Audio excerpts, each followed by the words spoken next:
I opened a dilapidated tea house in the capital of Sin. A cup of clear tea is not only sold at a sky-high price, but also limited to 3 cups per day. Not only the 3 pure ones of Taoism squat at the door every day, but also all the gods and Buddhas. It's all because my tea is the legendary enlightenment tea. What's more important is that buying a cup of tea can get you a free divination. From the calculation of divine beasts, spiritual treasures, and great abilities to the 3 measurements of love and marriage. As long as the money is right, the fate of the empress can almost be calculated. At this moment, I was leisurely lying on the chair taking a nap. There was a loud noise, and the old wooden door was kicked open by someone. "Boss, bring your best wine and dishes to Grandpa." A fierce-looking man barged in. I lazily opened my eyes and lightly tapped the price list behind me. "Sorry, we only sell tea here." The big man's eyes flashed with a hint of ferocity. "Kid, are you tired of living? Grandpa just slaughtered a whole village. Doesn't care about killing one more like you." With that, he pulled out a big knife and fiercely chopped into the wooden board next to me,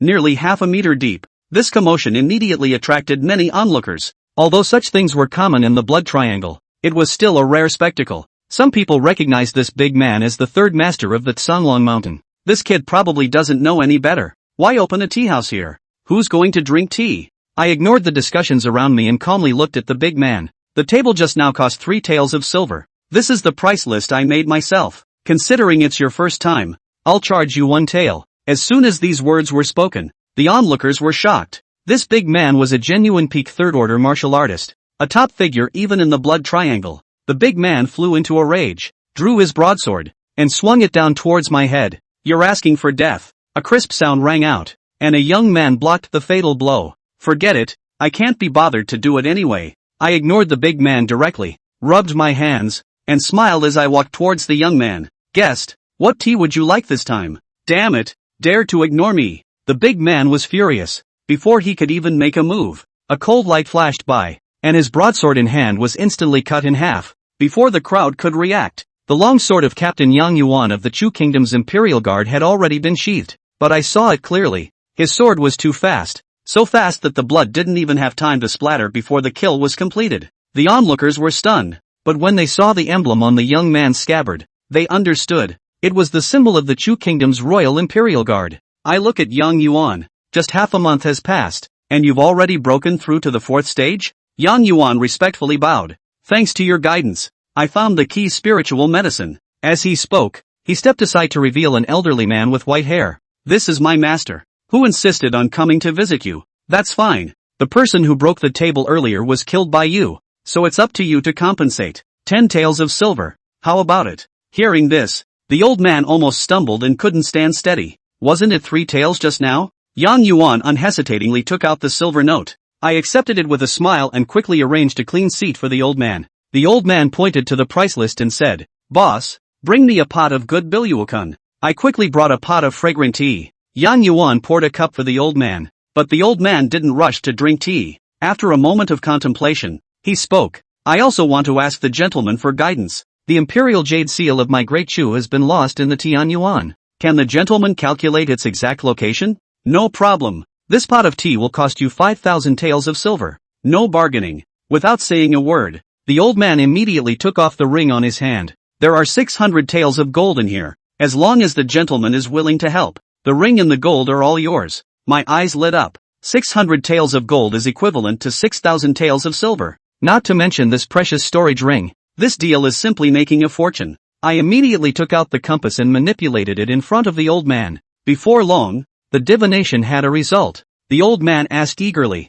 "Sir, can't you figure it out?" I shook my head. "These are only enough to buy the position of the jade seal. As for whether you can get it, it depends on how much money you still have to offer." The old man breathed a sigh of relief. "I have limited cash with me on this trip. Can I pay on credit?" I shook my head. "That won't work. But considering the tip you just gave, I can give you a hint. 200 miles southwest of Tianyuan, there is a broken road. Enter from there to find a crystal cave. Inside the cave, there is a large array, and the national jade seal is within that array. With your current strength from Dichu, breaking in would be suicidal." The old man's face changed suddenly. "Tianyuan? That's a place of certain death." I continued. "Remember, never touch that knife unless you want to experience the most painful death in the world. After entering Tianyuan, there are 2 dangerous places at 5 and 13 miles away. Be sure to avoid them." The old man listened in astonishment. These news are not known to ordinary people. The person in front of him is truly a hidden expert. Thank you for your guidance, sir. I will go back and report to His Majesty. If what you said is true, I will definitely come back with a generous reward to ask for the method to break the formation. The old man stood up respectfully and bowed. After sending the two away, I found a piece of wood and wrote the tea prices on it, adding the phrase drink tea and get a fortune telling. The tea fragrance quickly dispelled the smell of blood, and the traces on the ground were cleaned up spotlessly. Playing with the newly acquired spatial ring, I continued to leisurely wait for customers. Perhaps it was because of the old man. The usually quiet tea house was unusually lively today. A man who looked like a bandit frowned. Boss, why is this tea so expensive? It's enough to buy 3 pots of wine. I smiled slightly. Buy tea and get a fortune telling. Whatever you want to know, I can tell you. The man's eyes lit up. Can you help me calculate if we can intercept the batch of goods tonight? This batch of goods is escorted by the Dragon Tiger Dark Bureau, with 3 4th-rank martial artists and 10 3rd-rank martial artists. As soon as I finished speaking, the whole tea house fell silent. This was the information they had paid a high price to obtain through their connections. The man immediately approached. Boss, continue speaking. Don't keep us in suspense. I pointed to the teapot. Buy. Get a pot for everyone here. The man generously took out 100 taels of silver. Took the money. I lowered my voice. Remind you, don't be too greedy. It's best to stay away from the carriage in the middle. There are some things in there that you can't afford to provoke. Thank you for the boss's advice. If I can save my life, I will definitely repay you. The man thanked and took his leave. At dusk, just as I was about to close, a blood-stained hand blocked the door crack. Zhou Ming helplessly opened the door. He remembered that this was the situation when he met up with that youth half a month ago, heavily injured and forced to escape in. Now there was another one, but Zhou Ming still put her in. The wooden door had just opened, and a figure directly staggered and fell onto Zhou Ming. This was a woman with a very good figure. Her face was covered by a thin veil, but this was useless to Zhou Ming. A pair of heavenly eyes can even peer into the great avenues, let alone just a white veil. The people of Crane Mountain. Zhou Ming felt the gong method operating within the woman's body, and immediately knew the woman's identity. The Crane Mountain is one of the ancestral places of Taoism in this world, and the other is the world-famous Longhu Mountain. Boss, I'm sorry, can I stay with you for the night? The woman recovered and somewhat embarrassedly left Zhou Ming's body. Accommodation, 10 cents a night. Zhou Ming stretched out his palm. Any more money had to be collected. The woman fumbled around her body for a bit, and finally had no choice but to unclasp the jade pendant at her waist and hand it to Zhou Ming. This is my Crane Mountain token, pledged to you. I will redeem it later. Zhou Ming received it with one hand and tossed it into his spatial ring indifferently. Originally, the woman still had some good feelings towards Zhou Ming, but now it seemed that Zhou Ming was just a money-grubbing villain who took advantage of people's danger. Where's my room? The woman asked, covering her injured belly. There's no room. There's only one bed here. So you hit the floor. Zhou Ming finished speaking and directly closed the door to the room, leaving the woman alone in the darkened lobby. Hit the floor? The woman's heart a burst of anger. 10 money in the general inn that can live on the first-class room. Now in this dilapidated tea house actually can only hit the ground. But angry, the woman didn't say anything more. After all, she had asked so many places only Zhou Ming dared to take her in. The woman had no choice but to sit on her but on the wooden bench and run her body's true chi to heal her injuries. She knew that she didn't have much time, and that those who were after her would track her down here in a matter of hours, at which point she would have no choice but to flee again. Crane Mountain? I really will have to walk up there in a few days. Inside the room Zhou Ming lay on the bed and took stock. He needed some materials to upgrade this tea house, and one of the very important materials was named purple gold gourd seed, which was only found in the 2 major ancestral lands of Taoism. On top of that, Zhou Ming also needed a considerable amount of money to upgrade his tea house, which was related to his invincibility range. As long as he was within range, he was absolutely invincible. Even if any 9 heavens divine demon came within his invincible range, it would be a slap in the face. Now his range was only 1,000,000 miles in a circle, which seemed large, but when looking at the entire god and demon continent this was not even a corner. And the money needed to upgrade this tea house can only be obtained by selling tea in the tea house. The rest of the way does not count at all. Otherwise Zhou Ming wouldn't have been able to come up with something as outrageous as buying tea and giving it away. But the effect was good, and the sky-high price of tea sold in this way was surprisingly recognized by the tea house. The sun rose early the following morning. The woman opened her eyes abruptly. She sensed a strong killing aura. It was the same group of people who had been chasing her for more than half a month. Leaving so early without a cup of tea? The woman was just about to hide her figure and leave. Who knew that Zhou Ming would directly appear beside her, carrying a pot of freshly boiled tea, and asked, You. The woman turned her head back. Zhou Ming's voice had definitely exposed her whereabouts. And now the woman even had the idea of chopping Zhou Ming with a sword. As expected. The next moment, a sharp sword tainted with poison shot from all directions, easily piercing through the walls and wooden doors of the tea house. Immediately after that, a group of black-clothed men whose breath had reached peak fourth-stage martial artists slashed the wooden door to pieces and killed their way in. Chapter 3, The Method of Breaking the Formation. The woman could not be bothered to settle the score with Zhou Ming at this moment. The short sword at her waist was sheathed, and in a flash of cold light, a stream of true qi gushed out from the tip of the sword. However, this woman was only a fourth-ranked martial artist after all. Even if she was a disciple of Crane Mountain, it was basically impossible to fight back against several people who were in the same realm as himself and were seriously injured. A sword was swung out, and the blade only chopped off the robes of one of the black-clothed men. Yet the woman suddenly felt weak and her consciousness was about to fall into darkness. The previous round of poisoned arrows still achieved some effect. The woman's body has a few abrasions, and at this moment the poison has already penetrated into her internal organs. After some more time, even without these people's hands, the woman without the antidote would definitely not survive. How about 10 taels of silver per head, and I'll do them all for you? At this moment, Zhou Ming was still acting like a person who was fine, and even stuck out his tongue and licked the poisonous arrow stained with poison under the stunned gazes of the crowd of black-clothed men.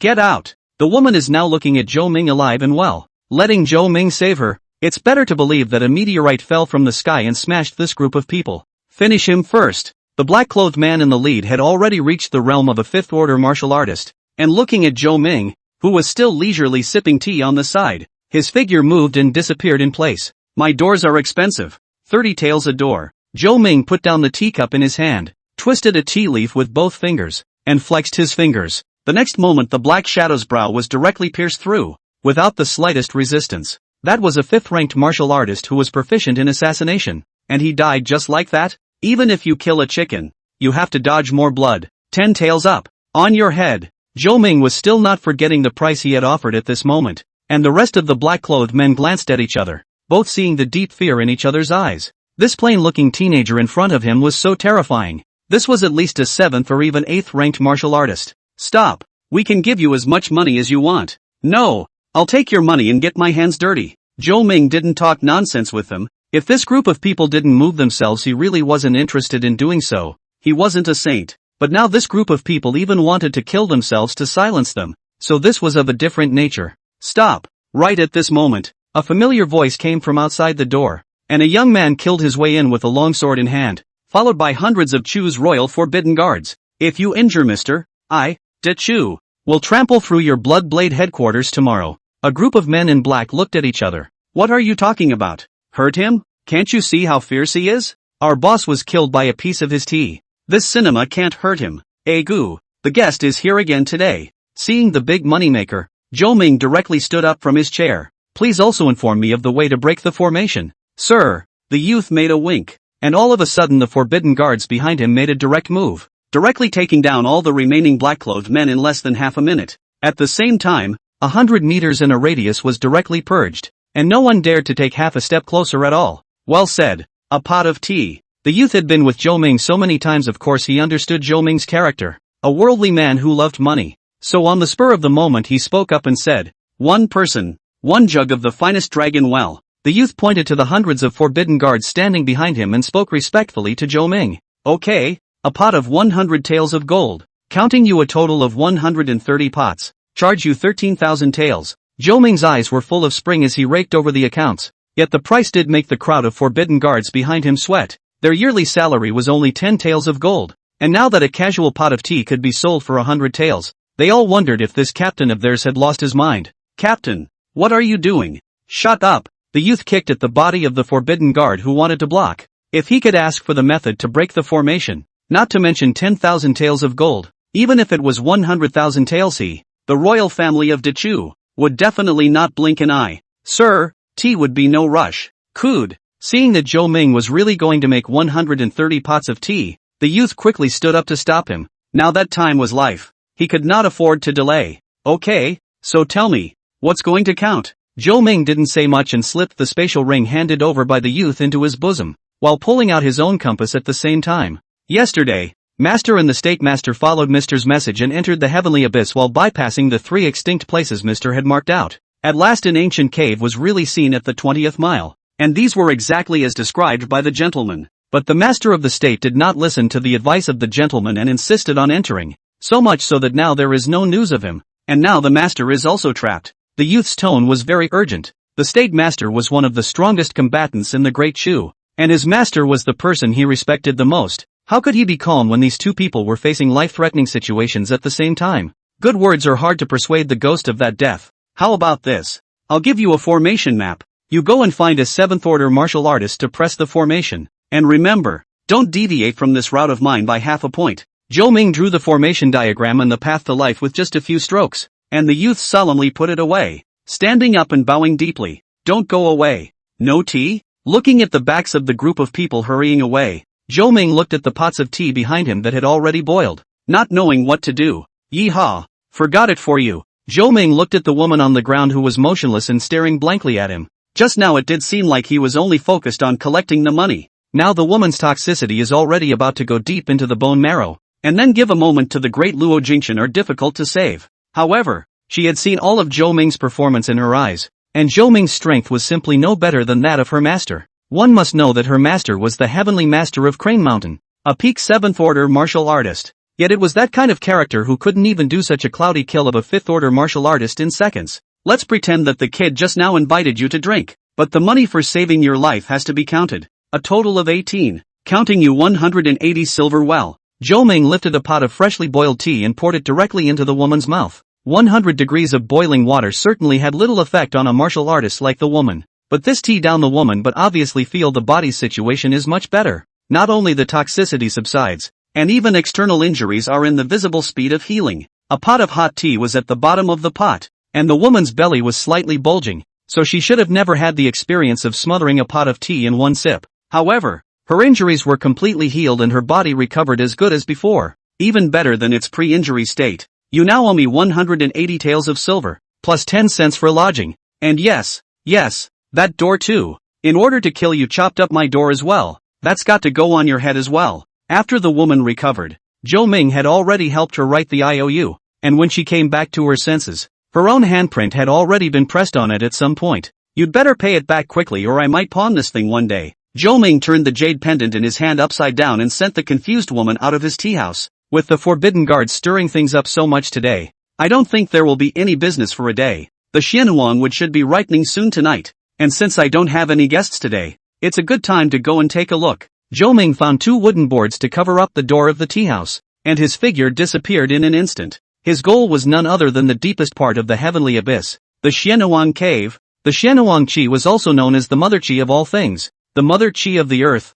one of the thickest things in the world, and the Xianhuang wood grows in this kind of environment. At the same time, this is one of the necessary materials to upgrade the tea house. Chapter 4, Entering the Heavenly Abyss. Yang, do you trust that gentleman you're talking about that much? On the Chu border wall, a middle-aged man in armor looked at the drawings in his hands with some questioning in his eyes. This person was none other than the Chu Kingdom's Protectorate General, Lu Shanhe, whose cultivation had reached the peak of the 8th-ranked martial artist, or even a half-step to the 9th-ranked. The youth known as Little Yang, whose real name was Yang Yuan, was the captain of the Forbidden Guards who had come to Zhou Ming not too long ago to seek his fortune. 1,000 times true. What happened to the master and the state master after they went deep into the heavenly abyss was exactly the same as what that gentleman said, only that the state master didn't listen to the gentleman's advice, and the state master, he, really saw the jade seal of transmission somewhere. He just couldn't get it anyhow. Yang Yuan knelt down on one knee and reported the matter truthfully. Alright, all troops in formation.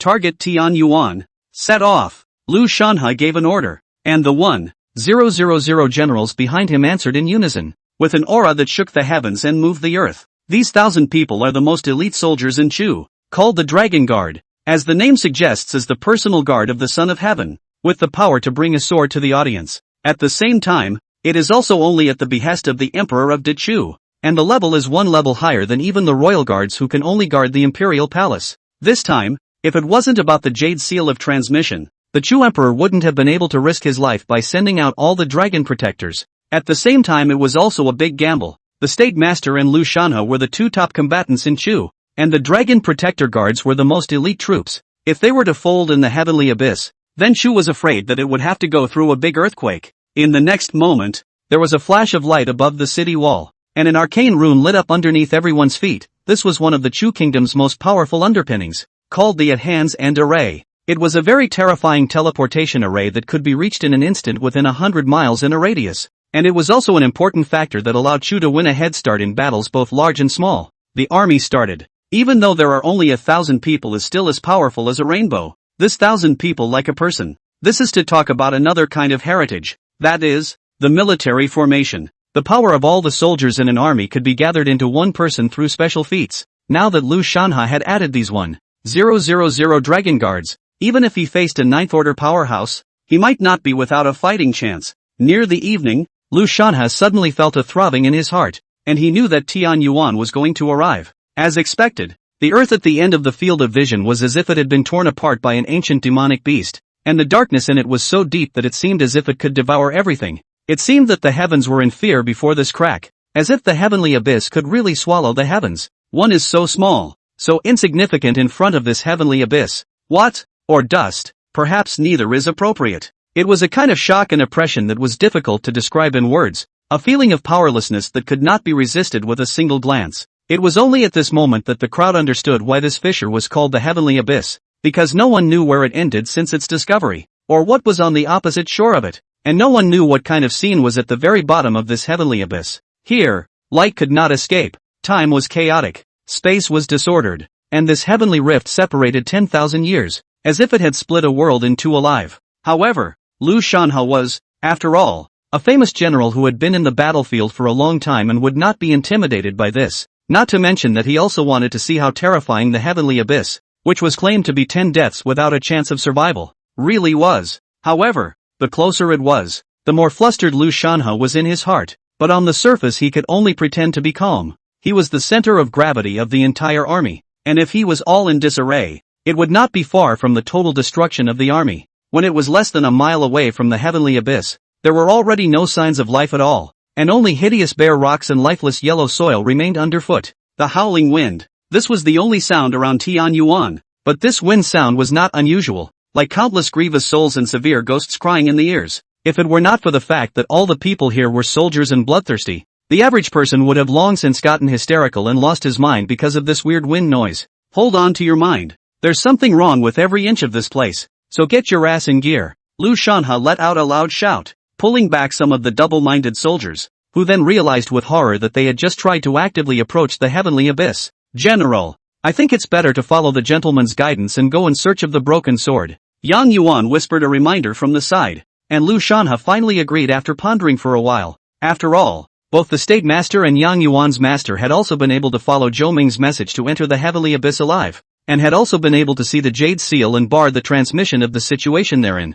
In this regard, Zhou Ming's news is basically no problem. The rest is up to them. As expected, at the last moment when the celestial sun was about to set, a rusty broken knife appeared in Lu Shanha's sight. It was pitted and had long since lost its blade shape, and if Zhou Ming hadn't deliberately reminded him, Lu Shanha would have thought that it was a piece of rusted scrap iron. In the end, he held back the curiosity in his heart and didn't approach, much less make a death wish to touch. This place was just too weird, and he really didn't want to invite trouble. So soon, I thought it would be at least tomorrow morning. Standing in the depths of the heavenly abyss, a pair of eyes emitted a faint glow. Seeing the scene outside the heavenly abyss through this boundless darkness, it had to be said that this time, the Chu kingdom had indeed made a bloody effort, and in order to get the jade seal of the passing state, it had gone so far as to take out its ancestral binding immortal rope. One end of the immortal binding rope was tied to a small mountain outside the heavenly abyss, while the other end was lowered into the heavenly abyss, hanging down into the bottomless darkness. Lu Shanha took the lead,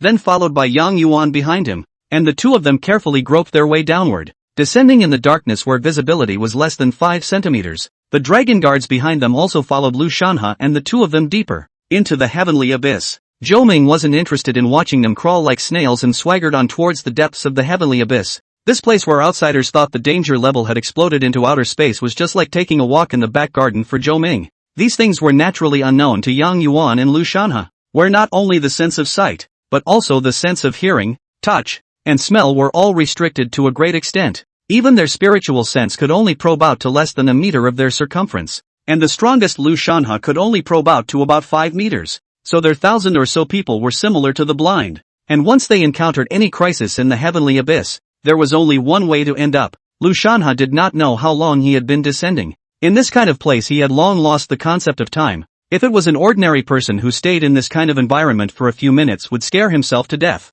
Arrived? Lu Shanha suddenly felt a substantial touch on the soles of his hanging feet. Not surprisingly, he should have arrived at the bottom of the heavenly abyss. He didn't let his guard down in the slightest though. The real danger was just beginning. After him Yang Yuan also arrived. And after that was 1,000 dragon guards. And it was only after waiting for more than half an hour at the bottom of the heavenly abyss that the last of the dragon guards arrived. Lu Shanha didn't shout out, but instead used his true chi to transmit his voice and integrate the formation. Although senselessness was closed, due to the special gong method they practiced, the minds of thousands of people were all connected together. And Lu Shanha was that mastermind. He could give orders directly in his mind whenever he wanted to, and then the dragon guard would execute them, which could be done seamlessly. Strangers shunned, strangers shunned, strangers shunned. Suddenly, a ghastly white firelight lit up in the darkness not far away, and the light was temperatureless and unusually cold. The illumination was very good though, and they could see clearly within 100 meters of the fire's perimeter.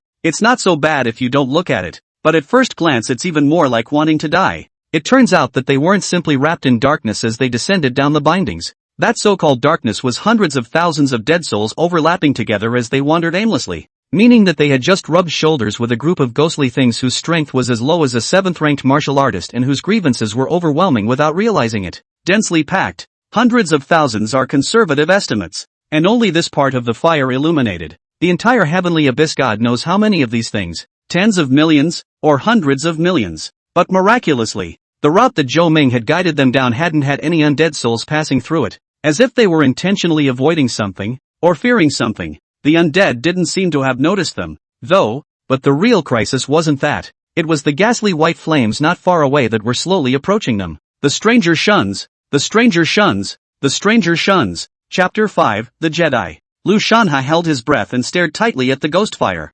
Intuition told him that it was extremely dangerous, and the words "avoid the living" haunted everyone. Every additional time I hear it I feel like I'm losing a minute of my own vitality. Closed hearing. Lu Shanha gave the order in his mind, yet he was shocked to find that the voice did not come in through his ears, but appeared directly in his mind, lingering as if it was branded in the depths of his soul. However, it is good to have Lu Shanha as the mastermind to bear most of the impact, otherwise none of the more than 1,000 dragon guards could have survived. But as the ghost fire approached, the gloomy and cold aura gradually spread out, causing the temperature at the bottom of the heavenly abyss, which was not much sunlight, to drop to freezing point all of a sudden. The voice in his head was also getting clearer and clearer, and Lu Shanha knew that he wouldn't be able to carry it any longer. Can't stay. Grab the immortal binding rope and follow me. Lu Shanha didn't care if he would disturb anything else and directly ordered to flee along the route Zhou Ming had drawn on the map again. Since Yang Yuan's master and the state master had both arrived alive at the crystal cave that Zhou Ming had spoken of,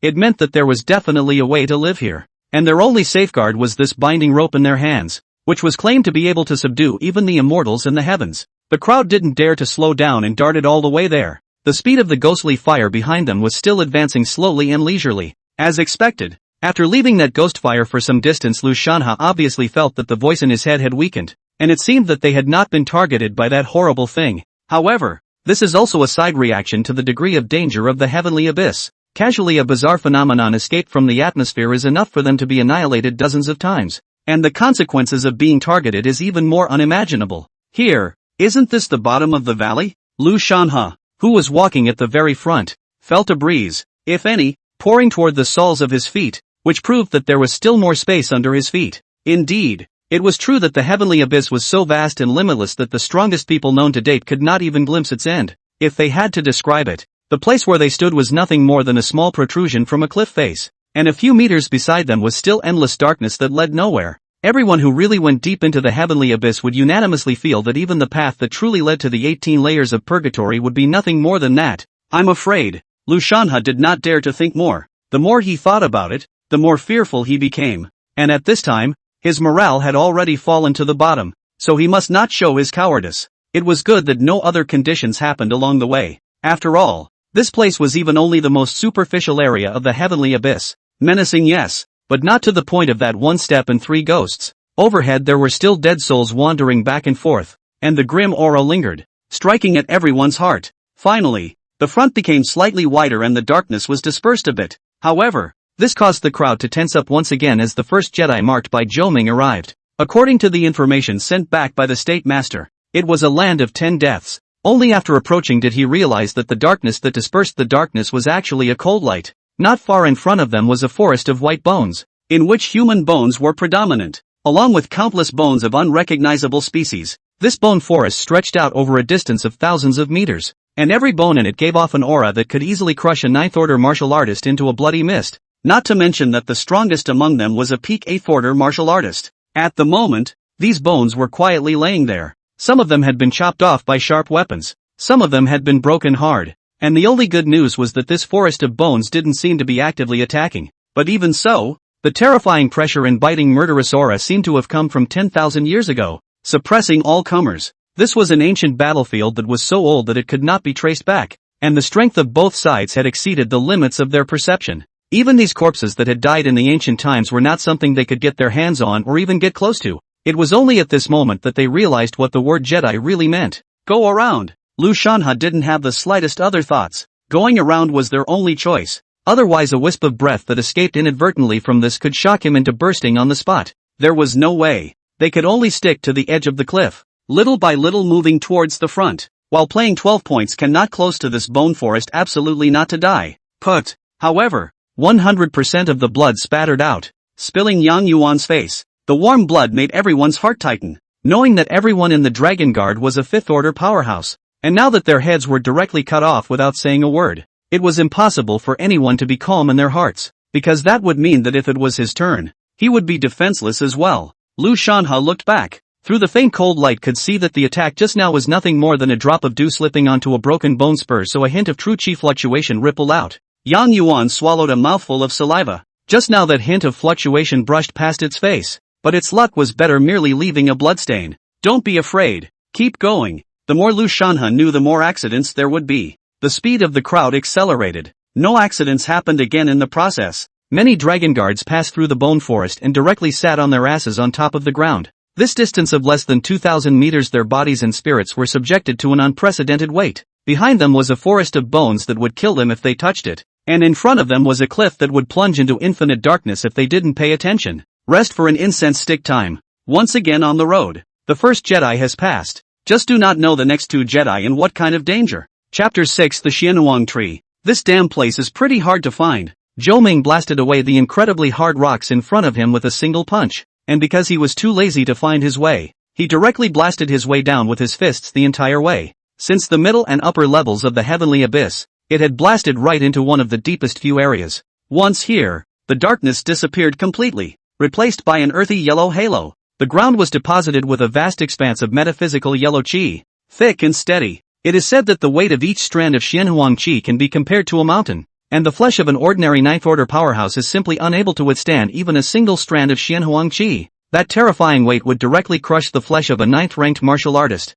but that was nothing to Zhou Ming. Right in the center of this ocean of metaphysical yellow qi, a golden-colored tree about 3 meters tall and the thickness of a person's ring stood in it. There were no leaves on it. It was bare, with only a few not-so-thick branches, but it was such an old tree that looked like it was about to die that was constantly drawing Xianhuang qi, and that was what Zhou Ming was looking for: Xianhuang wood. Without hesitation, Zhou Ming fell straight into the place where the Xianhuang qi was the densest, and every movement Zhou Ming made was like carrying tens of thousands of mountains forward, but he was still like a normal person. The Xianhuang qi that was so thick that it almost turned into liquid did not affect him in the slightest. It does weigh a bit. Zhou Ming placed one palm onto the tree trunk in front of him that was wrapped in countless Xianhuang qi. This Xianhuang tree had been nurtured for an unknown number of years before it matured, and the Xianhuang qi that it had absorbed could already be described as an oceanic amount. And if one had to find an analogy, then the weight of each Xianhuang tree was equivalent to that of a small star. In the next moment, Zhou Ming's palm once again exerted force, and in an instant,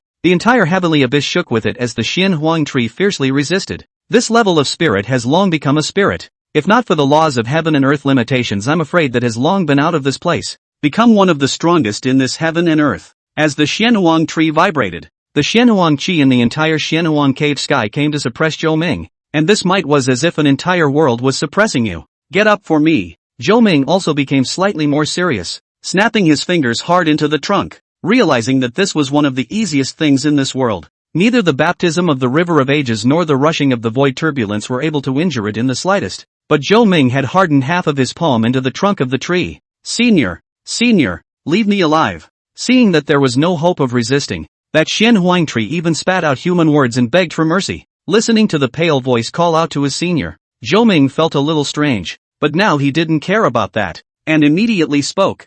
I'm not unreasonable. How about you send a cut of Xian Huang wood and I do you a favor? Zhou Ming didn't have much use for taking the life of the Xian Huang tree. He only needed a section of Xian Huang wood to upgrade his tea house. As long as senior leaves me alive, I'll give as much as I want. How could the Xian Huang tree dare to slow down, and immediately cut itself off, giving Zhou Ming a cut of Xian Huang wood that was as tall as a person. All of a sudden, the height of the Xian Huang tree shortened by about half. Knowing that the Xian Huang tree was extremely difficult to grow, and that it would take 10,000 years of accumulation to grow a centimeter or so taller, the trunk that was given to Zhou Ming was a full one, 800,000 years of cultivation. I won't take anything from you for nothing, so I'll buy you a pot of tea. Zhou Ming weighed the Xian Huang wood in his hand. The weight was very sufficient. If it was forged into a weapon, I am afraid that the world would be hard to match it. But Zhou Ming didn't need to. His physical body was the strongest weapon. Many thanks to senior. Many thanks to senior. The Xian Huang tree is very excited to retrieve a life.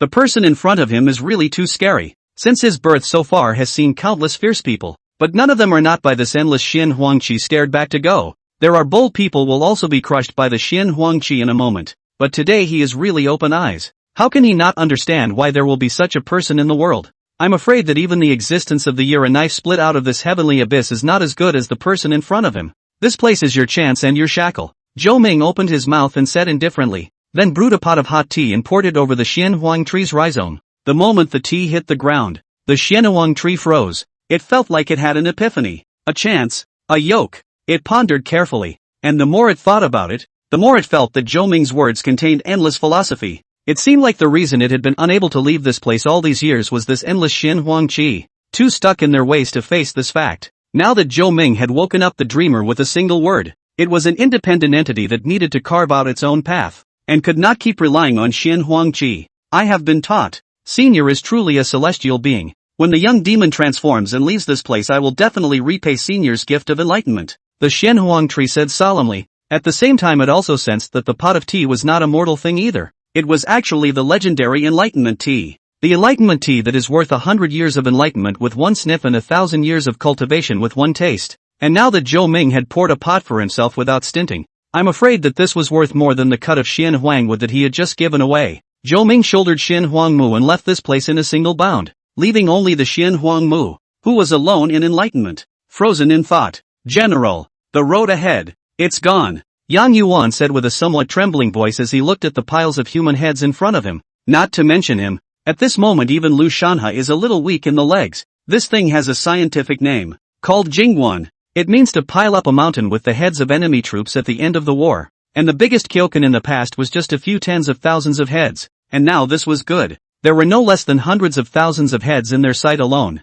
Not to mention the fact that they were all 8th and 9th ranked martial artists in their lifetime. And this resentment after death was even more terrifying. And, where's the road anymore? It's directly blocked by this landscape. The odor of decay and stench poured out of his nose, and many of the heads were no longer visible, with only one skull barely holding its shape. Strangers shunned, strangers shunned, strangers shunned. Just as Lu Shanhe was at a loss, the hypnotic voice sounded again, and in the darkness at the back a familiar light reappeared in the crowd's field of vision. The feeling of having your vitality stripped away was still fresh in your mind. And no one would want to face that horrible thing again. Lu Shanhe also knew that if he turned back, or rushed down the cliff into the deeper heavenly abyss would be a dead end. So there was only one way to survive now, and that was to kill the past. Although this Jingguan is also a Jedi, but if you fight to the death Lu Shanhe thinks there is still a chance of survival. Although the possibility is not great, but it is better than 10 deaths to be a little better. Formation, kill, Lu Shanhe shouted out. His body's breath climbed crazily.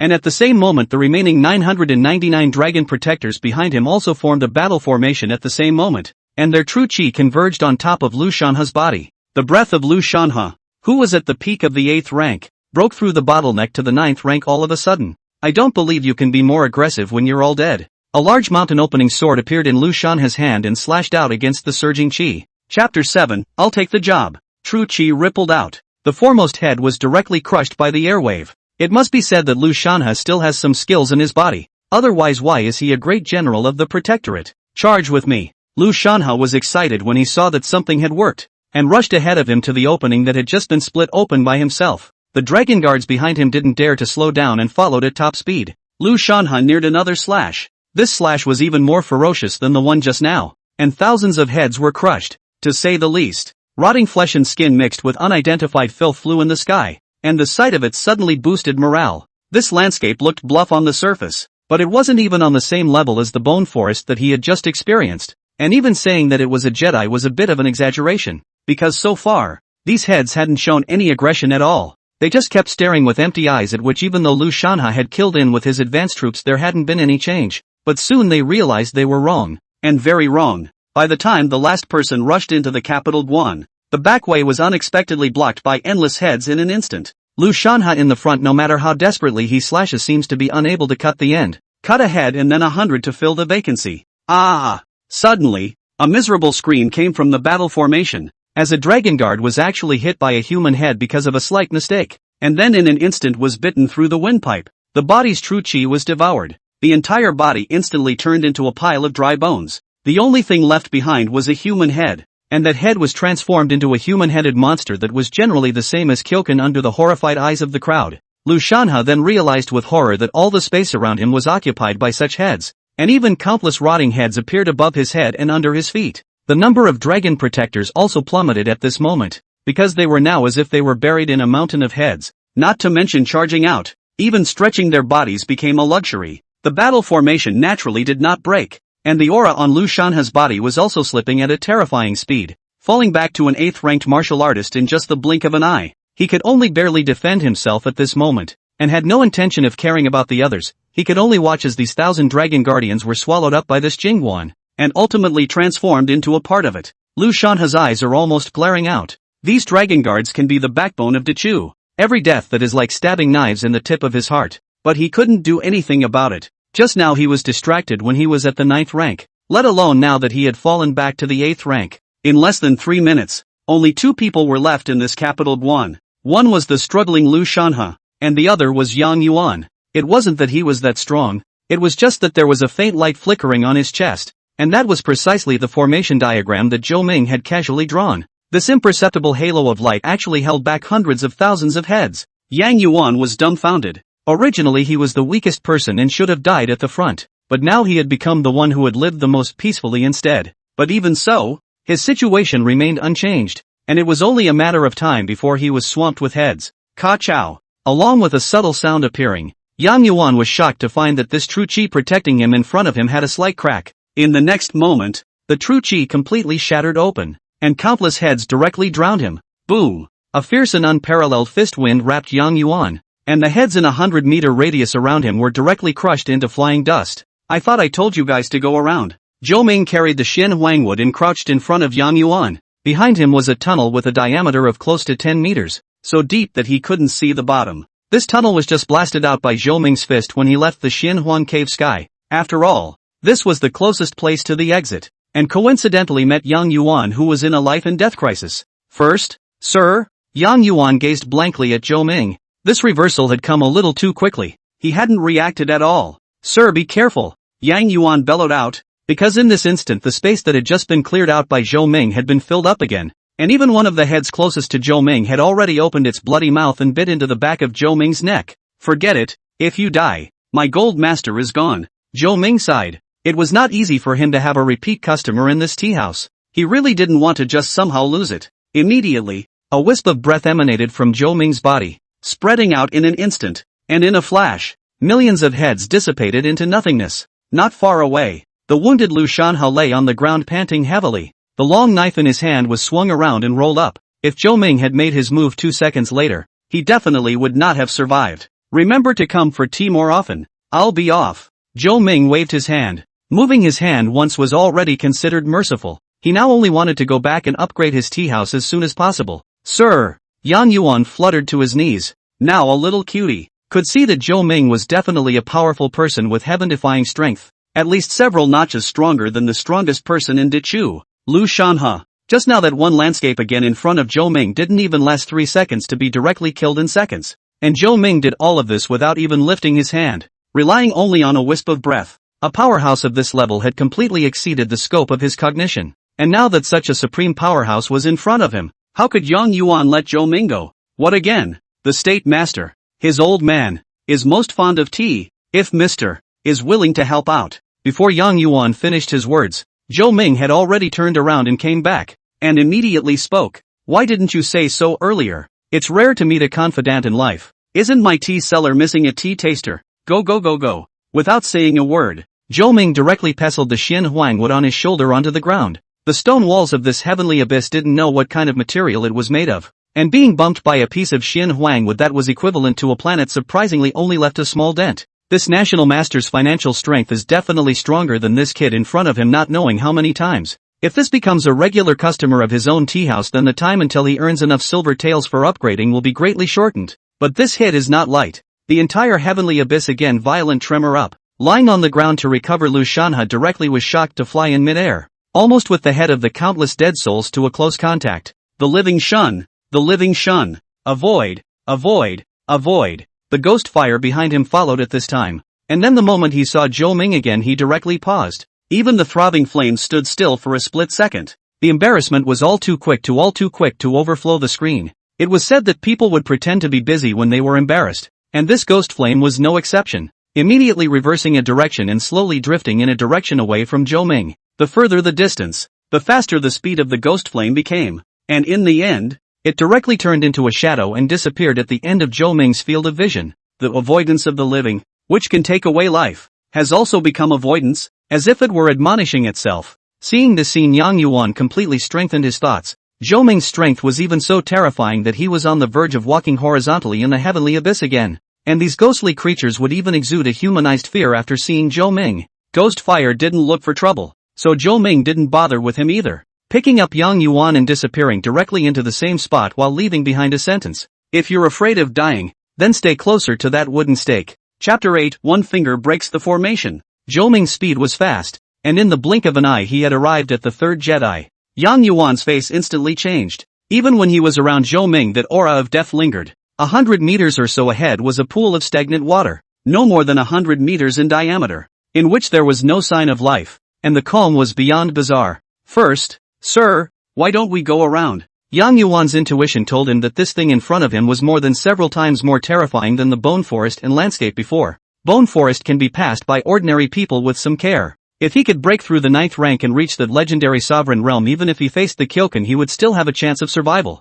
However, this pool of stagnant water in front of him estimated that even a patriarch-level powerhouse would be directly killed in seconds. Don't you mind wasting time? Zhou Ming pulled out his ears and said impatiently, not caring whether Yang Yuan was willing or not. He took big steps towards that pool of stagnant water. However, the stagnant pool of water that was so terrifying and boundless in Yang Yuan's eyes retreated straight to the sides when Zhou Ming arrived, giving Zhou Ming a path to pass through. So, sir is so strong. At this moment Yang Yuan had a new perception of Zhou Ming's strength in his mind. Whether it was scaring away the ghost fire, or annihilating an entire Jingguan with one punch that was at least still traced in the ancient books, it was the strongest person that existed on Earth. That is, the Zhongshe realm. Judging from his previous performance, Zhou Ming was definitely a supreme patriarch, and ordinary patriarchs would definitely die 9 deaths in the face of that Jingguan just now. And judging from the fact that he was now forcing back the deadly water, Zhou Ming's strength had probably entered the legendary Grand Master realm. As far as he knew,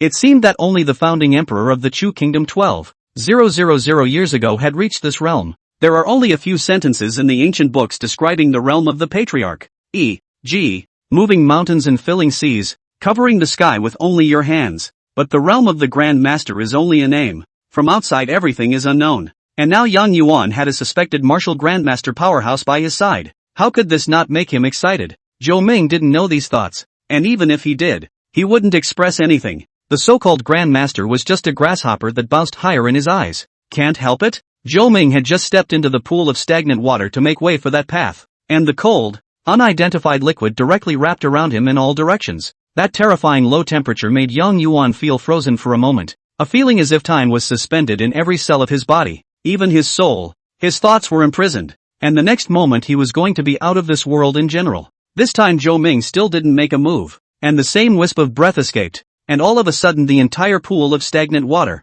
which was cold to the extreme, directly boiled up. Numerous scalp-numbing miserable cries came out from the water, and this pool of stagnant water did not last more than 3 seconds under Zhou Ming's breath, and was directly vaporized and dissipated into nothingness. A demon is a demon, and I thought it had really opened up. Zhou Ming let out a cold smile as his figure disappeared in place once again. Old Li, what are you doing in here? The person who opened his mouth was named Su Ji, the state master of the Chu kingdom. Originally he did not take Zhou Ming's words to heart, but now he realized the horror of it after personally entering this great formation. This grand formation had a total of just 9 layers, with one layer being more treacherous than the other. Yet with his strength of the 8th rank he couldn't even enter the 2nd layer, and was even trapped when he left. Nonsense! If I don't come in and help you, you'll go straight to your soul. Li Xiaotian was Yang Yuan's master, and he was the one who originally delivered the message back to ask for the Chu Emperor's assistance, while he was also a lifelong brother to Su Ji, and now that rescue was not going to wait for a while.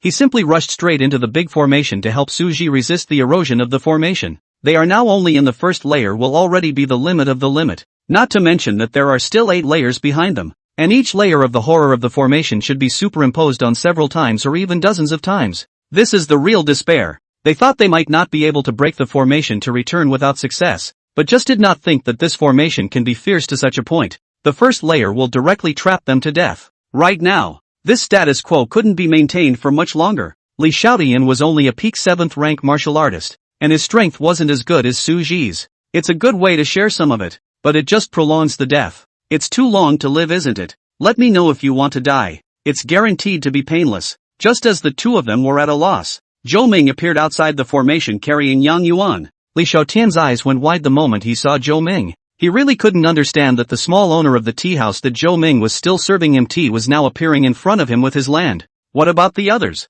Where's Lu Shanhe? What about the royal family's 1,000 dragon guards? He had too many doubts, but in the next moment, after Zhou Ming pierced through the entire formation with a single finger, all of his doubts disappeared. This grand formation could easily strangle even a patriarch-level powerhouse, and even according to their speculation the last 3 levels had the possibility of even a grandmaster perishing. But what did he see just now? Seeing Zhou Ming merely pointing a finger at the formation in the crystal cavern, a fine true qi shooting out from Zhou Ming's fingertip. First, sir, the light curtain in front of Li Xiaotian and Su Ji shattered. And the moment they stepped out of the formation they realized that they really weren't hallucinating. Looking back, the entire cavern except for the flickering crystal light of various colors of crystals where there is still a trace of the formation. Dare I ask who the gentleman is? Su Ji was the first to react and asked with a trembling voice. Opened a tea cellar in the blood triangle. Remember to have a couple cups at my tea house sometime. Definitely. If I can leave alive today, I will definitely visit you sir day after day. Su Ji quickly agreed. He couldn't wait to get close to this kind of absolute powerhouse. How could he possibly refuse? Boom! Suddenly, a terrifying aura came from the deepest part of the cavern, accompanied by an overpowering sword qi whistling out, aiming straight at the back of Su Ji's head. Of course, Zhou Ming would never let his big client die in such an unexplained manner. This matchless sword qi would have been fatal to anyone present, but to Zhou Ming it was no different from a breeze on the face. Who broke my formation? The crystal cavern shook slightly, and an extremely oppressive figure in it slowly stepped out. In his hand, he carried an ornate long sword with a lifelike 5-clawed golden dragon carved on it, the great ancestor's sword. It's the late emperor. Before Su Ji had a chance to sigh at Zhou Ming's saving grace, he immediately knelt down towards the figure in the crystal cavern. He might not be able to recognize the identity of this figure, but the Taizu sword was a divine weapon that accompanied the late emperor to start the country back then. Who broke my formation? The silhouette spoke again. This time no longer icy cold, but instead had a few more points of anger. Raising his hand and chopping with another sword, Zhou Ming didn't panic as one of his fingers pressed against the tip of the sword, hardening this destructive chopping attack and dissolving it into nothingness. Chapter 9, The First Emperor of Chu. As the smoke cleared, Zhou Ming did not move at all, and on the contrary, the Tai ancestor sword that chopped at his fingertips had cracks densely covering the sword. The area where the sword blade had touched Zhou Ming's finger sunk down into a terrifying indentation. What? A trace of humanized shock flickered in the pupils of Chu's late emperor. No longer so icy. Zhou Ming didn't give him time to be shocked. He had already seen that this so-called Chu's late emperor in front of him was nothing more than a spirit body, not a normal person at all. An obsession that could not be dissipated, drawing on countless redundant powers to form an entirely new life form over the course of tens of thousands of years. Of course this made no difference to Zhou Ming, and with a flick of his fingers, the Tai ancestor sword, forged from a meteorite iron from beyond the heavens, crumbled into a piece of scrap metal directly in front of the three of them. Mr. Suji saw the Taizu sword collapse, breathing a little stagnant. Chu's most important thing is the state seal. Followed by this is the Taizu sword. Ordinary martial artists who had such divine weapons to cross the third level to kill the enemy were not difficult. But such a precious weapon Zhou Ming unexpectedly did not even look at, more than one glance destroyed, and still lightly flicked a finger. What's wrong?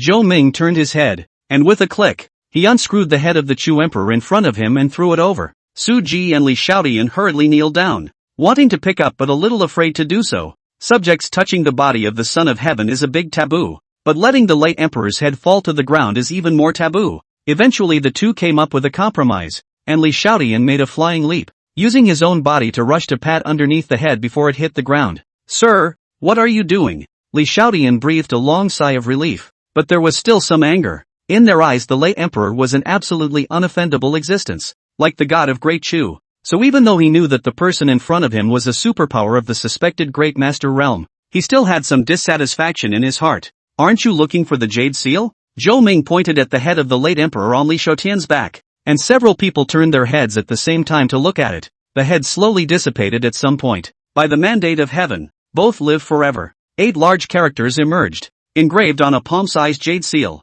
Forget it, help someone to the end and send the Buddha to the west. Zhou Ming looked at the soon-to-be disappearing human head and opened his mouth forcefully, wanting to say something, but no matter how hard he tried, he couldn't make a sound. Zhou Ming placed his palm onto the human head that was about to completely dissipate. A stream of true qi surged out, and the head instantly recovered, and its face took on some life. Cough cough. The late emperor. Su Ji knelt beside the head with a look of awe. What year is it? 25,812 years of the Tian Yuan calendar. 12,000 years have passed since you left. Su Ji replied respectfully. Even though he had been gone for 10,000 years, he was still remembered by everyone in Chu. 10,000 years. Chu's late emperor's eyes became confused, but he quickly regained his senses, and now he was the real Chu's late emperor. The previous one was nothing more than a monster carrying a strand of his obsession. Stop sighing and say something. Zhou Ming didn't give him any face at all and slapped him. This jade seal cannot be taken out of the heavenly abyss. The late emperor of Chu reacted. What had just happened was fresh in his mind. The person in front of him had broken the formation he had cultivated all his life with a single finger, and then he had broken his Taizu sword with a single finger. Such a strong person could not allow him to be the slightest bit slow. Forefather, why is this? Li Shaodian asked in disbelief. This time, they risked 9 deaths just to bring back the Jade Seal of Transmission, because this Jade Seal seals a part of the heavenly demon inside, right? Dare I ask who this gentleman is? The late emperor stared at Zhou Ming in dismay. The person who knew this secret had long since died over 10,000 years ago. How did the person in front of him know? A tea seller. If that's why you're here, that's a big relief, Zhou Ming said indifferently. Yet the conversation between the two of them had left Li Shaodian and Su Ji in the clouds. What heavenly demon? They had never even heard of it. Sir, as much as I respect you, I would like to remind you that the matter of the heavenly demon is not a small matter, so please think long and hard about it. The late emperor of Chu recalled the scene back then, and even after 10,000 years, that fear was still deeply imprinted in his heart. In his time, it took a near-death toll of powerful people above the sovereign realm to seal 1/9 of this heavenly demon, which was why he chose to take away the Jade Seal of Transmission before his death and constructed a great formation to seal it in the heavenly abyss. This one? Zhou Ming skimmed his mouth, and before he could wait for the Chu forefather to react, he stretched out 2 fingers, and gently pinched a strand of gray mist in midair to be rigidly ripped out of the Chu forefather's head by Zhou Ming. Perhaps it would be more accurate to say that it was in the Jade Seal in that head. And then Zhou Ming gently twisted his thumb and forefinger under the dumbfounded gaze of this late emperor of Chu. Accompanied by a mournful and incomparable scream, the wisp of gray mist without the slightest resistance turned into a ball of flying ash. Dead? Dead? Chu's first emperor asked incredulously. He sealed this heavenly devil for tens of thousands of years for its breath and familiar, and even after some time he may be completely eroded by the heavenly devil. Now it can feel a clearness in the middle of its mind, and it can't feel half of the tainted breath at all. Well, you can die too.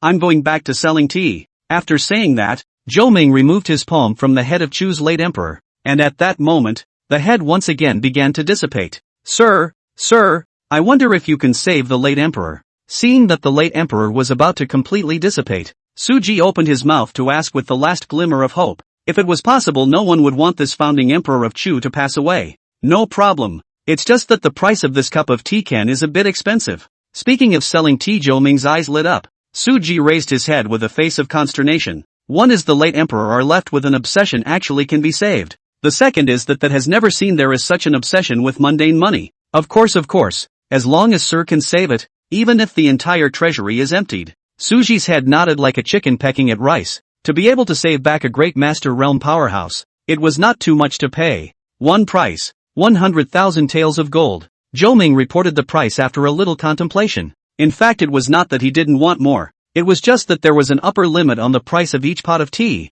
And now this could only be sold for a maximum of $100,000. $100,000? Li Xiaodian and Su Ji asked in unison. Their faces one more than the other. Too expensive. Then forget it. Zhou Ming thought that the two were too expensive, and immediately prepared to leave. No, no, no, no, no, no, no, no, no. The two once again spoke together, fearing that Zhou Ming would really leave directly, so that even the sins on their bodies would not be washed away no matter what. They just felt that 100,000 taels of gold for a Grand Master Realm powerhouse was just a bit unrealistic, which was why they froze for a moment. Open your mouth. Zhou Ming didn't know where he had touched a teapot, which was filled with freshly boiled tea, which was fragrant and refreshing. Zhou Ming didn't rub it in, and as soon as he did, he pressed the head back down again. Immediately after that, the teapot was lifted and the steaming tea was directly poured in. Chapter 10, Calling a Dear Mother. Accompanied by the tea pouring in, the neck that had been broken hard by Zhou Ming was actually recovering at a speed visible to the naked eye. The various bizarre forces that had accumulated in the heavenly abyss over these 10,000 years were instantly weeded out by Zhou Ming's tea. Of course, the most shocked is still the first emperor of Chu. He never dreamed that only a wisp of his own obsession left could still be resurrected. Back then, he hung on to his last breath and used his whole body's meridian blood to carve out this big formation. And then he refined his 3 souls and 7 souls, before letting part of the heavenly devil sealed in the jade seal fall into a deep slumber. Over the years he had sealed the jade seal within himself while also being saturated with the aura of the heavenly devil, unable to separate them from each other. And now not only are all traces of the heavenly devil stripped away, but he can even be resurrected, which in his eyes would be an absolute impossibility, but now the price to pay for all of this is a mere 100,000 taels of gold. Sir, we don't have that much cash on hand right now. I wonder if we could ask you to accompany us back to the palace. Suji hesitantly opened his mouth to ask. Doesn't matter. Just go back when it's settled. Zhou Ming spread his hands. He simply didn't have anything else on his mind other than selling tea to make money. My name is Zhao Tiangang. I dare to ask you your name. Recovered Chu's late emperor deeply bent down and bowed. In this world where strength as honored emperor is nothing but a statement for ordinary people, did not kneel down and kowtow one has been counted as his greatest respect for his identity. His current situation was a little unclear to himself. After all, he had been muddling through for over 10,000 years. My name is Zhou Ming. Zhou Ming announced his name, and with a wave of his hand, a wave of true qi swept out, wrapping around everyone present and instantly disappearing in place. State Master, Old Li, you're back? Did you get the jade seal of transmission? Who is that person you are following next to you? Why does he look so much like the late emperor? Lu Shanha threw out several questions in a row when he saw the crowd that appeared before him. This, then, is the late emperor. Li Xiaodian slowly opened his mouth. And then the expression on Lu Shanha's face was just as incomparably wonderful as the two had expected. Wait. This is the late emperor? Lu Shanha's mind simply didn't turn the corner as to how this Chu's first emperor, who had been dead for more than 12,000 years, had survived. However, seeing that the two were not joking, immediately reacted, flung himself on his knees and heavily kowtowed a few times. Zhou Ming ignored them and walked to the side to sling the Xian Huang wood over his shoulder. Zhao Tiangang learned about the changes over the years through understanding with Su Ji and Li Xiaodian, and also learned about their identities and the current situation of Chu. Your man, in your own hands. Zhou Ming didn't have that kind of free time to care about them, and his figure disappeared once again. Senior, stay back. Zhou Ming had just left the heavenly abyss when he heard someone behind him calling out to him. After all, he was the only one in this place. What? Zhou Ming turned his head back, and the location from which the voice came from was none other than the rusted broken blade, of which quite a bit of blood was slowly seeping out at the moment, before it took on a human form. If I'm counting correctly, you cut this place out with a single slash, didn't you? Zhou Ming looked at the silhouette that had coalesced out of the blood and opened his mouth to ask. Senior's divine plan. This trip of 230 million miles is indeed from the hand of the late generation.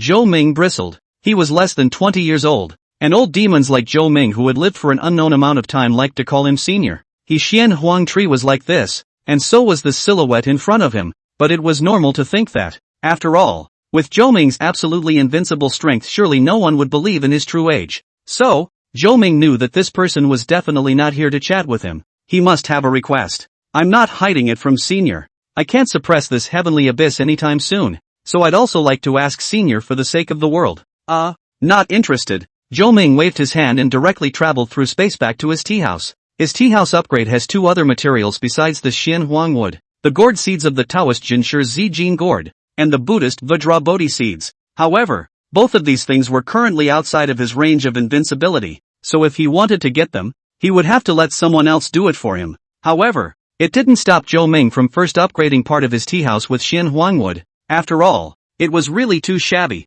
and he himself couldn't stand to look at it any longer. And any random person could tear down this tea house of his. There wasn't enough time in the day to repair the door. After the burning of an incense stick, the walls of the entire tea house, including the ceiling and floor, were replaced with Xian Huang wood, and Mom no longer had to worry about the door being kicked in. The restored tea house wasn't much different than it had been before, just not as run down. Shu Di. Sword Sect. Is this destined to be an unsheathed sword? Sword Sect Patriarch is also today's divine and demonic continent sword road to the ears of the person. A body of sword chi randomly one can easily penetrate the stars, and now he was extremely agonized, because he had exhausted nearly a lifetime without finding a suitable scabbard for his sword, because there was no material that could withstand the vastness of his oceanic sword chi, and of the materials left today, I'm afraid that only the legendary Xian Huan wood can do the job. Immediately, the Sword Sect Patriarch issued a bounty order. Anyone who finds the Xian Huang wood can order the Sword Sect to do one thing for him.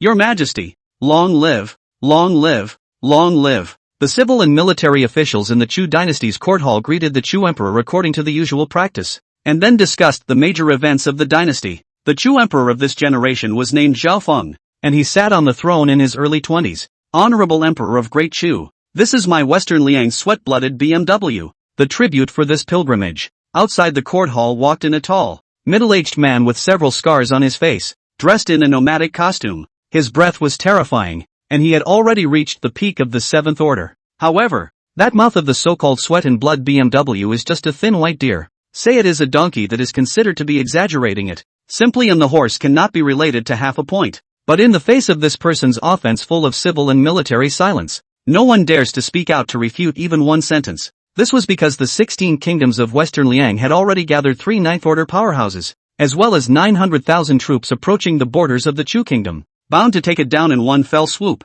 On the contrary, the Chu side's battle force was still less than 2/3 of the allied army of the 16 Western Liang countries, and there was only one 9th-ranked martial artist, so it was simply impossible to win this war. That's why many people have long since fallen on their sword, and coming out to court is just for show. This middle-aged man is trying to let the young emperor of Chu know what their country is really like. Not only the external enemies are watching intently but also the internal people's hearts are not ancient. How else could a Gentile be allowed to commit such a great act of disrespect in the courtroom without anyone objecting? Prime Minister, what do you think this is? The middle-aged man saw that Zhao Funky was still a bit indignant, so he directly walked to the front to let an old man with a white beard answer his question. As long as they make Zhao Funky give up the idea of resistance, their resistance to taking down Chu will be reduced exponentially. That is why he came on this show of pointing a deer as a horse today. This is Western Liang's sweat-blooded horse. The old man stroked his beard and spoke blind without blinking. Left General, what do you think this is? The middle-aged man once again came before a general,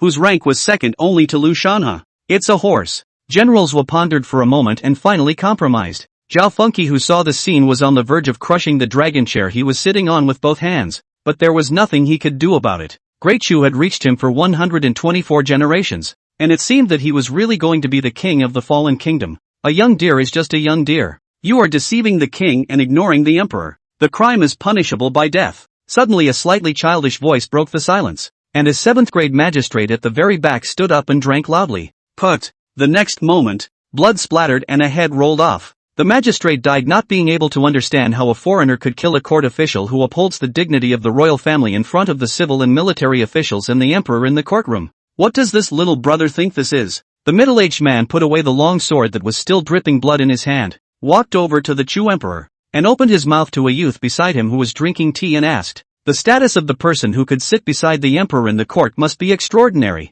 Although this was a raw face he hadn't seen before, he felt that in the face of absolute strength, no matter who it was, they would compromise. Saying that, the middle-aged man unleashed his aura that was about to break through the 8th rank without any reservation, pressuring Zhao Funky, who was on the side, to turn pale and nearly spewed out a mouthful of fresh blood. But even so, no one above the courtroom to go forward. All stood in place and watched with cold eyes. The end has been doomed. There will be no one to stand on the side of the royal family of Chu. In their hearts, Chu after today's name exists in reality. He believed that as long as this person sitting next to Zhao Funky also compromised, then the defense of this little emperor's heart would pretty much collapse. It's your ing mom. Chapter 11, The Undefeated King? Once these words came out, the originally silent courtroom fell into an even more terrifying dead silence. This young man had somehow gotten his hands on the jade seal of transmission, so he was honored as a guest by their emperor and sat with him. But he didn't seem to have a clear understanding of the situation. And how could he possibly care about him when he had problems defending himself? What did you say? The middle-aged man laughed back in anger. He also did not expect all this situation. Actually, there are people who dare to openly provoke him. Do not know how to write the word death? Dare to touch mister. I'll fight you to the death. Just as the middle-aged man raised his longsword, Lu Shanha's voice rang out, his figure instantly arriving in front of Zhou Ming, and he slammed his fist out, directly sending the middle-aged man flying out of the court hall. Although he knew that even the entire 16 kingdoms of Western Liang combined would not necessarily be enough for Zhou Ming to beat with a single finger, he still had to do what needed to be done, or at least show his attitude. General, you're back? How many of my dragon guards have been lost? Zhao Funky's eyes instantly lit up when he saw Lu Shanha, and he knew that even if everyone turned against this protectorate general that his father had personally recognized, it would be impossible. Meanwhile, the civil and military officials in the courtroom had already begun to prepare for their evacuation. And the reason they dared to be so reckless was because Lu Shanha had brought 1,000 dragon guards to the heavenly abyss. Zhao Funk himself was only a 5th-ranked martial artist, and without Lu Shanha and the dragon guard he had absolutely no ability to resist. Although legend has it that the Dechu royal family is still hiding a 9th order powerhouse, but it's all up to this point and hasn't come out yet. It's probably out of the question. And now that their biggest threat had returned, even if Chu was taken down by the 16 kingdoms of Western Liang, then they couldn't escape the fate of being liquidated by Lu Shanha now. Their goal was to stay alive, not to put their lives on the line to help Xiliang take down Chu. I have failed in my duties, and the dragon protectors have lost all of their guards, and only one of them has returned. Lu Shanha's face was a bit gloomy, but he still answered truthfully. These words like a thunderbolt fell in Zhao Funky's mind. If the dragon guards were still there, he would have had a chance to kill his way out of the siege anyways, but now it's basically a fool's errand. Lu Shanha voice is not. All the people in the court heard clearly. Then they relaxed. Only with Lu Shanha one, even if you want to liquidate them also have to weigh. But don't worry, with my minister here, I will definitely not let them hurt your majesty again. Lu Shanha stood in front of Zhao Funky with a large mountain opening sword in his hand, looking straight at everyone present. General Lu, the power of my Chu is gone, and the millions of troops of the 16 Western Liang countries are pressing in. If you don't want to see the people suffer, I suggest that you surrender, so that His Majesty will still have a decent way to die. The Prime Minister arched his hand and said in a flat tone, as if it didn't matter to him who his master was, you can be a slave to the dead at ease, but I can't. Lu Shanha's heart is not panicked. Even if Zhou Ming does not move their Chu's late emperor but recovered back, counting the time should also be to the border of Chu and Xiliang intersection. Maybe now or almost killed. Good. Have a backbone? Then ask the generals of Western Liang to send them on their way. The Prime Minister was not annoyed, and shouted to the outside of the hall. The next moment 9 figures appeared in front of Lu Shanha in unison. All of them were 8th order experts, and at the same time the black pressurized army also surrounded, and at a fixed glance it was the Royal Forbidden Army. They only recognized the talisman but not the person, so it seems that the talisman of the Forbidden Guards has also been stolen. In such a desperate situation, Zhao Funky, who was not much older than Zhou Ming, really despaired. Even if Lu Shanha fought until he was exhausted, there was no way he would be able to take him away from the 9 8th rank experts. Sir, this is your golden ticket for 100,000 taels of gold. My Chu royal family is not a man who does not keep his word. Zhao Funky stood up and handed Zhou Ming a pure gold topiary golden ticket. The last thing he did before he died was to pay off his debt. I'm sorry, it's my incompetence to put you in a desperate situation before I have a chance to thank you. Zhao Funky made a bow, full of shame. Zhou Ming was indifferent, took the golden ticket and continued to leisurely drink tea, completely treating the 9 8th order experts and tens of thousands of royal guards as if they were nothing. I can sit on the abolition of humiliation. Today, when with the secretary of the self out of the discussion, as soon as Zhao Feng grabbed the jade seal of transmission and injected his essence blood into it, a dragon's roar sounded. Zhao Funky's aura climbed up and up, and in the end, He was even close to Liu Shanhe,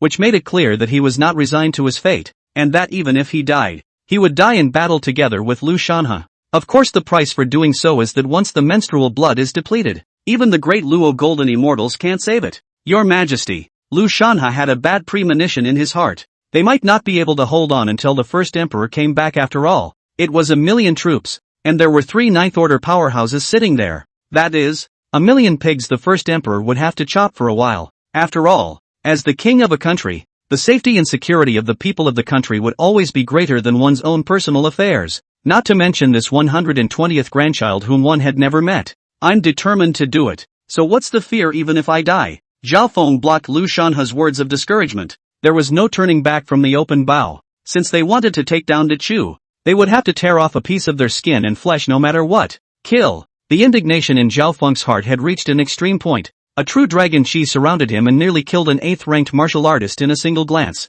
However, after reacting and forming an encirclement there was no more such opportunity, and the same Liu Shanhe was also surrounded and caught in a deadly battle. Why? Your Majesty, why is it that you just can't recognize the situation? The Prime Minister sighed in a feigned manner, as if he was feeling sorry for the last King Emperor of Great Chu. I am the Son of Heaven. How can I bear to have my authority bent day by day? Seeing the right moment, Zhao Feng unexpectedly broke through the siege of 4 experts and killed towards the closest Prime Minister. Compared to foreign enemies, he hated such traitorous traitors even more, and he would replace him even if he had to risk his life. The Western Liang powerhouses didn't risk their lives to stop them. In their eyes these people were dispensable. The Prime Minister was just an ordinary person and was old and weak, so he couldn't react at all before he was run through by Zhao Feng's palm and died. Immediately afterward, the deadly offense struck again. The true Dragon Qi could no longer protect his body, and Zhao Feng's body flew out of the hall and landed heavily on top of the ground. The Forbidden Guards recognized this as their emperor, but they only recognized the military talisman.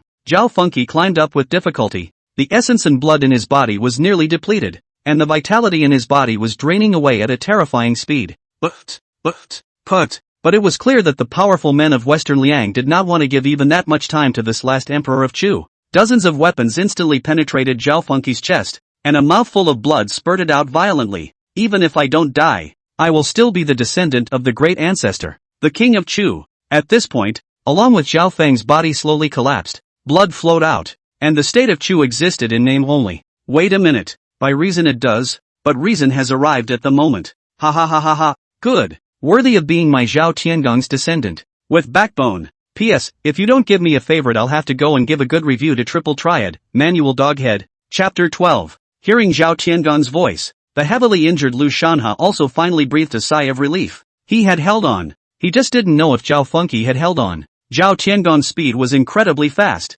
He was originally a Grand Master Realm powerhouse, and now that he had been practicing in the heavenly abyss for 12,000 years, his strength had once again skyrocketed after being saved by Zhou Ming's pot of tea. The figure was originally far away in the sky, just a small black dot, but in the blink of an eye, it had already come to the near future. Nowadays, his realm was close to the peak of Grandmaster, and a strong person of this strength already had the capital to stand at the high point of this continent. That's the late emperor? The civil and military officials of Chu present instantly recognized Zhao Tiangong's identity, as the portrait was hung in nearly every important place in the palace. Impossible. Absolutely impossible. The late emperor has been dead for more than 10,000 years. How can he still be around? Fake. Absolutely fake. I know.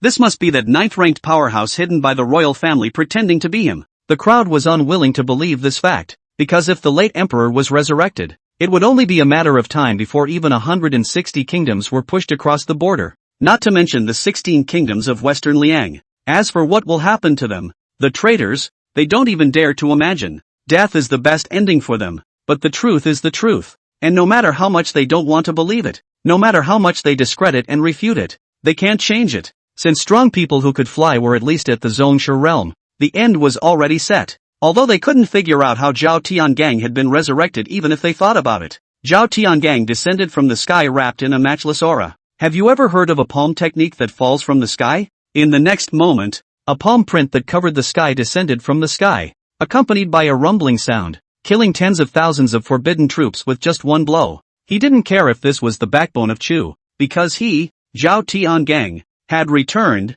and as long as he was still in Chu, it was impossible to destroy it. Zhao Feng's last breath was held. and Zhao Tiangang walked back to the main hall carrying the 3 heads and casually threw them on top of the ground. The crowd all shuddered when they saw the appearance of the heads, because it was none other than the 3 ninth-ranked powerhouses from the 16 kingdoms of Western Liang. What's your name? Zhao Tiangang helped Zhao Funky back into the dragon chair while he finished treating the injuries on his body. First, the late emperor? From the edge of life and death was pulled back. Zhao Feng did not understand how it is. Immediately tears like rain. The late emperor. Is Zhao Feng incompetent? Lost the great Chu's kingdom to this 9 ghosts under the face of the ancestors. Apparently he had thought he was dead and had met Zhao Tiangang, who had passed away tens of thousands of years ago. Zhao Funky, you've done quite well, but now is not the time for you to cry. De Chu still needs you. Hearing this, Zhao Funky froze and raised his red eyes before realizing that the world around him was so real and familiar, especially since he was still sitting on top of the dragon chair. This wasn't the 9 spires of the Yellow Springs at all, but the Great Chu Dynasty Hall. He's not dead. He's alive and well now. And that means the late emperor is alive. But this conjecture made him even more unbelievable. But how can a person who died for more than 10,000 years be resurrected? The shock in his heart at this moment was no less than that of the officials of the full court. First emperor, the microcosmic minister's protection is unfavorable. Lu Shanhe, who was covered in sores, knelt down, and Zhao Tiangang waved his hand and turned around, his eyes scanning the 9 8th-ranked martial artists in Xiliang. However, that aura still pressured everyone present to tremble in their livers. That's just it. In front of the gentleman, I'll be lenient and grant you death. In the end, Zhao Tiangang didn't choose to do anything more to this group of people. After all, he had changed too much in these tens of thousands of years and didn't care that much about everything. If there was, it was only his own dynasty that he had fought for his whole life and then fought again, and now he was a god to these people in front of him,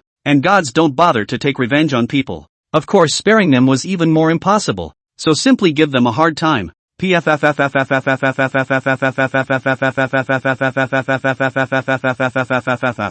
Zhao Tiangang closed his eyes, pieces of people in the great hall fell down, their eyebrows pierced through, too dead to die. Even the group of 8th rank experts were not spared. After all, in the eyes of a grand master, there was almost no difference between an 8th rank martial artist and an ordinary person. Just now, who hit me? However, one person suddenly stumbled in outside the main hall, and it was the middle-aged man who had been sent flying by Lu Shanhe's punch earlier. Half of his face was sunken in, and his sanity was already somewhat unclear. Kill! Give me the old man to kill. However, he did not wait for him to finish his words to react first. This hall full of blood and pieces of corpses in front of him for a moment so that he was a little overwhelmed. However, when he saw the corpses of the 9 8th ranked martial artists, his legs were already trembling a little. His gaze swept again. There were 3 more heads by his feet. The 3 strongest 9th ranked powerhouses in Western Liang. Seeing this, he only felt his heart beating so fast, and then his eyes rolled over in a living fright. Sip, sip, sip.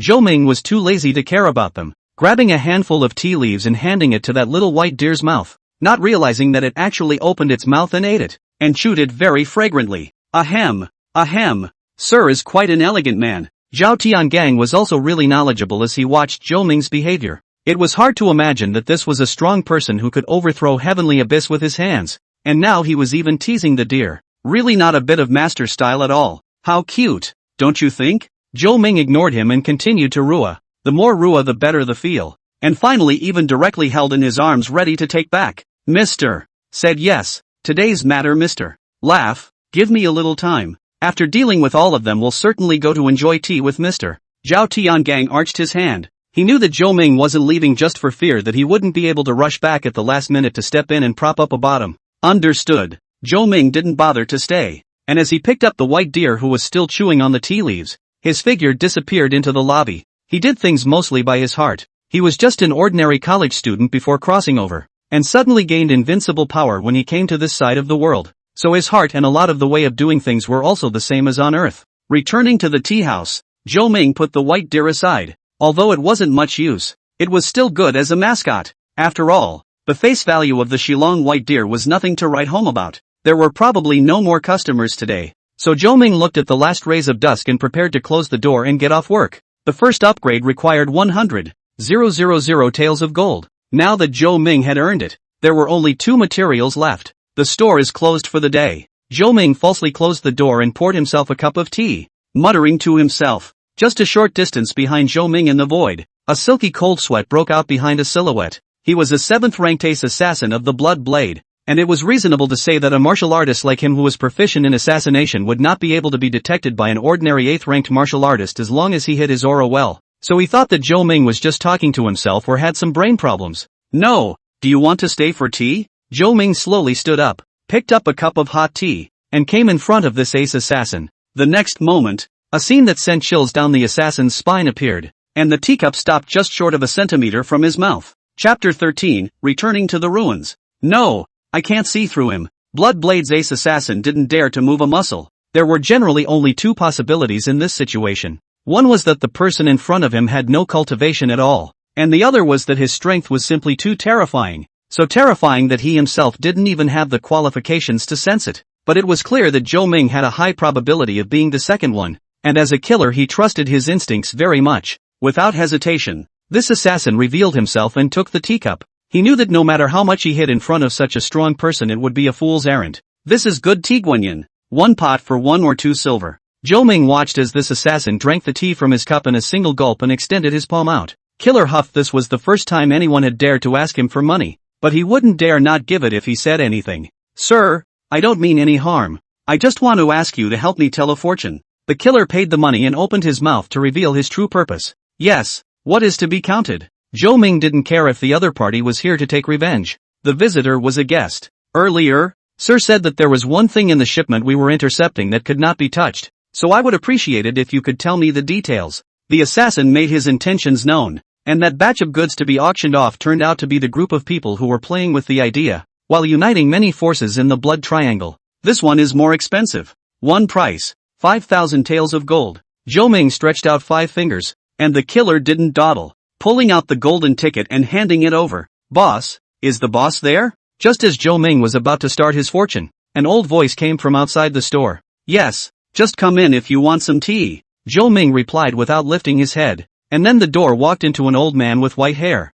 Looking at its age is estimated to have long been on 100 years old, but the body is still robust. The breath is not extraordinary. A disciple of my Crane Mountain should have come to your place. I wonder if I could talk to the old man for a moment. The old man was dressed in a greenish-blue Taoist robe, holding a whisk in his hands, quite a bit of immortal flavor. That's just right. Your apprentice owes me some money, so it's a good time to help her pay it off. Zhou Ming took out the jade pendant that the woman had given him earlier to offset the bill and threw it into the old man's hands. Don't be ridiculous. How can Morong's senior sister owe you money? I think it must be you harmed her. If not, honestly explain. Today we'll take your soul back to refining soul lamp. A grumpy voice came from behind the old man, also dressed in Taoist robes, except that this person was extremely young and short-tempered. Mu Yun, do not be rude, the old man reprimanded. But his expression was also a bit unkind. They tracked Morong Shu's aura to this tea house and then disappeared. Even the people from the Tianji pavilion couldn't figure it out. If they were to believe that there was no problem here at all, that would be absolutely impossible.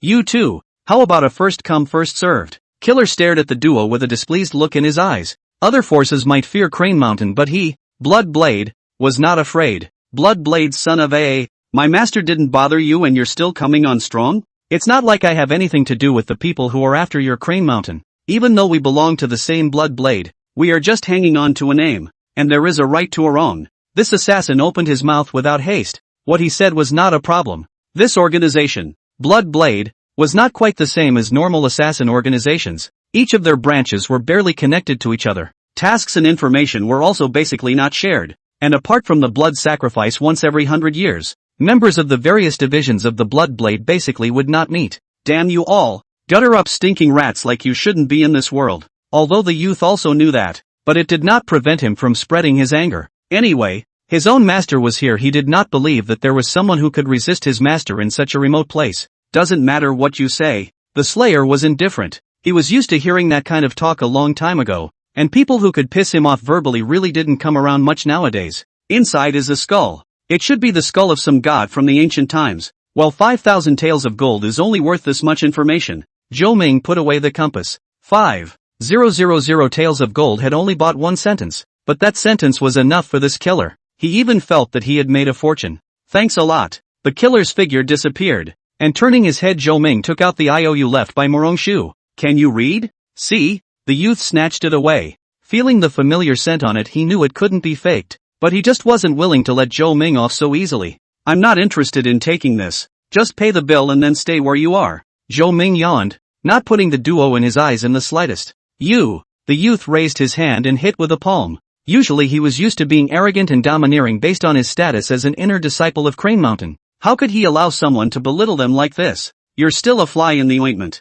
Ka chow. The words did not fall. The youth's arm was twisted down hard. That speed not only the old man of Crane Mountain did not react to, even the youth himself did not react to. Until the arm was thrown into his face by Zhou Ming, the drilling pain was sweeping through his entire body, and he immediately curled up and howled miserably. Remember to teach him manners before you leave the house. Next time it will be his head that falls off. Zhou Ming's tone was flat, as if what was in front of him was not a Crane Mountain elder, but just an ordinary old man. What the gentleman says is true, and it is my fault for poor discipline. The old man was scared out of a cold sweat at the moment, to know that he had just broken through the 9th rank yesterday. Even if he was placed in the Crane Mountain, he was considered to be a first-class strong man, but despite this he realized that he still couldn't see through the boss of this tea house in front of him. When he faintly probed out a strand of his spiritual sense in an attempt to probe Zhou Ming's bottom line, he realized that the true chi in his skirt was trembling, as if he was afraid of the person in front of him. This kind of feeling was only experienced by him when he faced the head of the Crane Mountain Taoist sect when he had just joined Crane Mountain back then,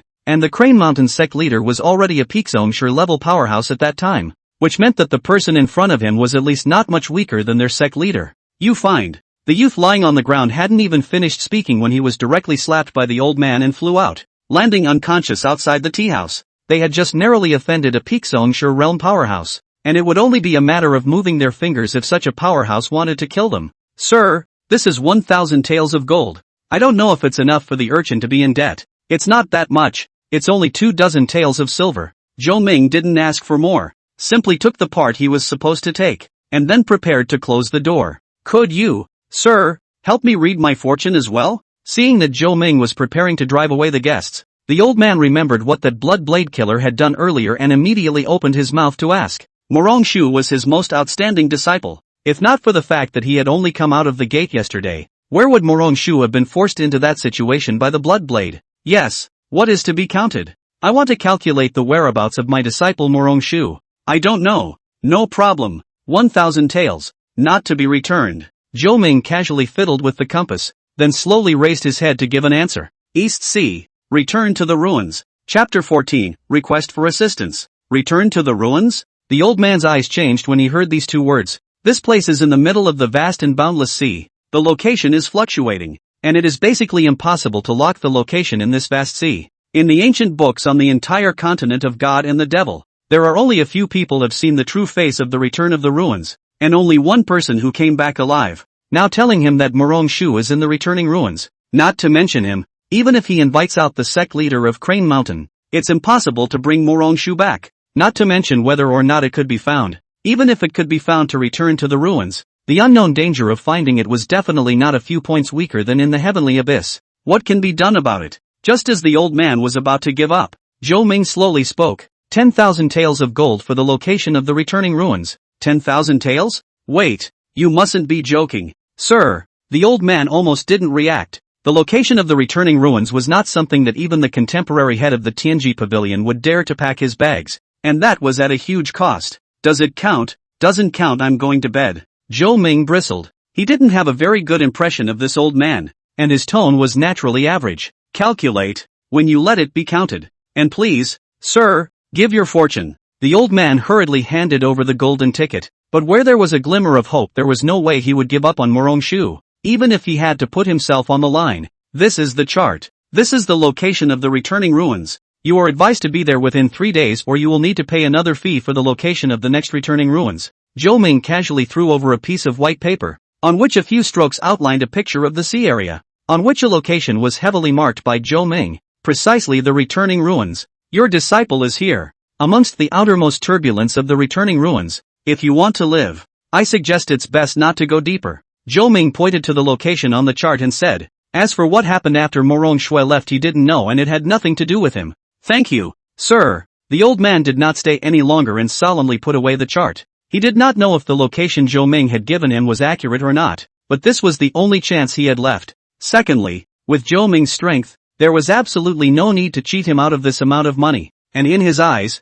the mortal world's possessions were just dung. But he just didn't understand why Zhou Ming was so interested in these things. The following morning, Zhou Ming woke up early and opened the door of the tea house, ready to welcome a new round of guests. It was not known if it was due to Zhou Ming, but this place filled with bloody chaos actually had people actually start drinking tea. It is hard to believe that a group of bandits and thugs who lick blood at the tip of their swords every day, with their heads on the waistband of their pants, would be quiet enough to sip tea. However, this scene was truly happening inside Zhou Ming's tea house. Boss, have another pot of this what's-his-name iced tea. The sweetness is so many times better than that mash wine. Zhou Ming was not ambiguous, and directly picked up a wooden bucket which was filled with reddish-brown tea. This is actually something that he wanted to drink himself, and as a result, it sold out directly today. Good business today, sir. Zhou Ming heard a familiar voice in the middle of his busy work. It was midday, the hottest time for business. The small tea house was crowded with people. Although it was busy, but Zhou Ming's expression was happy about it. Not bad. Zhou Ming looked at Zhao Tiangang as he walked in, still carrying a slight aura of blood on his body, and thought that it must have been a bloody mess within Chu since he left yesterday. Funky, he has to deal with important matters in the court. He can't come to accompany Mr. to sip tea. Please forgive me. Zhou Ming did not say much, directly pulled out the menu that had been carefully prepared for them. What to drink today? A pot of the finest black tea. Then, Zhao Tiangong's mouth twitched as he looked at the prices on the menu that all started at a minimum of 100 taels of gold. Although he didn't care about money, this was a bit too dark. Let's, guest inside please. Zhao Tiangang signaled Su Ji to pay, and then a not-so-small gold ingot appeared in Zhou Ming's hand. The shimmering gold hooked the eyes of everyone present. This 100 taels of gold they couldn't earn if they put their lives on the line for the rest of their lives, but give them 100 guts and they wouldn't dare to grab it. They didn't know Zhao Tiangang, and they didn't know Zhou Ming's true strength, but Su Ji was a celebrity, the state master of the Great Chu, and his entire art cultivation had long reached the 8th rank, and they were afraid that they wouldn't be able to die enough even if they all went together. Zhao Tiangang didn't care about his image and picked up the freshly boiled tea and poured it down with his head. Good tea. Another pot. Good tea. Come again. In this way Zhao Tiangang even dry dozens of pots, spent 4 or 5,000 taels of gold, has been drinking from noon to near dusk before stopping somewhat unfulfilled. For a strong person like Zhou Ming, he would naturally leave no stone unturned to curry favor. Spending a little gold to support him was just the simplest thing. Mister, if there is any need for loan place, just open your mouth. Even if I pour out the power of the state of Dechu will certainly help Mr. Complete. Zhao Tiangong's true purpose was exposed, and to put it bluntly, he wanted to draw a closer relationship. Where do I need help? If you want to help me find a store boy, I'm quite busy myself. Zhou Ming shrugged his shoulders. This day was indeed a bit hectic. He had to find someone to help. That's good to know. I remember Funky has a sister who was the prettiest girl in my Dechu. If you don't mind, I'll send her over to you tomorrow. Zhao Tiangang immediately took a stand. Zhou Ming was indifferent. Whoever came was not coming. The two chatted some more and agreed to keep coming back tomorrow while sending Zhao Inger, also known as Zhao Funky's sister, over. First, sir, save my master. Just as the two of them were about to leave, a familiar figure rushed in from outside the door. It was Morong Shui, who had left the day before yesterday, not expecting to really be rescued from the returning ruins by that old man. Who am I to say? Zhou Ming lowered his head and wiped the table. I'll agree to anything you ask for as long as you're willing. Sir, Morong Shui's eyes were moist at the moment. Her master had appeared at her most desperate time to save her from that horrible place, but had gotten himself involved. She couldn't do it without leaving her master behind, but going straight back to Crane Mountain, not to mention whether the time would be in time or not. Even if it was in time, who would risk their lives to save someone in the returning ruins? So her only hope now was the owner of this mysterious tea house. She could sense that this person was definitely unusual, not normally strong. Yes, but I need a freshly ripened purple and gold gourd. Morong Shui was slightly relieved when she heard the first half of the sentence, but the latter request froze her once again. The purple gold gourd was one of the most important things in Taoism, and only by reaching the 9th rank and becoming a Taoist elder could one obtain a purple gold gourd of their own. And now that Zhou Ming had opened his mouth to ask for it, it simply wasn't something that she, a pro-disciple, could decide. My master has one, and if you can get him out, his old man will surely agree. What if he backs out? Reverse it and I'll credit myself to you. What do I need you for? Zhou Ming rolled his eyes. He wasn't running a kiln. However, these words deeply touched Morong Shui. Even in a place like Crane Mountain where geniuses gathered, she was the center of attention, and now she was even disliked. Cough cough. Sir, I am an old acquaintance with an old ancestor of the Crane Mountain. If sir can help this girl child out, I can guarantee that I will bring back a purple gold gourd for you.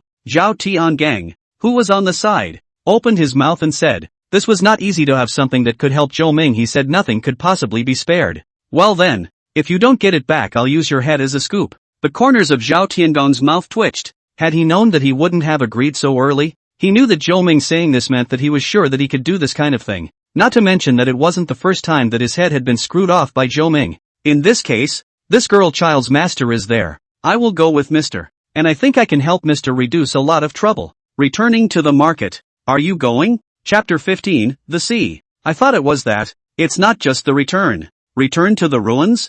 Zhao Tiangong's face froze. That place was so long ago that it wasn't even explicitly mentioned in the oldest ancient books in the most central state's book depository. No one knew how it appeared or where his source was. Just like the heavenly abyss. Mysterious and ancient. Only the heavenly abyss was man-made, while the returning ruins appeared along with this world. You should be glad that place is accessible to me. Zhou Ming checked the range and found that the returning ruins were only 700,000 miles away from him. Any farther than he really couldn't do anything about it. And you, going or not? Go, of course go. How could I let Mr. risk his life? Zhao Tiangang wants to give himself 2 ear scrapes at this moment. How can his mouth be so indebted? But he couldn't possibly back out after the words had been said, so he could only agree to it with a stiff upper lip. Not to mention that with his Grand Master realm plus this terrifying and boundless fellow Zhou Ming, even if it was the returning ruins, he still dared to break through. Seeing this, Zhou Ming pinched out a finger technique, and in an instant, he brought Morong Shu to appear on a beach 100,000 miles away.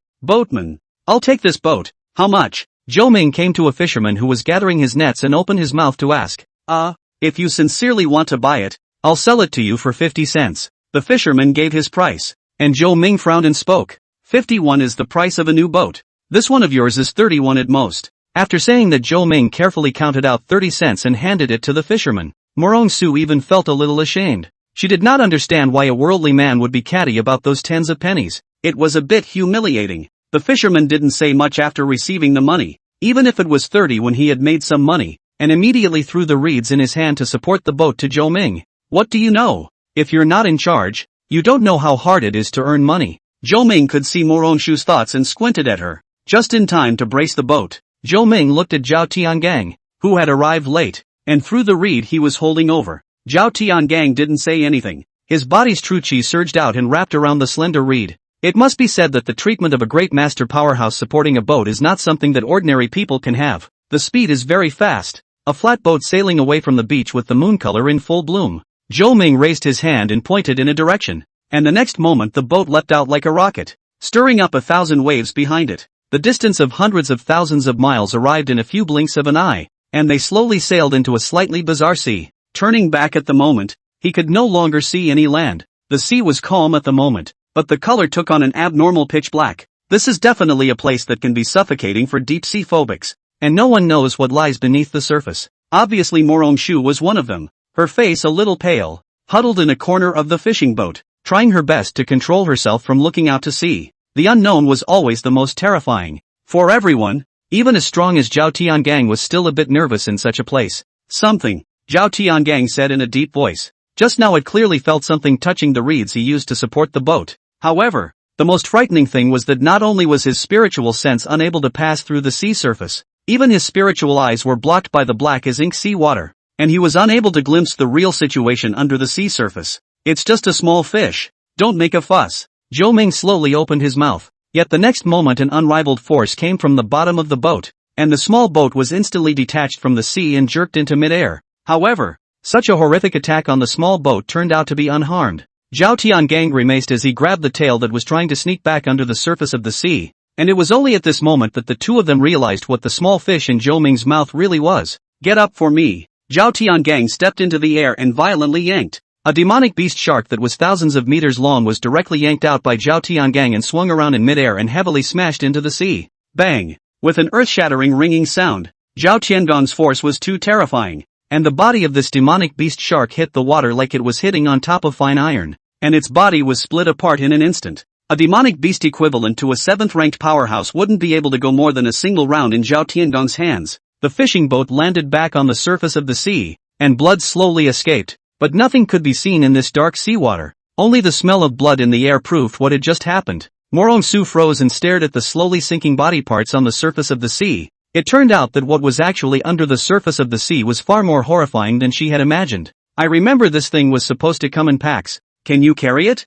Zhou Ming stretched his back and opened his mouth to ask. It doesn't matter how many come. Before the words landed, the head of a creature the size of a mountain appeared at the bottom of Zhao Tiangong's feet, opening an abyssal mouth that seemed to be able to devour everything and biting down. This shark and the previous that is a species. Only then the previous one is too strong. Already adult. Body length more than tens of thousands of meters. The strength of less is also the ninth order. Morongshu was so scared that her legs went limp. That sense of oppression was too terrifying. Humans were as small as a bug in front of it. She was glad that she hadn't encountered it when she came here. If she had, then I'm afraid she wouldn't have given her master a chance to rescue her at all. This one isn't big. The big one is still out. Zhou Ming's finger flicked on the wooden boat, and the huge waves caused by this shark's body slapping the water subsided in an instant. What? There's more? Morongshu opened her mouth somewhat incredulously. This one in front of her with a body length of 30,000 meters wasn't even big? Then what would be the largest in Zhou Ming's mouth?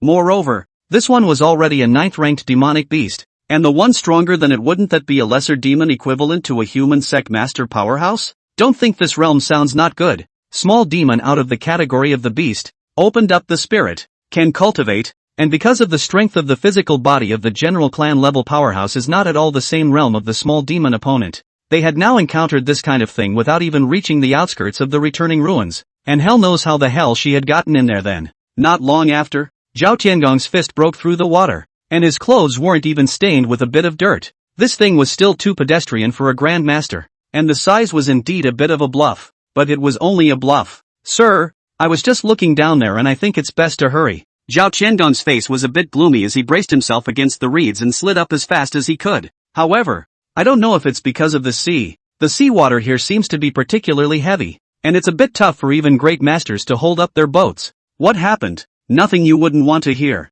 Zhao Tiangang didn't answer her question. He just wanted to get out of here. Otherwise, even if he was a grand master, he would be consumed alive here. Zhao Tiangang didn't talk nonsense. Under the surface of the sea she saw hundreds of thousands of these demonic beasts with a body length of 1,000 meters, and there were tens of thousands of 10,000 meters of adult size. And the most important thing was that there seemed to be some kind of creatures on the bottom of the sea in this sea before he left that had opened their eyes, and the diameter of the eyes alone was thousands of meters. This kind of quantity, even if tired to death, he can't finish killing, and according to this situation, I'm afraid that the small demon is not the limit. If messed up in his realm is equivalent to the big demon that really is dead. Of course this was without considering Zhou Ming. Zhao Tiangang believed that as long as Zhou Ming was willing to do it, not to mention a single great demon, even 100 would only be a matter of a finger. However, this little demon didn't seem to intend to let the few people go, but just as it wanted to make a move, it had a heart attack and directly vanished. Feeling that mighty pressure far away,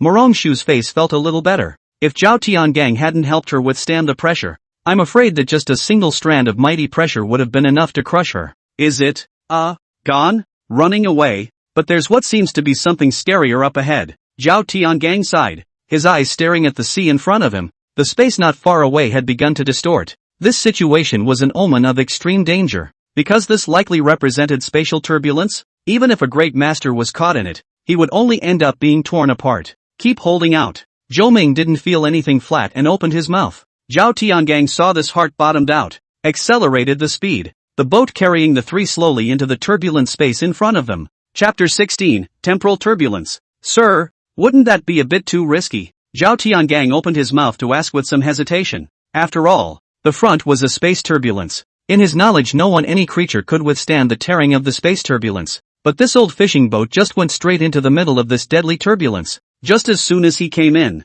Zhao Tiangong's face changed violently. Because this wasn't a simple spatial turbulence at all, but a much more terrifying spatio-temporal turbulence. Fuss. Zhou Ming still had the leisure to pull out a tea set from somewhere at this time, poured himself half a cup of tea, and handed over half a cup to Zhao Tiangang as well. Zhao Tiangang received it trembling. At this moment the scene in front of him was definitely the most spectacular he had ever seen in his life, and he felt that even the deepest layer of the heavenly abyss was not necessarily as dangerous as this place. The space and time in front of him seemed to have been kneaded together by a big, merciless hand, and Zhao Tiangang even saw a myriad of himself, who was other space and time. Morongshu is also the same. The most dangerous time, she almost fell into other time and space. If that really is the case, then she will be directly by the laws of heaven to erase all traces of existence. As for Zhou Ming, there had only been one since the beginning. and even the distorted spacetime could not reflect him in other spacetime. From the beginning to the end, he remains the only one of his own self, and nothing can affect him. At the same time, the space here is also chaotic. All kinds of incredible things mixed together. All kinds of wonders that cannot be seen in the outside world for 10,000 years, and extinct creatures are all here. For example, a ray of flying immortal light. Legend has it that if you touch it, you can instantly become an immortal, but no one has been able to successfully touch it since the beginning of time. Another example was a huge green dragon flying in front of the three. Hundreds of thousands of feet long like a small mountain range. All the scales on its body were a constantly blinking eye. This was not an illusion but a real creature. It was hard to imagine that there was actually a creature that could survive the temporal turbulence. The strength of its flesh was already immeasurable. Spacetime here is a chaotic code, operating in an incredibly bizarre way that doesn't make sense everywhere, but adds up to nothing. But even so, the small fishing boat they were sitting on was unharmed, allowing the power of space to sweep and the power of time to wash over it remained firm,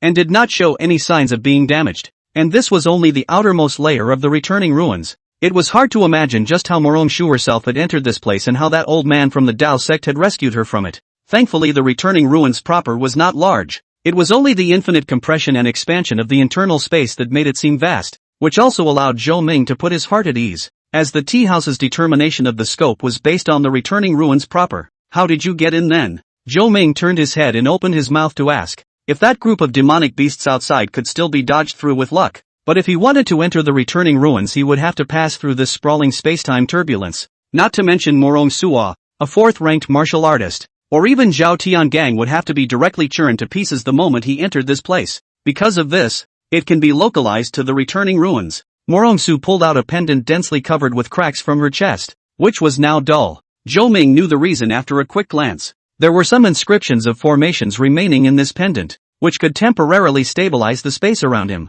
It was just that this couldn't do much for the temporal turbulence at the periphery of the returning ruins, and it could only be said that it was already a miracle that Morong Shu had survived until now. You're still pretty stupid. Zhou Ming rolled his eyes, and at the same time, he had to sigh that stupid people have stupid blessings, but any time she took a wrong step in this turbulence, that would be the end of everything, and her soul would be dispersed. My mother is seriously ill, and only the sea crystal grass in the returned ruins can save her. Morong Su slowly lowered her head. She also knew how big of a basket case she had stirred up this time. If not for his master sacrificing his life to save himself, he would probably have been some insignificant speck of dust by now.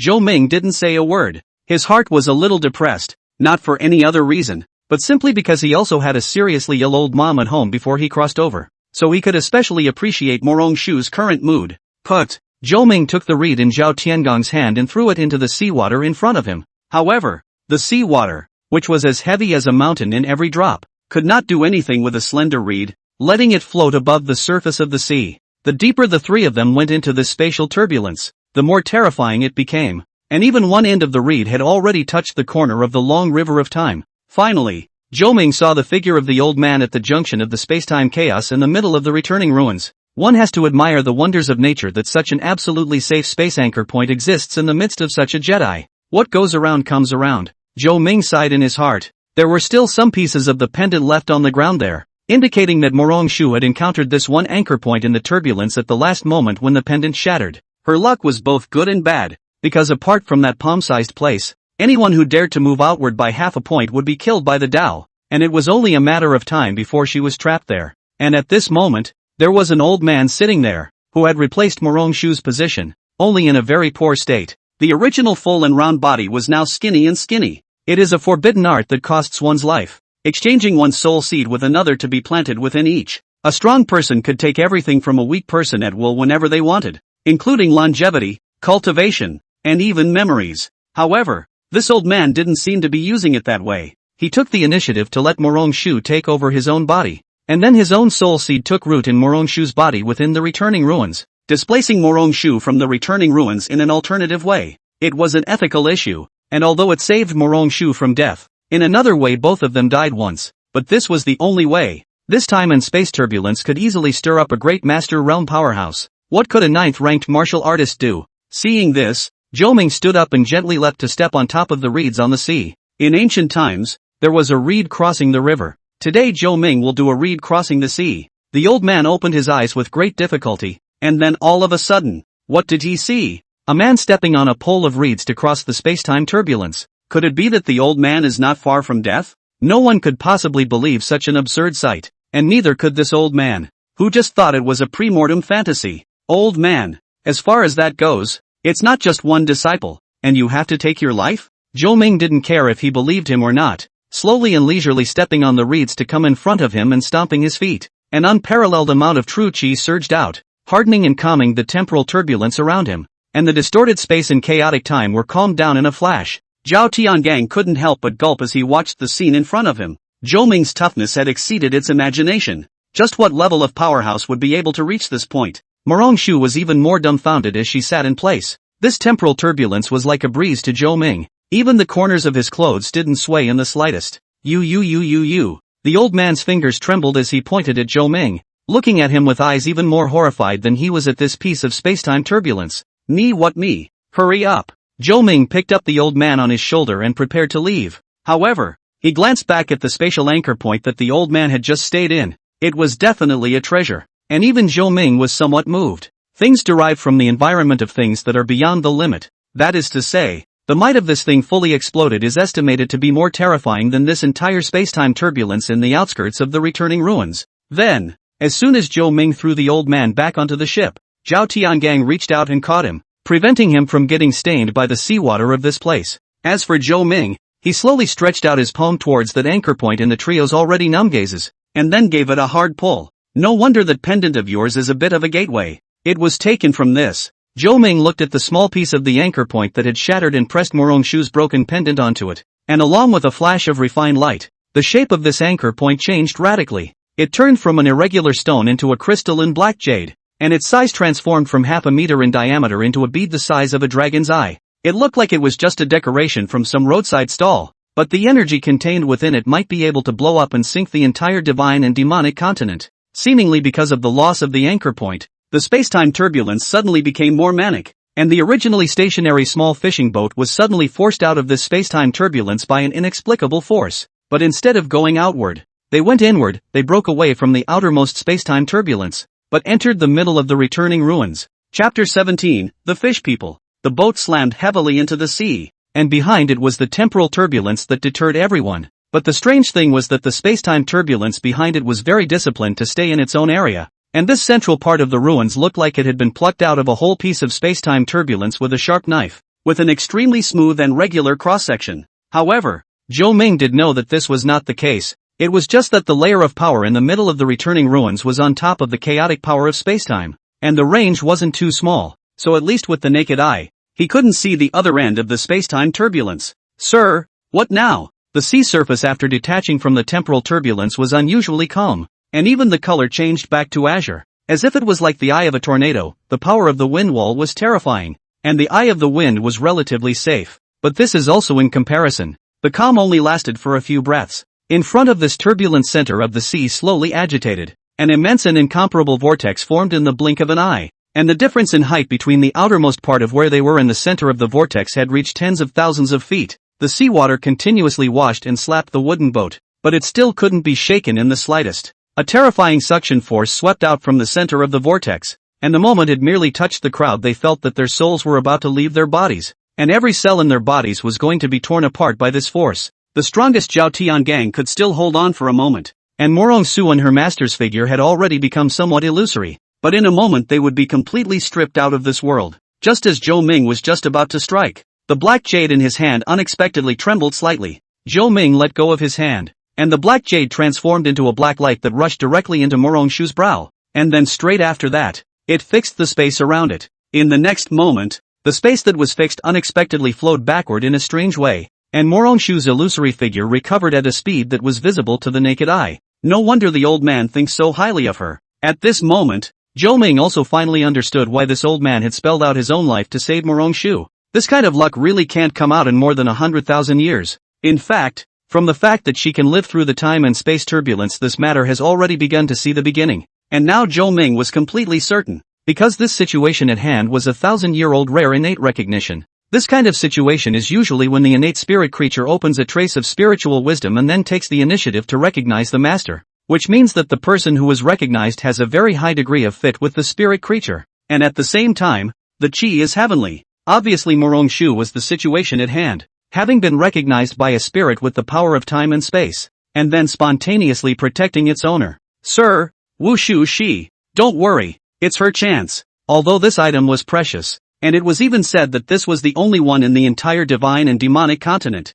Zhou Ming didn't really care. He did most things by heart, and had no penchant for robbing people of their chances, which really wasn't of much use to him, even if it was just an unusual decoration. Trouble, sir. The old man immediately put down his heart when he heard this. If something went wrong with this disciple of his, then he really didn't even have the thought of living. Go inside. However, to the duo's surprise, Zhou Ming had no intention of leaving, and instead wanted to go to the center of the returning ruins. Mister, don't be too big for your britches. The old man gulped and opened his mouth to advise. On the contrary, Zhao Tiangang he was different. He was completely trusting Zhou Ming, no matter when or where. Even if Zhou Ming told him to jump directly into the center of the returning ruins, he didn't bring the slightest hesitation. Doesn't she want sea crystal grass? Zhou Ming spread his hands, but the old man froze. He couldn't imagine that the purpose of Zhou Ming venturing deeper was actually this. Sir, you're being a bit irrational. Which one of the princesses of my royal family isn't better looking than this girl child? There's no need. Zhou Ming swept him a glance and spoke. A gentleman does not save. A sage is benevolent. I do things according to my heart. I will do whatever I feel needs to be done. Today I want to be a saint who helps the world. Do you think I don't have that strength? Zhou Ming's words caused Zhao Tiangang to feel a little ashamed. Zhou Ming ignored him, and a wave of true qi wrapped the fishing boat around it, breaking straight through the 10,000 feet of waves and rushing straight towards the deepest part of the vortex, where the returning ruins were at their very center. Countless runes flashed on the way, which were naturally formed great Dao runes, but they were directly crushed when the wooden ship passed by, not blocking a single point. Zhao Tiangang and the old man watched with trepidation. If it wasn't for Zhou Ming being here, they were afraid that the moment they saw these great Dao runes they would be directly annihilated by the invisible rules. Zhou Ming once again raised his hand and pressed, and the seawater tide that was traveling at over 10,000 kilometers per hour came straight down in an instant, as if time had been suspended. The scope of this hand was unknown how many times more terrifying than when that spacetime anchor point was protecting the Lord just now. Knowing that this was the returning ruins, where even the rules of the Great Tao could not escape from the centermost area, but at this moment, it was actually being held in place by Zhou Ming's palm. The unimpeded fishing boat traveled even faster, swooping down in a near vertical dive,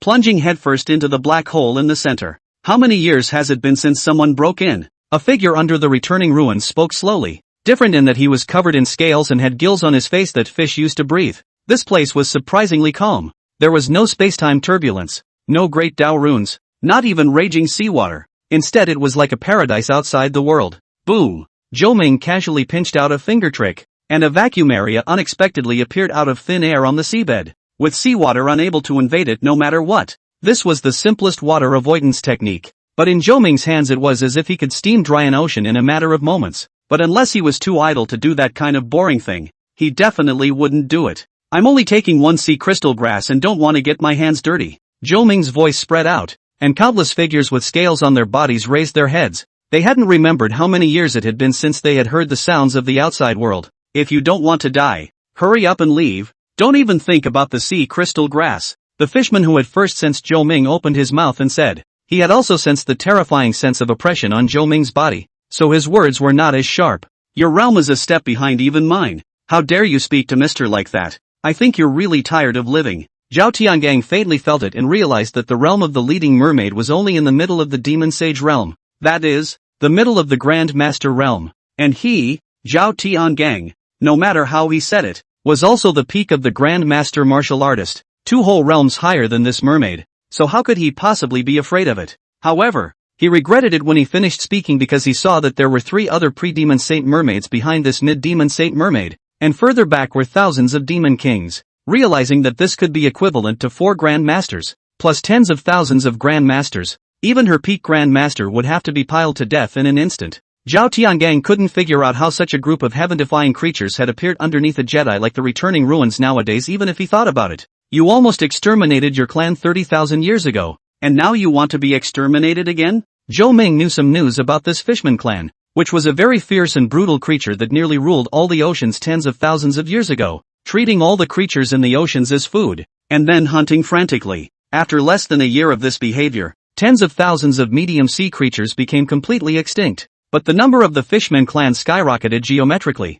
which led to them not being satisfied with just staying in the ocean. It was also because of their arrogance that they drew the demonic beasts in the sea to join forces with the human powerhouses on land. And it was only at an extremely painful cost that the main force of the Fishman clan was wiped out. The last Fishman leader led the rest of his people into the returning ruins at the cost of his own life, and languished at the bottom of the returning ruins. Go get him, quick! The Fishman leader felt the pressure multiply. He knew that even if his clan members went together they were probably not a match for that youth, but dealing with the one next to him was not a problem. As for Zhou Ming, he was in no hurry and once again leisurely drank his tea, seemingly not worried at all about that Fishman clan's bottom card. Good boy, you're really wild to the core. In the next moment, a golden light rose up and an overwhelming pressure met Zhao Tiangan's body, which was nearly crushed. However, this pressure directly dissipated when it arrived in front of Zhou Ming, like a light breeze. Chapter 18. Sir, over to you. Zhao Tiangang rolled over twice on the ground and stood up,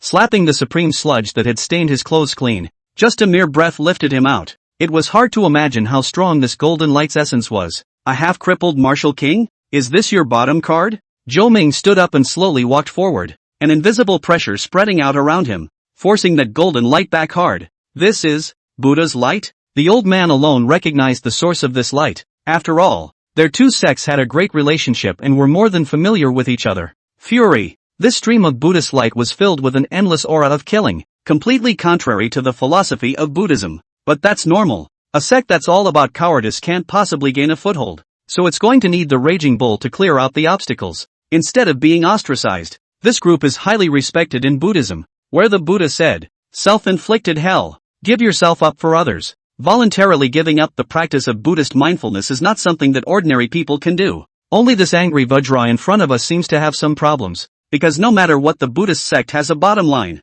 and will definitely not kill indiscriminately. And now this one has been gone off the deep end. The apparent Buddhist nemesis Vajra, but in reality it's just a monster piled up by countless grievances. In vain. As expected, a big golden hand from the ground out, casually grabbed a handful of fish people's small demon directly pinched burst, and then will be full of blood and broken meat straight into his mouth. You guys really aren't afraid to die. Zhou Ming shook his head. He didn't think that the Fishman race would still have such ambitions. These tens of thousands of years had actually bred a killing monster, obviously not willing to sink with eternity at the bottom of the returning ruins, being a bunch of rats in the sewers. However, this kind of thing could not be controlled at all. It had no spiritual intelligence, only the desire for blood and the most primitive killing instinct. Chief, what to do? We can't watch it eat all of our people. In just a few moments, 1/10 of the Fishman race lesser demons had already fallen into the mouths of the angry eyes Vajra, and they were so powerless to resist that they couldn't even escape. There's no way around it. No one can handle that human kid without letting it get full.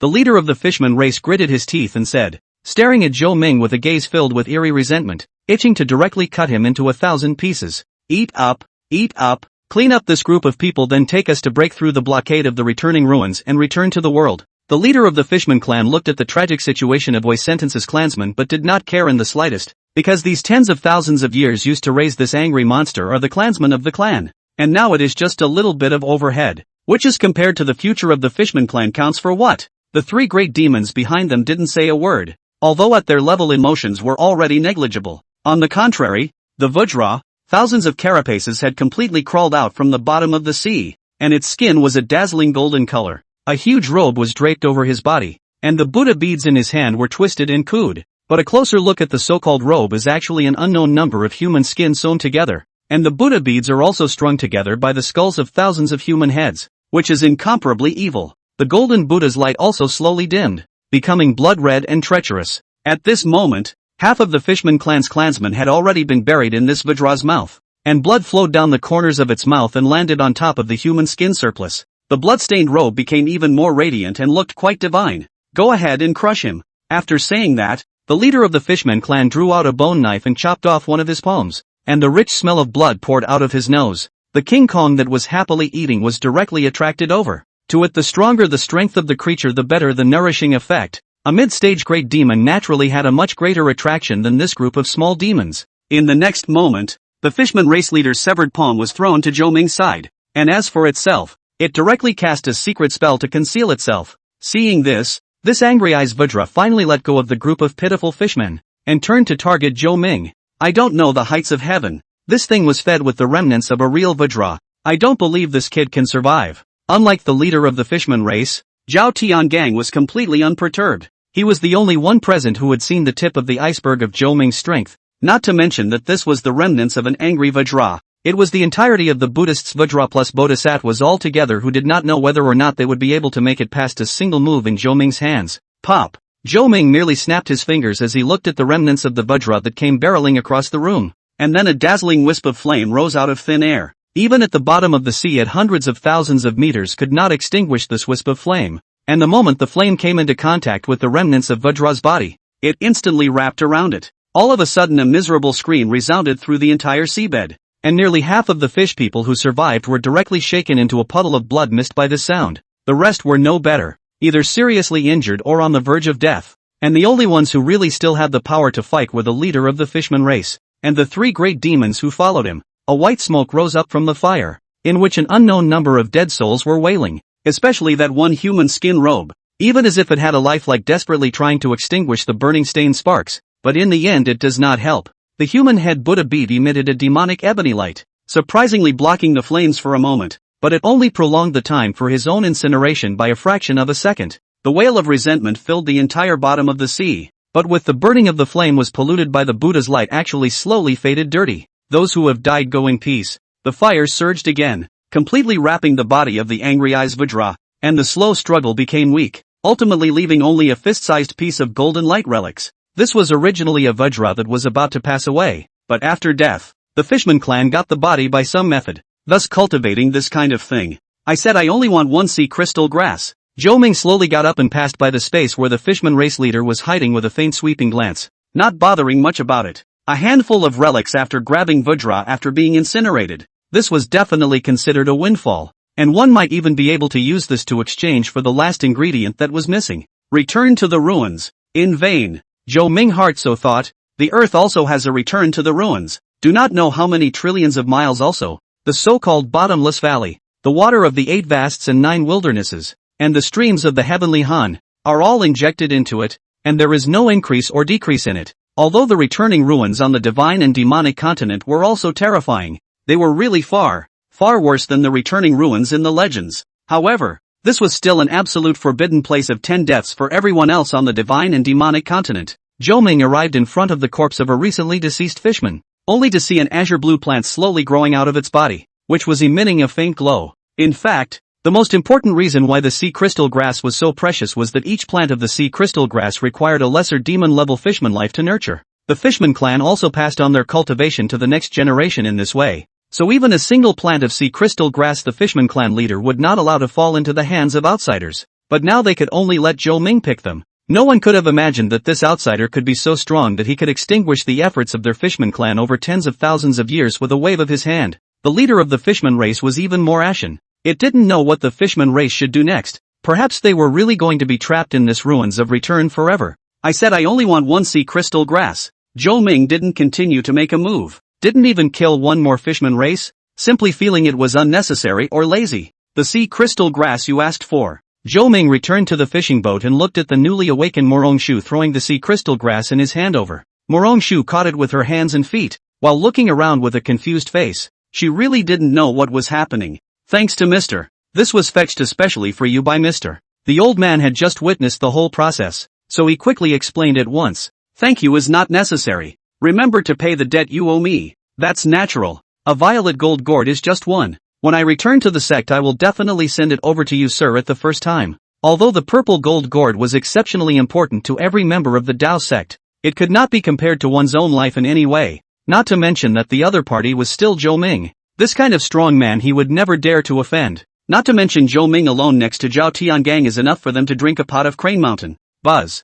Suddenly, the entire returning ruins trembled slightly, and the Fishman clan chief who heard the humming sound instantly changed his gloomy face. It knew that this was the signal that the returning ruins were about to make a spatial folding leap, and at the same time it was the most dangerous moment in the returning ruins, as everything in the returning ruins would become extremely manic, and there was a way to avoid it that only they, the Fishmen, knew. Therefore, Zhou Ming and the others were categorically unlikely to survive, and by dropping an angry ice corpse, they might be able to obtain an even stronger body, which caused the Fishman clan chief to rekindle his hope. Chapter 19 Clearance. The great Tao laws roared. A heaven and earth pressure came to meet them. and it was impossible for anyone to hold out for even a breath under this kind of might. Fishman clan leader with the fastest speed led the clan copy the bottom of the sea under the silt drilling. Where there are Fishman clan predecessors left the formation. Can Clam Lake them in the return to the ruins of spacefolding leap this time not to worry about their lives. It was by virtue of this that they were able to flourish at the bottom of the returning ruins generation after generation.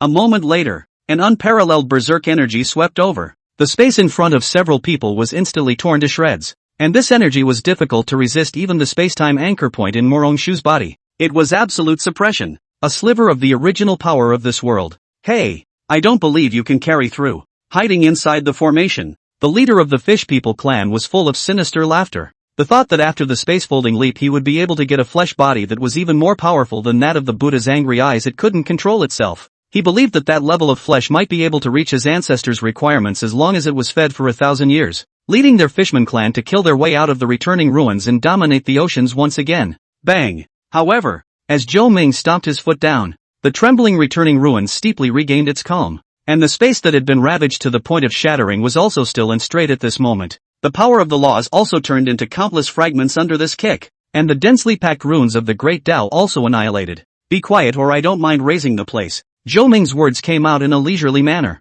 and the next moment a passageway slowly appeared in front of the crowd, and beyond the passageway was unexpectedly the same beach that they had left. The returning ruins seemed to have their own consciousness, and understood that Zhou Ming could not be offended, and that he was truly able to do what he said and level the entire returning ruins, so it directly let Zhou Ming leave, wanting to send this plague god away quickly. What are you waiting for? You're still going to hold up your stupid boat? Coming.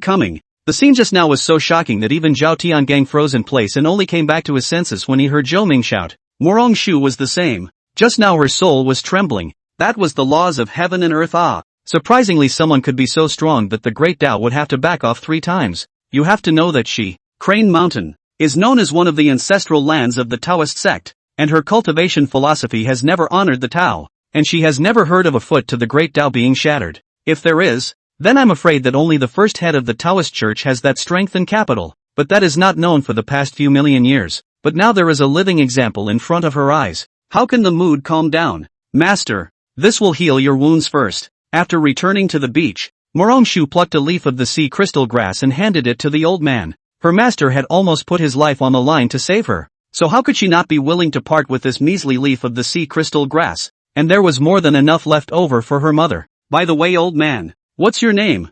I'll have time to pay you a visit at Crane Mountain in the future. Zhou Ming turned his words around and opened his mouth to ask. I Zhang Qing Shen, today thanks to Mr. Life-saving grace. In the future, if Mr. Need, as long as the old man can do, certainly desperate. Come on, keep your life to yourself. Zhou Ming didn't want this old man to do anything. He simply wanted to pay a visit to the Taoist sect's primordial patriarch. Sure enough, it's here. The old man wasn't lying.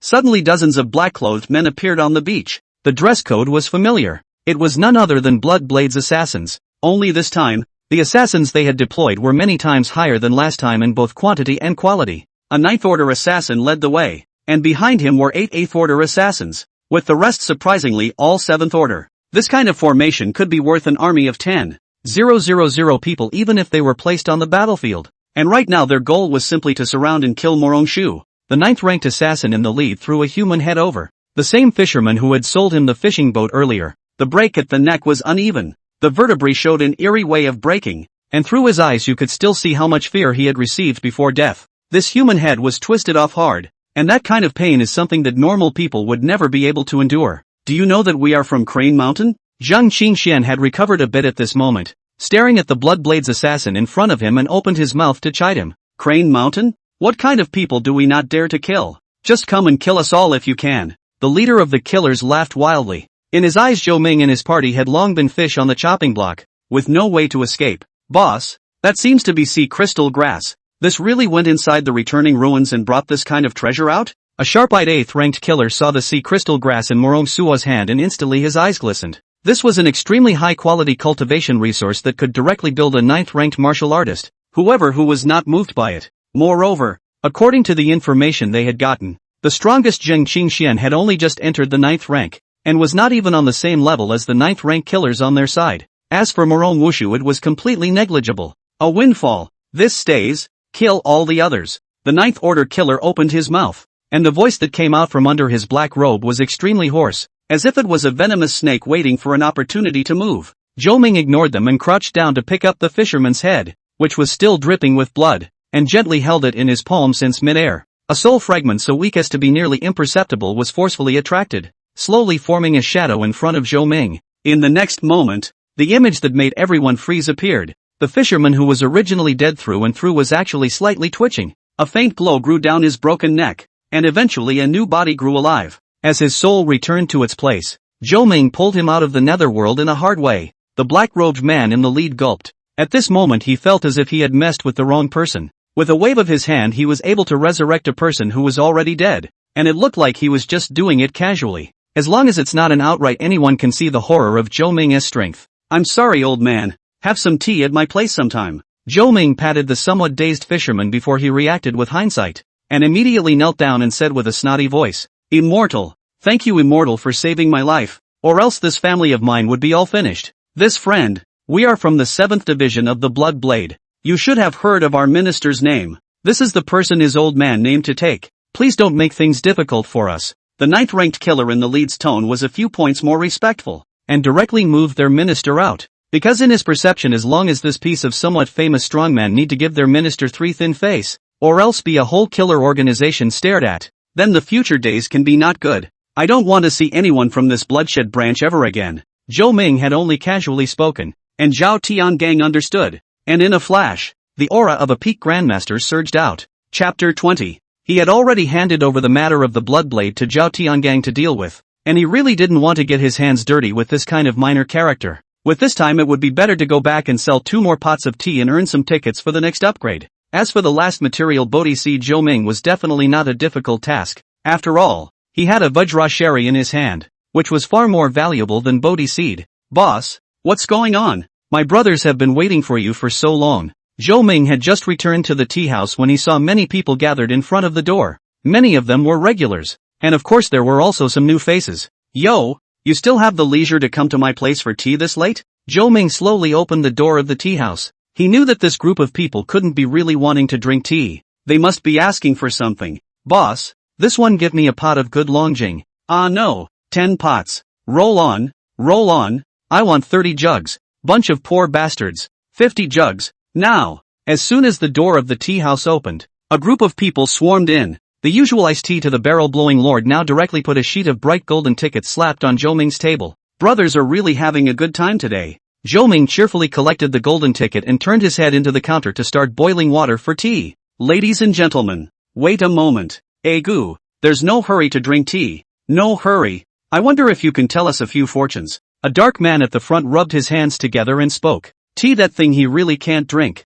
Bitter to death, mouth also astringent. If not for this gossip, he really don't want to spend hundreds of taels of gold to buy these things." "No problem. I wonder what the guest would like to count." Zhou Ming pulled out his compass and found an empty table to sit down, and in a matter of moments a group of people surrounded him. Most of these were all the dignified characters in the blood triangle, and with their bodies basically covered in color and their weapons slightly bloodied, it was obvious that they had just gone through a big battle. For example, the person closest to Zhou Ming was none other than the Yellow Spring Mountains Grand Master, with a strength of the 5th rank. Everyone else was similar. The strongest was a 6th-ranked martial artist, and the weakest was just barely 4th-ranked. Although their injuries were all relatively serious and their physical condition was poor, their faces all wore a bit of undisguised ecstasy. "That, and I'm trying to figure out how to survive the night." In the end, that 6th-order powerhouse grabbed the first opportunity to speak. His injuries were the most severe, and although they were well hidden, it was simply impossible to hide them from Zhou Ming. "Live?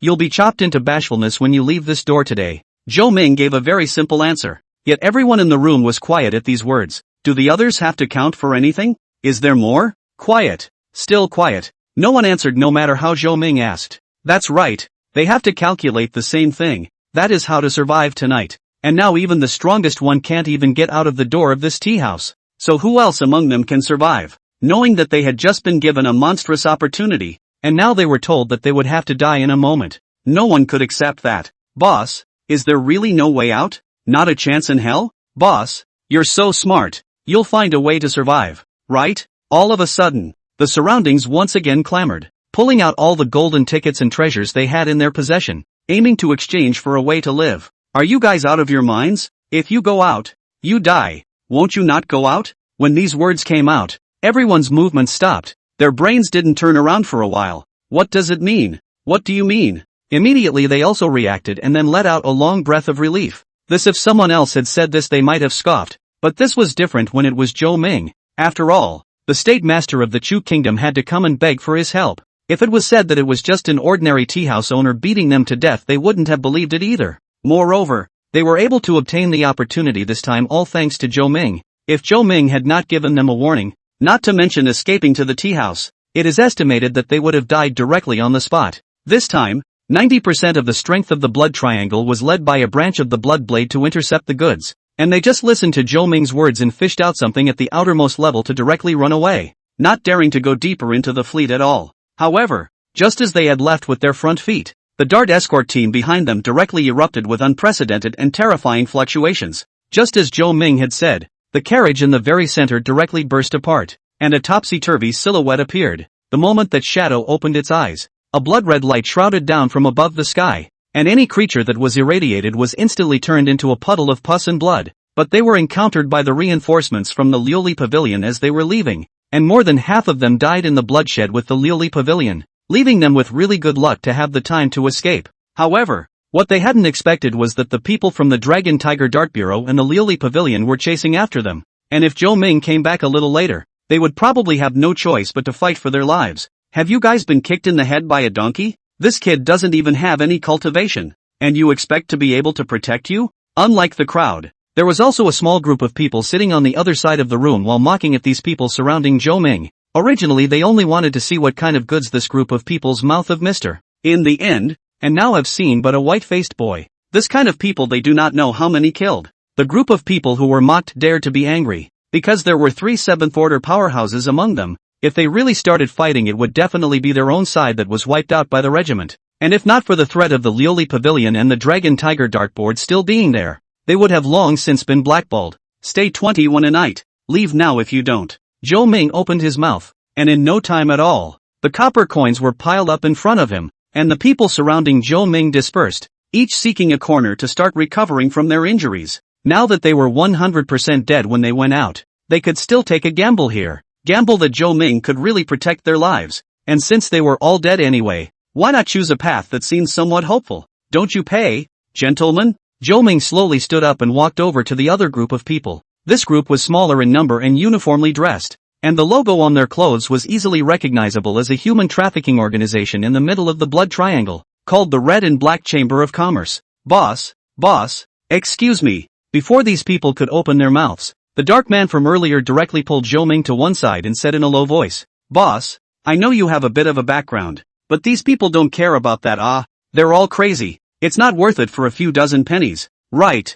if you come up with a reason for this, boss, in the future, those of us who want to seek peace of mind and a way out will be out of luck." A group of people persuaded Zhou Ming, and they likewise felt that Zhou Ming was only good at some trigrams, and was actually no different from an ordinary person. "Boss, isn't that the Western cool white deer? You boys have good eyes. You're in for a treat tonight." The Chamber of Commerce crowd stared at the white deer behind the counter who was chewing on the tea leaves discussing whether it should be braised or steamed later. Chapter 21 Ancient God's Head. Wait, I'm going to go butcher it now and fix some roasted venison for my brothers. A younger man in the chamber stood up, his strength having just reached the 7th rank. So yeah, bear with it for a while and wait until it's over. Yeah, the power behind this group can't be underestimated. The people around Zhou Ming were still trying to persuade him, but the young man from the Chamber of Commerce had already walked to the front of the counter and grabbed White Stag by the neck. "I suggest you leave it alone." Zhou Ming directly ignored the people around him and opened his mouth. "Then I'm partial to Ka Chow." Before that youth's words fell,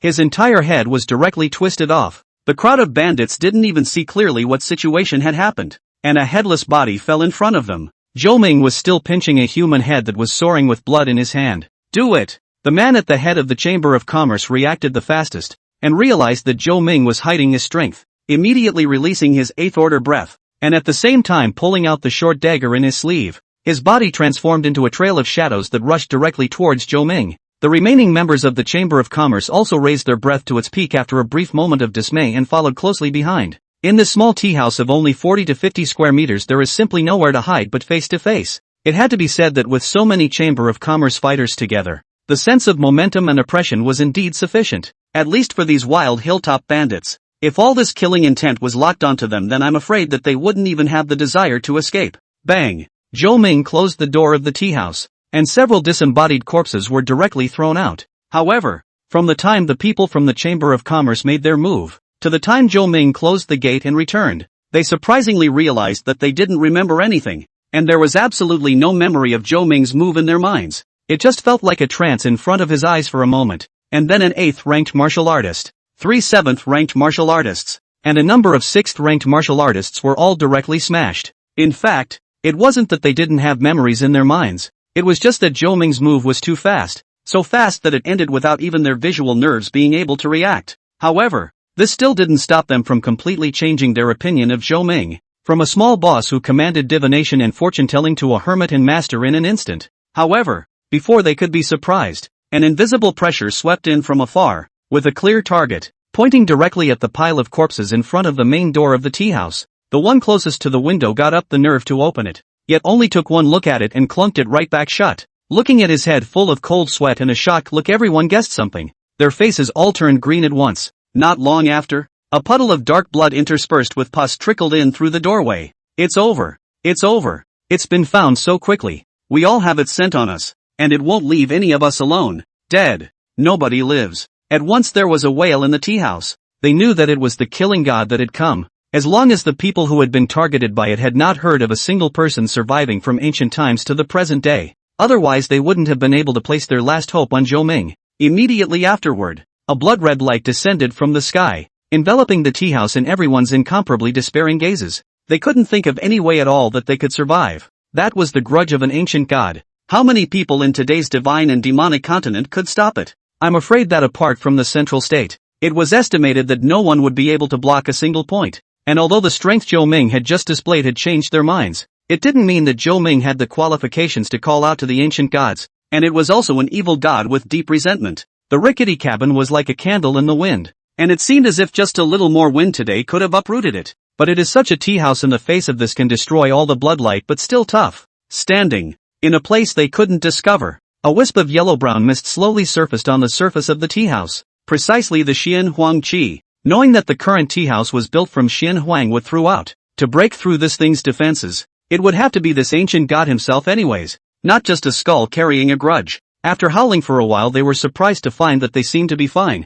They didn't turn into pus and blood like those others who were irradiated by the bloodlight, and they didn't even receive any negative effects. As for Zhou Ming, he had long since closed the door to the counter and lay down on the bed to fall asleep. Just like that for the whole night, Zhou Ming slept very well, but only pitied these bandits. None of them dared to close their eyes until now, staring with bloodshot eyes at the bloody light outside the tea house. No one wanted to die for nothing, but they remained intact until the blood faded. Everyone incredulously touched their own bodies, and after several more checks to confirm that there was really no problem before finally relaxing their tense moods and collapsing on their asses. Gentlemen, 21 a night. The time has come. If you don't want tea, please return. Zhou Ming leaned against the counter and took out the menu behind him. Then see a bunch of people swarmed up again. Who does not know that the bloodlight will not come back? If now go out to die, that is really not worth the loss. So no one will do that to explore the head of the head before really sure of the safety. Zhou Ming's tea house was back to its usual bustle, and other than the large puddle of pus and blood at the entrance,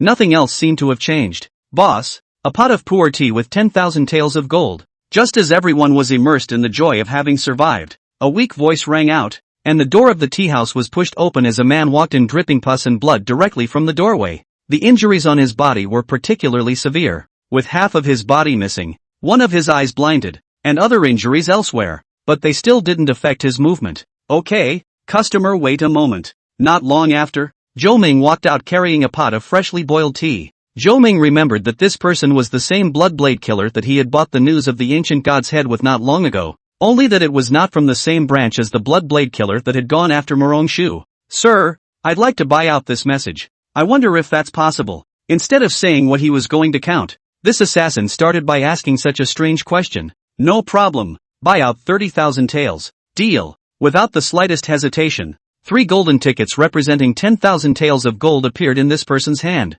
Say, what's the count? It's the location of that ancient god's head. He didn't care if there were other people in the tea house. I'm afraid it would be delusional for a martial artist of this level to even think about getting close to that ancient god's head, not to mention competing with her. This is simple. After leaving this place, go all the way west for 120,000 miles. There is the entrance to the Demon Beast Forest. Entering through the entrance, follow the path to the far left and keep going, then all the way up the hill, at the top of which there is a tunnel that runs vertically into the earth, in which the ancient god's head is located. Chapter 22, Soul Searching. Thanks a lot. If you need anything in the future, you can come to my 5th division. The killer stood up, silently memorizing the coordinates Zhou Ming had given him, and ignoring the ghastly injuries on his body. He dragged his half-crippled body and directly disappeared into the crowd's field of vision. These Bloodblade guys really don't want to die. We can't even avoid it. And he's taking the initiative. TSK. Then who knows? It is rumored that the origin of them Bloodblades has something to do with that ancient god.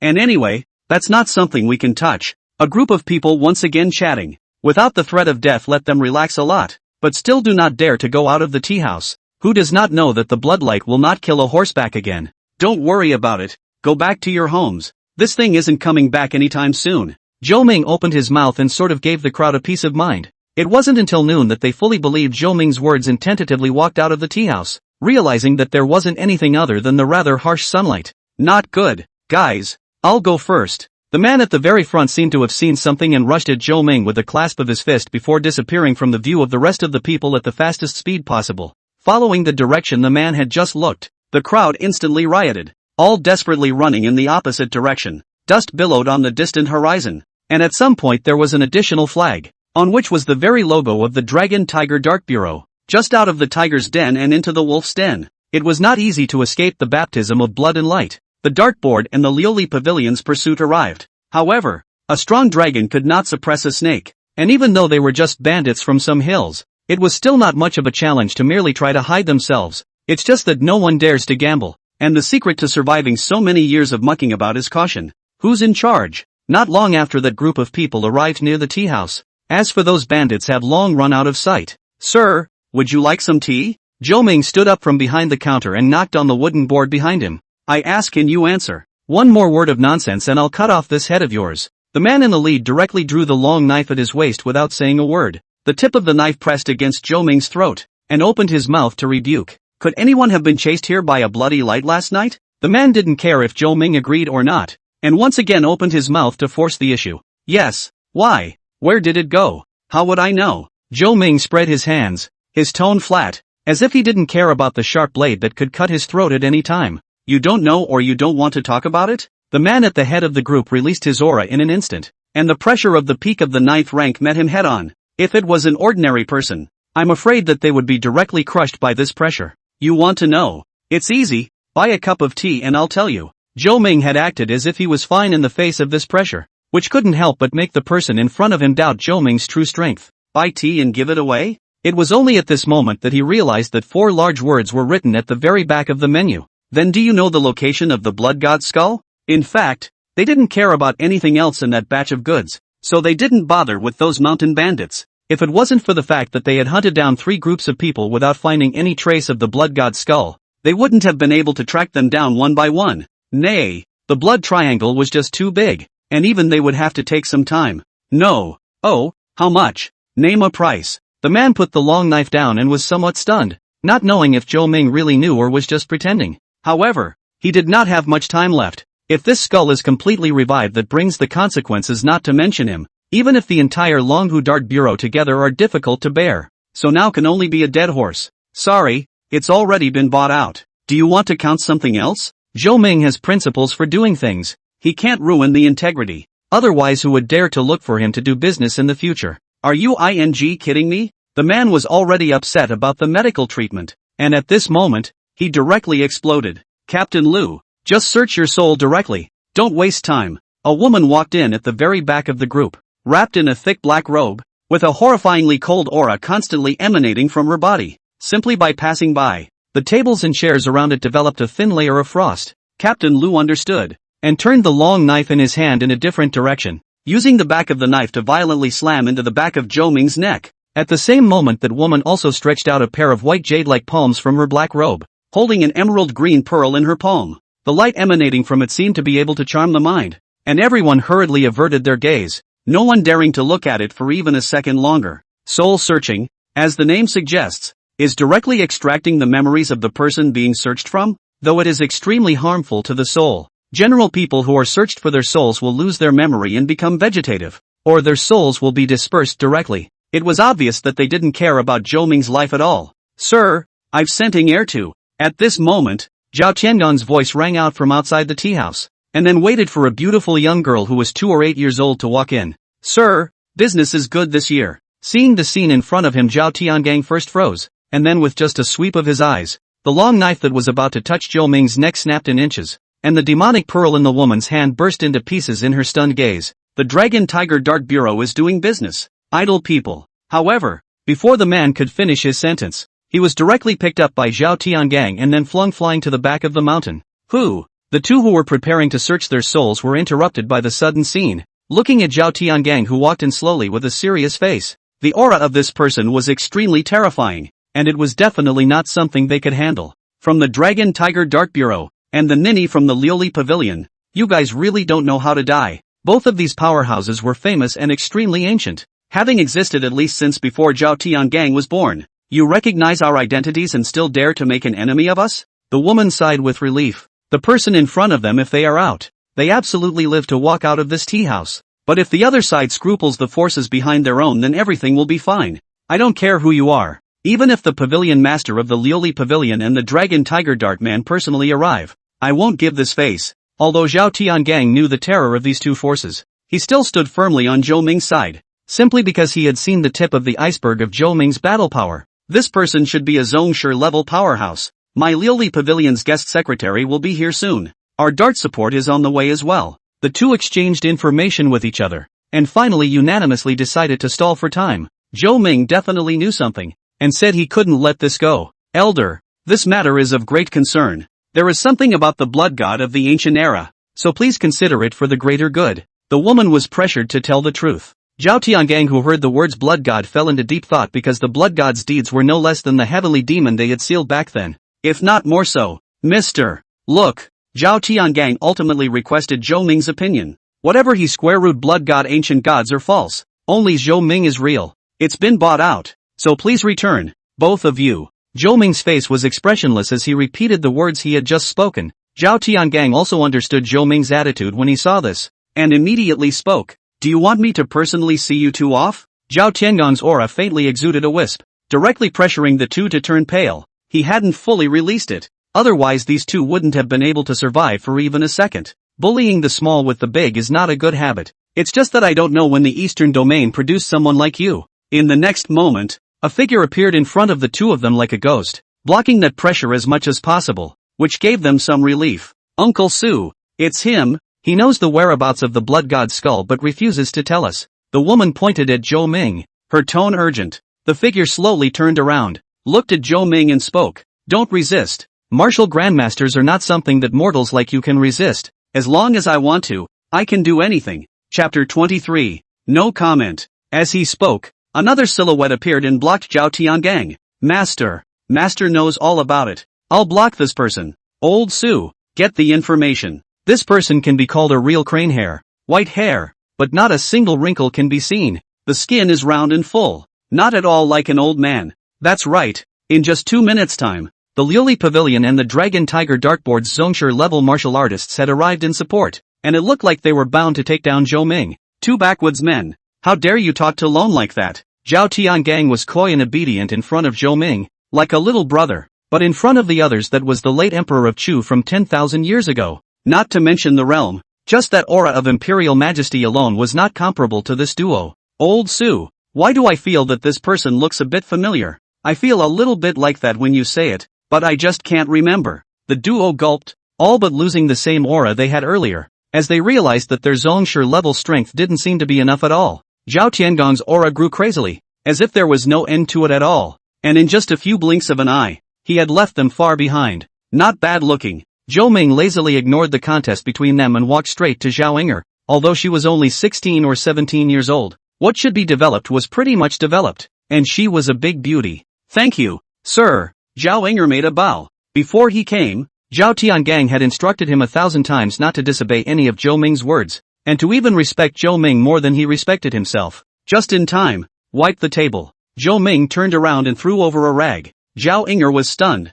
How could she say that she was also the princess of the kingdom of Zhao? Things like cleaning up hygiene, that was something that even her maids wouldn't do. However, remembering Zhao Tiangan's words, she still folded up her skirt and rolled up her cuffs again, and wiped the table in the mold of an underling within the palace. However, not far away is the confrontation area of the three people. To know that Zhao Inger is only a term of no cultivation of mortals, which but wherever escaped a wisp of breath, that for her is the end of the disaster. However, with Zhou Ming around, Zhao Tiangang wasn't worried. Not to mention the 2 sovereign levels alone, he wouldn't worry about another 200. As for Zhao Inger, she was even more big-hearted, completely ignoring the crowd of martial arts experts who had been listening to Zhao Tiangang blow Zhou Ming up to the 9th heaven in the palace these days. Something's not right. Why is his breath still rising? How should I know? It can't be that he's a grand master. At this moment, the cold sweat on their foreheads had already broken out. They were both peak zone Shar powerhouses, and now they realized that even if they raised their breaths to the peak, it still wouldn't help. The opposite side of Zhao Tiangang's aura was like an ocean, directly drowning them. Well, get lost when you've had enough fun, and get out of the gentleman's way. Zhao Tiangang didn't bother to play with them after trying out their bottom line, and in an instant the pressure of a peak grandmaster came crashing down on his face, and then he violently swung out a fist. A dragon-shaped chi energy swept out, wrapped in 1,000,000 pounds of force, and smashed up in the horrified gazes of the two of them. And the back kitchen. Remember to mop the floors too. Looking at the 2 Zhongshan level powerhouses who were directly blown away by tens of thousands of miles with a single punch, the Dartboard's Darkmen and Lioli Pavilion's fighters were directly all dumbfounded. Those were 2 peak grandmasters, and they had been famous for a long time, nearly invincible in the same realm, joining hands to fight over the level of the existence, and they were just punched in seconds? The result is just a little too magical to believe. At this moment, there were only 3 words in their minds, and that was Grandmaster, and it was also at least a mid-stage Grandmaster, or else it was absolutely impossible to make it this far. What can I get you two to drink? Seeing that it cleared up, Zhou Ming carried the menu to the 2 of them and handed it over. However, the moment they saw the price they almost stared their eyes out. What kind of tea? A pot of 100 taels of gold. While they weren't interested in mortal money, this was a bit too dark. Seeing this, Zhao Tiangang also came forward, one hand pinching a person's neck, with a slightly greater force that could crush their neck directly. Drink! The man desperately spat out a word. Any later and he feared his eyes would be pinched out. How many pots? Zhou Ming continued to ask, and the force on Zhao Tiangang's hand increased a little. 10. A few more points heavier. 100. 100 jugs. Zhou Ming nodded slightly, but Zhao Tiangang still didn't let go. One man, 100 jugs each. He literally feels like he's about to be strangled and realizes that it's going to be hard to walk out of here alive without handing over some money to buy his life. Cough, cough, cough. The duo fell to the ground and coughed violently. Just now they really felt that death was just around the corner. 14 people in all. 100 pots per person. 100 taels per pot. 140,000 taels of gold. May I ask how you two will pay? Zhou Ming placed the typed abacus in front of the 2 of them, then turned around and prepared to go back to boiling water for tea. It took a while for the duo to feel alive again, and they swore that they would never set foot in the blood triangle again in their lives. Sir, things are settled, then I'll go back first. Inger is very obedient. Zhao Tiangang turned away directly after greeting him. In fact, he wanted to directly ask Zhou Ming to marry Zhao Inger, but he ultimately didn't dare to say it. After all, to his realm are not much feelings, let alone Zhou Ming. I am afraid that has long been the 4 great emptiness. Just do not know why the love of selling tea to make money is the fetish of the world outside the Highlander. Sir, is it true that you can't back down at all? The woman from the glazed pavilion was still a bit undeterred, bracing herself to open her mouth and ask. At this moment, even if they were 2 pigs, they could guess that Zhou Ming's identity and strength must be extraordinary, or else how could they allow a great master powerhouse to have such respect? So the attitude and tone of speech was put to a minimum. After all, who would not go looking for death if they could live? Give me a reason? Zhou Ming carried a bucket full of tea over to the duo, then rubbed his fingers together, signaling to pay. We're willing to pay 10, or even 20 times the price of that man for it, if sir is willing. That cannot be. Business should be based on principle, such as killing the chicken to get the eggs cannot be done. Zhou Ming only took the share of money due for the tea, and returned the rest as it was. Then, sir, do you know what will happen if that blood god's skull is fully revived? Tell me about it. Zhou Ming couldn't care less and ignored the 2 of them, turning his head to help Zhao Inger clean up. Once it is allowed to get enough blood food, the blood god from the ancient times will likely revive. I'm sure you've heard of the blood god. Sir, understand some. Then, Zhou Ming remained indifferent and reacted flatly. I know that Mr. is very strong, but the stronger you are the more you will be targeted first. Even if Mr. is stronger, can he really be stronger than an ancient god? And once it waits for it to revive, the entire divine and demonic continent will be reduced to his dinner plate. Does a high person like Mr. want to disregard the lives and deaths of the world's living beings just for the sake of a mere tens of thousands of taels of gold? The woman said in a loud and clear voice. It didn't matter if that was what she had in mind, but it must be said that she had to say it. Do you really think I don't know what your Lioli pavilion is trying to do? One size does not fit all. This trigram just can't be sold. But other than the trigram, that is my freedom. Now, take the tea you bought and get out. Chapter 24, The Truth. The duo who were kicked out stared at the door of the tea house with a look of despair. Time was really running out, and it was getting closer and closer to the time when the blood god's skull would be revived. And once it resurrects, the brunt must be the Lioli pavilion that has imprisoned him for hundreds of thousands of years.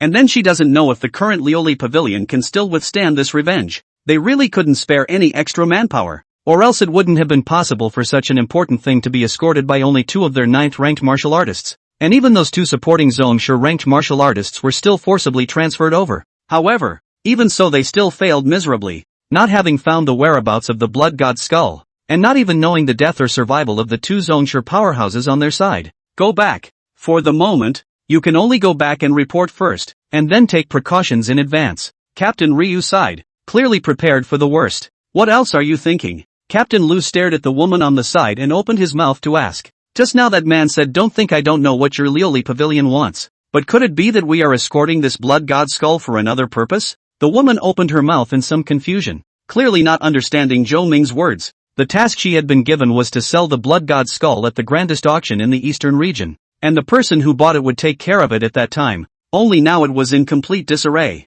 There was very little left of the shipment they were escorting, and they had lost the most important thing of all. You said the skull was lost? An old voice came out from the voice transmission token. Surprisingly not how surprised it was. On the contrary, it was very calm, as if everything was expected of her. Yes, Disciple's errand was unfavorable. The skull should have been intercepted by the blood blade. There was silence there for a moment, and then he whirled around and spoke. I know, come back. Still ancient. The 2 looked at each other, somewhat at a loss for words, but they could only follow the words of the seniors in the pavilion. There are important matters at hand, so I'll take my leave first. On the side of the Captain Lu also seems to have received some news. Directly with the dark board the rest of the dark people left, leaving the woman alone a little overwhelmed. Sir, it's packed. Zhao Inger wasn't very stupid when it came to doing her job, and this time the cleaning only took half the time it normally would have taken. So it was clear that Zhao Tiangang had most likely been specially trained. What are you going for? Zhou Ming watched as Zhao Inger unexpectedly turned around and walked into her room and opened her mouth to ask. Warming the bed for Mr. Ah, that's what the late emperor specially explained. Zhao Inger lowered her head in some embarrassment. This old man, how dare he try to PR me? Zhou Ming skimmed his lips. He had to say that Zhao Inger was indeed a good-looking mess, and her body presented an exaggerated curvature. Ahem, the beds are too small in there, so make your own bunk. Without much hesitation, Zhou Ming directly kicked Zhao Inger out. In fact, Zhou Ming was also a bit unable to hold on to his emotions. After all, his 7 emotions and 6 desires were generally the same as those of mortals, but he didn't choose to do that, because the words kept echoing in his mind. Go in peace. I'll help you take care of your parents for the rest of your life. Those were the last words he heard his girlfriend say before he died in his previous life. Not you, not you, not you. That was a vow made in childhood, but he finally collapsed the day before he was to fulfill his promise, and he thought that if there was still a chance, he must go back. He could not fit a second person in his heart. Without turning his head, Zhou Ming closed the door of the room with a bang, leaving Zhao Inger alone in her spot. Seems like a very interesting man. Sir, Zhao Inger's impression of Zhou Ming was quite good. There was no sense of detachment from the high and mighty. Instead it made her feel approachable. With no other choice, Zhao Inger could only spread a tablecloth on the floor and use the already sleepy white stag as a cushion. Zhao Inger, who was already tired from the day, felt the burst of warmth coming from the white deer's belly and soon fell asleep. The next morning, Zhou Ming woke up very early. In fact, at his realm it was simply fine not to eat, drink or sleep, but he still retained the habits of a mortal. Zhao Inger had surprisingly gotten up even earlier than Zhou Ming, estimating that she had already climbed up before dawn. Won't you sleep more? I got up at this same hour in the palace. I'm used to it. In fact, the princess and the palace prince is not so moist. Every day the chicken will get up to learn. Sheen, chess, calligraphy and painting are basic. The prince even have to learn to ride. Are you asking about the blood god? Zhou Ming opened the door of the tea house. The sun had just risen now and there were no guests yet. Aha! Zhao Inger replied. How could she hide her thoughts from Zhou Ming? Old Zhou told you to ask, didn't he? It is true that the late emperor authorized it, but I would like to know myself. Zhao Inger answered truthfully, and Zhou Ming didn't hide anything as he spoke. The Liuli Pavilion originally wanted to revive the blood god in the eastern region, and what auction was nothing more than a front. The purpose is to use the blood blade's hand to release the blood god, so that they namely achieve their goal and their reputation will not be affected. Then, what is the purpose of them doing this? Aren't they afraid that the blood god will go back and retaliate against them? Zhao Inger couldn't figure it out. It was reasonable to say that the blood god had the biggest grudge against the Liuli Pavilion, and the first moment of recovery must be to go back and take revenge. If you dare to do it, you won't be afraid. Only this time they have miscalculated. The blood blades won't do what they expected. After Zhou Ming finished speaking, he fell somewhat silent, not knowing what he was pondering. Since it's not convenient for you, sir, I won't ask. Zhao Inger sensibly shut up, knowing that there were some things that were not for her to know. There's nothing convenient or inconvenient. The Liuli Pavilion wants to take the entire eastern region as a sacrifice, but the Blood Blade wants to take the Liuli Pavilion as a sacrifice. Zhou Ming casually opened his mouth and said, in 3 words surprisingly telling the lives and deaths of billions of people, with the absolute secrets of the 2 top powers on the divine demon continent. What? Zhao Inger covered her mouth incredulously. The entire eastern region. Wouldn't that mean that Chu was also within it? Don't worry. The Blood Blades have been split for a long time. The one intercepted this time is the 5th division, and the one that cooperated with the Liuli Pavilion is the 3rd division. Zhou Ming also didn't care if Zhao Inger could understand, and directly told everything, which in the outside world, it was absolutely impossible to know if it wasn't the most core members of the several major powers. Although she was a bit clouded by what she heard, she could still make sense of a generalization. Minister, it's right here, outside the Demon Beast Forest. Hundreds of ace assassins gathered here. This was the entire family base of the 5th division of the Blood Edge, in which the weakest were all 7th order martial artists, and there were 10 zone-sure level killers, and at the forefront was a woman whose name was Li Yuling, who appeared to be mediocre, but was indeed a great zone-sure level killer. In the same realm, as long as you are attacked by this kind of opponent first, there is basically no possibility of survival. Really reacted? Li Yuling stared at an eyeball in the heart of her hand. At the moment it was glowing with a trace of scarlet light. This was precisely one of the blood god's eyeballs, and the skull sensed each other. The closer it got the more intense the red light on it became. And now is the time when this eyeball is at its most lustrous in so many years. Here's the map the gentleman gave me. Li Yuling took it and froze just after spreading it out. Others might not be able to see it, but with her strength as a grandmaster she could feel the horror of Zhou Ming's strength just by glancing at his brushstrokes. A stroke vaguely presents the rhyming text of the Great Tao. Without hesitation, Li Yuling gave an order, and the figures of hundreds of black-clothed assassins directly disappeared, following the route on the map into the Demon Beast Forest. Chapter 25, The Forest of Demonic Beasts. Conceal your breath and don't have consumption or damage in the periphery. There were numerous demonic beasts in the outskirts of the Demon Beast Forest, ranging from the 1st to the 9th rank. Although these demonic beasts did not pose any threat to this team of killers, but the problem was that they didn't have the time. The people from the Liuli Pavilion and the 7th Division had 100% received the news at this moment, and it would be difficult to block the full force of the 2's counterattack by relying on a 6th Division alone. What's more, the people involved in the plan this time were not just one branch of the 7th Division, there were 8 or 9 or 2 more branches to say the least, and as to whether there were more, she didn't know, so not a single mistake could be made. Even if she was faced with a first-order demonic beast blocking her way she would choose to go around it. The distance wasn't long, but the crisis within the Demon Beast Forest wasn't just the demonic beasts that appeared at any time, there were also many naturally formed dangerous places. For example, the dense fog that permeated for years and years would dilute the true chi in a martial artist's body and soften the bones,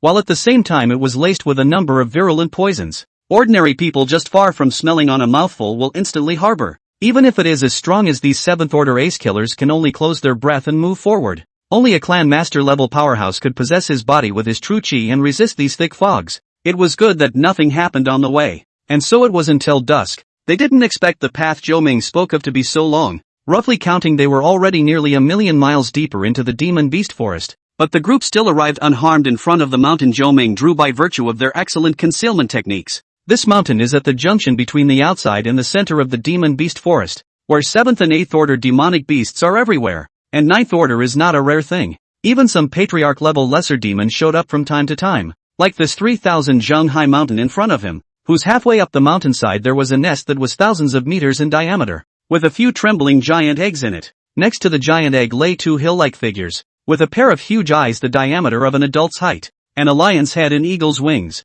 This is exactly a griffin nest. Viewing its breath as female griffin has reached the middle stage of small demon. Male griffin is estimated to be one step short of entering the realm of great demon. Moreover, it was still in the nursing period, the period when demonic beasts were the most vigilant and furious, not to mention that they had bypassed the nest to get to the top of the mountain. They were afraid that they would be targeted by the two griffins even if they had just reached the foot of the mountain. Minister, should we make it quick? We'll go together and take it in half a quarter of an hour. A patriarch-level assassin opened his mouth and suggested. After all, they could have 10 patriarch-level powerhouses, and one grand patriarch powerhouse. He didn't believe that a hard fight could still not be fought. Don't be impulsive. I'll draw them away. You guys go straight up to the top of the mountain. Then wait for me for half an incense stick of time. When I arrive we'll move together. If I don't arrive you guys will move on your own according to the plan. Upon hearing this, no one objected because in the Blood Blades the hierarchy was extremely strict and basically no one would disobey their superiors. So once this Li Yuling's program was uttered, it would be implemented in a matter of moments. At once, she controlled her aura at the late Zongshire stage and slowly exposed it. As expected, the male griffin in the nest directly opened its eyes and stared dead on at Li Yuling, who had actively exposed her figure. However, this seemed to be a formidable foe for this griffin, and the male did not strike directly, but waited for his mate to awaken and lock onto the target together. This is exactly where Li Yuling's brilliance lies. Too strong these two griffins will stagnate and only defend but not attack. Too weak there is no way to lure out both together. Only stuck in the middle can they achieve their goal. Demonic beasts were demonic beasts after all, and although they were enlightened, there weren't many of them. Li Yuling dared to seduce them and they dared to take the bait. Immediately the two griffins whirled their own wings for a few moments and killed in front of Li Yuling. However, the sharp claws grabbed down, but only a residual shadow was grabbed, and the real Li Yuling had long since instantly moved out thousands of meters. The distance was equally elaborate, not allowing himself to be caught up immediately, but also giving the two griffins the illusion that they could catch up with him. Seeing that the griffin had been lured away by Li Yuling, the strongest remaining assassin was a peak Zongshire martial artist, and the position of command naturally fell on his head. Don't get distracted. Go! This person broke off and shouted back some of the people who had some thoughts about the griffin's egg, and at this point he still couldn't make up his mind about the importance of it. Then he didn't mind executing them on the spot. The group of people once again concealed their figures. They were all professional assassins. It was basically impossible to discover their whereabouts without being 2 ranks above them. Except of course for demonic beasts of this level like the griffin. Even with Li Yuling's stealthy technique she couldn't guarantee that she would be able to hide 100% from them. This 10,000 meter high mountain was naturally not a problem for a group of martial artists, but this was a demonic beast forest. After getting out of the range of the dense fog, an invisible gravity fell steeply and pressed them a bit breathless. I don't know if it's because of this gravity, but the whole mountain only has signs of vegetation in the circle at the foot of the mountain, and 100 meters up is a bare piece. The mountain road was a bit rugged, but the view was wide open, and soon the peak Zongshire assassin locked onto a road closest to the top of the mountain, and took the lead, so fast that the space around him twisted slightly. After half an hour had passed, the last person had also reached the top of the mountain, and the assassin who had received the map from Zhou Ming pointed at a dark tunnel at his feet and spoke. This is what Sir said. The skull is underneath it. Go! Unexpectedly to everyone's surprise, Li Yuling unexpectedly came back at this moment. No injuries on her body, but her face was a bit pale. Obviously she had just experienced something. Minister, what's going on? Division 8 and Division 9 followed us here, and are probably done with those 2 griffins by now. We need to hurry. The reason why Li Yuling was able to be so quick was that she had discovered the large forces of the 8th and 9th divisions on her way, and even the ministers of the 2 divisions had all come. Those were all Grandmaster level killers not weaker than herself, and if her attention hadn't all been attracted by the 2 griffins, she was afraid that it would be difficult for her to even retreat in one piece. Hearing this, everyone sucked in a breath of cool air. Things were feared to be a few points worse than the worst outcome they had imagined. Seeing this, Li Yuling didn't waste any time and directly raised her aura to the peak before directly jumping down the tunnel. This tunnel was steep, close to vertical, and it was extremely dim inside the tunnel, and for some reason, even Li Yuling, who was a Grand Master, was unable to see the path ahead. You can only feel your way forward with your senses. It's like a skull? Feeling for the materials used to build the tunnel, Li Yuling who had become an assassin for many years, recognized it straight away with her intuition. At the same time it reminded her of a secret story about the Bloodblades, something that at a minimum only the ministers of the 9 divisions of the Bloodblades could know. About the origin of the Bloodblades. The Bloodblades didn't start out as an organization of assassins, but rather as a mysterious ritual organization too old to be traced.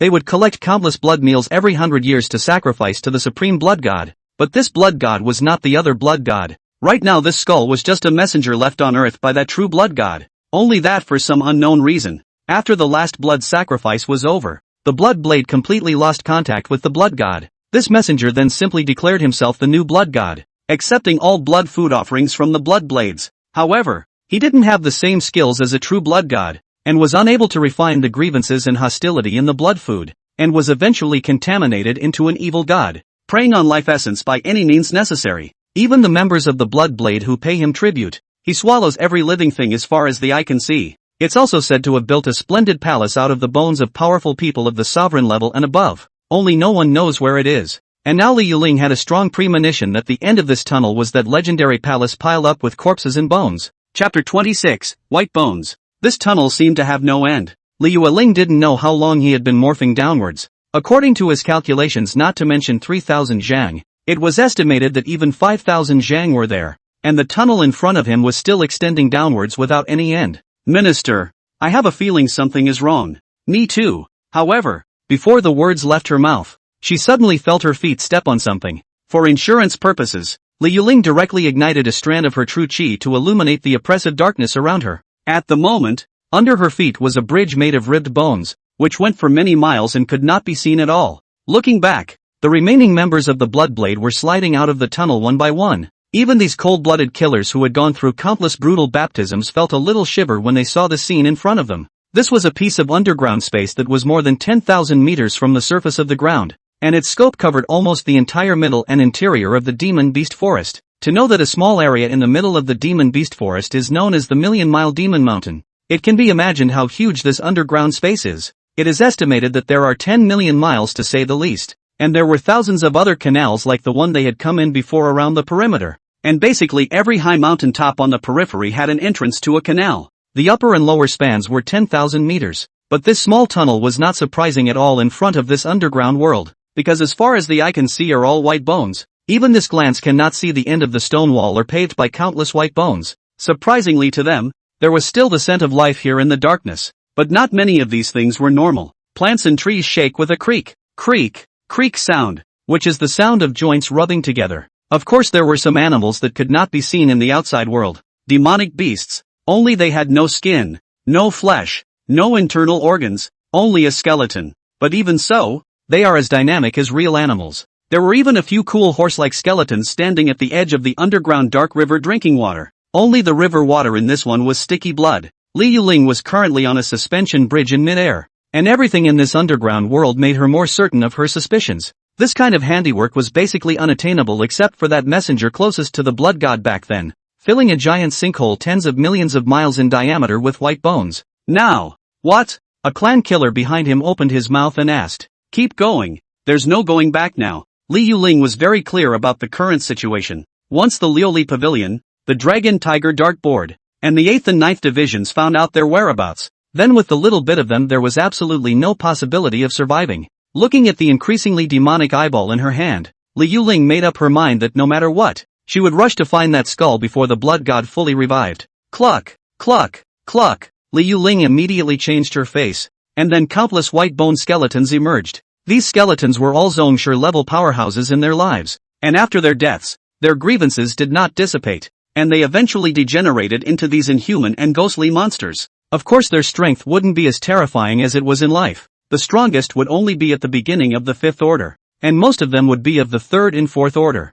But it can't be helped that the quantity is just too much, and in the true sense of the word, quantitative change causes qualitative change. Minister, leave it to us. A patriarch-level assassin opened his mouth and said, facing this endless skeleton monster absolutely needed someone to stay and stall for time. Li Yuling nodded and led a peak Zhongshe and 2 late Zhongshe's strongest assassins to directly transform into a stream of light and directly rushed out. These skeleton monsters were generally the same as the blood god. They all locked onto their targets through their blood chi, so someone needed to be used as bait to attract them. Or else these skeleton monsters that stretched for hundreds of miles would have to be consumed alive, even with Li Yuerling's Grandmaster level cultivation. And this is only a rough estimate. The four of them hidden breath ran out of hundreds of miles or so, as if this skeleton ocean has no end. How many people died here? Li Yuerling only felt a little breathless because the deeper she went, the more terrifying the strength of these skeletons became. So much so that in the end, there were 8th and 9th order bitter mouth monsters. These were all great master level powerhouses in their lifetime.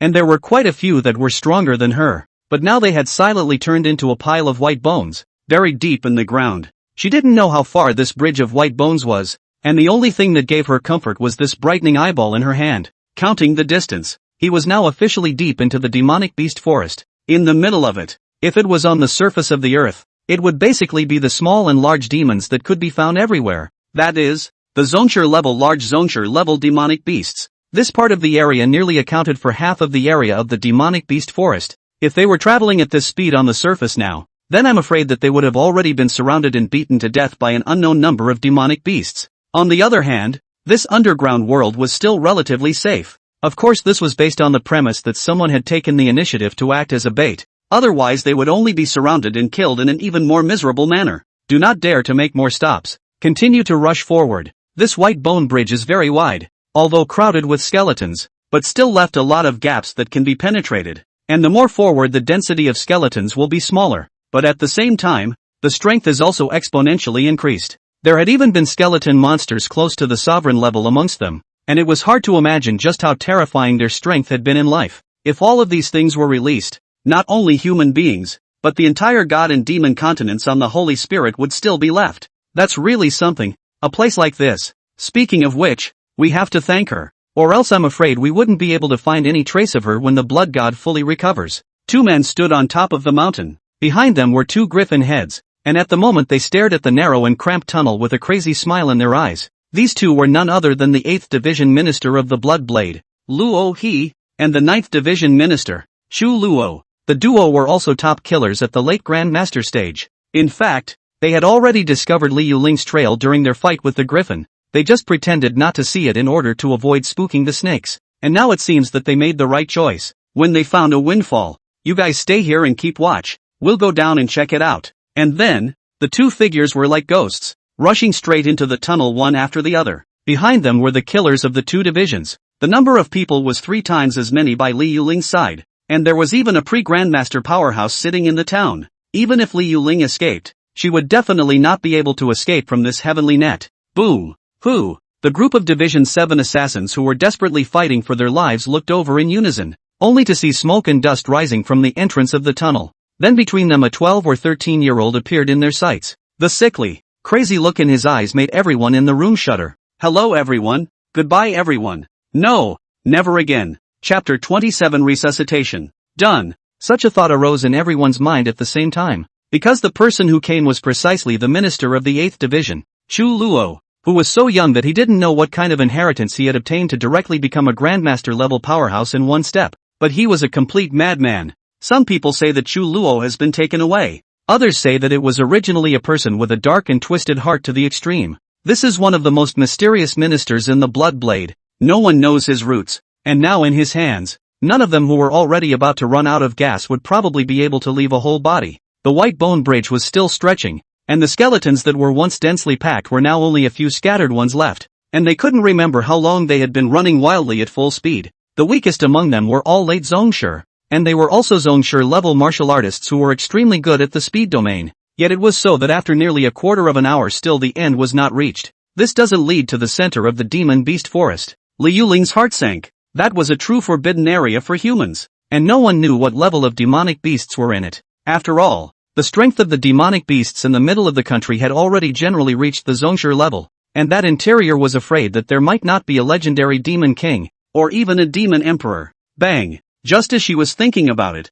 one of the late Zongshire assassins beside her was suddenly smashed out of the room. Looking back, a skeleton had unexpectedly discovered his trail just now, and this skeleton's aura had already reached the middle stage of Zongshire. The assassin who had suffered a sudden and heavy blow completely couldn't hide his aura, and the dozens of surrounding cleric-level skeletons raised their heads in unison, their empty orbs staring at the assassin, and their overwhelming murderous aura had already locked onto him. Go! The irate assassin didn't say much. just slowly stood up and waved them off. Li Yuling took a deep breath and left with the remaining two without looking back. Since she chose this path, it meant accepting someone to sacrifice. Almost there. Go! The eyeball in his hand grew brighter and even vaguely hotter. Li Yuling removed the hairpin from her hair. It was actually a fragment of a divine sword. As long as she inserted it into the blood god's heart when he revived, she would be able to kill him forever. After an unknown amount of time again, all three of them felt that the true chi in their bodies was about to bottom out before the scene in front of them changed. Finally, not far away they saw a city gate that was thousands of meters high, also made of white bone. Only it was a whole backbone. This was the bones of the giant clan, and there were city gates like this on every white bone bridge. And at this moment, Li Yuling realized why the giant clan that flourished back then would become extinct overnight. In front of the city gate stood 2 rows of soldiers. These skeletons were different from the previous ones. They had uniform weapons in their hands, and their strength was all at the Grand Master level. That is to say, the strength of every single one of these skeletons was only a hair's breadth worse than Li Yuling. And this kind of horrifying lineup would be despairing to anyone who looked at it. I'll go. Before Li Yuling could say anything, one of the remaining late Zhongsher killers took the initiative to expose his own aura, then flipped over and jumped off the white bone bridge, falling into that boundless darkness. Instantly the skeleton guards in front of the city gates also sensed something and jumped off the white bone bridge just like the dumplings. It was a good thing that these monsters didn't have much spirit, otherwise they wouldn't even be able to use this suicidal method. Li Yuling took a deep breath and walked forward, the eyeball in her hand slowly floating up to the city gates.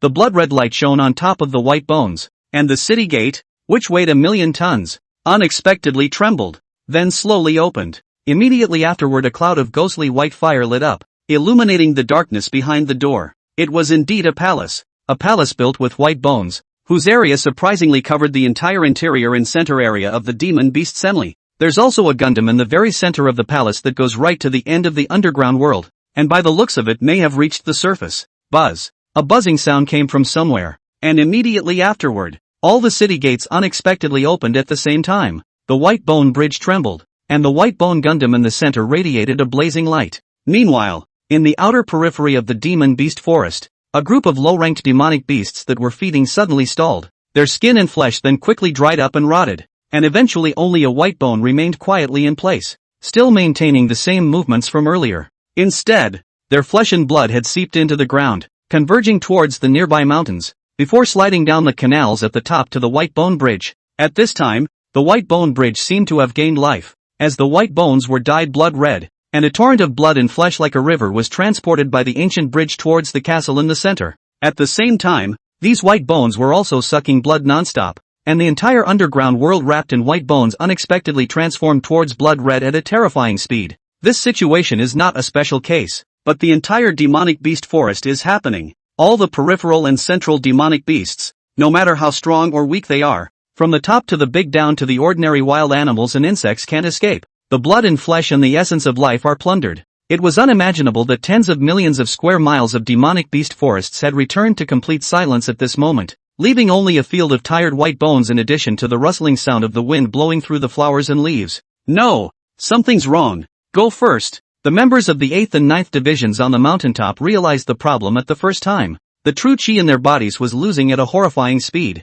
At this rate, they would all be sucked dry in less than 3 minutes. The only Grandmaster level assassin, on the spur of the moment, tore open a scroll, a disposable spatial formation used in times of emergency, obviously now very eligible. The next moment a spatial fluctuation swept out will be present in all the people wrapped up, but not the slightest effect, directly by that horrible power annihilation. The faces of the people changed, and immediately their figures disappeared in place, using the fastest speed of their lives to flee towards the outside of the demon beast forest. However, apart from a few more white bones falling in mid-air, there were no other changes. Even the strongest one, the killer at the early stage of the Grandmaster stage, only escaped by hiding for 20 to 30 miles before he died. Li Yuling inside the white bone palace sensed something and looked away in horror. Then a horrifying thought rose in her heart. He wouldn't want to sacrifice the entire demon beast forest, would he? In fact, it was indeed true that the blood chi of humans was not as vigorous as that of demonic beasts. It's too late. The peak Zhongsher assassin beside him also sensed what was going on and rushed towards the tall tower in the very center.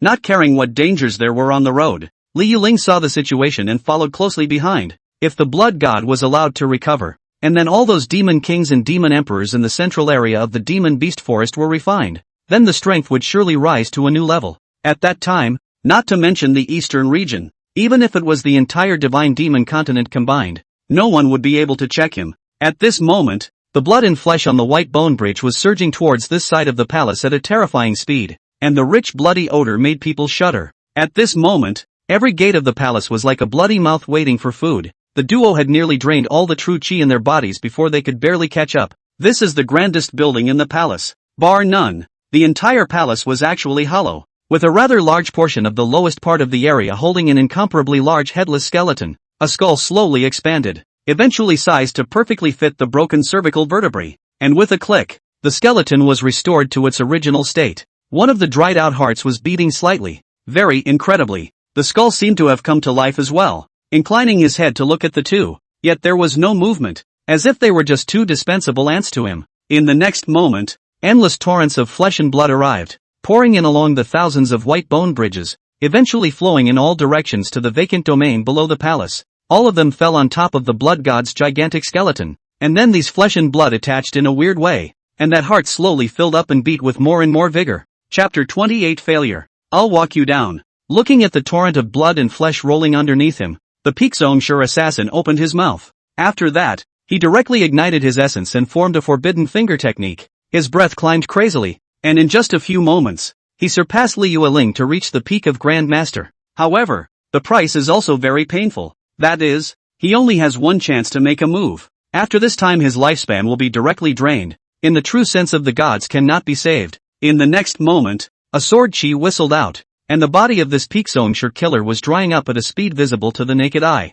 Liu Ling followed closely after the sword chi, holding the hairpin tightly in her hand, and poured in all the remaining true chi in her body. The sword chi was unstoppable, breaking through the hundreds of intertwined rivers of blood in front of them, opening a direct path to the blood god's heart for Liu Ling. The period during the blood god's recovery was the most vulnerable time, and now was the only chance. The blood god, who originally cared nothing about it, saw the hairpin in Liu Ling's hand when his face, which had just coalesced into flesh and blood, abruptly changed. He wanted to raise his hand to block, yet the power of that hairpin was too terrifying, and the blood god, who was just in the recovery stage, was simply powerless to block it. Faster, faster. Those few seconds of descent seemed like the longest she had ever experienced. Looking at the huge heart that was close at hand, Liu Ling knew that she was about to succeed. As long as she stabbed the hairpin into it, the blood god would definitely die. Bang! However, the moment the tip of the hairpin had just pierced into his heart, a terrifying attack heavily bombarded the small of his back. A silhouette slowly emerged from the heart in between, and it was him who had just blocked Liu Ling's final blow. Luo He. Liu Ling, who had flown out, stabilized her body, and her pupils suddenly shrunk when she saw the person in front of her clearly, because the person in front of her was more than familiar with her, and it was Luo He, the minister of the 9th division. But no one could have imagined why he would appear here, and from the heart of the blood god. It's me. Surprised, right? I also have to thank you for returning Lord Blood God's eyes. Luo He did not explain anything. Instead, his breath instantly skyrocketed, breaking through to the peak of Grand Master in an instant. His body transformed into a trail of shadows as he rushed towards Liu Ling. Liu Ling has already run out of oil, whereas Luo He's opponent, even if she is in full bloom state facing the Luo He at the moment, are only part of the escape. Let alone now. It's a blood contract. You actually took the initiative to sign a blood contract. Liu Ling once again suffered a heavy blow. At this moment she was already shaken, but seeing the bloodlight connecting to the blood god's heart at Luo He's feet, she still figured everything out. A person who wants to sacrifice himself to the blood god from the bottom of his heart will receive eternal life. Only this kind of price of selling his soul. Liu Ling couldn't figure out that there were actually people who would sign it. After all, after being reduced to a blood servant, he would just be a puppet in the hands of the blood god. Guessed right, but no reward. Luo He's figure disappeared again, and when he reappeared, he had already arrived behind Liu Ling. A 3-meter-long bone spur steeply protruded from its palm, piercing through Liu Ling's belly without hesitation. Why is this necessary? You say, is it not good to join us in welcoming the coming of the blood god lord? Liu Ling didn't reply and wowed as a mouthful of blood spurted out. Now, I'm going to give you a chance to sign the blood contract, and you can still live. The bone spikes penetrated 3 points deeper again, and Liu Ling's body nearly broke in two, leaving only the 2 strands of flesh around her waist still barely holding on, allowing her to maintain her human form. Good. Luo He laughed openly and wildly. He thought that Liu Ling had compromised, in the final moments of life and death after all, but he didn't intend to let Liu Ling go at all. He wanted nothing more than to watch the woman he loathed beyond measure have her faith crumble in the last moments before she died. Good for you, Mom. It was easiest for people to reveal their flaws when they were complacent. Even the blood god. Although this person was clearly Luo he had long been replaced by the blood god, and in order to save his own life, the blood god did not hesitate to release a trace of his origin, and this became Li Yuling's last hope of turning the tables. Using her last ounce of strength, she turned the hairpin in her hand around and stabbed it directly into Luo He. Peerless divine light erupted and the hairpin directly dissipated. As for Luo he was directly wrapped in divine light and his entire body directly vaporized, leaving behind a drop of crystal clear blood. This was one of the blood god's origin meridian blood, and without hesitation, Li Yuling opened her mouth and directly swallowed it, forcibly drawing on this power that didn't belong to her, opening a spatial crack. However, her body at the moment could no longer support her to make a complete space leap, and the next moment she collapsed into the spatial rift. The lower half of her body was directly ripped off by the force of space. In the end, only the small half of his body above his belly left this space with the drop of the blood god's origin meridian blood. Ah! The blood god roared in anger. How could he not have imagined that Li Yuling could be so ruthless to such an extent that she was sparing no effort to delay the progress of his recovery? That drop of origin essence blood would require a piece of flesh and blood of at least 1,000,000 square miles to fill back in. Therefore, he decided to directly force his way out of the gate and reclaim his drop of origin meridian blood first. The high tower in the center of the palace trembled crazily, and the blood god's body turned into a stream of light that followed the tower out of the underground world and onto the surface. At this moment, the blood god was not complete, standing 10,000 feet tall, but large areas of his body were bare white bones, and where there was flesh and blood attached, no skin had grown. The image of a living, breathing man halfway through being skinned and boned was extremely creepy from a distance. The blood god stretched out his palm, which was still dripping with blood, and casually grabbed it from the demon beast forest, and a demon king was directly pinched in his hand, unresisting, followed by 2, 3. After eating I don't know how many demon kings and demon queens, the blood god was finally slightly satisfied and had stored enough energy to tour the warp blood. Just like that, he directly took a step and ran wildly. Every time his feet landed on the ground, he left a huge crater hundreds of meters deep, and the earth was roaring. Just like before the end of the world came, the blood god's speed was extremely fast, and he had a very strong sense of his origin meridian blood, which was directly to the east. Sir, was there an earthquake? Zhao Ying'er felt the slight vibration under her feet and looked at Zhou Ming with some concern. However, before Zhou Ming could not answer, the door of the tea house was suddenly pushed open, and outside the door lay a woman with only half of her body left. This person was none other than Li Yuling. That assassin who had gotten the news from Zhou Ming had once told her that no matter what happened, as long as she came back here to buy a cup of tea, everything could be solved.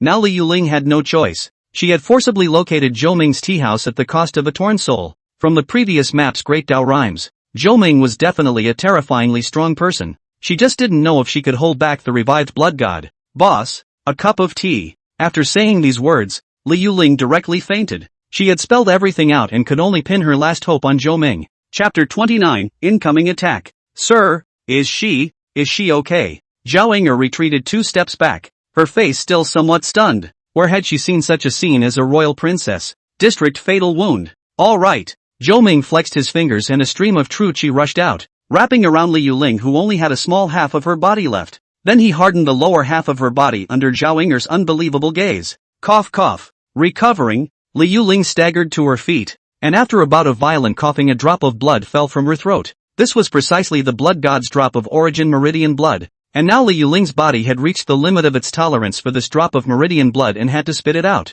10,000 taels of gold. How will the guest pay? Zhou Ming handed over a pot of freshly boiled tea, and it was only at this moment that Li Yuling realized that her already fragmented body and mutilated soul had actually recovered as good as new. Thank you sir for saving my life.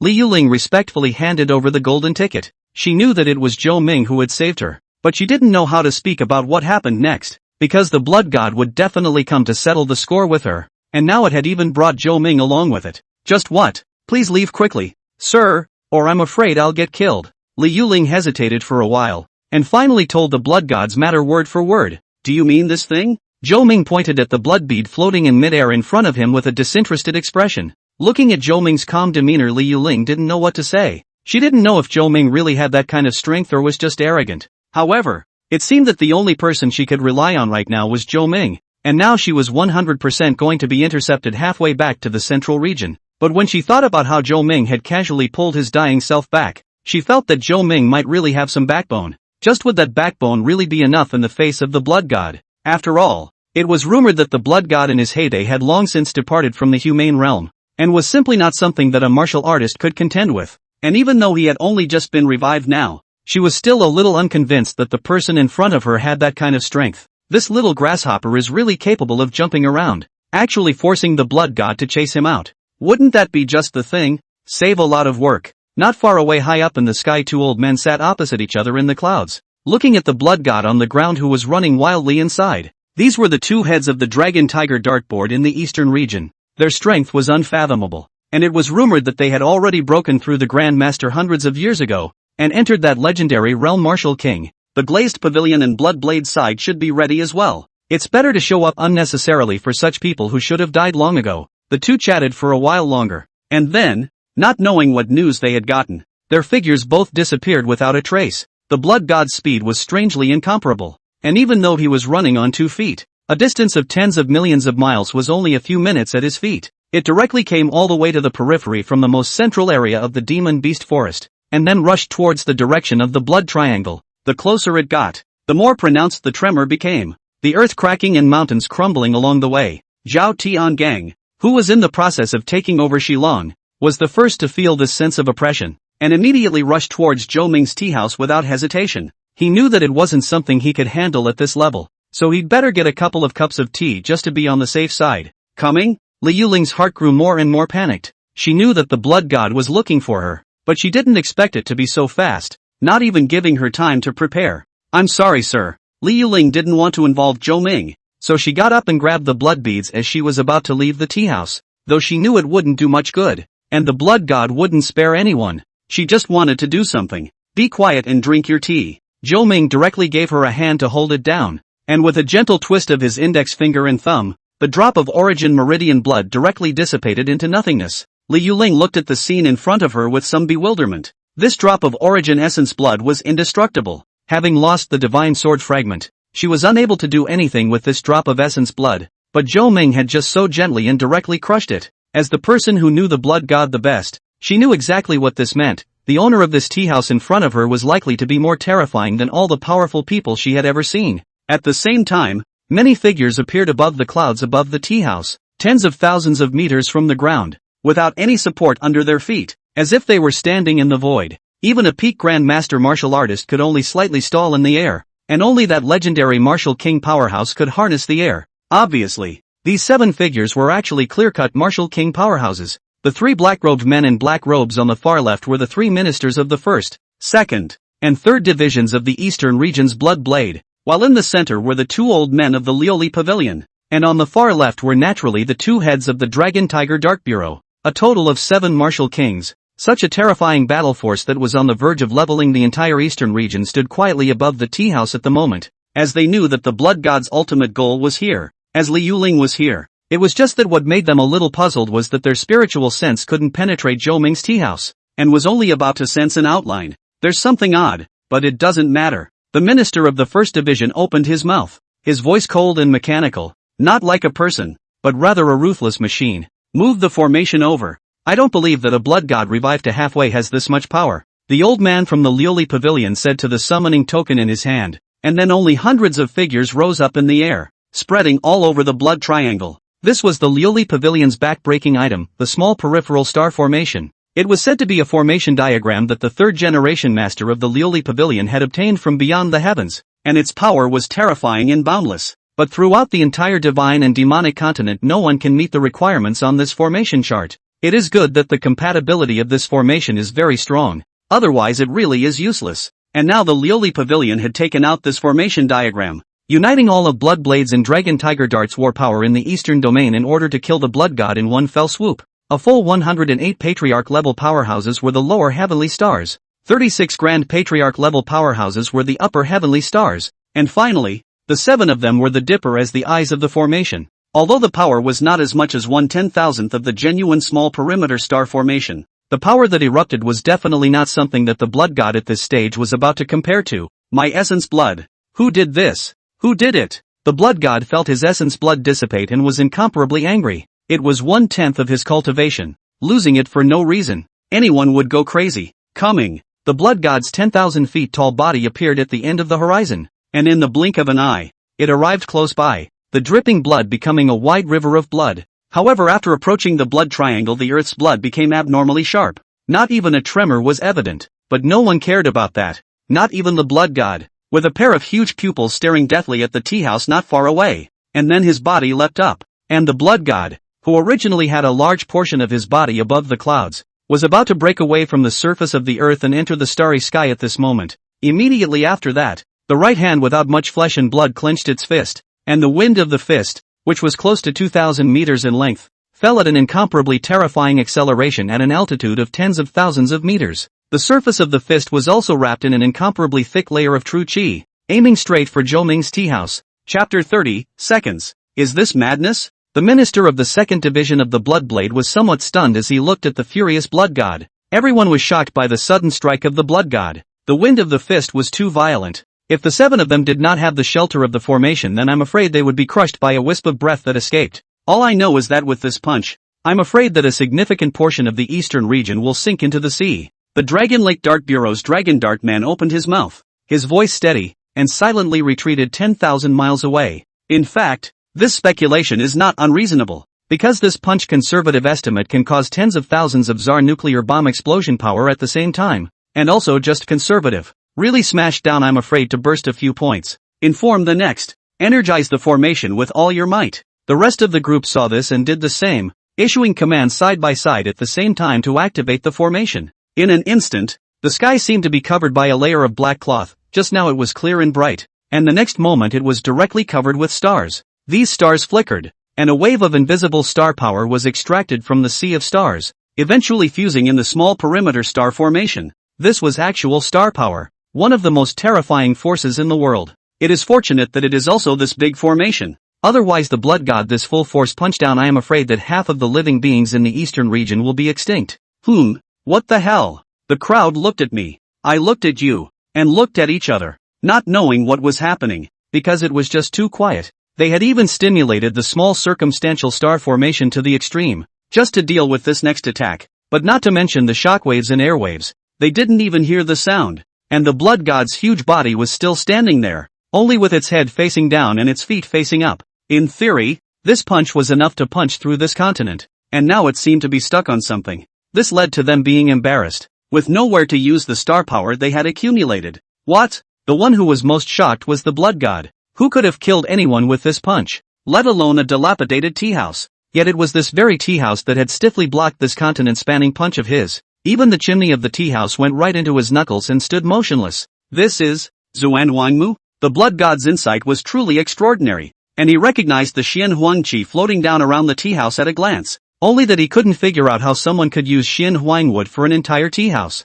To know this kind of heaven and earth treasure, even if it is a cubic centimeter, that value is comparable to hundreds of cities and ponds, really do the value of the city. However, Zhou Ming's tea house had directly refreshed his 3 views, and he had actually developed a desire to withdraw at this moment. The original anger disappeared in an instant, because the one who can build a house with Xian Huang wood, not to mention him, even if the one above the real blood god came, he had to weigh it. He realized that he might have messed with the wrong people, but it all seemed too late. Inside the tea house, Li Yuling was somewhat overwhelmed as she pushed open the door, and then she was directly confronted with the blood god's giant face that had no skin and was still dripping blood. That aura directly scared her to the point that she sat on her butt on the ground, and if it wasn't for Zhao Yinger's quick eyes and hands pulling her back, I'm afraid she would have to die once again. Young people, are just short-sighted. Zhao Tiangang leisurely sipped his tea. He wasn't worried at all. If Zhou Ming wasn't even safe here anymore, he would rather just dig a hole and bury himself. Li Yuling slowed down and slapped her chest. That scene just now was definitely the biggest shadow in her life. However, the shock in her heart far exceeded that fear, as the blood god's eyes unexpectedly revealed a strong fear as well. This kind of look the blood god had only revealed to the true blood god above, but now it was once again. Was he really afraid of Zhou Ming? Li Yuling turned her head to look at Zhou Ming, who was adding firewood to the stove, as if everything that happened in the outside world had nothing to do with him. This land had been drenched in Xian Huang Qi, becoming incomparably thick. At least the current blood god was unable to hurt this land by a single bit. If it was the blood god in its full bloom, it would be possible to give it a try. They shouldn't stand a chance though. the blood god finally couldn't endure the fear within him and directly ripped off his right hand, leaving it on the chimney of the tea house before running away in front of the petrified gazes of a crowd of powerful people. That's right, it was running away, directly forcibly burning the origin and tearing through space. If you don't pay the cleaning bill? A figure appeared in front of the blood god's forehead, and with just a light finger point, the blood god's gigantic figure suddenly tumbled backwards, rolling straight out of the spatial crack, and then tumbling out hundreds of circles before it managed to stop. By the time he climbed to his feet, he saw Zhou Ming standing in front of him, the aura of his body escaping a wisp that directly caused the blood god's soul to tremble. He didn't understand how there could be such a strong person in the world. It simply shouldn't be right. Although he was only at the peak of martial emperor now, he was definitely considered one of the top strongest on the divine and demonic continent. But in front of this youth in front of him it was like a mayfly shaking the sky. The blood god hastily waved his hand. Yet before he could make a sound, Zhou Ming's index finger casually slashed in front of him. The blood god only felt the world in front of him slice apart before he reacted to the fact that he had been vertically split, completely without the slightest ability to resist. The cracks appeared from the center of his eyebrows and extended all the way down, splitting the blood god in half in an instant. This self-appointed deity, the unrivaled blood god, hadn't even made it past half a move under Zhou Ming. He is not willing. If the heyday of his own how to say can also escape a wisp of residual soul, but now there is nothing is absolutely no hope of resurrection, unless someone in the long river of time to fish him out. Good chance. Do it. A few people didn't quite figure out what was going on, but they got a general idea. I don't know where a mysterious expert came out from and fought with the blood god. In the end, it seemed that the mysterious expert was better, but it wasn't better than that. They could barely feel the aura of that expert. Don't hesitate. Kill them all together so that not only is the blood god's origin essence blood ours, even the one who just popped up is ours. The crowd reached a unanimous condition. The small perimeter star formation gave them too much self-confidence, and at this moment, no matter who appeared in front of them, they dared to fight. The 7 of them combined their efforts to control the majestic star power, crushing it in the direction of Zhou Ming and the blood god. Their original target was only the blood god, and now that Zhou Ming was here, they didn't mind a little windfall. In the next moment, the sky brightened up again, and there were 7 more corpses on the ground, and more corpses in many corners of the blood triangle. No one knew that before their deaths they were all renowned grandmaster experts. And of course it would never occur to them that these 7 corpses in front of Zhou Ming's tea house were 7 legendary martial kings. People were dying every day in the blood triangle, and no one cared about the extra 1 or 2. This thing, it's even real? Zhou Ming held the formation diagram in his hands. This was something from the legends, but now it had actually appeared alive in his hands. Sir, are you okay? Where is the blood god? Liu Ling rushed out in a fiery rage and came to Zhou Ming's side, asking anxiously. Zhou Ming pointed to the side, and Liu Ling followed Zhou Ming's gaze, only to see a body comparable to a small mountain laying there. The method of death was extremely gruesome, as if it had been cleaved from by a knife. Dead? Liu Ling covered her mouth. The blood god died just like that, and without any resistance, being killed in a second with a single move. It was definitely the craziest thing she had ever experienced in her life. Said it's good to believe, sir. Zhao Tiangang appeared much more subdued, but he still couldn't hide his inner horror,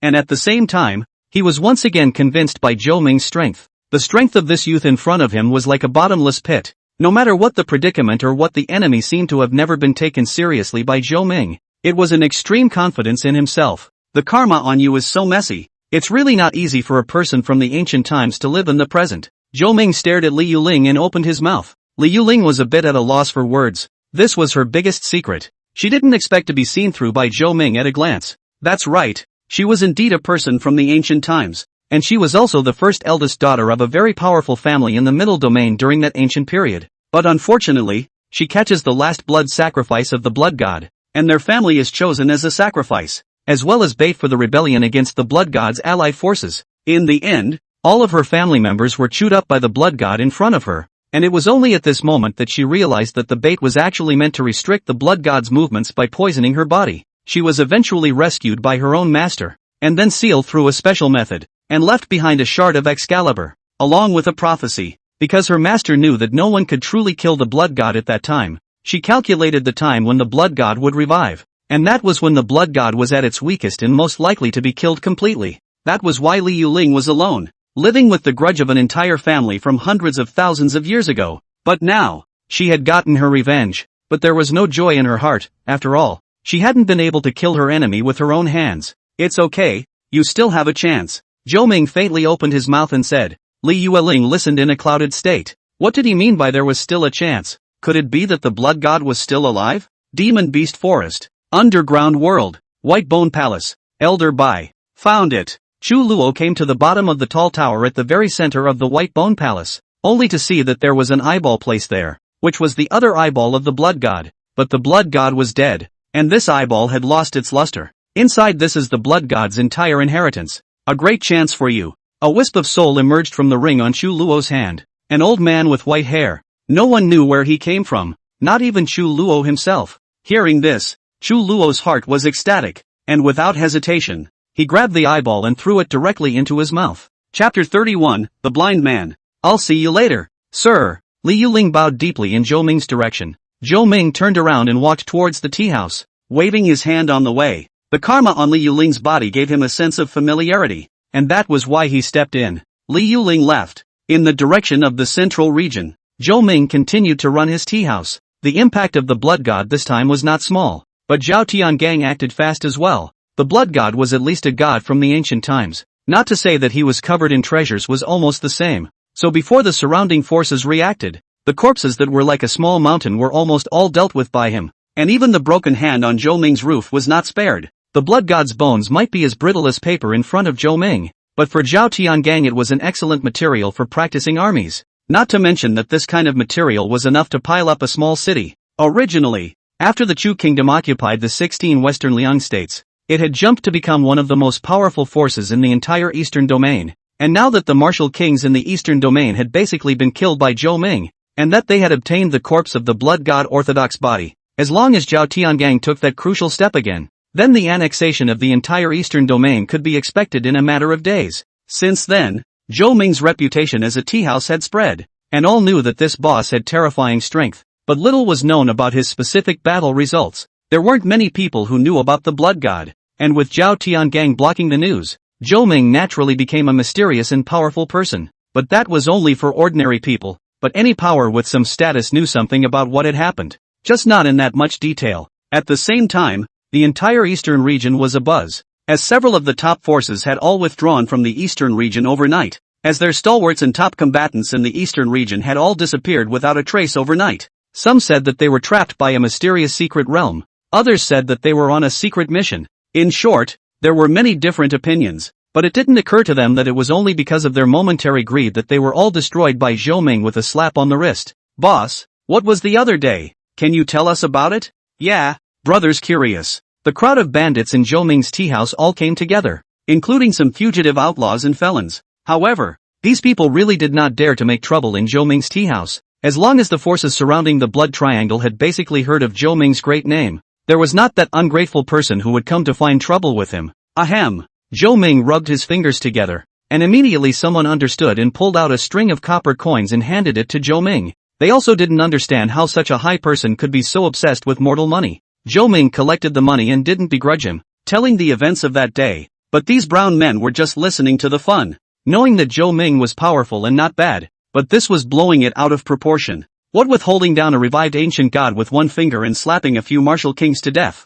they wouldn't even dare to do so in their dreams. Zhou Ming is indifferent, has been honest. In fact, idle he is still quite willing to blow water with these bandits fugitives. Men are not all like this. Boss, where did you recruit this waiter? What do you think if I offer 10 taels of silver and sell it to me? Che, I'll pay 20 taels, and I'm not asking you to sell it, boss. Just stay with me for one night. You're not afraid of being laughed at for that golden needle mushroom of yours. I'll offer 25 taels. The crowd certainly wouldn't keep listening to Zhou Ming blowing his awesome, and many people's gazes still returned to Zhao Inger. For people like them, Zhao Inger was definitely the most beautiful woman they had ever seen in their lives, and if Zhou Ming hadn't been here, they would have only made their move a long time ago. It tickles me to suggest. Zhou Ming pointed to the white deer that was ruminating on the side, and the crowd burst into laughter. In fact, they just have no control over their mouths. If Zhou Ming really sells them, whether they dare to buy is another matter. At the same time, they also felt that Zhou Ming's character was just too far from a hermit and nobleman,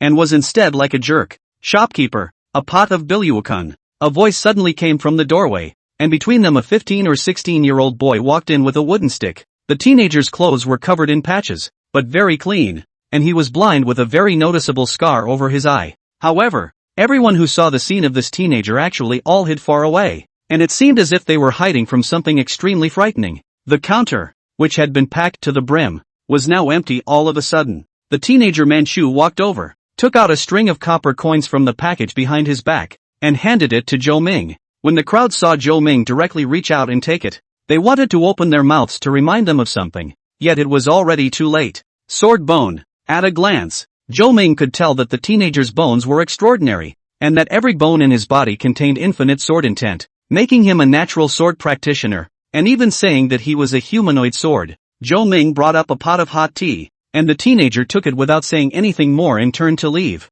Only when he had gone did the crowd regroup and talk in a chorus of voices. Boss, you really dare to sell something to him? Yeah, this is a bogeyman. It's so bad luck. If it wasn't for you being the owner, you wouldn't have come back to this store in your life. However, Zhou Ming turned a deaf ear and continued to play the abacus and reconcile the accounts. You're just late. Go ask around and find out who didn't just shut down when they saw this bogeyman. Just born, he killed his mother. 8 years old and killed his father. 10 years old was even directly destroyed the whole family. Only he survived. That's not all. It's rumored that a nice couple took him in when he was 14, and they both fell into the river on the third day. Anyway, everyone who has come into contact with him has not had a good ending, and even saying a word gets you bad luck for half a month. Zhou Ming remained unmoved. Perhaps he was the only one in the whole world who knew that the teenager was not a bogeyman. It was just that the sword intent within his body was so rigid that it could even directly cut off other people's chi and karma. Only these were unintentional, and even the teenager himself couldn't control them,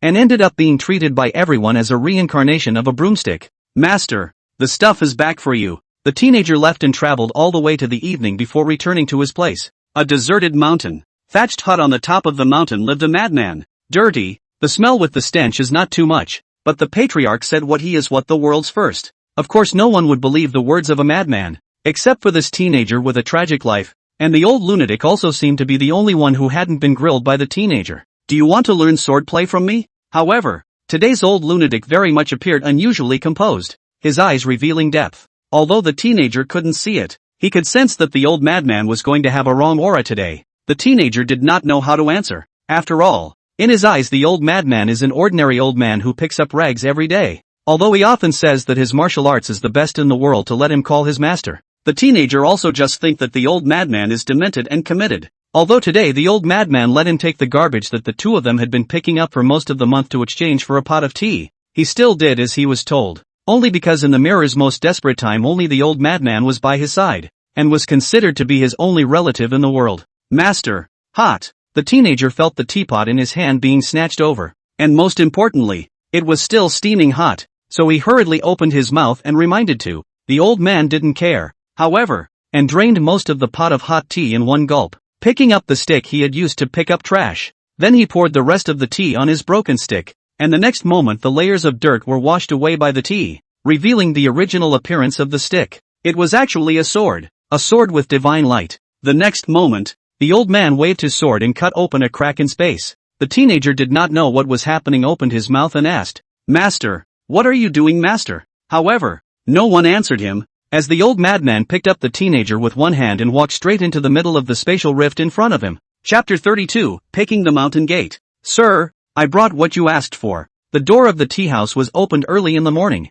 and Morong Su panted as she walked in holding a purple gold gourd. This was the payment promised to Zhou Ming, which she would never dare to forget. So after returning to the central region's Crane Mountain, she and Zhang Qingxian didn't even care about the mountain's disciplinary rules, and directly asked Morong Shu to bring the gourd back to Zhou Ming. The dozens of teleportation spells that were taken on the way had hardened the half-month journey into a few days. Well, take the rest back. I have no use for keeping them. Zhou Ming raised his hand and took the 9 gourd seeds out of the air. Although the purple gold gourd was precious, in Zhou Ming's hands it was just a gourd for wine, and he didn't even care about such heaven and earth treasures as the Xian Huang would, let alone a purple gold gourd. What you want for yourself is just one of the gourd seeds used to upgrade the tea house. Ha! Morong Shu somewhat didn't react to what was happening, and then realized it when she saw the gourd seeds in Zhou Ming's hands. Anything else? Zhou Ming looked at Morong Shu, who was standing in place hesitantly, and opened his mouth to ask. Master said that in my current condition, the only one who can guide me in my cultivation is you.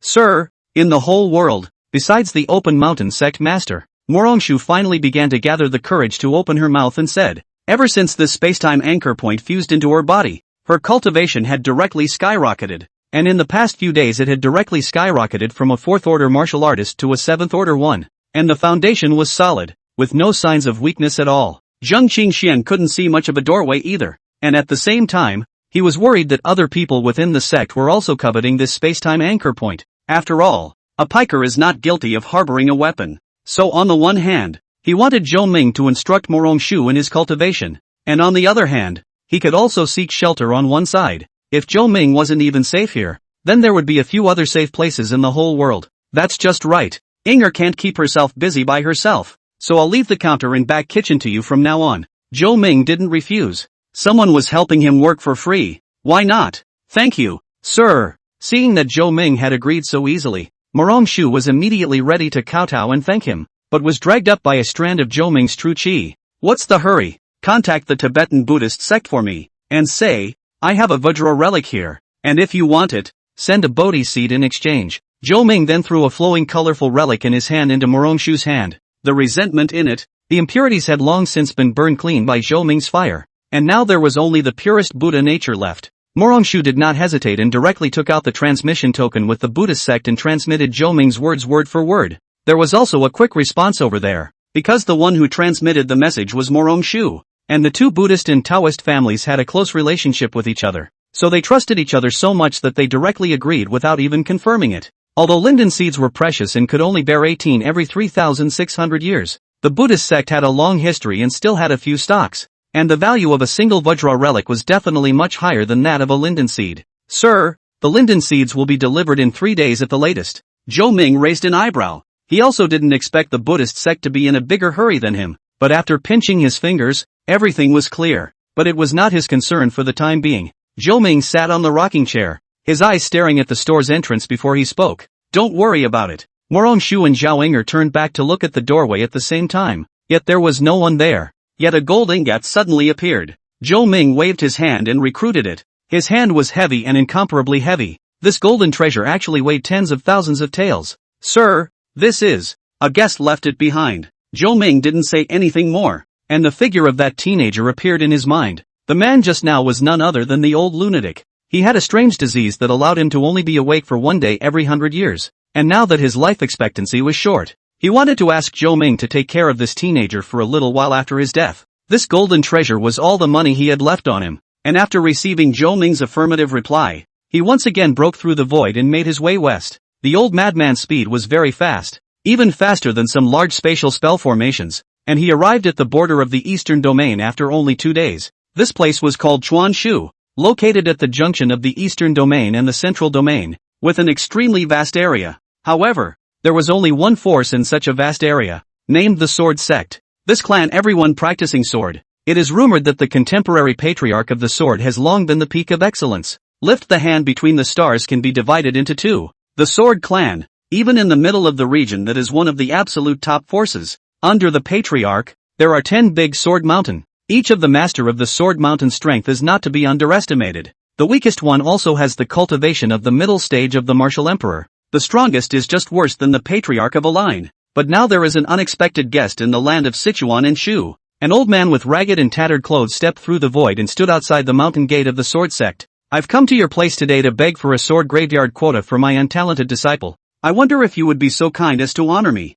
The old madman's voice was like a loud bell, and his voice passed through hundreds of thousands of miles to land in the ears of everyone in the 10 great sword mountains. In the next moment, a silhouette appeared in front of the old lunatic and the teenager. Surprisingly, it was the owner of Qingfeng Sword Mountain, a superpower of the martial queen stage. Not long after a few more figures appeared. All of them were the lords of Sword Mountain, a total of 5, which could be said to have given enough face to the old madman. Who are you? The Qingfeng Mountain Lord opened his mouth and asked. He could sense that the old madman was very strong. Definitely not below him. It's normal not to recognize me, a dying man. Since he is about to die, then he should choose a wind and water place to bury himself. Why bother to disturb our purity? The other mountain lord's gaze was unkind as he opened his mouth. As I said, I've come to beg for a place in the sword graveyard for this apprentice of mine, he said, and pointed to the teenager beside him. This sword mound is the sword clan only opened once every 1,000 years of the top secret realm, which not only the heavenly treasures, the former sages' inheritance everywhere,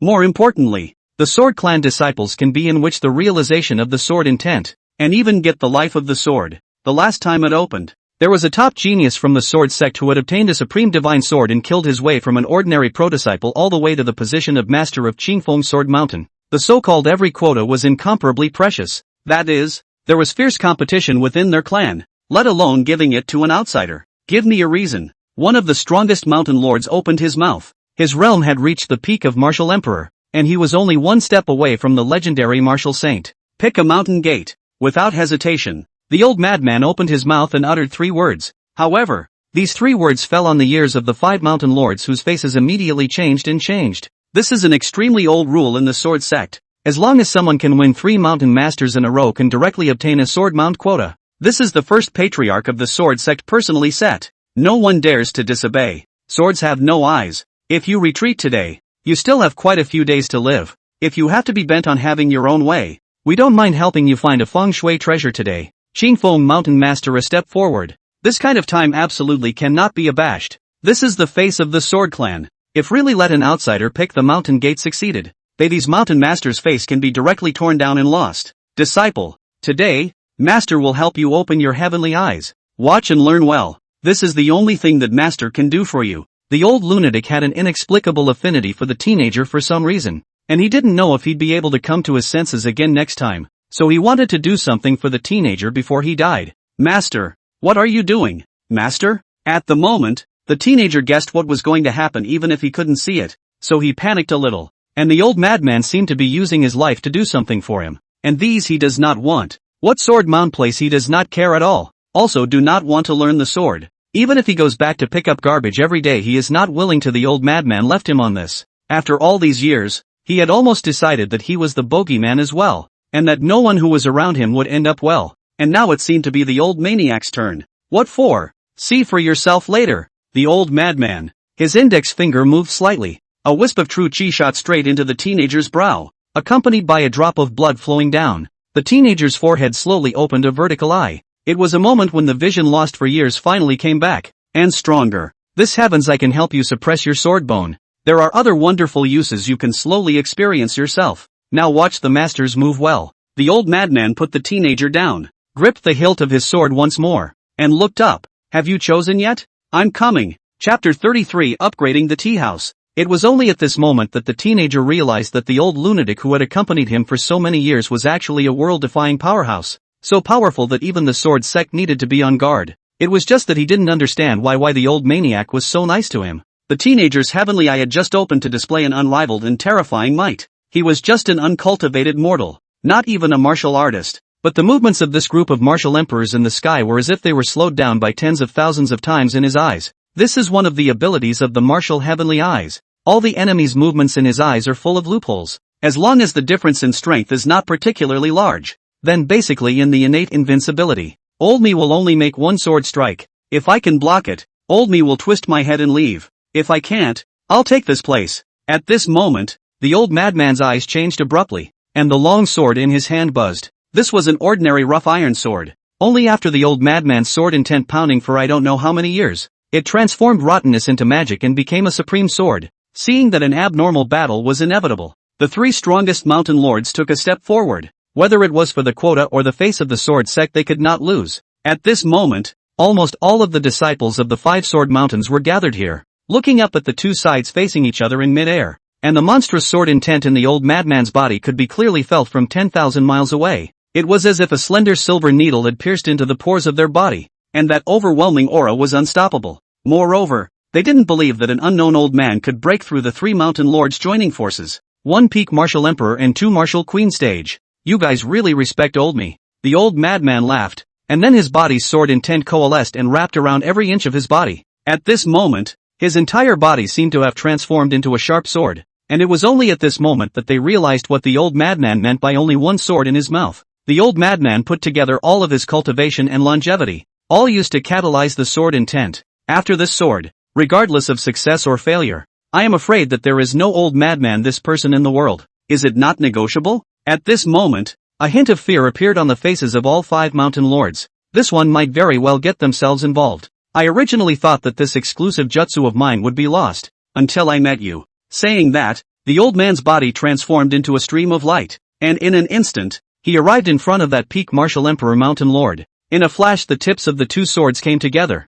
neither one letting the other go. When it came to sword arts at their level, it was not about fancy sword techniques, but pure sword intent. But this peak martial emperor mountain lord was shocked to find that his sword intent was directly suppressed by the old madman, and even the sword in his hand took on an extremely curved posture, seemingly about to be totally snapped off in the next second. Seeing this, the other two mountain masters shot together, but the purity of their sword intent was even worse than that of the old madman, and the moment of contact it was shattered, but it also caused a lot of impact on the old madman. However, just as this mountain lord who had confronted the old madman head-on relaxed slightly, the old madman's sword intent once again soared to a terrifying height, not even weaker than their sword sex patriarch. At the same time, the old madman's body was also drying up at a speed that was visible to the naked eye, and his originally thin, wrinkled face had directly turned into skin and bones at this moment. What a lunatic! The peak martial emperor's mountain lord cursed in his heart, while no longer resisting, retreating all the way to the sky with the help of the counter-thrust. At this moment, his tiger's mouth had completely disintegrated, blood gurgling out, and the sword in his hand was even covered in cracks. His gaze was fixed on the old madman. He was not really afraid of this old madman if he also put his life on the line, but it was obviously not worth it to hitch his life for a place in the sword graveyard. Cough cough cough, you guys, lose. The old madman coughed violently. His face had turned as white as paper. The sword intent slowly receded, the biting and compelling aura dissipated, and thousands of sword sect disciples gasped out in awe. It was because the nearly invincible mountain lord in their eyes had actually lost, and that was with 3 people joining forces. Moreover, they had never heard of such a sword Dao expert outside of the sword sect. Master! The teenager looked at the old madman's shaky body and anxiously shouted out, a sense of foreboding in his heart. Just now, can you write it all down? The old madman waved his hand and wiped away the blood from the corner of his mouth and opened his mouth. Take note. Okay, just make a note of it. The old madman was no longer able to support himself and fell straight from the sky, his body and the long sword in his hand turning into a cloud of dust that drifted away with the wind as he descended. Only the hilt of a sword was left to fall in front of the teenager. Come with me. The Qingfeng mountain lord came to the teenager with a displeased face. He didn't expect to actually lose a spot out. However, his sword sect is not the kind of clan that can't afford to lose. It's just a quota. Bite the bullet and give it out. The teen nodded. He kind of wanted to cry, but there were no tears. Perhaps he has been used to the separation of life and death for so many years, which is really a bit cruel for a 16-year-old boy. Could it be that I really am a heavenly fury? The young man followed behind the Qingfeng mountain lord, constantly asking himself questions in his mind, and ultimately narrowly escaped being revolted by his heart's demon. Fortunately, there was still a trace of sword intent in the hilt left behind by the old madman, and a clear stream entered the teenager's mind, cutting off his heart's demons. This is the key to enter the sword graveyard. By the way, do you have a protector? The Qingfeng mountain lord handed a scabbard to the teenager while opening his mouth to ask. Nope. The young man shook his head. Not to mention the protector of the road. This world he knows a person is probably no longer. The old madman also died not long ago. Where to find what the protector of the road? Then you must think carefully. There is a long river of sword chi at the outermost level of the sword graveyard, and I'm afraid that you won't be able to approach it by yourself if you don't have a protector of the Dao to clear the way for you, said Qingfeng mountain lord led the teenager to an incomparably tall stone door. The stone door slowly opened. The next moment monstrous sword intent swept in. Good thing the Qingfeng mountain master shot to block the vast majority, otherwise the teenager is likely to be directly churned into a mess of blood mud. The teenager looked at the scene in front of him in silence, not to mention passing through the long river of sword chi. I'm afraid that he couldn't even get close. You only have one night to either find someone to get you in or return the spot. The Qingfeng mountain master closed the stone door behind him and his figure directly disappeared into the mountains, leaving the teenager alone. As night fell, the teenager lay on a green stone, holding the sword bridge into the sword graveyard in his hand. It was something the old madman had given him in exchange for his life, and there was no way he could hand it over, no matter what he said. But he couldn't even pass through the river of sword chi. Forget it, there's just death. The young man seemed to have made up his mind. No one was there to protect him, then he would break through on his own. The big deal is that he's dead. Not to mention he's lived enough in this ed-up world. Amit Ba Buddha. This is the Bodhi seed that the giver wants. At dawn, a monk walked into Zhou Ming's tea house, holding a sandalwood box on the counter. Zhou Ming didn't dawdle, and directly threw over the Vajra sharp that he had brought back from the bottom of the returning ruins. The monk took it, and then left straight away. As the last 2 materials were collected in full, the tea house shuddered, and then the 2 materials disappeared straight away. merging into the tea house. At once the tea house in a new look. The walls are no longer shabby. Tables and chairs furniture has become slightly luxurious, directly climbed a level. What's more was that the invincibility range had also expanded, from the blood triangle, directly spreading to the entire eastern region. I'll leave the tea house to you. I've got some things to do. The next moment Zhou Ming directly tore through the void. Chapter 34, I'll protect the way. The sunrise slowly rose in the distance, and the teenager stood up, perhaps unfamiliar with regaining his vision, still looking for a stick out of habit. How about it? Is anyone willing to defend your path? Not long after, the Qingfeng Mountain Lord appeared before the stone door with a young girl, and it was obvious that the Qingfeng Mountain Lord was the young girl's protector. No, the teenager shook his head. You still have some time. At least your spot won't be forcibly withdrawn until everyone enters the sword graveyard. The Qingfeng Mountain Lord laughed coldly, not to mention that he didn't have a protector. Even if he did, he had 10,000 ways to keep him from entering the sword graveyard. As time passed, more and more people came before the stone door. All of them were martial artists with incomparably powerful breaths, and all of them carried a back behind them. The weakest of these were all martial king realm powerhouses, so the difficulty of this entering the sword graveyard could be imagined. The hour has come. Suddenly, a low and majestic voice rang out, and a silhouette appeared out of thin air at the very front of everyone. Yet for this, no one dared to express any dissatisfaction, not even the 10 mountain lords. This person was none other than the sword sect patriarch, Song Yechin. His current realm was undetectable, and his true strength had reached a very terrifying point. The patriarch is out of the gate? That's not right. Isn't the patriarch in death seclusion? It would take hundreds of years at least. Have you forgotten? The patriarch's son has just reached adulthood this year, and has also reached the age to enter the sword graveyard. This should be the sovereign's sword intent avatar. The real body is probably still in seclusion. A crowd of people were instantly nonplussed. If the sovereign's son also entered the sword graveyard, how many more resources would their descendants receive? It was no different from wasting a quota. Martial heavenly eyes? Which sword mountain's disciple is this? Song Yechin's gaze swept in, and when he saw the vertical eye on the teenager's forehead, he was surprisingly a little stunned. Reporting back to the patriarch, this son was just given the quota yesterday. The Qingfeng Mountain Lord arched his hand in response, while telling the story of the old lunatic jumping the mountain gate yesterday. Aha! Song Yechin didn't say much. Geniuses he had seen too many, not to mention that he himself was a heavenly pride in a million. Naturally he didn't have much of a reaction. The Qingfeng Mountain Lord sighed in relief. He was originally worried that Song Yechin had aroused his love for talent and would help this youngster to protect the Tao, so that they wouldn't be able to recover their sword mountain's quota. The next moment, only to see Song Yechin lifting up a finger, an overwhelming and unrivaled sword chi erupted out, directly into the stone door in front of him that went straight into the sky. And then, monstrous sword chi swept out, but all of it was stopped by Song Yechin alone. The terrifying sword aura behind the door caused everyone present to feel a palpitation. Even this group of martial king realm swordsmen still didn't dare to take it lightly, and all of them behaved in a strict manner. After all, even if it was a martial emperor realm powerhouse, an accidental failure to enter the torrent of sword chi would have to be churned to pieces on the spot. Song Yechin took one step, and instantly the torrent of sword chi that seemed to be able to tear apart everything was hardened and blocked. A young man beside him walked forward with a calm face. At a young age, he was already in the late stage of zongshi cultivation, and the long sword in his hand was even boiled out by Song Yechin himself with his own sword intent, and this kind of advantage was simply incomparable to others. Song Yechin didn't block all of the sword chi and left a very small portion behind, which would not only help his son temper his fleshly body, but also hammer the sword intent within his body at the same time. Of course, only he, the sword sect patriarch, was artistically bold enough to use the torrent of sword chi outside the sword mound to help his son cultivate. If it were anyone else, he would be thankful to be able to escort his own offspring in safely. Song Ruo, as the son of the sword sect's patriarch,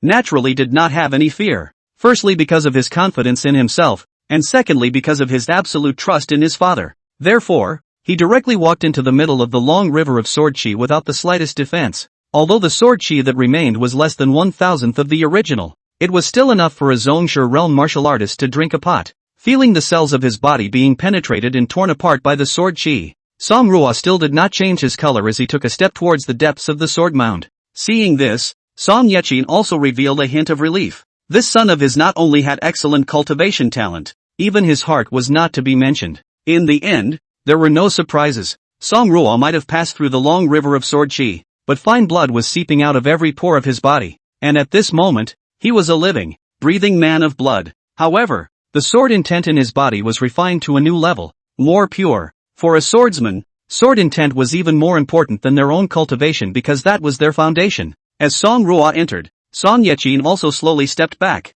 followed by the 10 mountain lords who stepped forward and made a path forward for their juniors. Lastly, there were the elders of the major sword mountains and some of the experts who were hidden in the sword clans, many of which were rather reluctant, but fortunately all of them passed through safely this time. In previous years there were always a few people with bad luck or insufficient strength who failed to fully open up the passageway and ended up burying their own descendants in the long river of sword energy. By the time the last person passed, all eyes were on the young man who had caused their sword sect to lose face by picking the mountain gate. They wanted to see what a barker from a barbaric land had the ability to pass through the long river of sword chi in the sword mound. It's about time. You only have two choices now. I love talent and allow you the status of an outer disciple of the sword mountain of my affection, and you return the quota. Or, you can cross the river of sword chi by yourself. The Qingfeng mountain lord came in front of the teenager and said in a bland tone. It seems to be two choices, but in reality, there is only one way to die. People like him who have no strength and no background really become the outer disciples of Qingfeng Sword Mountain.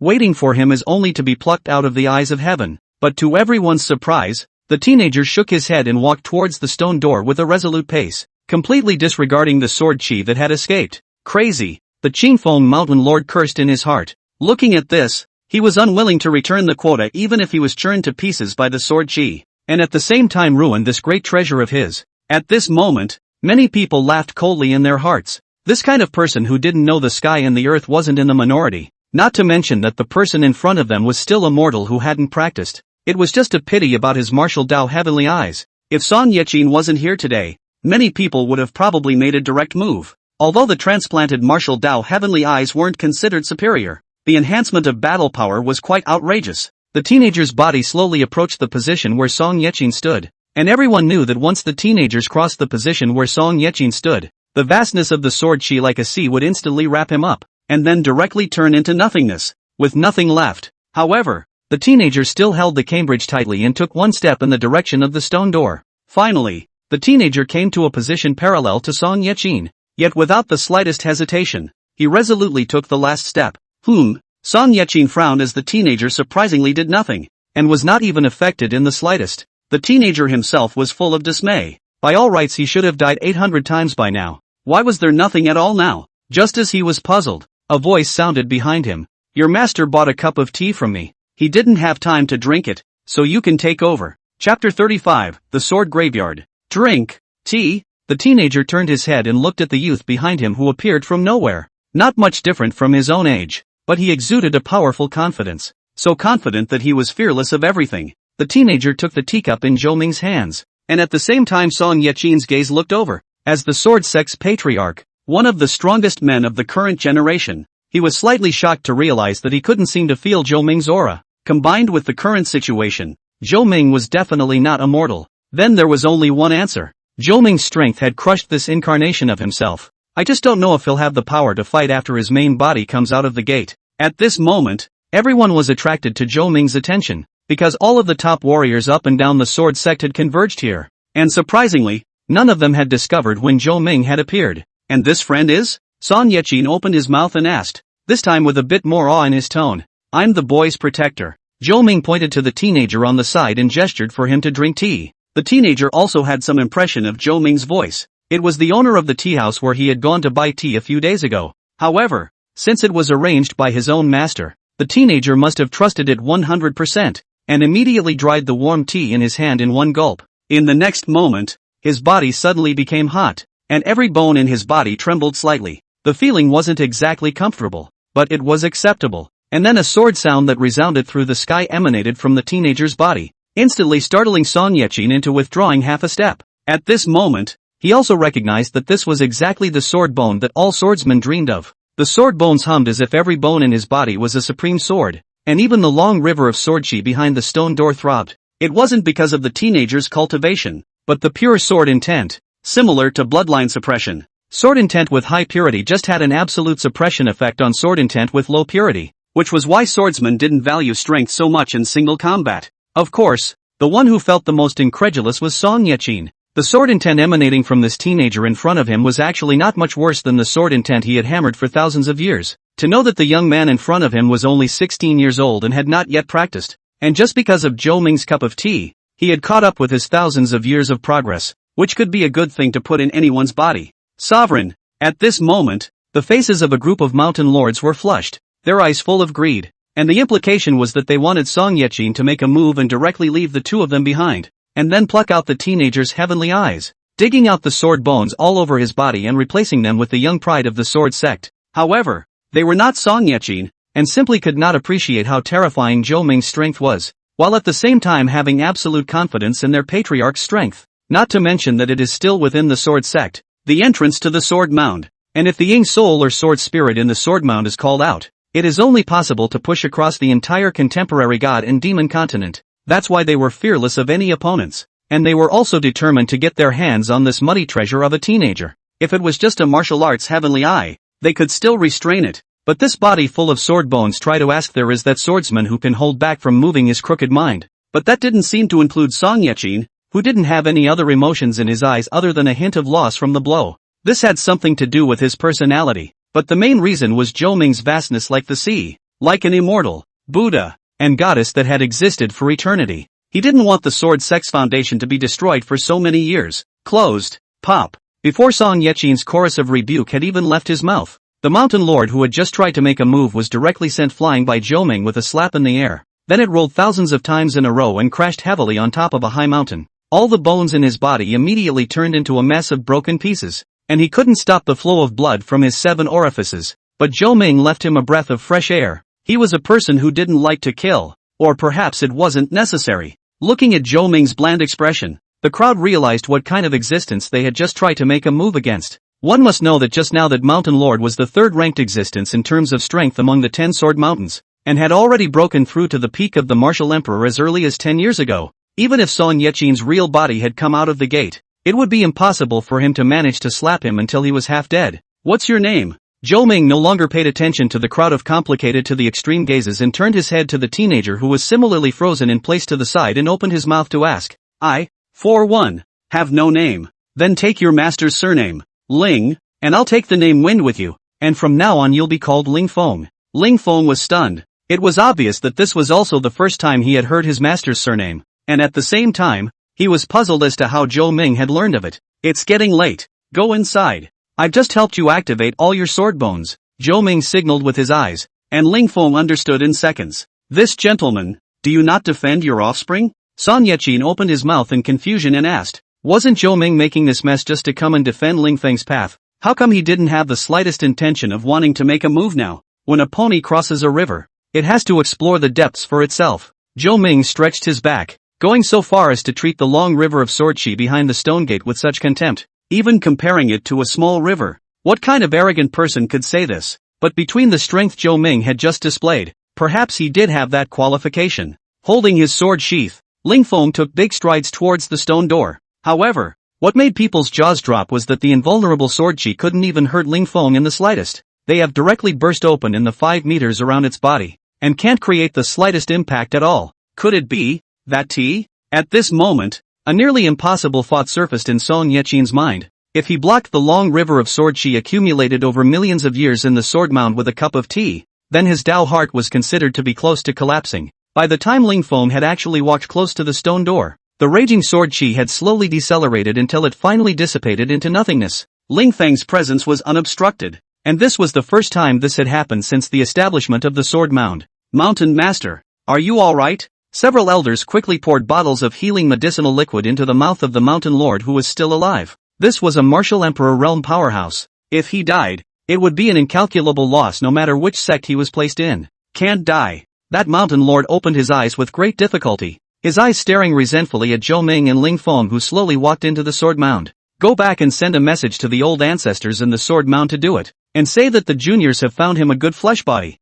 This mountain lord was truly fuming. It was the first time he had been so greatly humiliated, and in front of thousands of backbones from up and down the same sect. After this incident, his position as the mountain master was not sure if he could keep it, and he could not bear this breath no matter what he said. Their kind of super clan is the least lack of heritage. The son cannot beat shouting dad, dad cannot beat shouting grandpa, and then cannot beat shouting grandpa, and has been shouting up. There is always a generation to beat. He didn't believe that he could still not get these two fleas in front of him if he woke up those old monsters that started the sword sect. As for Zhou Ming, he knew exactly what these people were doing and thinking, but he didn't bother. He had already given the opportunity once, and if he didn't know any better, he wouldn't mind coming and killing as many as he could. Cenotaph. Ling Feng, as the last person to enter, had long since lost the figure of the others in front of him, and all that was there were broken swords all over the ground, along with pieces of corpses and bones. Rather than a sword mound, this was more like an ancient battlefield that could not be seen at a glance. It was hard to imagine that in the untraceable era, what kind of earth-shattering battle had erupted here, which could make this group of strong people who had died for hundreds of thousands of years or even millions of years without a single sign of decay in their flesh all fall to this place. Take the scabbard in your hand. You can use it to take any sword in the sword mound, provided you can gain its approval. The stone door slammed shut with a bang, and an old, distant voice rang in his ears. Chapter 36, Lu Xuan.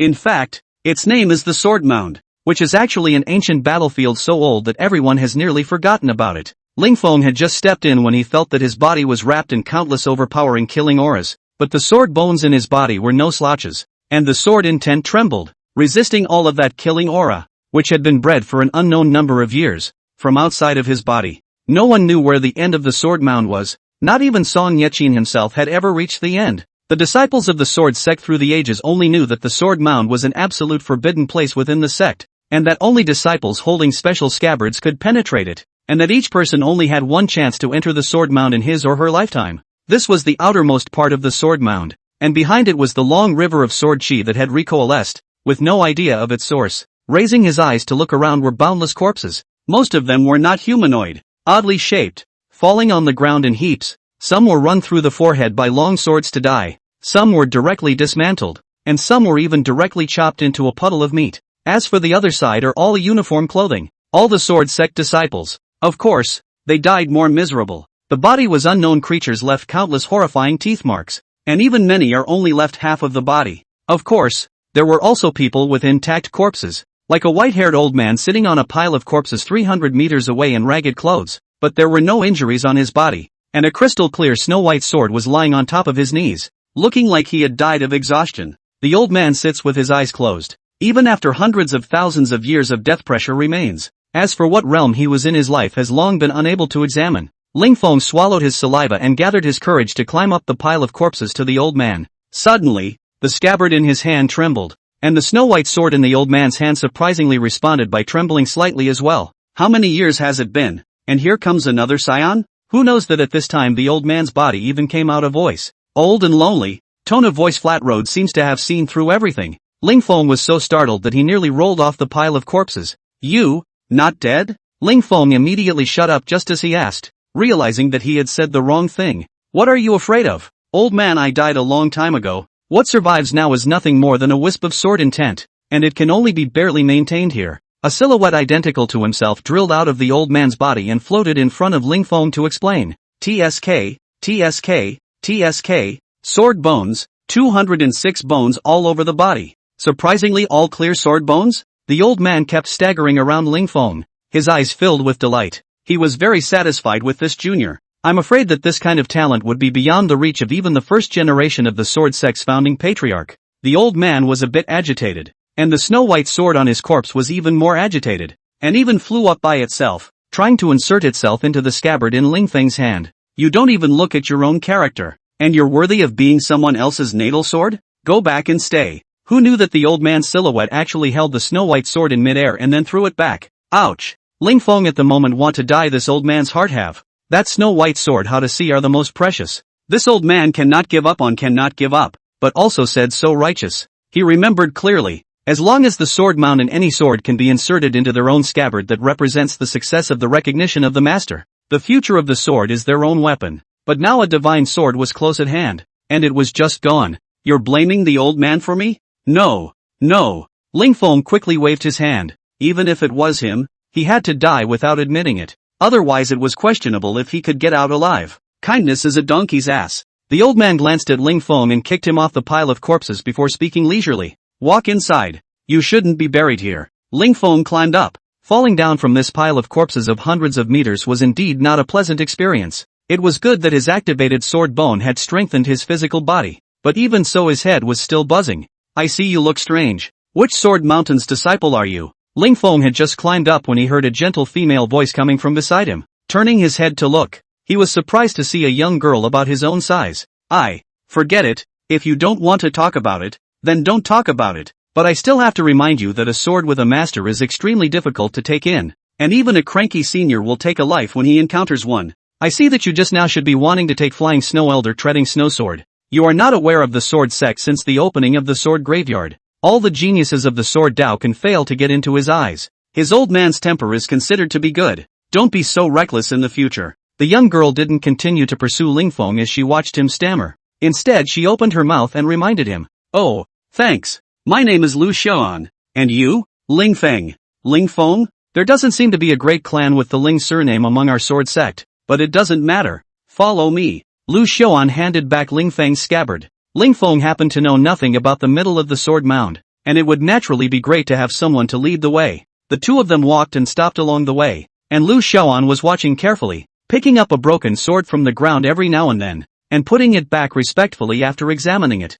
With her words, this is called picking up leaks. Like they're kind of outer disciples to talent no talent, to family background no background. Can enter the sword mound in the middle is the biggest chance. Where dare to ask for what the best sword? Like the descendants of some of the great families among the sword sect, all of them had oracles in their families, and many of them were also very selfish, only willing to pass on their inheritance and their innate swords to their descendants. So disciples without oracles in the sword mound basically can only find some usual quality sword. Even to the end of nothing is also possible. Say, what's wrong with your eyes? They're so weird. My master left me before he died. Speaking of the martial heavenly eyes, Ling Feng's tone lowered, and Lu Xiaoan hurriedly apologized when he saw this. I'm sorry, I didn't know. It's okay. Ling Feng waved his hand and quickly pulled himself out of his sadness. I've chosen this one. Suddenly Lu Xiaoan knelt down and paid 3 obeisances to a female swordsman who was kneeling on one knee and dying on her sword. The sword in her hand is as bright red as blood, although the luster is still eye-catching, but it's visible broken. The sword body has a few mutilations. The blade is also rolled edge about 30%. But then those randomly scattered on the ground has rusted the sword on the good do not know how much. As the third bow was snapped, the female swordsman's body swayed for a moment, and then her body unexpectedly turned into a wisp of shimmering light that dissipated with the wind. Only a blood-red sword with its tip thrust into the ground was left behind. Lu Xiaoan held the sword in surprise and pulled it out with no effort at all, then inserted it into his own scabbard. Many thanks, Senior. Senior will definitely go back and offer incense to you day and night. Lu Xiaoan paid 3 more obeisances to the location where the female swordsman had just disappeared. Originally she was just holding the intention to try, but she didn't expect it to really come true. The swords in the sword mound are categorized into 6 levels: the broken sword, the mortal sword, the spiritual sword, the earthly sword, the heavenly sword, and the divine sword. Originally, Lu Xiaoan's goal was only a top-grade mortal sword, but she didn't expect to get a middle-grade spirit sword, which was an unexpected blessing for her. The main thing in a swordsman's sparring match is the intent of the sword, followed by the quality of the sword. Then what grade of sword was Senior Flying Snow's snow-treading sword just now? Elder Flying Snow's consciousness can temporarily exist in the sword's intent, and the treading snow sword is at the lowest level of an earth sword, or even a heavenly sword. But without the recognition of the precious sword, no one can know the true grade. Lu Xiaoan explained to Ling Feng while stroking the medium-grade spirit sword he had just obtained. Only at this moment Ling Feng just left ear in and right ear out, because if an earth sword or even a heavenly sword can't match himself, then doesn't it mean that the target he wants is a divine sword? I'll ask another question. Excalibur, how do I get it? Chapter 37, 10,000 Swords Cave. Excalibur? Excalibur? Lu Xiaoan had a face that looked at a little cutie, like staring at Ling Feng. Ahem. I'm just plain curious.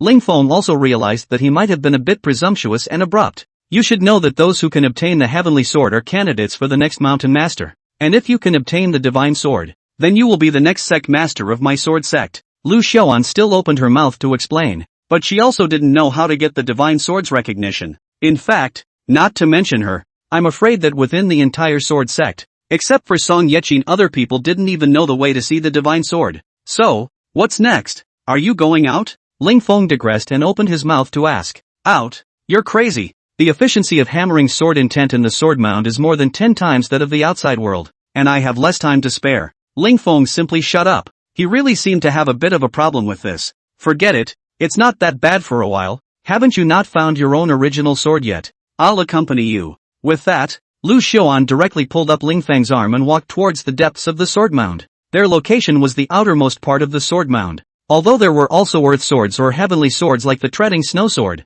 the density was really too low. Even the medium-grade spirit sword in Lu Xiaoan's hand was not seen much, and the place where they looked were basically broken and rusted remnants of swords. The deeper they went, the more gruesome the battle became, and the density of corpses increased, and many of them even maintained the movements they had made moments before they died in battle, as if they had been frozen there forever. Didn't go that deep, did we? Ling Feng only felt a chill run through his body. It was reasonable to say that they had only traveled a small amount of time, but only a few miles, but he always felt that something was strange. That's the way it is in this place. Sometimes you think you've only traveled 2 or 3 miles and you're 20,000 or 30,000 miles away. And sometimes you think you've traveled hundreds of thousands of miles and you might just be right where you are. Lu Xiaoan was quite calm, obviously having done her homework before coming in. Ling Feng took a deep breath. After all, he was just a mortal who hadn't seen any great storms, and it was the first time he had heard of such bizarre things that defied common sense. Look, the front reaches the 10,000 Swords Cave. Just as he was digesting this information, Lu Xiaoan pulled him to come towards the left-hand side. The Cave of 10,000 Swords? What is that place? You don't even know about the Cave of 10,000 Swords? This place is one of the few places that is publicized and known to have a heavenly sword in it. Lu Xiaoan skimmed her mouth. She really didn't think that Ling Feng really didn't know anything, so wasn't coming into the sword graveyard looking for death? Heavenly sword? Hearing those 2 words, Ling Feng's eyes instantly lit up, leaping to try. Because the probability of that treading snow sword from before was an extremely high-grade earth sword, then one's goal should at least be placed above the heavenly sword. In fact, it is also his newborn calf is not afraid of tigers. If let the sword clan disciples know her idea, I am afraid that even the 18 generations of ancestors can give him a curse out. That's the heavenly sword. If the heavenly sword is your guarantor, then what are they? Are they unlucky? Obviously. Ling Feng would not say it, turning to ask, can I go in and take a look? There won't be any danger, right? The danger is not there. Although this 10,000 Swords Cave is called 10,000 Swords, there are actually only 9,999 mortal swords, and some people say that as long as they can find the last sword, then it is the legendary heavenly sword. But no one has succeeded in all these years, so instead of wasting time, we should try somewhere else. Saying that, the two had already arrived close. The 10,000 Swords Cave covered a huge area, hundreds of square kilometers. A handle of iron swords flashing with a cold light was inserted above the ground, forming an incomparably magnificent sword array. This place was not like the other places in the sword graveyard. It seemed like it was not a battlefield. There were no corpses, no blood, but the murderous aura of this place was thicker than all the places they had been to before. There were already quite a few people gathered here. Obviously this 10,000 Swords Cave was very famous, and there was no shortage of people who came to try their luck, in case they were the chosen one and got that heavenly sword in the 10,000 Swords Cave. However, it was just a thought. There were 7 or 8 people groping around this place for a while, and some people even wanted to bring back all the 999 mortal swords here, but every time they pulled out the second one, the first one somehow returned to its original place. Ringo, let's go. This is a pure waste of time. What's the hurry? There are 9 days in total. This first day is only half over. Little master, I say what, I have to take care of a heavenly sword by myself. I can't let those old guys in the clan look down on me. A young man in his early 20s was the most focused, squatting down to scrutinize the lines of each of these mortal swords, but his eyes were dry or he still didn't see a clue. Lin Yi? However, Lu Xiaoan watched closer but was startled by the young man not far away who was staring at the sword and thinking hard, and directly hid behind Ling Feng. Who is he? Is he that scary? His name is Lin Yi. He's the grandson of the Lin Mountain Lord, and he owes a lot of affair debts inside and outside the clan. Basically all the good-looking girls in Shu have been spoiled by him. Ling Feng also sort of understood that Lu Xiaoan was afraid that she would be tied up. What are you hiding for? My lord is not interested in mediocre ones like you. Grab and get out. Who knew that Lin Ye's hearing was unusually good? And he actually took in all of Lu Xiaoan's words, scaring her so much that she directly catapulted up like a quail. Although she had been nakedly provoked by Lin Yi, the earth was the grandson of a mountain lord. And what else could she, an outer disciple, do but listen respectfully? Old Lin, what's the situation? Still working on it? Suddenly another figure instantly appeared in the field. The person who came was no other than the version of Song Yeqin's own son, Song Ruo. Or else, that's all that's left of my Lin family's heavenly sword. I still want to keep a few for my son's grandchildren. Lin Yi didn't raise his head and continued to ponder. Why don't you ask for help from this little brother? It seems to me that he has a solution. Song Ruo's words changed. pointing to Ling Feng who was looking around on the side. Me? Ling Feng pointed his finger uncertainly at himself. What does this have to do with himself? Isn't he just passing by? Can't see it, buddy. Tell me about it. When we get out, my Lin family will definitely not treat you badly. Ah. Lin Yi directly flew forward and wrapped his arm around Ling Feng's shoulders. It was a self-satisfying experience. The eyes have quite a personality. Cause how about Erlang Shun? What god? Agi, you don't care. Old song said you have a way you do. Hurry up and say, turn around, I'll let my grandfather give you to a marriageow. Lin Yi heatedly laughed. Ignoring the consent of the two directly messed up. Not only Ling Feng a face of embarrassment, but also caused Lu Xiaoan behind the playful face of scarlet red. The words have come to this point. Can only be hard to go on? At the same time also in the heart to greet Song Ruai ancestors 108 times. In the next moment, the heavenly eye of martial Dao emitted a burst of light, seeing through falsehood and purging the true self. The use of the martial heavenly eyes had been deeply imprinted in his mind since she had possessed it, as if it was innate. And then he actually did discover something. These mortal swords were actually strung together by an invisible chain. This change caused Ling Feng to be somewhat surprised as well. This martial heavenly eye was so overbearing that it could even see through the heavenly sword's sword formation. Seeing Ling Feng's change, Lin Yi also got excited. He had a hunch that he had found the right person today. Ling Feng's feet moved up. Lu Xiaoan followed him. Lin Yi was close to him, and the three of them just walked through the middle of the 10,000 Swords cave in a strange position. Eventually, Ling Feng stopped by a mortal sword leaning against the corner, extended his palm and pulled it out with a slight force. This was because he found that basically all of the mortal swords were connected to two extremely tiny chains, and only this one was currently connected to a single chain. So he had a bold thought in his head that this sword must be the beginning or the end of the sword formation in front of him. There was no danger anyway. So Ling Feng boldly pulled out this sword and then went directly towards the next sword it was linked to. This clue wouldn't have been discovered if he didn't possess the martial heavenly eyes empowered by the sword bone, let alone the other disciples of this sword sect. Dude, it's all tried and true. Whether you draw a second sword or take it out of the cave of 10,000 swords, it will instantly return to its original position. So don't. However, before Lin Yi could finish his sentence, spoiled with incomparable dismay, the mortal sword in Ling Feng's hand unexpectedly merged into the one stuck on the ground. Crap. Groove. Chapter 38, Better. Lin Yi immediately shouted out in excitement, because this 10,000 swords cave had finally produced a hint of change after how many years? At once, Lin Yi's shouting drew everyone's attention to him. Look at the bull devil. Roll on. Lin Yi directly waved his hand and began to drive people away. But his lustful authority, in addition to Song Ruo present, no one dared to resist. All lowered their heads and silently slipped away. Old Song, come over here. This can all work, eh? Did you see it? Just now it just snapped and melted in. Even Lu Xiaoan, who was following behind Ling Feng, was wide-eyed. She also did not expect Ling Feng to actually have a way. Immediately after that, Ling Feng didn't dilly-dally and pulled out the second sword and walked towards the third before blending in all at once again. This time Lin Yi couldn't contain his excitement any longer and began to cheer, his hands dancing like a wild baboon. Then the fourth, the fifth, Lin Yi's operation became more and more skillful,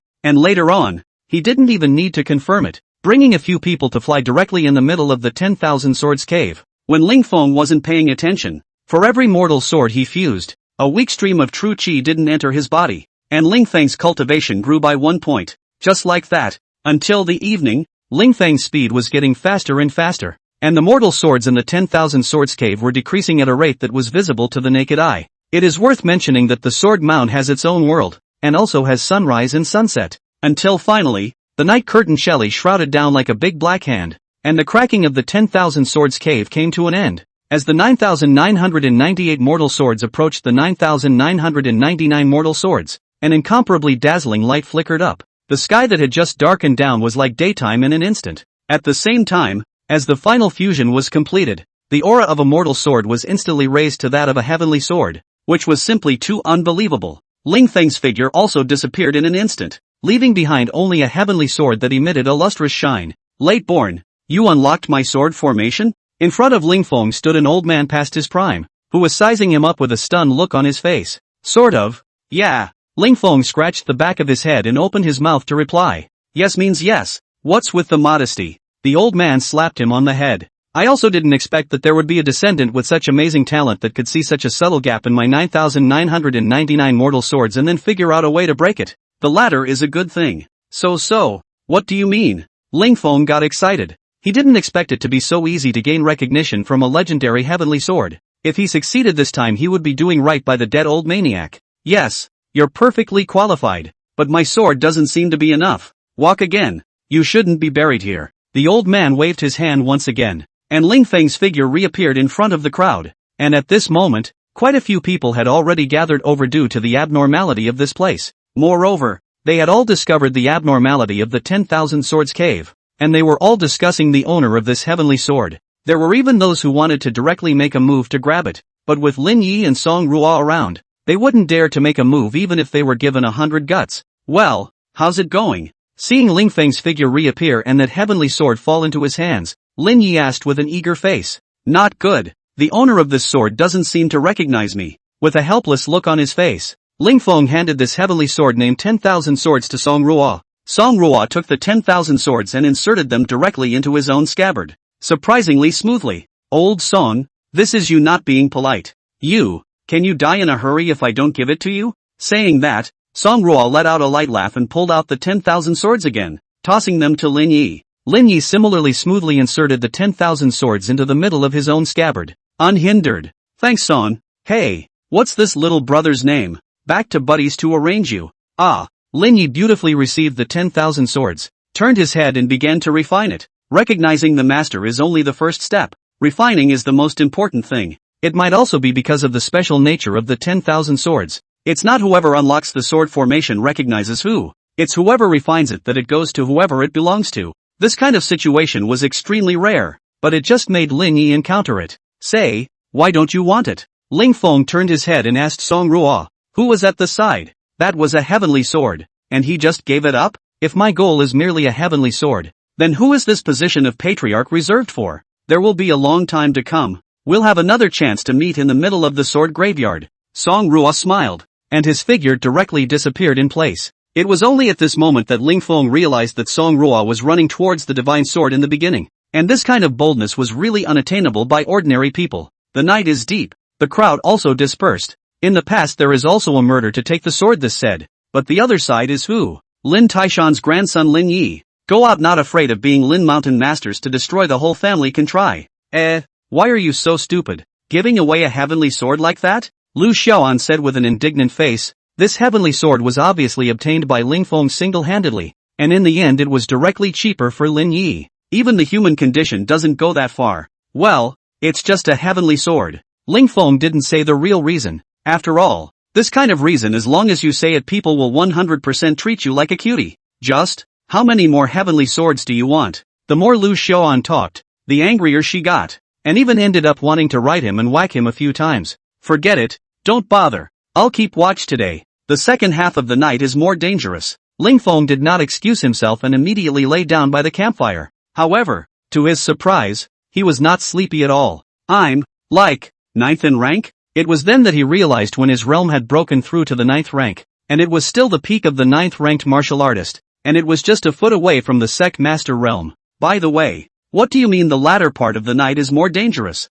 Well, you should have seen the monsters. Their spiteful spirits will start moving in the latter part of the night, hunting all life forms. The sword mound is open for a total of 9 days, and the number and strength of the round collars will be more terrifying one night than the next. So people like us usually retreat by the 5th night. Lu Xiaoan leaned against the campfire and explained. Ling Feng also knew to give a rough idea. Tonight's grievous spirits were basically only around the 5th order. For the 7th order Lu Xiaoan it was a piece of cake. Well then, holler at me if you need anything. Ling Feng fell back to sleep. Lu Xiaoan rolled her eyes. She thought that Ling Feng would be polite, but she didn't expect that she would really be left alone to keep watch. Buzz. Ling Feng was sleeping soundly when he suddenly felt a tremor in the ground while a very bad premonition hit him. No good. Something's wrong. Ling Feng came over to Lu Xiaoan's side, stomped out the remaining campfire with one foot, and directly dragged her towards the top of the nearby mountain. What are you doing? Lu Xiaoan was completely confused by this sudden moment, and before she could react, she was dragged on her way. Masanobu. Ling Feng reported a direction, and Lu Xiaoan looked along, and then saw a scene that would be unforgettable in this life. Chapter 39, Changes in the Sword Mound. Are these grumblers crazy? It's only the first night. Lu Xiaoan's face was pale. At this moment, the two of them were running wildly halfway up the mountainside, and a tide of monsters with twisted appearances and scars raged from a dozen or so miles away directly to the east, as far as the eye can see, as well as that countless miles spread out. Even if the strongest of these monsters' grievances were only around the 5th rank, the victory was that the number was too terrifying. At this rate, we won't even see the sun the next day, not to mention the 9th night. What is this? Ling Feng was completely flustered at the moment and only knew to pull Lu Xiaoan to frantically flee. But this sword mound didn't know if it was working against them or not, and surprisingly the more they ran the closer the two sides got. At this rate, in less than 10 minutes they would be crushed by this horrifying tide of resentful spirits. Feeling the sense of oppression that is getting closer and closer, Ling Feng does not know what to do. Now run is definitely not able to run, can only turn back to fight to the death. Hey, this way. Just as the two of them stopped in their tracks, ready to turn back and kill their way out, Lin Yi, who had just refined the 10,000 swords, appeared in midair with a mortal iron longsword at his feet. However, the duo knew that the seemingly sparse mortal sword was a genuine heavenly sword. In the next moment, countless swordlights surged out furiously, their numbers skyrocketing geometrically, and in just a few blinks of an eye they had already split into nearly 100,000 swordlights. This was Lin Yi's current limit, but not the limit of this 10,000 swords. It was said that back then, the owner of this 10,000 swords was called the Immense Sword Immortal because the swordlight was born and originated. Each swordlight was able to split into 10,000 doppelgangers identical to itself, and then the doppelgangers split again, and the doppelgangers continued to split again. It just kept going on indefinitely in 10,000 time sets, eventually forming a star river of swordlight that ran through the heavens, but that was still too far away for Lin Yi. He couldn't even do 100,000 swordlights right now, let alone anything else. Between the sword light whistling, it cut an opening in the tide of grievous spirits that stretched for thousands of miles. Then he used countless sword lights to fix this space, and then he brought the two of them through the tide of grievous spirits to the rear as fast as he could. However, those resentful spirits that had been decimated by Lin Yi's swordlight weren't truly annihilated, and in no time at all, they coalesced once again and rejoined them. Fortunately, these spirits are not very intelligent, do not know to turn around and kill back. Otherwise the three people hiding in the back would have been in mortal danger. I have to contact my grandfather in a hurry. There's a big problem inside the sword mound. Lin Yi took a deep breath, his face a little white, obviously due to overdrawing his true chi just now. Well, I know all the things. Hold on. If you can't, go to the ancestral land and hide. We can't open the sword mound even now.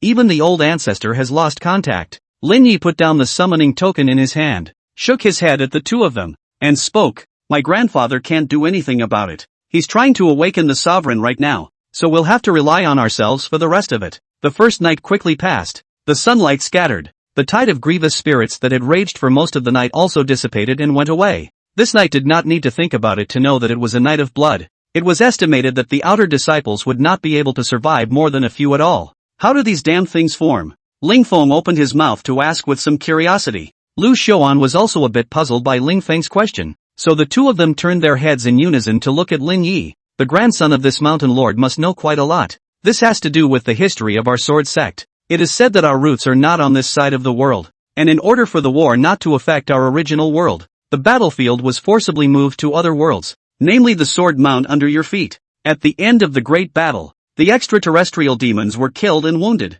Our sword sect was also greatly wounded, and the most fatal thing was that the path back to the original world was destroyed. That's why we forced our way down to the divine and demonic continent and built the new sword sect around the entrance to the sword mound. At the same time, we discovered the special thing about the sword graveyard, that those strong consciousnesses could be preserved. So the sword intent of many of our predecessors spawned into an entirely new creature. Of course those extraterrestrial demons are the same, and their grudges have transformed into new demons. So even after both sides die, the remaining sword intent and grudges will still be constantly at war. It's just that situations like today's have really never been encountered. Through Lin Yi's explanation, the two of them also figured out the secret story, not realizing that the sword sect actually had such a history. Let's go. Don't just stand there. Go with me to the Lin family's ancestral land. Tonight is probably not peaceful either. Lin Yi got up and pulled out a piece of white paper from his body, on which a map had unexpectedly surfaced, with the word Lin written in large letters on the back. This is the Lin family oracle? Lu Xiaoan's mouth was watering as she stared at the white paper, because each oracle represented a heavenly sword,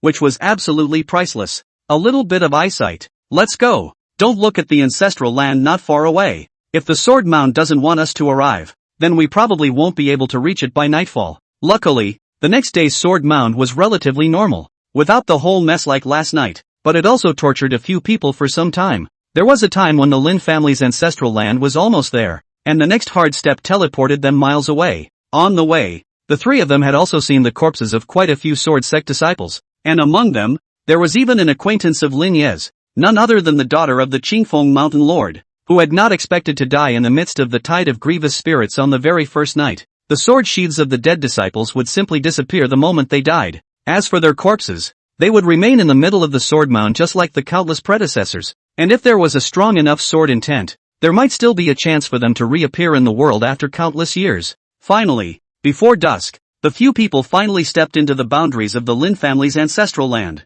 The space in the ancestral ground was stable, as the sword intent of the Lin family's swordsmen basically gathered here, counting it as one of the safest places in the sword mound. However, today's Lin family's ancestral land was extremely cold and clear. By all rights there should be an elder ancestor sitting in the hall every day, but today it was empty. Lin Yi pushed open the wooden door in front of him, and again, there was no one in the house. All the other rooms were the same. This phenomenon was a bit weird. After all, consciousness was immortal in this space, so where could their Lin family ancestor run to? Ringo, you're back? Suddenly, a voice came out and called out to the dazed Lin Yi. This person was the little follower who accompanied Lin Yi yesterday when he wandered around the 10,000 Swords cave. Only the tide of grievances broke out, and the two of them were directly split apart by space without paying attention. I didn't expect to enter the ancestral land before myself. How did you find this place? It was the young lord who sent me here, and he asked me to pass on a message to you, saying that if you return, you should make a trip to Sword Lake. Lin Yi nodded. The Sword Lake was definitely the place to go, but not right now. No matter what, he would have to wait until tomorrow morning, or else facing the escalating tide of resentful spirits tonight would truly be a 9 deaths. However, without the guardianship of the old ancestor, he didn't know if the Lin family's ancestral land was safe, but there weren't many places that were safer than this place at the moment. As night fell, still to the latter part of the night or so, the familiar vibrating sensation came again, and Lin Yi reacted the fastest to directly activate the 10,000 swords, instantly blocking the entrance to the ancestral ground. Chapter 40, Sword Lake. Patriarch, Sovereign, something big has happened. Something big has gone wrong inside the sword mound. The Qingfeng Mountain Lord came to the retreat of Song Yeqin's true body in a hurry. If it wasn't for the prohibition on the door, he would have wanted to directly force his way in. The most outstanding disciples of his Qingfeng Sword Mountain along with his own descendants were all inside the sword mound. And now that there has been an immeasurable turn of events, how can one not be in a hurry? I know all about it, and there's nothing I can do about it now. I can only hope for the old ancestors in the sword mound. Song Yeqin's voice came out, revealing a strong sense of helplessness. Even if he was the contemporary patriarch of the sword sect, there were some things that could not be done. Is there really no way out at all? The Qingfeng Mountain Lord was so anxious that he slashed out his sword, cutting an entire mountain range beside him into flat ground. I am at my wit's end. Perhaps I should consult that gentleman. Song Yeqin naturally knew everything about what had happened to his bilocation, so he directly forced an end to his seclusion, and his figure instantly appeared by the side of the Qingfeng Mountain Lord. Even you can't help. Who else? The Qingfeng Mountain Lord's words stopped at the edge of his mouth again, and with a twist of words he spoke. I'll go now. The entrance to the sword mound. The group of old men outside the stone gate were incomparably anxious, as they received a message from their old ancestor within the sword mound at almost the same moment. That's a big change in the sword graveyard. And then they all disappeared without a trace. Concern is chaos. This group of old men were to sit down. Immediately want to force open the stone door again. But even the 5 martial kings plus the 3 mountain lords could only open a crack in the stone door, and the sword chi that escaped from it was hundreds of times more terrifying than before. This situation, not to mention them, I'm afraid that even Song Yeqin himself would have to be pierced through the heart by 10,000 arrows in an instant. This long river of sword chi has already reached a level that is beyond the reach of manpower. However, there was one exception. Zhou Ming didn't know where to rip out a stream of tea stalls, and actually started hawking right on the spot. Originally, these people also have nothing to do, and this kind of high people drinking tea and discussing the town naturally happy, and now their own descendants again in the sword mound life and death do not know, who still have the mood to sit down to drink tea. Oh senior, aren't you in a bit of a hurry? I remember your land is in there too. Yes, you see what we are going to do. Song Yeqin had just arrived and watched as more than half of the elders up and down the entire sect all gathered around Zhou Ming, chattering as if they were a flock of old hens. I don't know what method you have, sir, but I'd appreciate it. Song Yeqin came through the crowd of elders. Looking at Zhou Ming still leisurely sipping his tea, his intuition told him that the person in front of him definitely had a way. I said tea. Zhou Ming pointed to the several cups of hot tea in front of him. Sir, it's all on fire now. No matter what the cost is, we in the sword sect can take it out. Please do it, sir. The Qingfeng Mountain Lord was close to kneeling down for Zhou Ming. He didn't ask for anything in his life, he only asked for his descendants to be safe and then take over his position. Shut up, Song Yejin snapped, and the next moment there was a great deal of silence. I wonder how much you want to sell this cup of tea, sir? 1 bite, 10,000 taels of gold for a cup. Thank you for bargaining. Song Yejin didn't hesitate, and directly slapped a 500,000 taels gold ticket on the table in front of Zhou Ming. Then spoke. I only ask that you keep my family's rower safe. 10,000 is 10,000 when you say so. Zhou Ming returned the change, and then the crowd responded, squeezing their heads together to buy a cup. After all, a cup of tea for the peace of their offspring was a lifesaver for those of them who were desperate, and regardless of whether it is true or false, 10,000 taels of gold is nothing in their eyes. The gold they consume every day for cultivation is hundreds or even tens of millions of taels. Crazy, crazy, all crazy. What the hell are these spiteful spirits up to? Lin Yi had an incredulous look on his face. Right now the outside of the Lin family's ancestral land was full of 10,000 unendingly looking resentful spirits.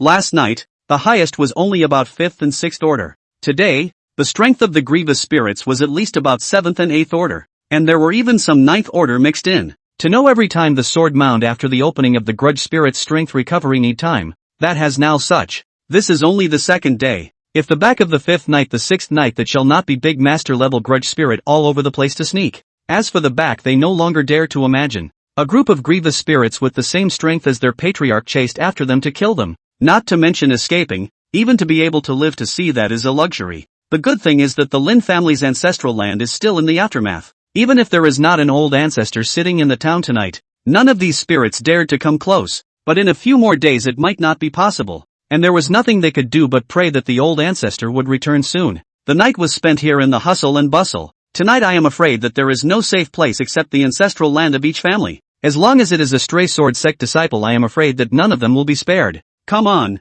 let's go check out Sword Lake. You two stay here. You'll probably last another night tonight. Lin Yi will block the entrance to the identity of the 10,000 swords scattered. As expected, accompanied by accidentally you on the trampling outside has been a mess. He didn't understand where all those old ancestors in the sword sect had gone. According to their character it was absolutely impossible for them to stand by and watch their descendants being slaughtered. You guys be careful then. Lu Xiaoan and Lin Ye's followers agreed, knowing that the sword graveyard was no longer theirs to wade into nowadays. Out of an unprecedented turn of events. That was why they would rather not hammer the sword intent within them, and they would definitely not gamble their lives on it. Sword Lake. What is it? Ling Feng opened his mouth to ask with some doubt. The Sword Lake is the same as the 10,000 Swords Cave, and legend has it that there is a supreme divine sword inserted in it, and it's also the only place in the sword graveyard where information about the location of the divine sword is publicized, and the entire lake there is condensed from sword chi. Lin Yi opened his mouth to explain. He didn't expect Song Ruo to take the Sword Lake as his goal.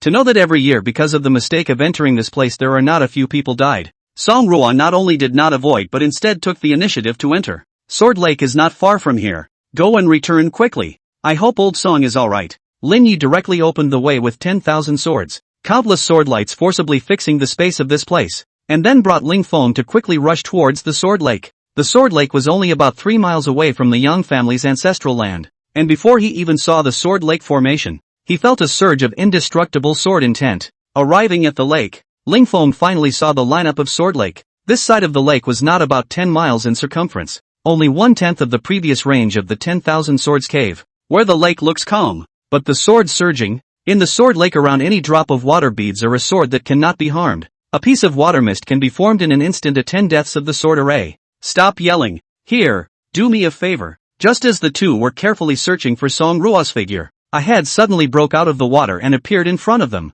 Chapter 41, Excalibur. Worry, old Song, don't you want to die? This is Sword Lake. Lin Yi was dumbfounded. He was never going to think that there was anyone else who dared to take a bath inside the Sword Lake, not afraid that every cell would be chopped into 108 pieces? I know. I can still hold up now. The deeper this Sword Lake gets the fiercer the suppression of one's sword intent and cultivation. I've almost lost my way several times and couldn't make it back. Then why don't you hurry up and come up here and wait to die? Lin Yi urged. Yet Song Ruo in the Sword Lake shook his head. His purpose this time was precisely the divine sword at the bottom of the Sword Lake. How could he give up so easily? You had to get killed, didn't you? A dog's mouth can't spit out ivory. Use your 10,000 swords to help me make an anchor point. I'll try again. Lin Yi skimmed his mouth. There is no way. Song Rua's character he is aware of absolutely say one thing. Said to get the divine sword at the bottom of the lake even if it takes the life of a fight. Gotta. Leave it to me. Song Rua nodded. And with a jolt he plunged down again. And in no time the slightest trace of blood floated to the surface of the water.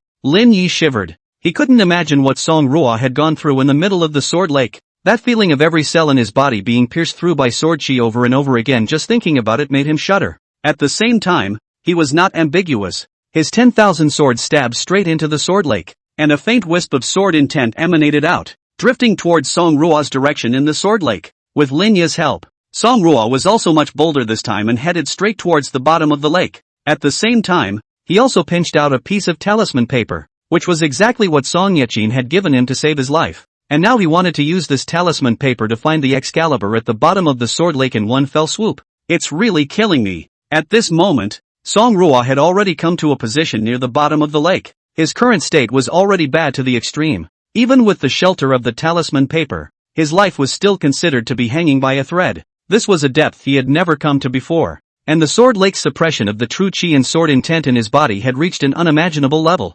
Song Rua was now like a bloody man. The pores of his body were constantly seeping out blood, and it was as if hundreds of thousands of swords were penetrating his body every second. It's here. It's almost here. Song Rua had already felt his feet touch the bottom of the lake, and now his body plus the talisman paper formed a delicate balance with the terrifying sword chi in the sword lake, leaving Song Rua with a breath, but only a breath. It could be said that every stroke of the action was pushing the limits of the will. Old Song, make it quick. I can't hold on much longer. Lin Yi was drenched in cold sweat at the moment. Using the 10,000 swords to coordinate Song Ruodang in the sword lake was not an insignificant exertion. Not only did he have to fend off sword lake's sword chi, but he also had to send messages to Song Rua every now and then. I've memorized the coordinates. Take a break if you can't top it. I'll do it myself. Who knew that Song Rua's words made Lin Yi not know what to say? Did he mean that? Rest. I'll do it. Ling Feng looked at Lin Yi, who was about to be hollowed out, and patted his shoulder before he also dove headfirst into the sword lake in front of him amidst his petrified gaze.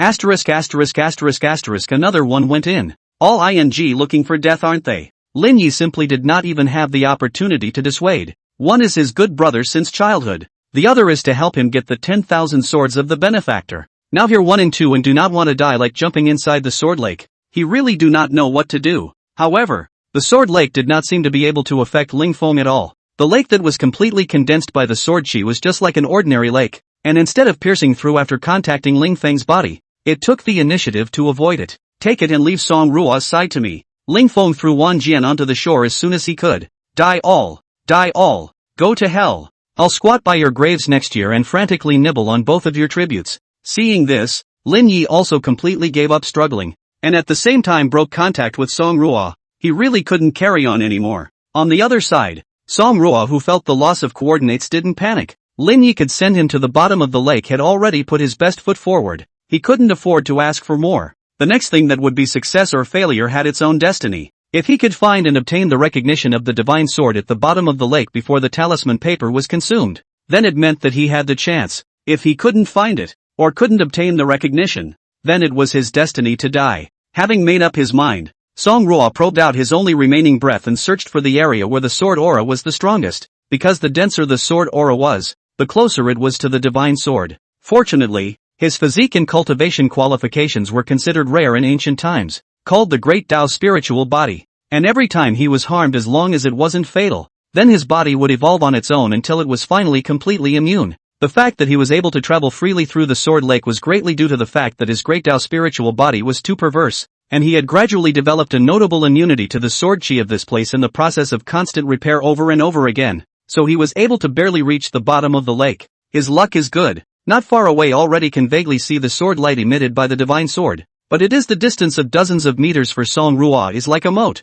Every more step forward to move the intensity of the sword gas will increase more than 10 times. He can only stop to adapt. When the body was almost ready, he would take another step closer, and so on and so forth, and as long as the rune paper could hold out, he could dabble a little. But that was the problem. He had only traveled 1/10 of the distance, and the consumption of the talisman paper was already more than half. At this rate, he would soon be drowned by the endless sword chi, and at that time, even if the heavenly immortals arrived, they would not be able to save him. But he had no choice. One was for the sake of inheriting the position of patriarch. and the other was naturally because of the changes within the sword graveyard. It was basically impossible for him to survive the growing tide of resentful spirits without getting the divine sword, and no one wished to hand over their lives to others. Instead of expecting the old ancestor within the sword mound to make a move, it would be better to raise one's own strength first. Moreover, he naturally had his own cards for being so insistent. He was not a fool. He would not do anything that was bound to die.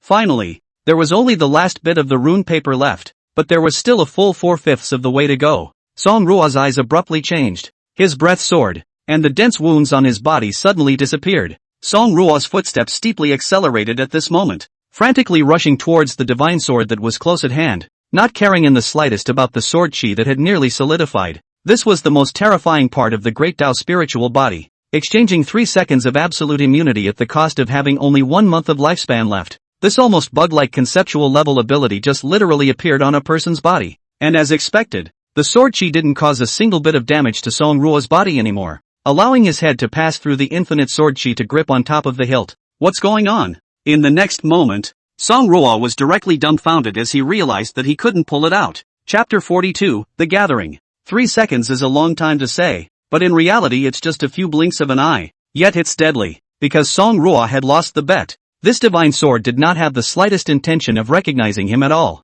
As the absolute immunity time ended, the sword chi surrounding the divine sword instantly drowned Song Rua. At this moment his soul was trembling, and he could even see that all traces of his existence in this world were being erased. This was the power of Excalibur, obliterating all traces of the target's existence even across time and space. To this point Song Rua is also considered to admit, completely give up on this divine sword idea. Perhaps he will not die. His father or the Song family ancestor has a way to save him, but this is really not a small blow to his heart. I am afraid that it will become a lifelong heart demon. Don't move. Just as Song Rua resigned himself to death, Ling Feng's voice rang in his ears. The sword bones hummed as a sword intent rose up to the sky, and even this divine sword in front of Song Rua trembled. This is the power of the sword bone. Perhaps a sword bone is nothing, but the body of 206 bones or sword bone absolutely can be crushed from the level of all the pure sword intent. This is not addition or multiplication, but exponential growth, which may not be so outstanding in terms of quantity, but in terms of quality is absolutely unprecedented. 206 sword bones erupted at the same time, even forming a vacuum area around the divine sword, so that even the lake water condensed out of the countless sword chi could not come close to the slightest bit. The sword chi of the divine sword didn't dare to come close to Ling Feng's circumference. The sword bone was simply too domineering. Even this divine sword that had existed for an unknown number of years was in fear. Of course this is only the most primitive emotions of this divine sword. If but a master, not to mention 206 sword bones, even if it is 2060 roots is also a matter of people's sword. So this unresolved ability would only be able to deal with some masterless swords, although it was a bit ribbed. But in the middle of the sword mound this ribbed ability could just happen to be utilized to the extreme. Q. Ling Feng was just about to reach out and pull this heavenly sword out, when it scurried straight up, instantly absorbing all the water from the sword lake, before plunging straight into Song Rua's scabbard. That emotion was too human. It was awe. This divine sword level time sword was actually fearing itself, thus having to recognize Song Rua as its master. Ling Feng was completely speechless. From the earth sword in the beginning, then the heavenly sword level 10,000 swords, and now this divine sword level time sword as well. Are these former swords really not joining together to tease themselves? Is it so hard to find a sword that is your own life? I wipe Lu. What is the situation?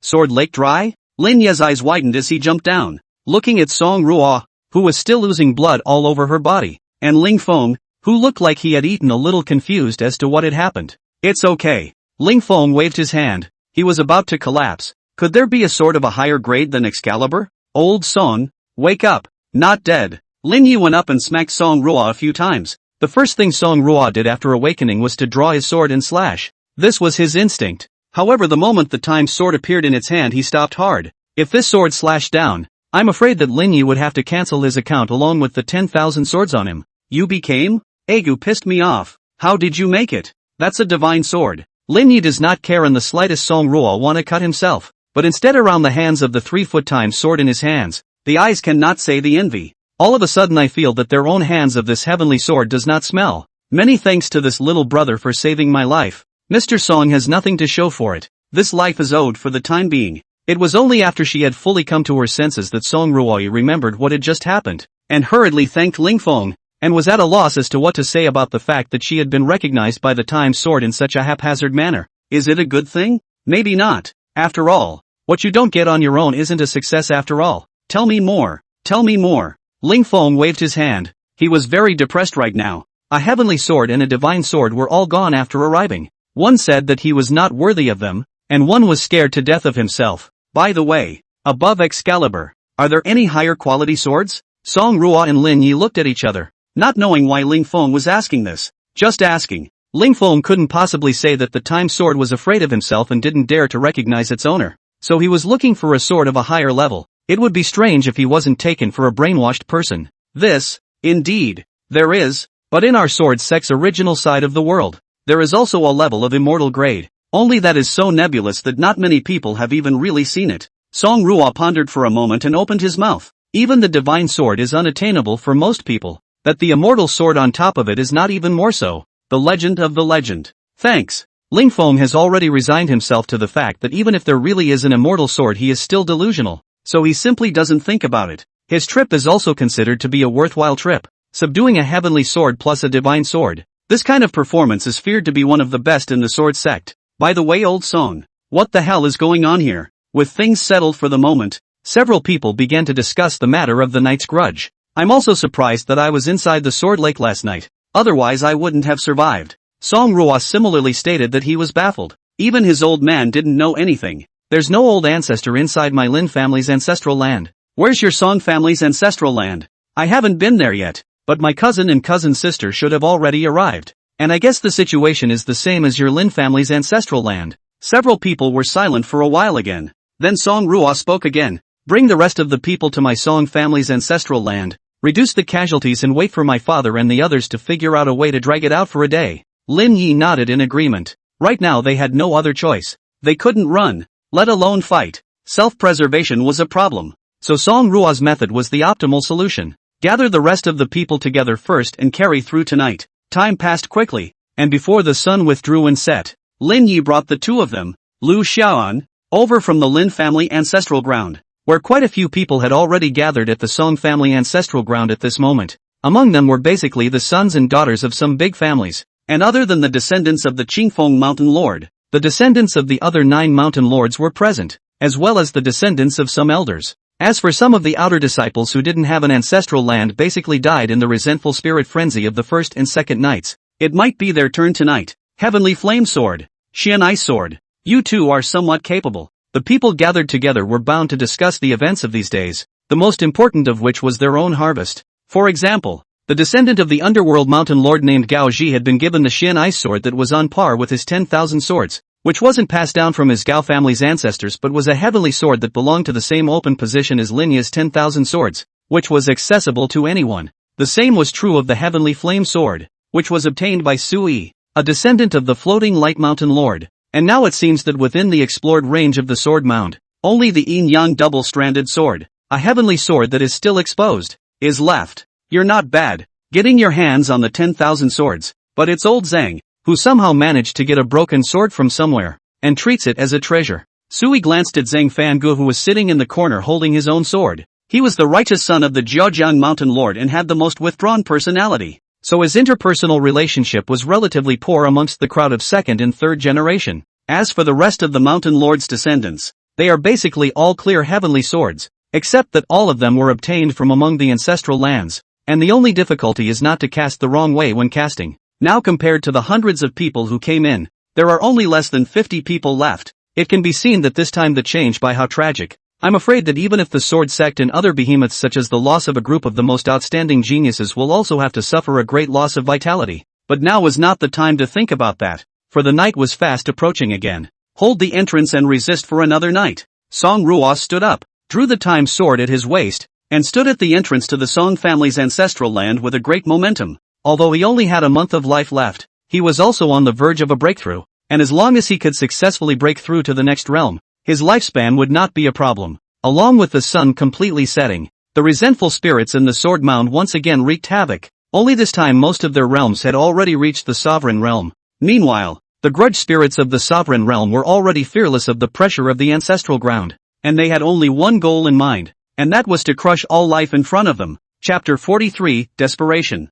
The sword sect disciples who survived were the top group of geniuses. Although it was purely a fool's errand to want to survive this resentful spirit frenzy by virtue of one's own strength. But then again, coming to the shelter of the Song family's ancestral ground was a different story. Tonight, they only needed to deal with the patriarch-level grudge spirits, and they didn't need to think about the other mountains of 8th and 9th rank grudge spirits at all. Song Ruo took the brunt of the attack. His sword chi swept out wrapped in the power of time, and slammed head-on into the 3 patriarch-level grudge spirits. Song Ruo also didn't know what kind of thing the resentful spirits that these extraterrestrial evil demons transformed into after their deaths were, that they could resist the erosion of the power of time. The body of the grudge rotted at a speed visible to the naked eye, but immediately afterward, it was back to its original state. Although this situation was known to them long before they entered the sword graveyard, it was only after they actually faced it in person that they realized just how desperate it was. Do it! Lin Yi flew forward, tens of thousands of sword rays coming from all over the sky, nailing all of the clan-level resentful spirits in front of him. But it was temporary. The sword light didn't last long before it collapsed, and the bruised and battered spiteful spirit once again stood up as if nothing had happened. At the same time, the aura of these attacked spirits became even more manic, and the killing intent in their eyes nearly overflowed. Seeing this, all the people no longer stay hands. The slightest negligence tonight, I am afraid that all the troops will be wiped out. It was fortunate that the descendants of the 9 mountain lords had a heavenly sword in their hands, plus this divine sword on Song Ruo was not so great that it would be dispersed in a single rush. The rest of the disciples also had a handful of earth sword spirit swords in their hands, and the only ones who hadn't made a move yet were only Zhang Fangu, who had been silent, and Ling Feng, who hadn't even sought out his own original treasure sword until now. Old Zhang, do it! Sui covered one of her nearly ruined arms and stood up with difficulty from Zhang Fanji's side. That frontal hard impact just now made her practically realize the true strength of these spiteful spirits. Asterisk asterisk asterisk asterisk off. Zhang Fanji's eyes steeply changed as he kicked Sui away. The broken sword in his arms came out of its sheath with a miso sound. It was a rusty remnant of a sword, but it was this remnant of a sword that exuded a horrifying sword chi that was unbelievable to everyone present. This sword chi impartially chopped at the location where Sui had just been, and the space there was instantly torn apart as the sword chi didn't stop and rushed into the void. The next moment in the void there is a sharp and ear-piercing miserable howl. This is a spiteful spirit that can penetrate the void. Just now Zhang Fangu, but we're late to make a move for a second. I am afraid that half of Sui's body was bitten off by this spiteful spirit. Give me what's in the void. Zhang Fangu coldly dropped a sentence and unexpectedly killed directly into the void with that remnant sword. Sui is not a calculating person. Take a kick in his own life, he is still distinguishable. After a short rest continue to join the battlefield. But the number of patriarch-level grudge spirits was somehow skyrocketing exponentially, even rushing the Song family's ancestral lands prohibitions to the point of shaking. Slowly some ninth-order grudge spirits joined the battlefield, adding to the already unbearable crowd. The encirclement was shrinking little by little, and even in the end they had been squeezed together to the point where they could not retreat. What now? It's only just after midnight and there's still at least 4 hours before the sun comes up. Lin Ye's face was pale. He had already reached his limit. In fact, it wasn't just him, almost everyone was overdrawing themselves. They would surely die if they continued like this. It was difficult for them to last even 4 minutes, not to mention 4 hours, and it could be said that they were carrying their lives with every onslaught of the spirits. Come in. Just when everyone was at their wits' end, Zhang Fanji's voice suddenly rang out in the void, and in between, a spatial rift appeared behind everyone, instantly pulling them all in. Zhang Fanji's speed was simply too fast. So fast that the dozens of Zhongsher-level grudge spirits didn't even react to the dozens of people in front of them directly disappearing out of thin air. This space won't last long, so hurry up and recover. Zhang Fanji's situation wasn't very good either, and it was clear that the spiteful spirits in the void weren't any good either. What surprised the crowd the most was the fact that Zhang Fangu had the ability to open up a separate space.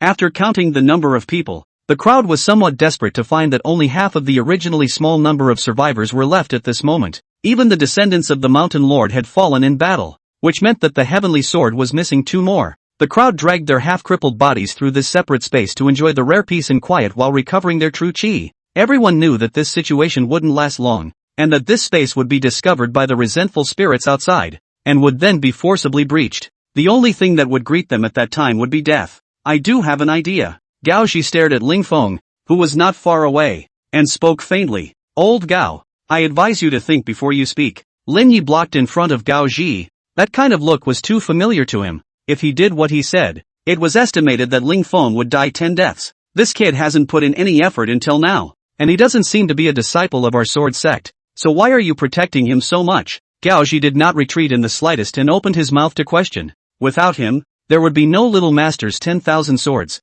and without him there would be no Old Song's life, so why do you think I'm protecting him? But this is the only way at the moment. As long as we refine the sword bone in this kid's body, all of us here will survive. Lin Yi snorted out a laugh. Although he had guessed it, he didn't think that Gao Ji was actually planning to do this, to split Ling Feng's body right there and then refine the sword bone in his body. Although the other mountain lord's descendants also felt that this was a bit immoral, but what were morals in front of their own little lives? So aside from Lin Yi and Song Ruo, everyone left basically stood tall and straight, with only Su Yi and Zhang Fangu remaining neutral. Old Song, you're the young patriarch. The head of a clan can't be careless, said Gao straight ready to direct Han's hard robbery. He did not believe. So many people together Han Song Ruo and Lin Yi can stop? If you have this time to deal with your own people, it's better to save some of your true energy to deal with the spirits. Song Ruo stood shoulder to shoulder with Lin Yi, not taking half a step back. If he really let Gao Ji do Ling Feng under his nose, then I'm afraid that his cultivation in this life would have to stop here.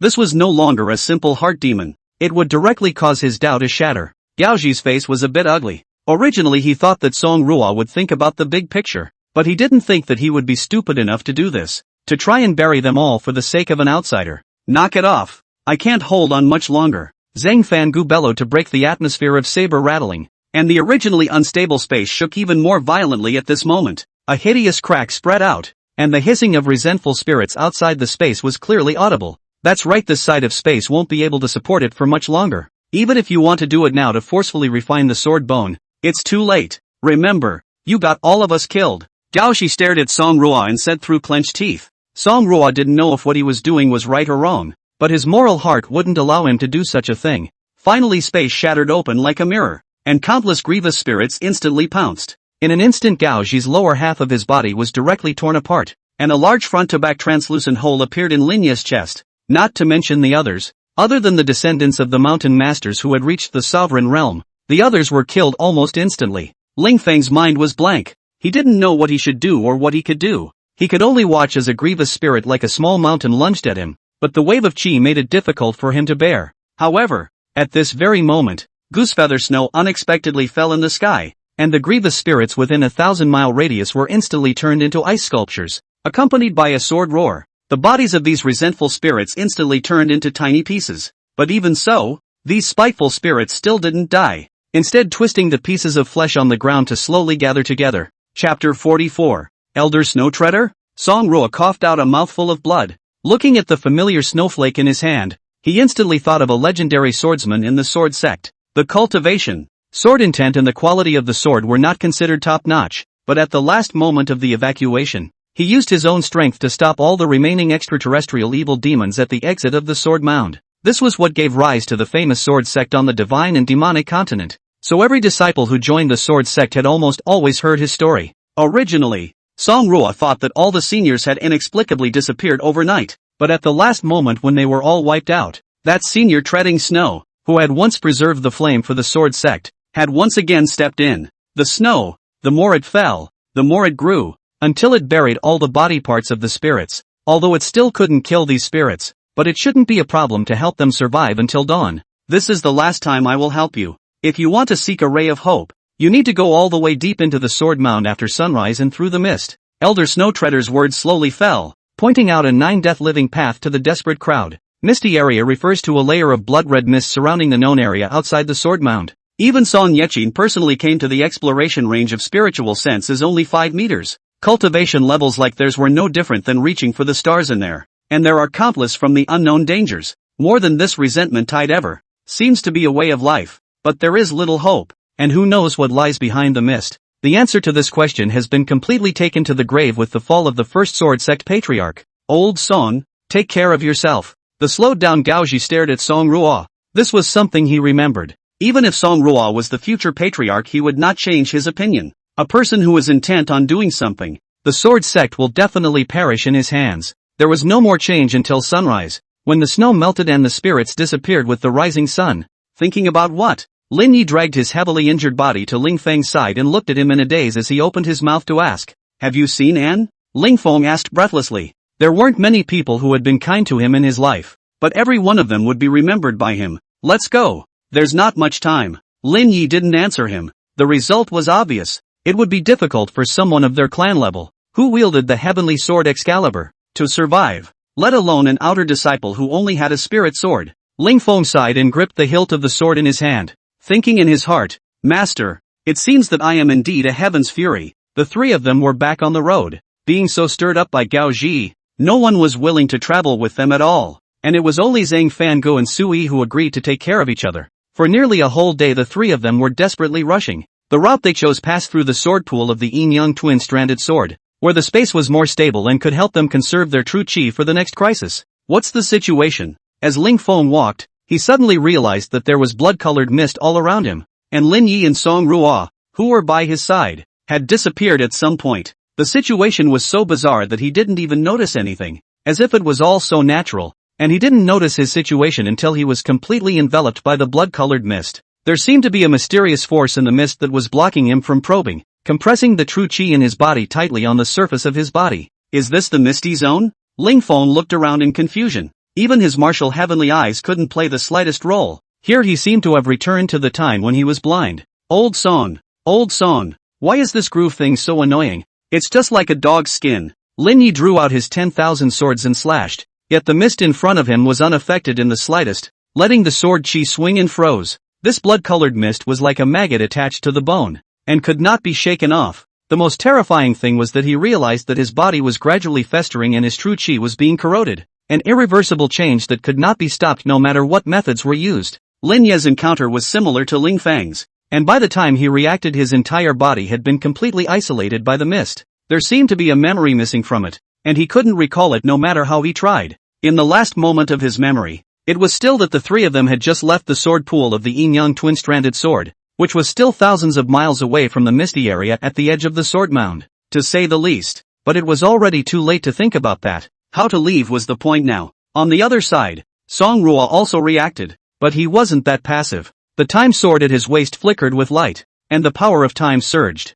wrapping around Song Ruo's entire body. In the next moment, Song Ruo's entire body seemed to have been stripped from this world as if his body was regressing in a peculiar manner. The time sword contained a hint of the great Tao origin laws, something about the power of time, and it was said that the first owner of the time sword could do something like restart the entire world, or rewind time to a certain point. That's right, it was time regression. But Song Ruo could only regress himself back to a certain period of time, except that it was extremely consuming, and with his current cultivation he could only regress himself back to 5 minutes ago. If he had been in the bloody mist 5 minutes ago, there really would have been no way out. Well, along with the end of the time regression, the thick blood-colored mist not far in front of him was slowly advancing, and behind him was the normal world in the sword mound. I wonder how the two of them are doing now. Song Ruo looked at the blood-colored mist not far away. He hadn't even imagined that this thing was so dangerous that it could drag him in without him being able to notice it at all. If he wasn't holding the time sword, he was afraid that he would really be in a bad way. But he wasn't given any chance to catch his breath at all. Another round of grievance spirit frenzy had begun. This night's grievance spirits had generally reached the clan master level, and many of them had come to the Grand Clan Master realm. If they continued to stubbornly hold on to the ancestral land tonight, they simply wouldn't be able to hold out for even a minute. But now Song Ruo's situation is even more dangerous. Now the entire sword mound only Song Ruo a living person. The rest are all into the blood-colored mist. So the sword mount of all the grievances of the spirit all locked Song Ruo. Asterisk. Song Ruo cursed in his heart. He no longer had the true chi to perform a second time regression. Entering the blood-colored mist again counted as 10 deaths. But if he didn't go in, he would definitely be washed away by the tide of grievous spirits frenzy in a single shot. Sir, make it quick. Outside the stone gate, almost no one had spent 10,000 taels of gold to buy a cup of tea here at Zhou Ming's place, and some had even bought several cups just so that they could keep their offspring a safe place. Zhou Ming slowly stepped forward, and Song Yeqin hastily opened his mouth to remind him, Mister must be careful, or you will suffer a backlash. After all, this was a bloody lesson. Not long ago, many mountain lords and elders joined forces to try to force open the stone door. All of them were killed or injured, and now there was only one person, Zhou Ming, who could very well get himself hitched if he didn't do something right. However, before Song Yeqin's words landed, he only saw Zhou Ming directly kick up. Under the eyes of the crowd's dismay, the stone door did not move, and not even a wisp of the revolting sword cheese appeared. Mister! Song Yeqin's face was filled with doubt, and he was just about to open his mouth when the next moment he was directly petrified in place, because that stone door, which was built with void essence and could stand for countless years without collapsing, had instantly turned into a cloud of dust. It was important to know that this stone door could not be forced open by anyone other than at certain times, and now it had been kicked in the face. Immediately after that, the long river of sword chi behind the stone door rioted, and the faces of the crowd changed once again, because what Zhou Ming had done had completely triggered the entire river of sword chi, and if one didn't handle it well, the entire eastern region was estimated to sink. Go! Everyone, including Song Yechin, immediately decided to fall back out as fast as possible. However, after waiting for a while, nothing happened. The long river of sword chi did not erupt as expected. Going or not, Zhou Ming flexed his fingers, and the long river of sword chi that was about to surge out furiously collapsed in an instant. The long river of sword chi that had been condensed by the sword intent of an unknown number of Sword Dao seniors could not even survive a single blow under Zhou Ming. Chapter 45, The Mists. The people who had just escaped to the sky looked at each other, stared at each other, and then cautiously approached. Zhou Ming rolled his eyes as an invisible force surged out, instantly pulling the crowd in front of him. By the time they reacted, they realized that they had long been inside the sword graveyard. This tactic of Zhou Ming's was too terrifying. Knowing that they were dozens of martial kings, and 10 martial emperors, even Song Yechin was included, without any reaction, their bodies had switched positions, and it was a good thing that Zhou Ming didn't have any intention of making a move. In other words, their sword sex top combatants combined might not even be able to withstand a casual slap from Zhou Ming. What's going on? There's no more of my son's scent? Mine too. My granddaughter's soul lights are out. What the hell happened? Looking back, they remembered the most important thing. But a group of people were desperate to realize that their descendants seemed to be dead, and they had come too late. At this moment, many people's eyes have been red. These juniors are not only the most outstanding in their families, some of them are even the only seedlings. Just so unclear death in the middle of the sword mound who can calm. Although the sword mound can retain a trace of consciousness, the hope of saving it is also very slim, and even if it is saved, it is estimated that it can only be a ground-bound spirit in the sword mound for the rest of its life. Qing'er. Among them, it was the Qingfeng mountain lord who cried the most, because his daughter's body was not far away. Her body was trampled by the grumbling spirits, leaving only half of her mutilated head. However, before the crowd could give a high-flying indication of what was happening, a wave violently rose not far away, and it was none other than the disgruntled spirits that had lost their target. And such a large number of martial kings and martial emperors with strong chi and blood naturally became their new targets. Son of A, I'll chop up all 18 generations of your ancestors. The long sword was sheathed, and the sword chi spanned 3,000 li. The Qingfeng mountain lord was completely mad, raising his aura to the peak in an instant. He was a genuine martial emperor, and facing a group of patriarchal and grand patriarchal grievances was simply like a tiger entering a flock of sheep. However, any grievous spirit that came close to his sword chi was invariably churned into a mess of blood and mud in an instant. But these blood slimes didn't disappear, but slowly wriggled up on the ground, eventually coming together. As this sword went down, at least hundreds of thousands of resentful spirits were chopped up, and then all this blood sludge unexpectedly converged together to eventually become a huge mountain of flesh that kept pumping out. The others saw this and struck out. Countless sword chi came across the sky. In front of a group of martial kings, tens of millions of grievous spirit frenzies were simply not enough to kill. This was absolute quality crushing. But even if how to crush, the face of a dead opponent is also somewhat helpless. Each of these swords are real true chi. Even if they have the cultivation of a martial king or martial emperor, there will always be a time when the oil runs out. But this group of grudge spirits didn't. No matter how many times they died, they could be resurrected in a bizarre way. And along with the fusion of the grudge spirits, their strength continued to skyrocket. For example, the hundreds of thousands of resentful spirits that were chopped up by the Qingfeng mountain lord at the very beginning had evolved into a peak martial king's mountain of flesh, carrying dozens of the Qingfeng mountain lord's swords without falling. Calm down. Song Yechin held down Qingfeng mountain lord's shoulder. He knew that chopping down like this was useless. At the moment, rescuing the still alive descendants as soon as possible was the top priority. Can't calm down. If Qing'er dies, I don't want to live anymore. I only have one ing daughter after all these years. Who knew that Qingfeng Shanju unexpectedly couldn't even listen to Song Yechin's words, carrying the long sword in his hand and rushing up with a flash. The Qingfeng mountain lord also had a heavenly sword in his hand that was incomparably sharp. And this sword slash, wrapped in anger and muddled sword intent, finally split this 10,000 feet tall mountain of flesh from it. But not even 3 seconds later, a tentacle of flesh and blood reached out from the cross-section and wrapped around to the other half that had been split open, then fused together again at a speed visible to the naked eye. This is the will of this side of the world, and none of us can disobey it. Song Yechin shook his head. This world where the sword mound was located was like this. As long as one died in it, they would be bound forever. Although they couldn't die, This perfectly illustrated what was meant by life is worse than death. What then? Do we just watch? Song Yechin froze. It was clear that he didn't know the answer to this question either. And this was a struggle for them with no hope in sight. But it had to go on. Because if you couldn't get past this block, the rest of those who were alive couldn't be saved. Sir, look at. In the end, Song Yechin could only pin his hopes on Zhou Ming. If I promised you guys, I won't go back on my word. Zhou Ming crossed over the crowd and threw the maddened Qingfeng Mountain Lord back as soon as he could. At this moment, tens of millions of resentful spirits had already transformed into several tens of thousands of feet high mountains of flesh. Song Yechin didn't dare to make a move because he was afraid that these resentful spirits would evolve again and evolve to the point where he couldn't deal with them either. After all, these mountains of flesh had evolved to martial emperor strength in just a few minutes. And the consequences would be unimaginable if they were to fuse again. I wonder if Sir can help us stop these things. We only need a quarter of an hour. Song Yechin clasped his fists. With his strength, as long as there was no obstruction,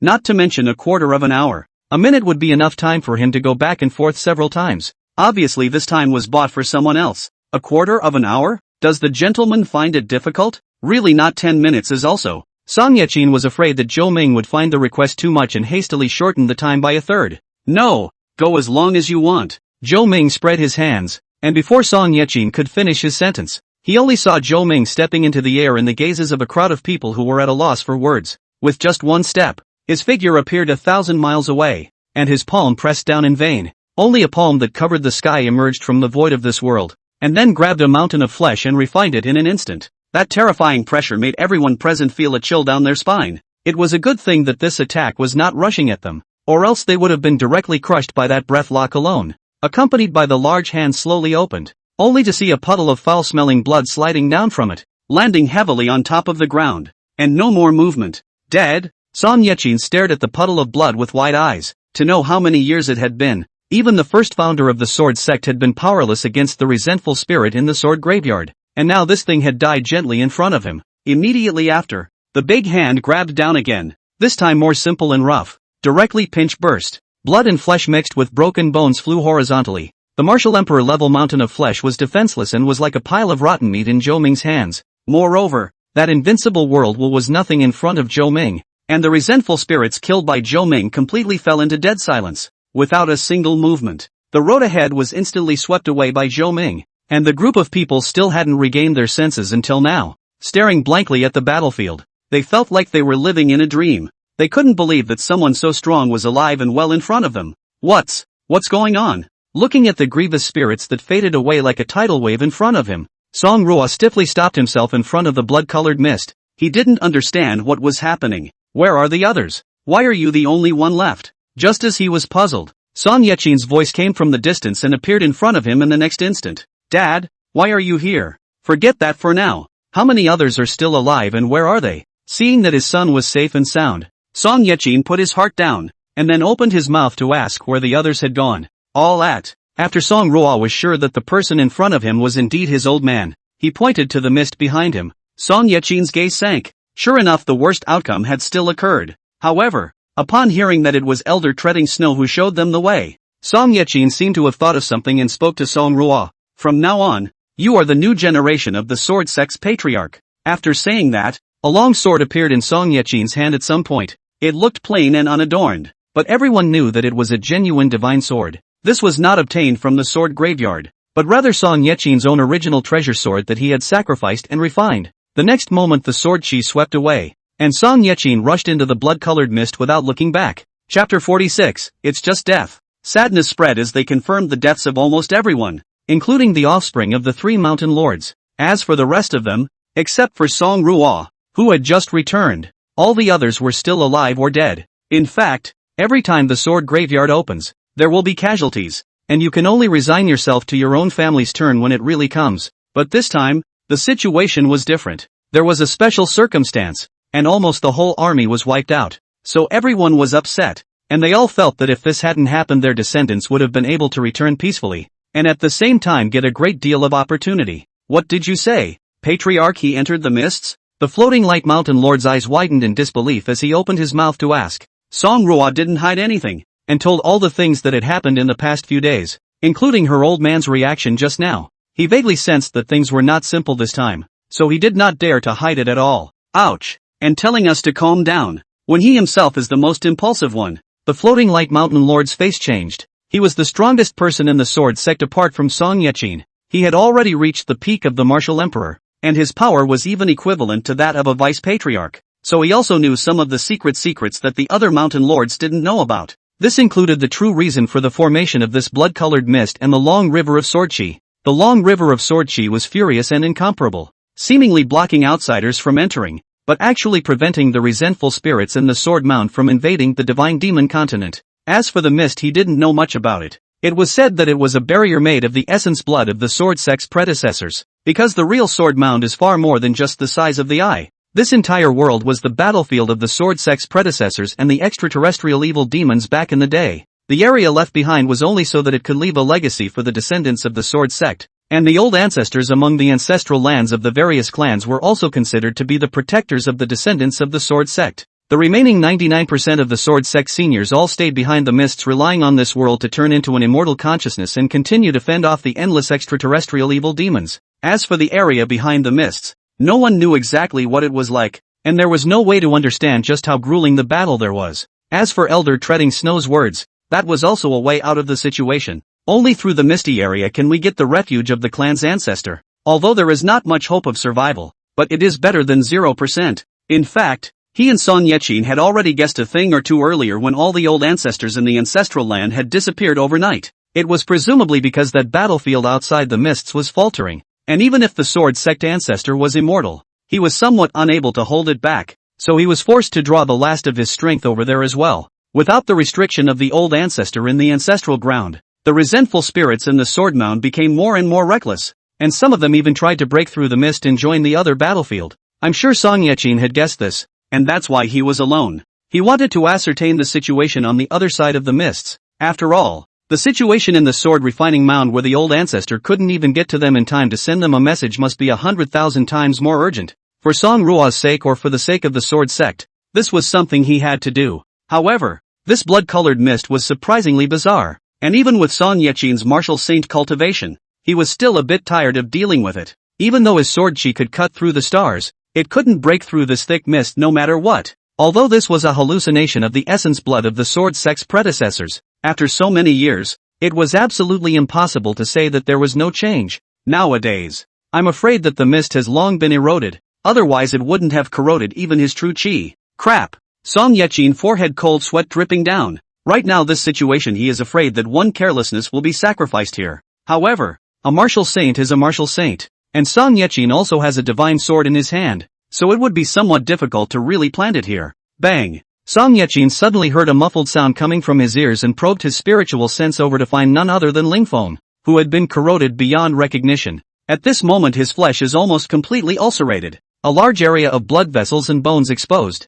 If it is not with a sword bone, at this moment he is estimated to have long been turned into a puddle of pus. Seeing this, Song Yechin did not hesitate to channel his own true chi over to him. Before pulling out a bottle of top-quality healing elixir and feeding it to Lingfeng, he knew that this teenager's relationship with Zhou Ming was not simple, and in all reason he had to step in and help. Gentlemen, don't cry. Zhou Ming spoke with a helpless face. Oh sir, you are young and talented and have no descendants who can understand our feelings. We old farts have no other thoughts but to see our children and grandchildren make their way. Sir, it's not your fault we're late. They choked as they hugged the bodies of their juniors, and of course there were many more who couldn't even find the bodies, and could only stare blankly out there. I mean, what's the point of crying when I promise you guys I'll do it? The moment these words came out, all eyes once again looked over. What did this mean? Bringing the dead back to life? Isn't it just a matter of being dead and reviving it? Zhou Ming spread his hands and said with an indifferent face. First, sir, are you sure you're not joking? Do I look like I like jokes? Hearing these words, the Clear Wind Mountain Lord directly flung himself onto his knees in front of Zhou Ming, the force of which nearly cracked the ground. He was holding half a broken head in his hand, the very one of his daughter Qinger. Sir, if you know you can save Qinger, I'm willing to offer my soul to you. The Qingfeng Mountain Lord's words landed on the ground, and the entire room was silent. The price was a bit too great, but it might not really be much for a father. What do I need your soul for? It's your daughter's soul. Catch it and go back to your entire physical body. One of Zhou Ming's fingers lightly stroked in midair, and a faint halo of light emerged. The Qingfeng Mountain Lord was more than familiar with this aura. It was none other than his own daughter. But before he could get excited, the ground trembled violently and an invisible will pressed in. This was none other than the world will of this world. In this world, every soul belonged to the world will, and now that it had been forcibly taken away by Zhou Ming, how could it give up? One must know that this was a stream of the world will of a complete world, and it was simply not something that anyone could resist. However, Zhou Ming was not among them, and with a stomp of his foot, the entire world was silenced. Qingfeng Mountain Lord tremblingly received his daughter's soul. At this moment he was no different from a widowed old man. What martial emperor cultivation? Qingfeng Mountain Lord. In front of his daughter are all floating clouds. Sir, where is the will of the world just now? The floating light mountain lord took a deep breath and was the first to slowly come to his senses, opening his mouth to ask with some trembling. I was too annoyed to tell it to shut up. Next, Chapter 47, Extraterrestrial Demons. Since someone has spent money and bought his tea, one cannot go back on a promise. Zhou Ming then directly snatched the souls of the sword sect disciples back one by one from the hands of the world will. And the world will of this world dared to be angry, because it could sense Zhou Ming's terrifying strength, and as long as it didn't come to the last moment it would definitely not fight Zhou Ming for its life. Thank you sir. Thank you sir. Sir, you are the living Buddha. The crowd of sword sect elders were close to kneeling down and kowtowing when they hugged the souls of their juniors, and this feeling of being lost and found was the most complicated. I've settled what I promised you, and I've got things to do. Zhou Ming waved his hand. Grabbing something with the world will was just a show of hands in his case. Since all of your descendants have returned, there's nothing to worry about. Follow me to reinforce the patriarch. The floating like mountain lord bellowed, pulling the crowd back, and then he directly flew up, aiming at the very direction Song Yechin had just left. The other mountain lords did not hesitate and followed closely behind the floating light mountain lord. They knew not as much as the floating light mountain lord, but they had learned quite a bit. Seeing this, all of them sent the souls of their juniors out of the sword mound to go on their way once again. It was not up to them. If something went wrong in that place, not to mention the sword sect, it was estimated that the entire divine and demonic continent would be implicated. Put. Song Yechin rushed out of the blood-colored mist with a burst of energy, but he was also lightly injured, and a mouthful of blood spurted out, staining the white robe on his chest. Sure enough, at this moment, Song Yechin couldn't wait to recover from his injuries, and his gaze was dead fixed on the distant sky. Terrifying fluctuations were constantly coming from there, and even though it was millions of miles across it was still oppressive. And this was not an isolated case. It was true of almost every battlefield within its sight. This is a battle line that extends for tens of millions of miles, and beyond the battle line is the infinite void, where a single gray and black bizarre creature keeps pouring out, seemingly endless. On the other side was the sword sect's oldest ancestor, someone who had already died once, and with the help of the special characteristics of this world, he returned once again to defend against the invasion of foreign races. Nowadays, they were already a bit overwhelmed. Even if they could keep resurrecting, they couldn't withstand the constant and endless stream of extraterrestrial evil demons. The person at the forefront of the sword formation Song Yechin recognized. It was his own high ancestor, who was the first generation of the sword sect's patriarch. The hand is holding an immortal sword, but even so, continuous battle for millions of years still some cannot carry. Even the immortal sword, which was crafted with immortal world meteorite iron, was slightly broken. Song shouldn't have come. Suddenly, an old man tapped him on the shoulder and shook his head inside. This person was even the flying snow elder ancestor who had just resurrected from a battle death, and he looked at Ling Feng, who was carrying on Song Yechin's back, with indescribable despondency in his eyes. I have to come. Not to mention that I don't have much life left, but it's just a matter of sooner or later. Song Yechin opened his mouth and said, every person in the sword sect who is going to die will enter the sword mound to transform the Tao, and then leave the incarnation of his sword intent in the sword mound after his death to defend against the evil demons outside the domain. But now, the middle of the sword graveyard had reached the point of 100,000 fire, and relying on these deceased old ancestors to hold the fort. Sooner or later, something was going to go terribly wrong. Hey, you said it. Why don't we go and ask for help? We've been on top for such a long time. I'm sure they should all understand the reasoning behind lips dying. Song Yechin helplessly opened his mouth and said, naturally, he was talking about asking for help from the other forces on the divine demon continent. It's better to forget about it until the last moment. After all, this is the trouble we brought on ourselves, and no one else is obliged to share it for us. Song Yechin nodded in agreement. In the next moment, both of their figures stiffened at the same time, and then they turned their heads somewhat incredulously. They remembered clearly that the blood-colored mist used to block the two areas was not far behind them. But now, it was empty and in plain sight. That's the mist that the blood of all the predecessors in that successive generation was transformed into, and at the same time, It was also the last barrier against extraterritorial invasion. Now it suddenly disappeared just as they were discussing countermeasures. "Give the boy back to me." And then a familiar voice reached his ears, and Zhou Ming reached out and lifted Ling Feng, who was being carried by Song Yechin, back onto his shoulders. "First, sir, what are you?" Song Yechin knew with his ass at this moment that this matter of the blood mist disappearing was Zhou Ming's doing, and who else besides him had witch strength? After all, this was an overwhelmingly fierce person who could even crush the will of the world at will. "You said this thing just now a few people said that their descendants were trapped inside this mist, so I collected it by hand. I have to return it to you." Zhou Ming casually threw out a blood bead, and the tens of millions of miles of blood mist was casually refined by Zhou Ming, and the cards left behind by their sword sect's successive mountain lords and patriarchs were surprisingly so weak. "What's going on? Where's the blood mist?" Another sword sect elder ancestor appeared, his eyes wide with disbelief as he opened his mouth to ask. Song Yechin and Fei Shua raised their hands together, pointing at the blood bead floating in midair. The pressure emanating from it was so appalling that no one dared to touch it at all. At this moment, all the remaining people have rushed over. These are basically all the strongest people above the martial king in the sword sect. Today, it looks like they are going to fight to the end with these extraterrestrial evil demons. Similarly, the changes here also caught the attention of those sword sect ancestors in the foremost battle formation. It was this momentary pause that was directly caught by the demons in the void,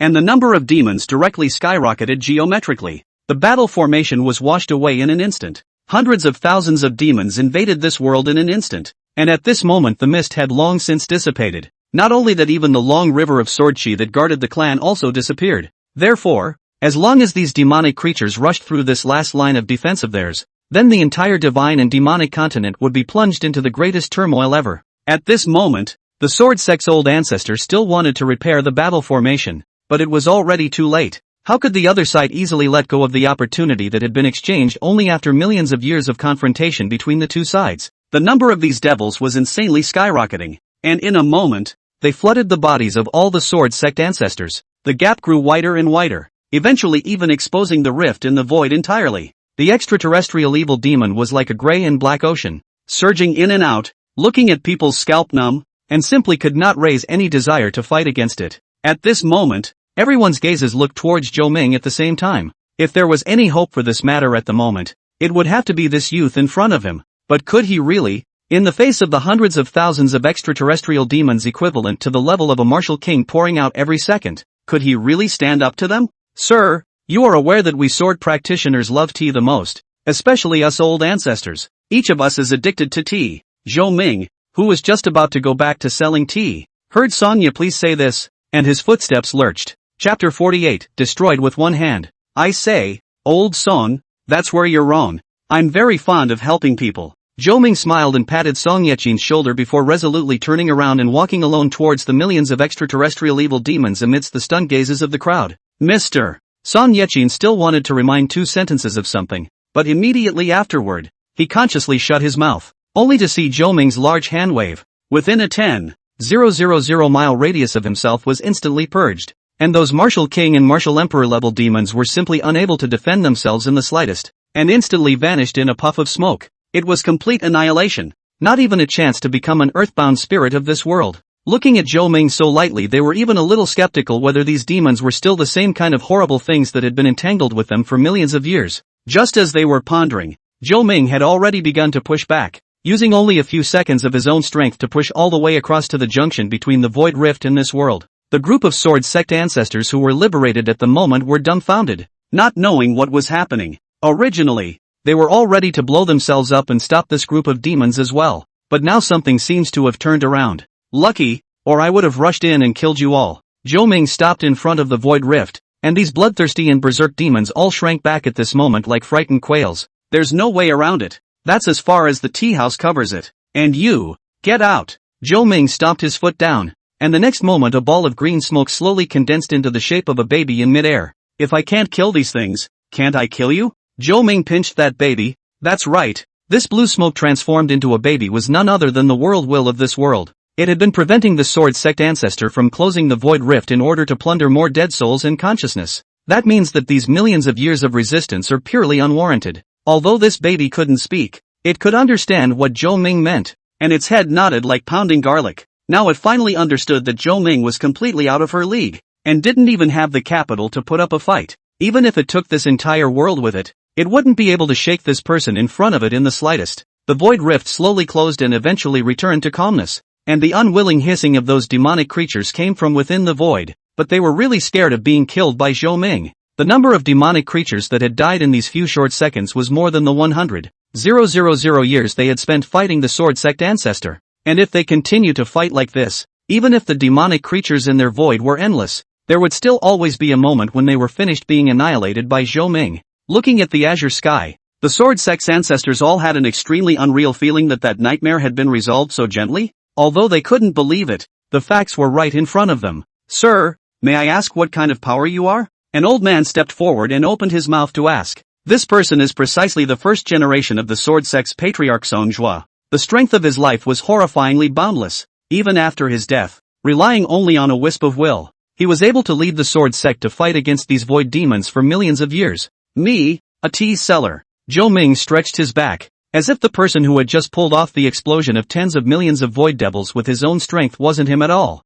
"Old Song come. Zhou Ming said as he ingested the condensed blood pearl into his hand. "What do you want, sir?" The current Song Yechin completely lacked the stance of the lord of a clan. After all, the strength of the person in front of him was already terrifying to a point where he was completely unable to look up to. Only it could never figure out why such a supreme master was so obsessed with selling tea. "Go back and prepare a physical body or something for all of you old ancestors. Otherwise how can you drink tea with this lightness?" And then, Zhou Ming directly put his hand into the body of the baby in his hand, ripping out thousands of souls as he did so. These were the souls of the sword sect ancestors that had been devoured by the will of the world after their deaths. The will of this world had somehow opened up its spirit to actually know how to cultivate. It was only restricted too rigidly and could only be practiced in this crooked way. Unsatisfied outside of devouring nearly all the life in his side of the world, he hit on other worlds. Otherwise, they wouldn't have let this great battle last for such a long time, in order to constantly devour the power of the void demons.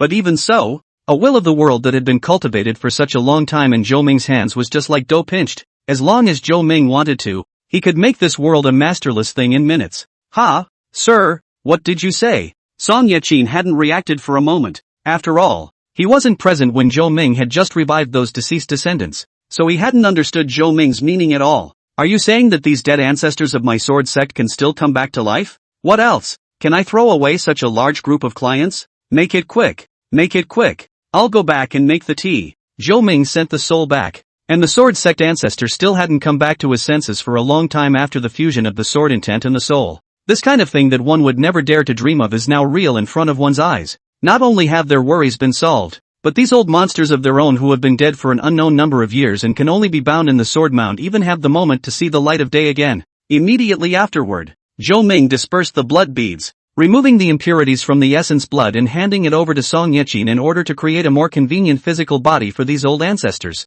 First, Sir Ling Feng, who had just awakened, looked at the scene in front of him with some surprise. In his last moments before he passed out, he only remembered being corrupted by the blood mist before he could no longer support himself. "Haven't you found your own original sword yet? It's indeed a bit difficult." "I'm sorry, sir," Ling Feng sighed. This was the opportunity that its master had given him in exchange for his life, and in the end, it was only an empty one. What goes to a professional, goes to a professional. "Gentlemen, how about an annoying favor?" This kind of thing gave him a headache, and he really wasn't very good at this sword playing thing, but there are those who are good at it. The one here isn't an expert in sword training. The group of sword sect ancestors who had just seen Zhou Ming's strength didn't dare to delay, and hurriedly came together, one more active than the other. "If you have any orders, sir, there's no harm in saying so, and the entirety of my sword sect will certainly go all out." Song Jua was the first to state his position. As the first generation of the sword sect's patriarch, prestige is naturally extremely high,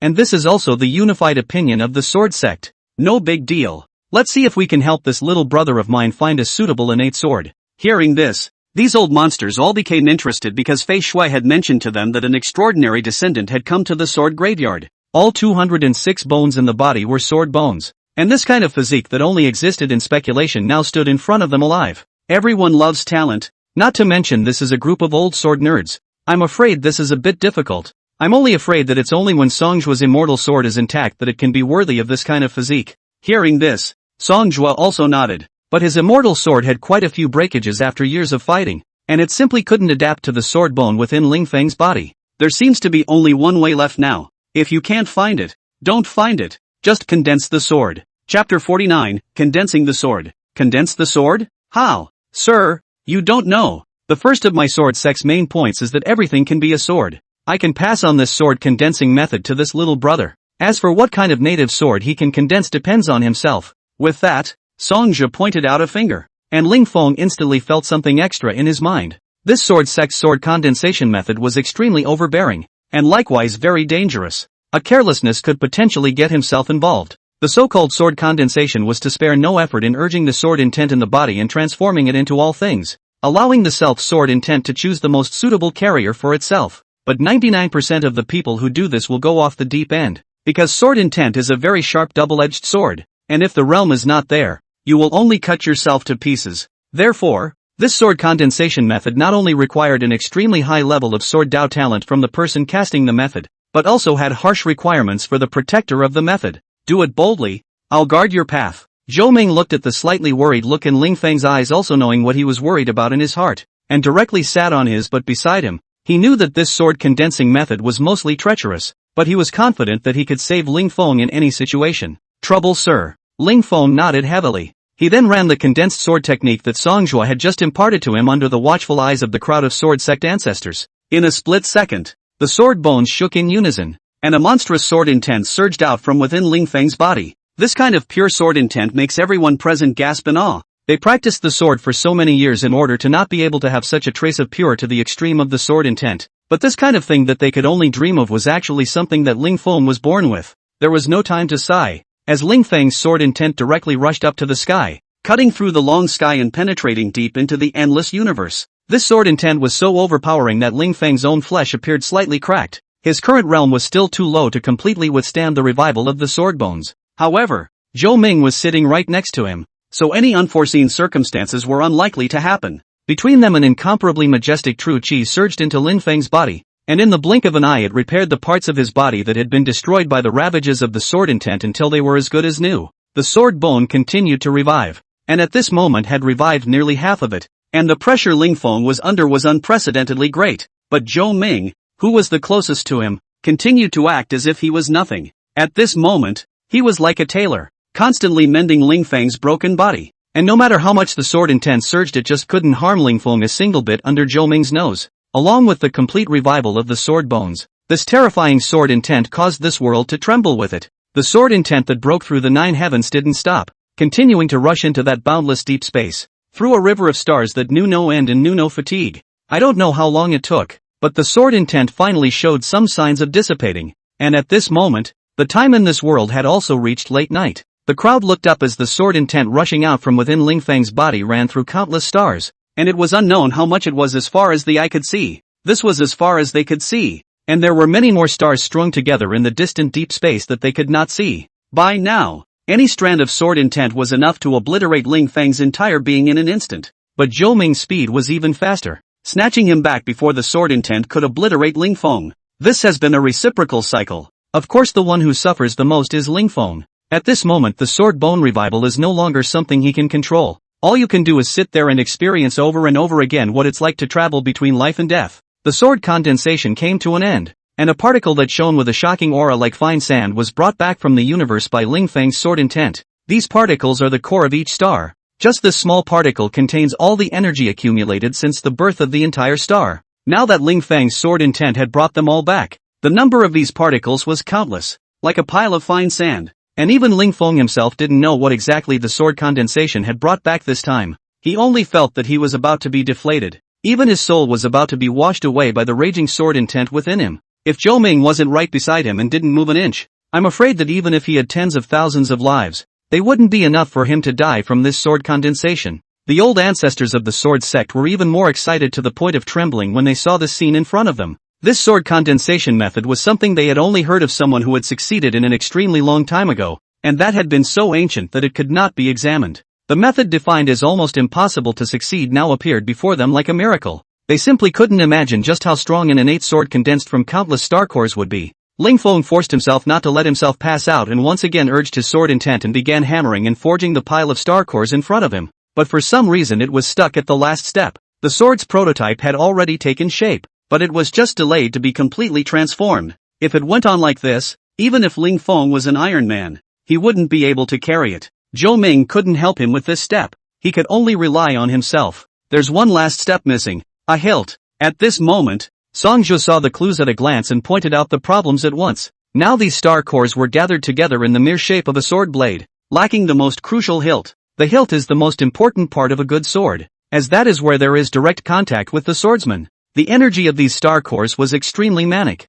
main killing, and there were simply no materials that could be used as sword hilts. But for this amount of time, where to find the right material for the sword hilt? It was a sword blade made of countless star cores. They couldn't imagine any material that could withstand it. The crowd was waiting anxiously, but now they could only watch. They could not help at all. Only Zhou Ming was calm and unhurried, just quietly staring at Ling Feng. Yeah, I remember. Master, help my apprentice one last time. Ling Feng fished out a tattered mahogany sword hilt from his waist. That's exactly the only thing the old maniac left him before he died. That day, the old madman transformed his body into a sword and picked off 3 mountain lords in a row, and even his original sword was reduced to nothingness. But this hilt was the only thing that remained. This, however, became the final step in helping Ling Feng condense his sword. They all missed the point that while materials are important, the most important thing must be what works best for the swordsman. For Ling Feng, there was nothing better than the only relic left behind after his master's death. And then Ling Feng did not hesitate,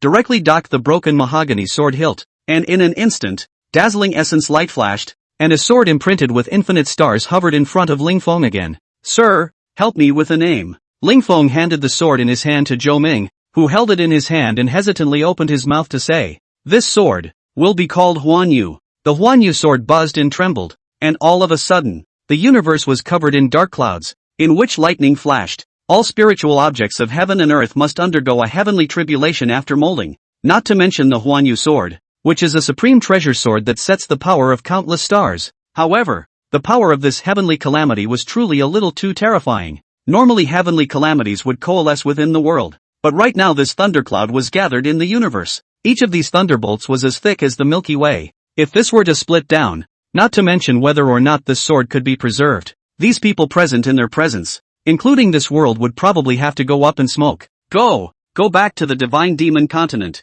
Now that they are out of the bounds of this world, the current situation will surely die if they stay, and they can only have a way to live if they leave the sword mound. Good. Today, I will take this cosmic law and sacrifice it to the sword to prove the name of Huanyu. Chapter 50. Zhou Ming held his sword in one hand and was alone against the nearly galaxy-sized thundercloud. This was the law of the universe, which did not allow anything too heaven-defying to come out. But if one carried through this thunderbolt, it would be a fish leaping through the dragon gate. At this moment, the world will of this world had long since gone to hide somewhere, and as this heavenly thunder fell, all things fell silent. Sir, Ling Feng said with some concern, after all, that terrifying pressure still made one's heart palpitate even though it was hundreds of light years away. Chop! The Huanyu sword gently fell, and an unrivaled sword chi crossed the heavens as if it had come from the ancient barbarians, and wherever it passed through, the space crumbled inch by inch, revealing hideous cracks in the void. Zhou Ming didn't know how to use a sword and had never practiced, so this sword chi was his own hard power.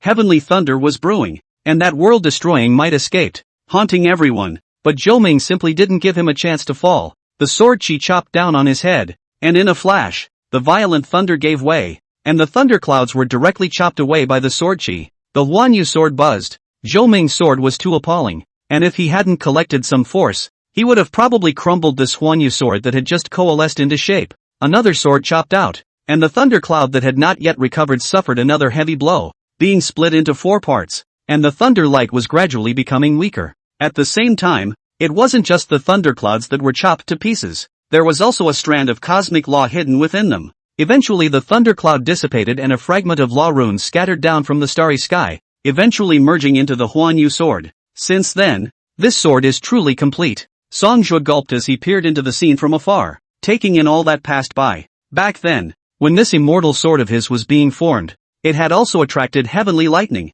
Only that level of heavenly lightning was not as much as 1/10,000,000th of this Zhou Ming. Even that thunderbolt back then, it was also enough to gather everyone up and down the sword sect, and only barely managed to carry it off after paying an extremely painful price. Then again, like Zhou Ming, one person and one sword directly hacking at the laws of the universe. This was really a bit too raw to be true. The thunderclouds slowly dispersed, and the threat of death that loomed over everyone's hearts followed suit. Zhou Ming threw the Huan Yu sword back, and as Ling Feng took it, he realized that this Huan Yu sword, which had just absorbed the cosmic laws, was actually trembling slightly, and a hint of awe was conveyed to him, and as for the object of awe, it was naturally Zhou Ming. To think that someone who could break the Huan Yu sword, which was forged from countless star cores, just by swinging his sword, was powerful to what extent? I'll leave this boy to you. Teach him swordplay well and don't let me down. Zhou Ming waved his hand, and the sword-sex old ancestors nodded their heads as if they were pounding garlic. Zhou Ming's strength was something they could clearly see in their eyes.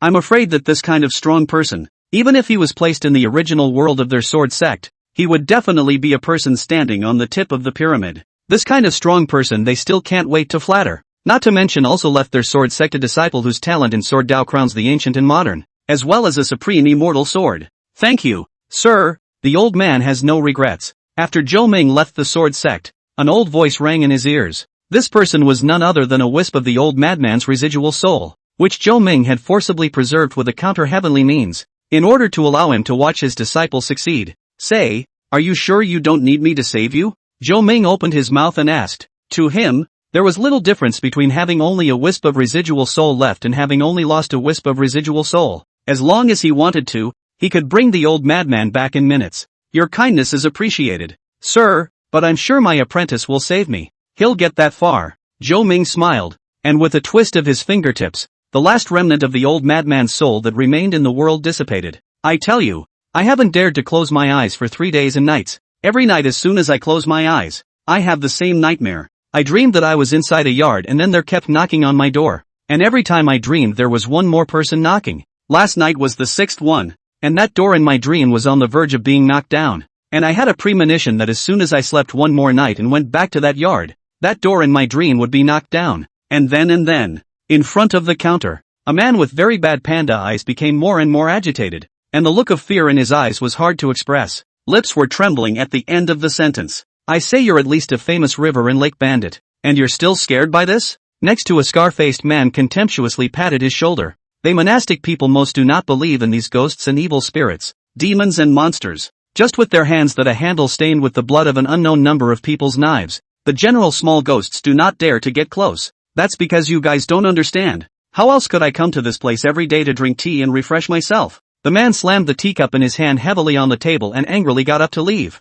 Of course, this is just a small episode. No one really cares about that nightmare. It's in their dreams, so can't they do whatever they want? The night was quickly darkening, and as the last customer left, the tea house closed for the night. Zhou Ming yawned and closed the door to his room. Not long after the snoring sounded, Morong Shu, like Zhao Inger, could only end up on the floor, and Bai Deer, who originally only had to use Zhao Inger as a pillow for one person, now had to be pressed by 2 people. Air, why do I feel chilled all over? Morong Shu sat up directly and looked at the tea house with closed doors and windows for a moment of doubt. I'm a little bit, too, and it keeps jutting out of my heart for some reason. Zhao Inger held her chest before that uneasiness eased, but it was still a cure. Better go to sleep first. With Mr. here, it should be fine. Zhao Inger nodded and looked to the side at the door of Zhou Ming's room, suddenly feeling much more relaxed. At that time, a terrifying powerhouse like the Blood God couldn't even cause a single bit of harm to the chasers. They were not convinced that there was any danger that could harm them. Her eyelids grew heavy, and Zhao Inger was the first to fall asleep. In a daze, she heard someone knocking on the door at an odd frequency, 4 times a cycle, and very sharply. What time is it and you have guests? Zhao Inger rubbed her sore shoulders, thinking that she had overslept when it was time for the tea house to open. But when she did open her eyes, her entire body froze directly in place. Because this is not a tea house at all, but a dilapidated thatched hut. Through the dim moonlight can see that this place is permeable to the wind in all directions, and the walls are shaking uneasily. Yet right in the midst of the pile of murmurs, the successive knocks on the door were so clear and straight to the heart. Zhao Inger gathered her courage and opened the door of the thatched hut. In front of her was the side of a small yard. The surrounding walls were rotting wood. The ground was overgrown with weeds. It looked like no one had lived there for a long time. Zhao Inger didn't know why she was here, and now wasn't the time to think about that. The knocking on the door was like an urgency, coming from outside the gate of the courtyard. The old wooden door was knocked with a thud. The wooden boards dented inward with force, as if it would be forcibly broken open at any time. Chapter 51, Nightmares. You, who? Zhao Inger opened her mouth and asked, with more than a hint of a tremor in her voice. However, the person outside the door did not say anything, but just knocked on the door. Who are you? Zhao Inger asked again. and the result remained the same. At that moment, she suddenly remembered something. Wasn't this situation right now the same as what the man said in the afternoon? The dilapidated yard, the constant knocking on the front door, and the dreams you can't wake up from. But right now, why is this dream so real? So real that it's like being in the real world. Facing the framed and rattling door, Zhao Enger said nothing but dared not open it, and could only stand in place, staring intently. Mentally, I prayed that the door must be strong enough not to be knocked open. Just like that, until dawn. Zhao Enger didn't dare to move her eyes even a little bit, until that knock faded. Yinger, Yinger. Zhao Enger slowly opened her eyes, and Morongshu's familiar face appeared in front of her eyes, finally easing her tense nerves. You don't look so good. Did you have a nightmare? Morongshu wiped clean the cold sweat on Zhao Enger's forehead. Her face was more than bad. It was a bit pale. Aha! Zhao Enger didn't hide it and told all about her dream last night, even though she knew it was a dream. Every time she mentioned it, it made her heart palpitate, as if the things in her dream would appear in reality at any time. Knock knock. Ah! The sudden knock on the door caused Zhao Enger to scream out in fear, but whirling back to her senses, this time it really was a guest at the tea house. Imperial brother? What brings you here? The person who came was no one else. It was Zhao Feng, the current emperor of Chu. With the guidance of Zhao Tiangang, a great master, Zhao Feng's cultivation had skyrocketed, and now he had reached the peak of the 9th rank. The late emperor specially instructed me to come and see you. What's the matter? Didn't you sleep well last night? Zhao Fengqi did not bring an entourage on this trip, only a lone man. After casually finding a place to sit down, Zhao Fengqi couldn't help but ask as he looked at Zhao Enger's bloodless face. It's okay,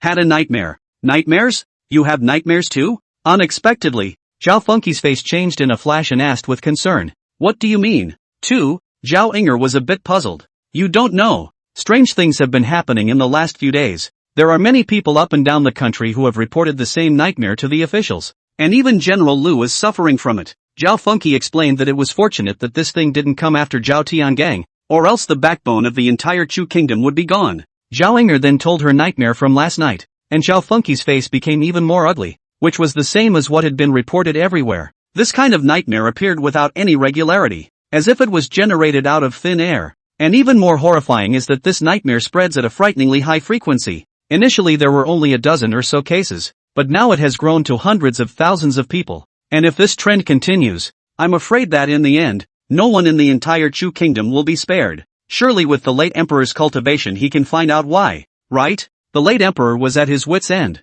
so he sent me to ask you, sir, in passing. Zhao Fengqi said helplessly. He really didn't want to trouble Zhou Ming if possible, but now this problem was too serious, and the entire Chu kingdom was on edge. However, Zhou Ming surprisingly slept until noon today, and several people could only wait outside. No one dared to go in and disturb him. In the meantime, there were a lot of guests, and the conversation turned to, did you have a dream last night? What kind of dream? What kind of dream? And most of them were people who had been here yesterday and who had talked to the panda-eyed man. Yo, rare guest, what can I do for you today? Zhou Ming pushed out the door and looked at the worried Zhao Fengqi and spoke. Please don't be snarky, sir, but please, sir, with me a prescription to cure this strange disease. Zhao Fengqi quickly spoke about the nightmare, and Zhou Ming nodded, then spoke. It's simple, just find the source. This thing is called nightmare, and its source is in the northern domain, so there's nothing I can do about it. Zhou Ming spread his hands. He wasn't lying. Right now the tea house's coverage area was only the entire eastern region. Outside of this range he was no different from an ordinary person, so there was nothing he could do about the matter. The north? Zhao Fengqi sighed and didn't continue to ask. It was just that this northern region was also too far away, and he couldn't figure out how this nightmare had actually traveled from that place. It's a rather evil thing. It can be contracted by anyone who hears the carrier mention it, and the more people who die from it, the more powerful the thing becomes. In the beginning it takes months to kill a person, and then later it is estimated that it will only take a month, 10 days, 7 days, 5 days, 3 days, 1 day, or even a few hours, a few minutes. Zhou Ming opened his mouth and said, yet these words were like thunderbolts from a clear sky landing in the ears of the crowd, who all knew that this tea house boss was powerful. There was no solution today even if they wanted to come over and take a look, and now Zhou Ming had directly sentenced them to death. Is there, really, nothing that can be done? Zhao Fengqi was still a bit reluctant. He had to try even if there was a hint of possibility. There is indeed a method.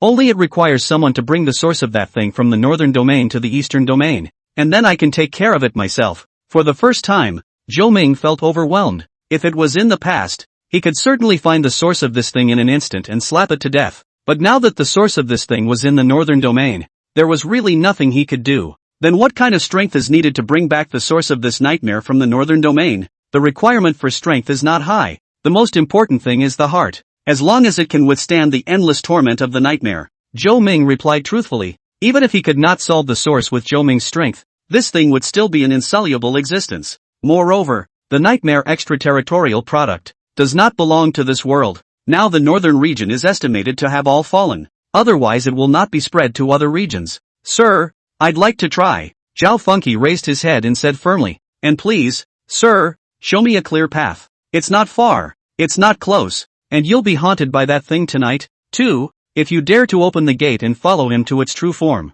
What will happen in this I'd rather not tell you. Not in favor of this operation. The only advice I have for you is don't trust anyone. Don't trust anything you see or hear. Trust only yourself. In your dreams you will go to the north in a new way and meet the nightmare himself. If you can bring it back to the compound alive, then I'll take care of everything. If not, you won't get a second chance even though I can save your life. Zhou Ming said solemnly. It really wasn't that he didn't want to manage this, but he really couldn't. And the closest known path is now here. Saying that, Zhou Ming pointed to Zhao Inger on the side. Chapter 52, outside the door. Me? Zhao Inger pointed at herself in surprise. How was this related to her? Yes. For those currently haunted by the nightmare, only your dreams are closest to the nightmare origin, which minimizes crises on the road. Zhao Funky nodded, then opened his mouth again and asked, then how do I enter Inger's dream realm? That seems unlikely. Nothing is impossible. Just don't worry about it. The matter of entering a dream was nothing at all to Zhou Ming, and of course taking someone into a dream was similar.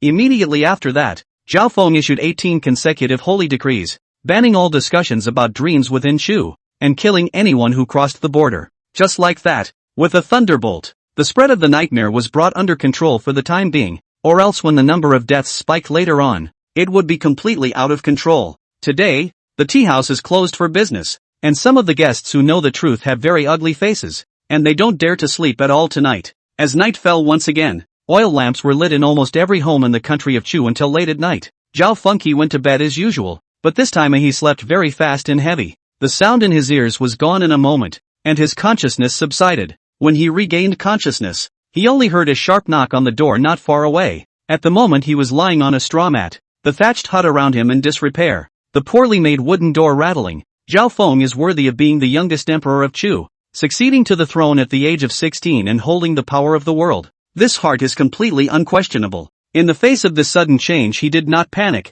looked around and then pushed open the wooden door of the thatched hut, and walked straight to the courtyard gate that had been knocked and thumped. Sir, why am I okay? Morong Shu asked suspiciously. By all rights she should be haunted by nightmares as well, but last night she didn't have the same nightmares as Zhao Inger, simply because it doesn't dare. Zhou Ming nodded at the piece of spacetime anchor point on Morongshu's forehead, which was considered a treasure of heaven and earth that could avoid all evil. It's about time. Zhou Ming looked at Zhao Inger's staggering form and helped her into the middle of her room for the first time, and then with a finger pointing out at her forehead, a strand of divine sense rushed along her heavenly aura straight into her soul. Sir?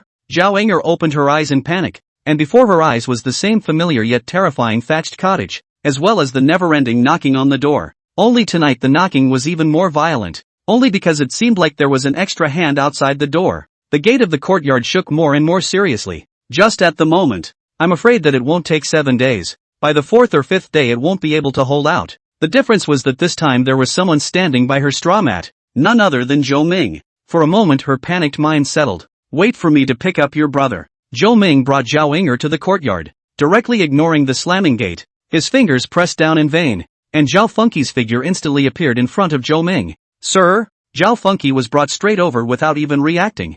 Zhou Ming brought the two of them to the door and reached out to directly pull open the door that caused everyone to be incomparably afraid. The knocking on the door instantly disappeared without a trace, only to see two old men with no facial features, hunched backs and gray skin standing behind the door. The costumes they were wearing were extremely strange, and when the door was suddenly opened, it seemed as if the two faceless men didn't react either, and their hands that knocked on the door froze in midair. The duo behind Zhou Ming were startled. Zhao Funk was fine. Zhao Inger almost sat on the ground in shock. These two in front of them didn't even look like living people. Their skin was covered in corpse spots. Just as the three of them watched, the two faceless men didn't make a move against them, but instead turned around and left. The world beyond the courtyard walls was shrouded in a misty gray fog. leaving a path only where the faceless man had walked. Go with it. Zhou Ming stepped out of the way. The area within this courtyard belonged to the eastern domain, while the one outside the courtyard was the northern domain. The dream realm was a mysterious thing that was very difficult to understand, and Zhao Funky simply couldn't figure out why two great domains had been separated across the world with only a single door separating them.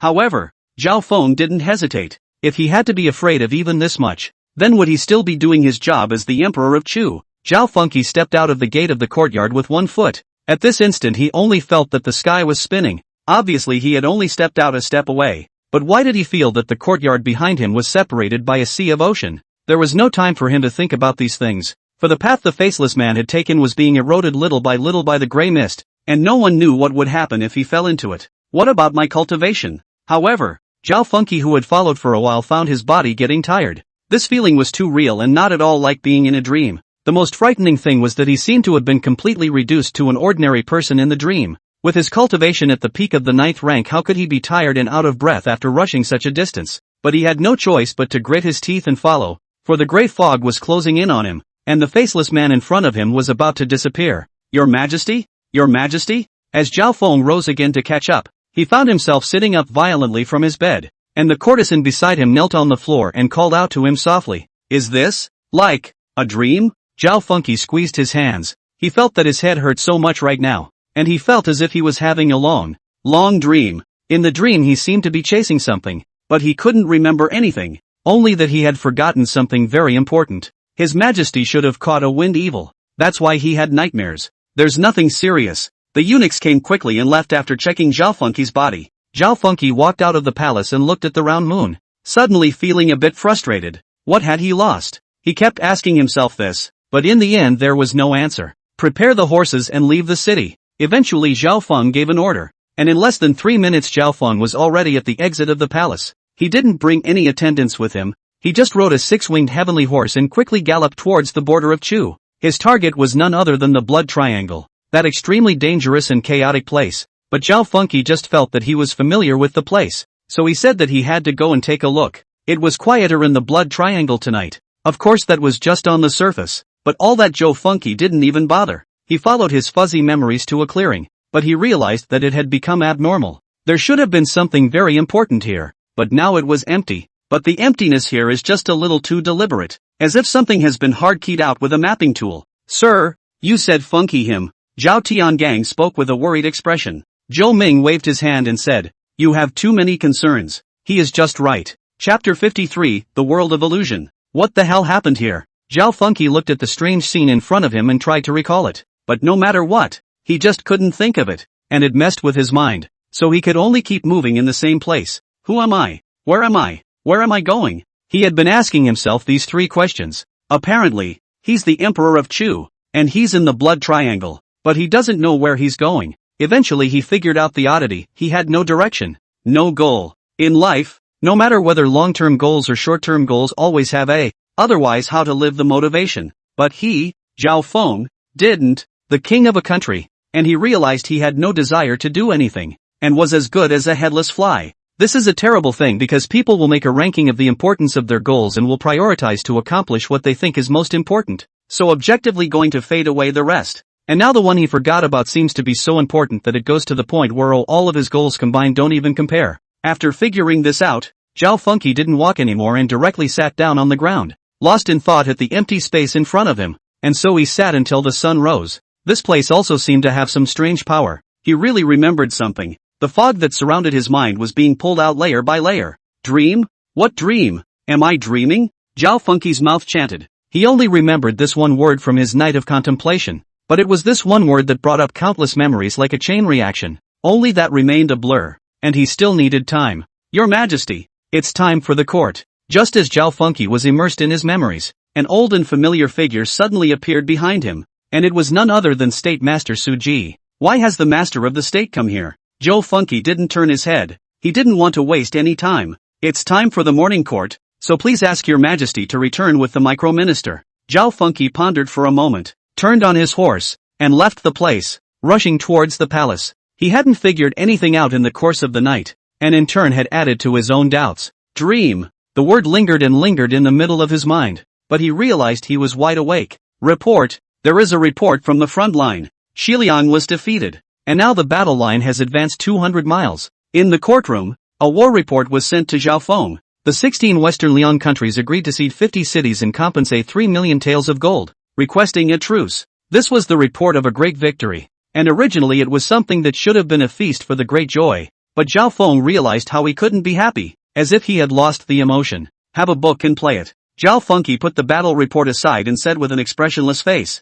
I have a copy of the book. He saw the left prime minister holding a scroll to the dragon chair and handed it to two eunuchs, and then the scroll was unfolded. A huge 3-meter-long scroll depicting a bountiful harvest. This year all over the country is ushering in an unimaginable bumper harvest, 3 times as much as last year. And in order to thank His Majesty for ruling the country well, the people have taken it upon themselves to offer His Majesty a picture of a rice-scented year of abundance. As the left prime minister spoke with spittle flying, Zhao Fengqi still spoke expressionlessly. Got it. However, in the face of Zhao Feng's unusual aloofness, no one felt anything out of the ordinary, and there were several other important ministers of the imperial court who came up next in succession. The clear color of the thank you folding, Zhaoan folding, even the Zhao matter folding is not a few. For example, the astronomical division observes the stars at night, and the emperor's star shines brightly, so next year will also be a great auspicious sign. Another example is that the ordnance division has developed another set of the latest engineering instruments, and in the future, the victory rate of Chu's siege battles will be increased by at least 30% or more. This can be said to be every emperor's dream of the court, but even so, Zhao Fengyang is still unperturbed, and even the heart of a hidden rise of a trace of annoyance. In the end, these sonnets Zhao Fengqi heard until noon, and did not hear a single piece of bad news. Retreat. Zhao Fengqi got a little impatient with what he was hearing and just got up and left. Midday daylight stabbed him some eyes, but he did not notice is that after he left the generation of civil and military officials are still like puppets standing in the courtroom to the empty dragon chair mechanically read the folders. Your Majesty, great joy, lady and she's expecting. Zhao Feng had just returned to his chambers when a eunuch knelt directly in front of him and opened his mouth, with a diagnosis from the eunuch in his hand. Get out! Zhao Fengqi flew straight up and kicked the eunuch to the ground. He was now distracted by hearing the word dahi. Solely he directly locked up his room and then drove out all the maids and eunuchs. Great joy! Your Majesty! Your Majesty! Yet there had been eunuchs knocking at the door, repeating the same phrase. What's wrong with me? Zhao Fengqi scratched her hair somewhat grumpily, her eyes red. He should be happy, but why? The more he did, the more annoyed he became. Eventually, it wasn't until late at night that the situation eased and the palace quieted down. Early the next morning, a war report was once again served up at the morning court. It's still a borderline great success. Then the thank you folders, the congratulatory folders. This time Zhao Fengqi couldn't listen anymore after listening to 3 Zhangzhua, and a nameless fire rose in his heart. Don't you have anything for me to deal with? Zhao Fengqi bellowed out, yet no one responded. Just a single thank you. Your Majesty, great joy. The eunuch in the bedchamber continued to repeat yesterday's words, and so, for an unknown number of days in a row, he felt as if everything about him was scheduled to go on unchanged. There were no folders in the court that she needed to approve, and when he returned to the palace the eunuchs one after the other gave him the good news. His life was so monotonous that there were no setbacks, so perfect that it was bizarre. But Zhao Fengqi had a horrible intuition that people couldn't have smooth sailing all the time, let alone a country. If it were an ordinary person would have been overwhelmed by this succession of happy news and sunk forever. Finally, Zhao Fengqi completely unable to hold back, directly in the bedchamber to kill. As long as the eunuchs who came to report the good news, come one cut one, but even if the corpses in the square were piled up like mountains, it was still the same. These eunuchs and palace maidens seemed to not be able to see this picture of blood flowing in front of their eyes at all. Get out! Get out of here! All of you! Zhao Fengqi chopped for a day, and even he himself didn't know how many eunuchs he had chopped, but there was still a steady stream, as if the eunuchs in the folded palace were endless. Go back! Yes, go back! Something's not right here. I want to go back. Zhao Fengqi only had one thought in his mind at the moment, and that was to return to that clearing in the blood triangle, because it was the only place that could calm his heart. Chapter 54 Collapse. Zhao Fashion directly dropped the blood-soaked longsword in his hand and took advantage of the night to go out of the palace once again. He came to the clearing in the blood triangle as fast as he could and sat down straight away,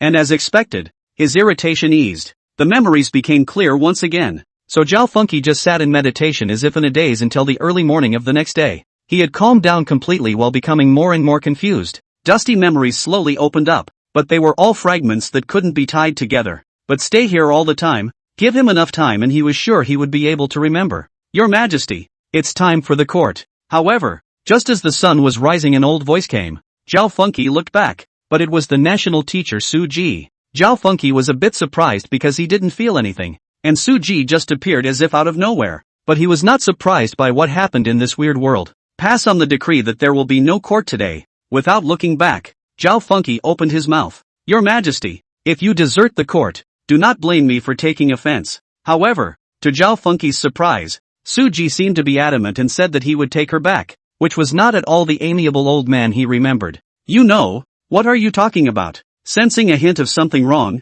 Zhao Funky stood up and scrutinized Su Ji. Your Majesty, it's time for court. However, Su Ji only repeated the words icily. His eyes were wooden and his tone was cold as his figure walked towards Zhao Funky step by step. The true chi on his body surface escaped, and the strength of an 8th-ranked martial artist was visible. Without any hesitation, he made a direct move, as if the person in front of him was not the Emperor of Chu, but rather one of his untalented children and grandchildren. Zhao Feng naturally wouldn't sit around and wait for death, instantly raising his breath to the peak of the 9th rank. There was no doubt that this exchange was a crushing victory for Zhao Feng, and in just one round, Su Ji directly fell to the ground with serious injuries, yet his mouth continued to repeat the phrase, Your Majesty, it's time for the court. 9th order? When did I become 9th rank? Zhao Funky looked at his hands with some disbelief, because in his impression he only had 4th rank strength, but the fact that it was in front of him made him believe it. Your Majesty, it's time for court. Another figure appeared,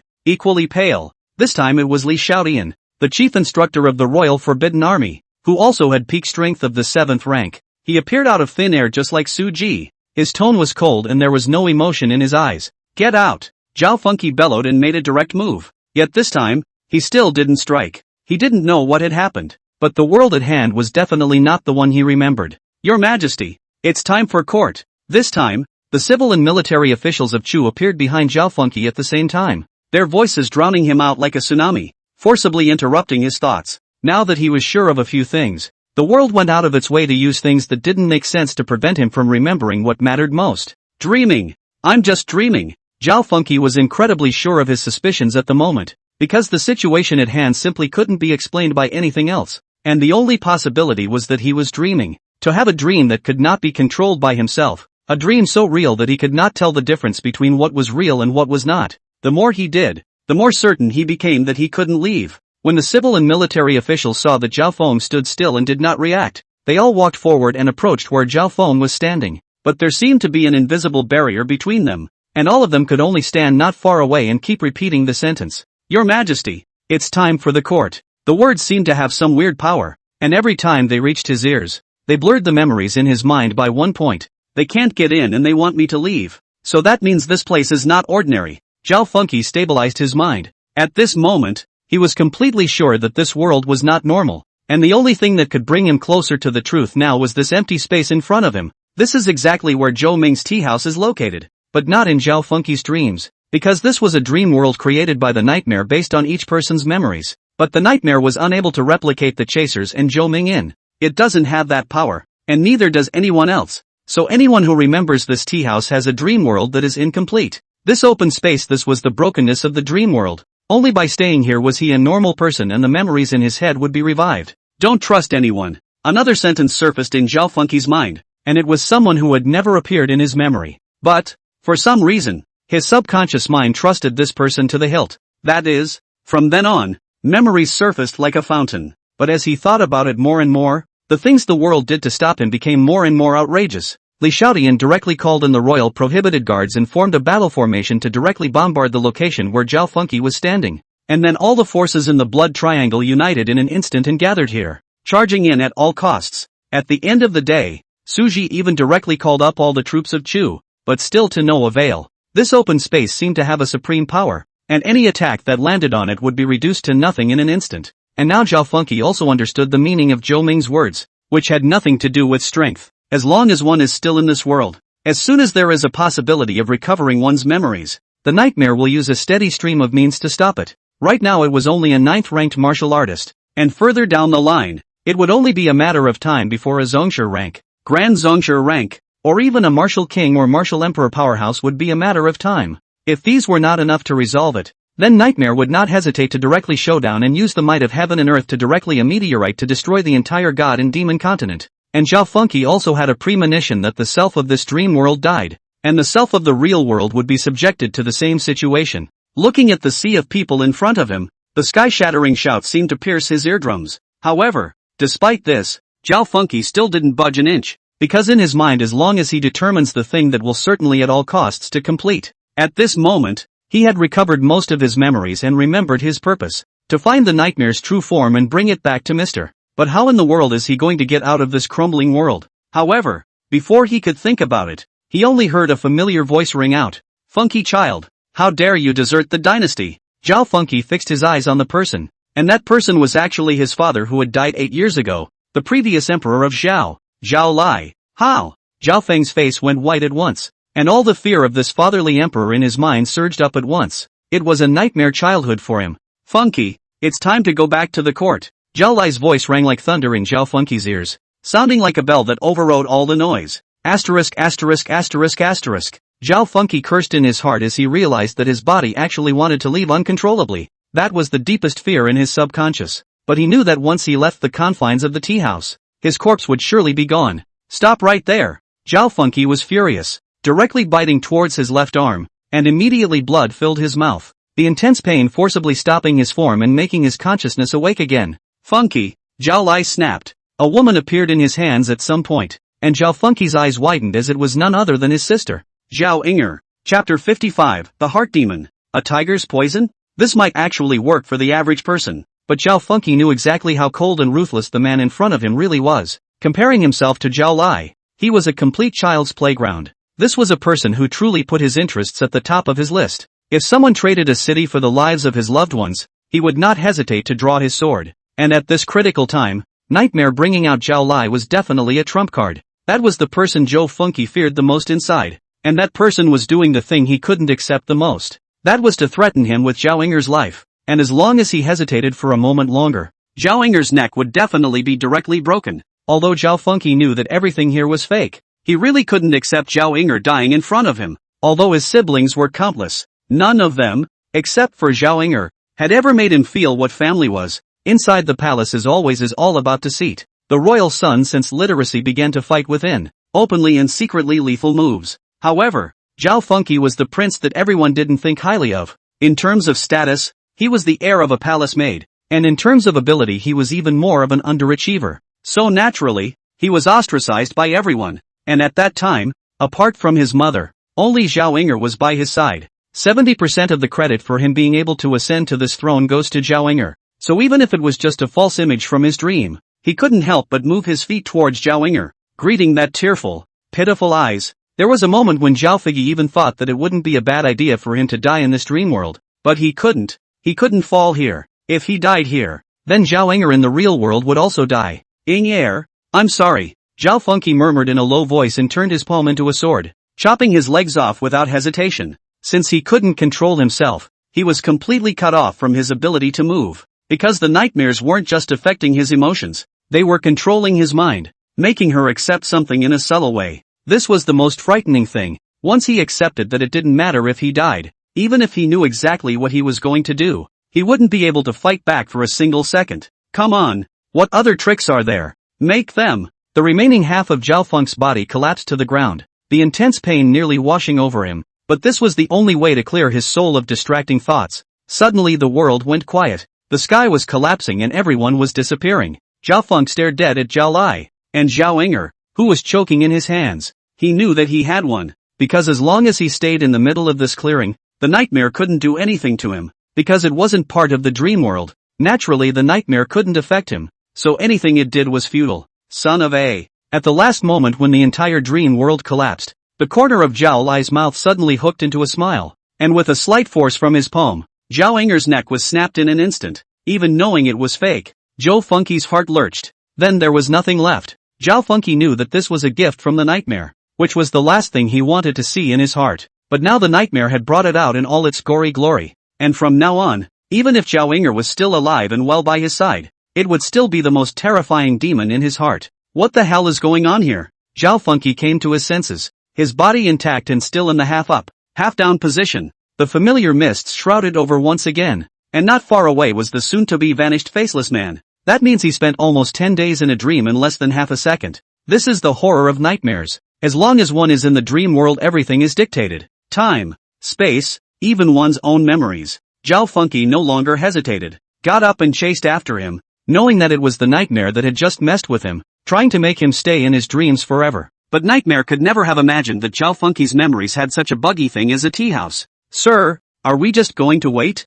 The sun was rising, yet Zhao Funky still didn't show any signs of waking up. Zhao Inger sat by the bedside with a worried look on her face, and from time to time used a hot towel to wipe away the sweat that rolled down on Zhao Funky's forehead. Not really, I'll buy him some time. Zhou Ming sighed as he counted on his fingers. He really couldn't do anything about it right now. Everything was up to Zhao Funky. Still, there were things he could do as long as he stayed within the confines of the tea house. In fact, there was another way, and that was to upgrade the tea house, upgrading the coverage once again. That way there was no need to be so troublesome. Zhou Ming directly slapped it over. Whatever Nightmare 8 Nightmare was, a slap wouldn't explode it. Only that would require 1 million taels of gold, and some materials that simply couldn't be found fast enough at this stage, such as the Yin Yang Han iron born at the junction of the land of extreme Yin and extreme Yang. As far as Zhou Ming knew, the only place on the current divine demon continent that met the requirements was in the southern domain. Then there was the dragon and phoenix Linglong. The conditions for its appearance were extremely harsh.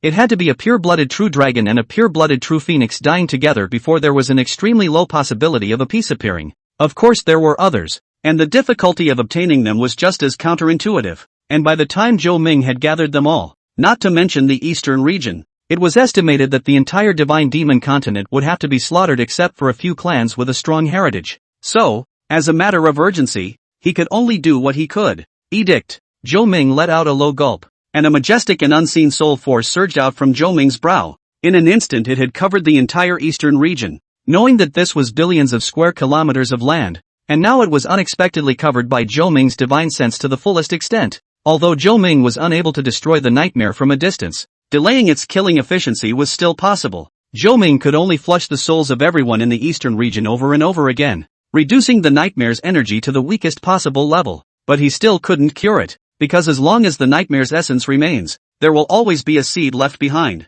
Once Zhou Ming withdrew his soul force, it would continue to take root. You are who? An ancient and vicissitude voice suddenly resounded in Zhou Ming's mind, and he knew without thinking that it was none other than the nightmare. I'm your father. Nightmares, why are you trying to stop me? This time the words coming out of the nightmare became much smoother, but they were still very mechanical and did not contain the slightest bit of emotion. Are you sick in the head? Zhou Ming rolled his eyes. You've killed people all the way to my side and you're still asking me why? Nightmares. Obviously he didn't expect Zhou Ming to answer his question at all, but instead opened his mouth to curse. It is your choice. You are strong, but I will kill you and make you sink into an endless nightmare. After saying these words, the nightmare's figure disappeared, and it was clear that even though the current one had grown to a terrifying level, it still had no way to take Zhou Ming. Of course Zhou Ming was the same. Other than having a good time, he couldn't do anything about the nightmare, unless it was so idle that its main body ran over to die. Waking up from the dream, Zhao Funky realized that his strength had actually recovered, and it seemed that the nightmare had paid a price. Fortunately, he still remembered a trace of things about the tea house, or else there would never be a single possibility of survival. Not only for him, but for any strong person on the divine and demonic continent. It will be warmed up in the dream and eventually reduced to a part of the nightmare. Zhou Funky may have been the first to stick around, but he should also be the last. After all, not everyone has this tea house in their memories to help jog their memory and protect from harm in their dreams. Not everyone is as steadfast as he is, even if his closest ones die in front of him. Not everyone is as favored by luck as he is, either. And the flash of memory that is awakened happens to be dream-related. It could be said that each and every one of them was indispensable, but if there was the slightest mistake, he would absolutely die without a chance of survival. With his cultivation, Zhao Funky's physical quality improved drastically, and he soon caught up with the two faceless people, who were still moving at an even speed without any change. Where are they, exactly, going? Zhao Funky had some doubts in his heart, but no one answered him, so he could only follow Zhou Ming's words and follow them all the way. Chapter 56, Killing Move. Infernal Purgatory. Zhao Funky had a strange feeling in his heart, that it was like he was disappearing a little bit. This disappearance did not stem from any attack, as if any trace of his existence was being erased by a large invisible hand. He couldn't feel any pain, but everything was moving away from him, and he couldn't fight it. He could only watch. His soul was getting weaker and weaker, his cultivation plummeted without him realizing it, and even his body became illusory. He is being stripped of everything. Even as deep down he accepts this, he knew that he absolutely couldn't die, but he just couldn't rise any desire to resist. And even later on, even the realization of resisting disappeared. Nope, I'm not dead. At this moment, that mysterious force touched the deepest part of Zhao Fengqi's heart, and in an instant everything came back in a flash. In his subconscious mind, Zhou Ming was guarding his side. No matter where things went wrong, his physical body could not possibly go wrong. It's a kind of mind-only killing trick of the nightmare, where as soon as one accepts the fact that one is disappearing, then one disappears. And not only is one's real self erased in a bizarre way, even everyone's memories of him will cease to exist, as if the man had never existed. But Nightmare had underestimated one thing: Zhao Fengqi's absolute trust and respect for Zhou Ming. In his mind, Zhou Ming was an absolutely invincible existence, so he would never accept the fact that he was about to perish, because he subconsciously believed that as long as Zhou Ming was still around, he would definitely be able to survive. Sticking to his heart and returning to his true self, Zhao Fengqi's figure regained solidity, and this time his soul became incomparably tough. He didn't know if this was a blessing in disguise, but it seemed like every time he survived a nightmare attack he was a point stronger himself. It just goes with the saying that what doesn't kill me will eventually make me stronger. Nightmare, I'd like to see where your main body is hiding. Hiding so deep. It's just a gutter rat. Zhao Feng's eyes became sharp. After experiencing the nightmare's killing move twice, Zhao Feng had become fearless. Other people and external objects could not shake him. Even his own heart could not be affected. So what fear did he have? Thinking about this, Zhao Fengqi became even more determined, and his pace was unhurried, without the slightest bit of panic. And at this moment, the nightmare was truly flustered. After all, over the years, it had never been in such a situation. Even after killing all the powerful people of so many realms, the vast majority of them were torn apart directly in the courtyard by the faceless men who rushed in. There are a few strong people who can fight back a little, but in dreams the nightmare is the master. It can manipulate everything. So even the strongest of men, when it comes to dreaming, it finds the most fearful thing in the hearts of all men. It was only a matter of time before they were defeated. And of course there were very few supreme beings who survived the first move. But this second move is a direct way to make them self-doubt their own hearts. It really can't figure out what a person goes through to believe in someone 100% unconditionally at the last minute. Could that person really be so powerful that even something like he was being abandoned by the world? Zhao Fengqi was convinced that that person could bring him back.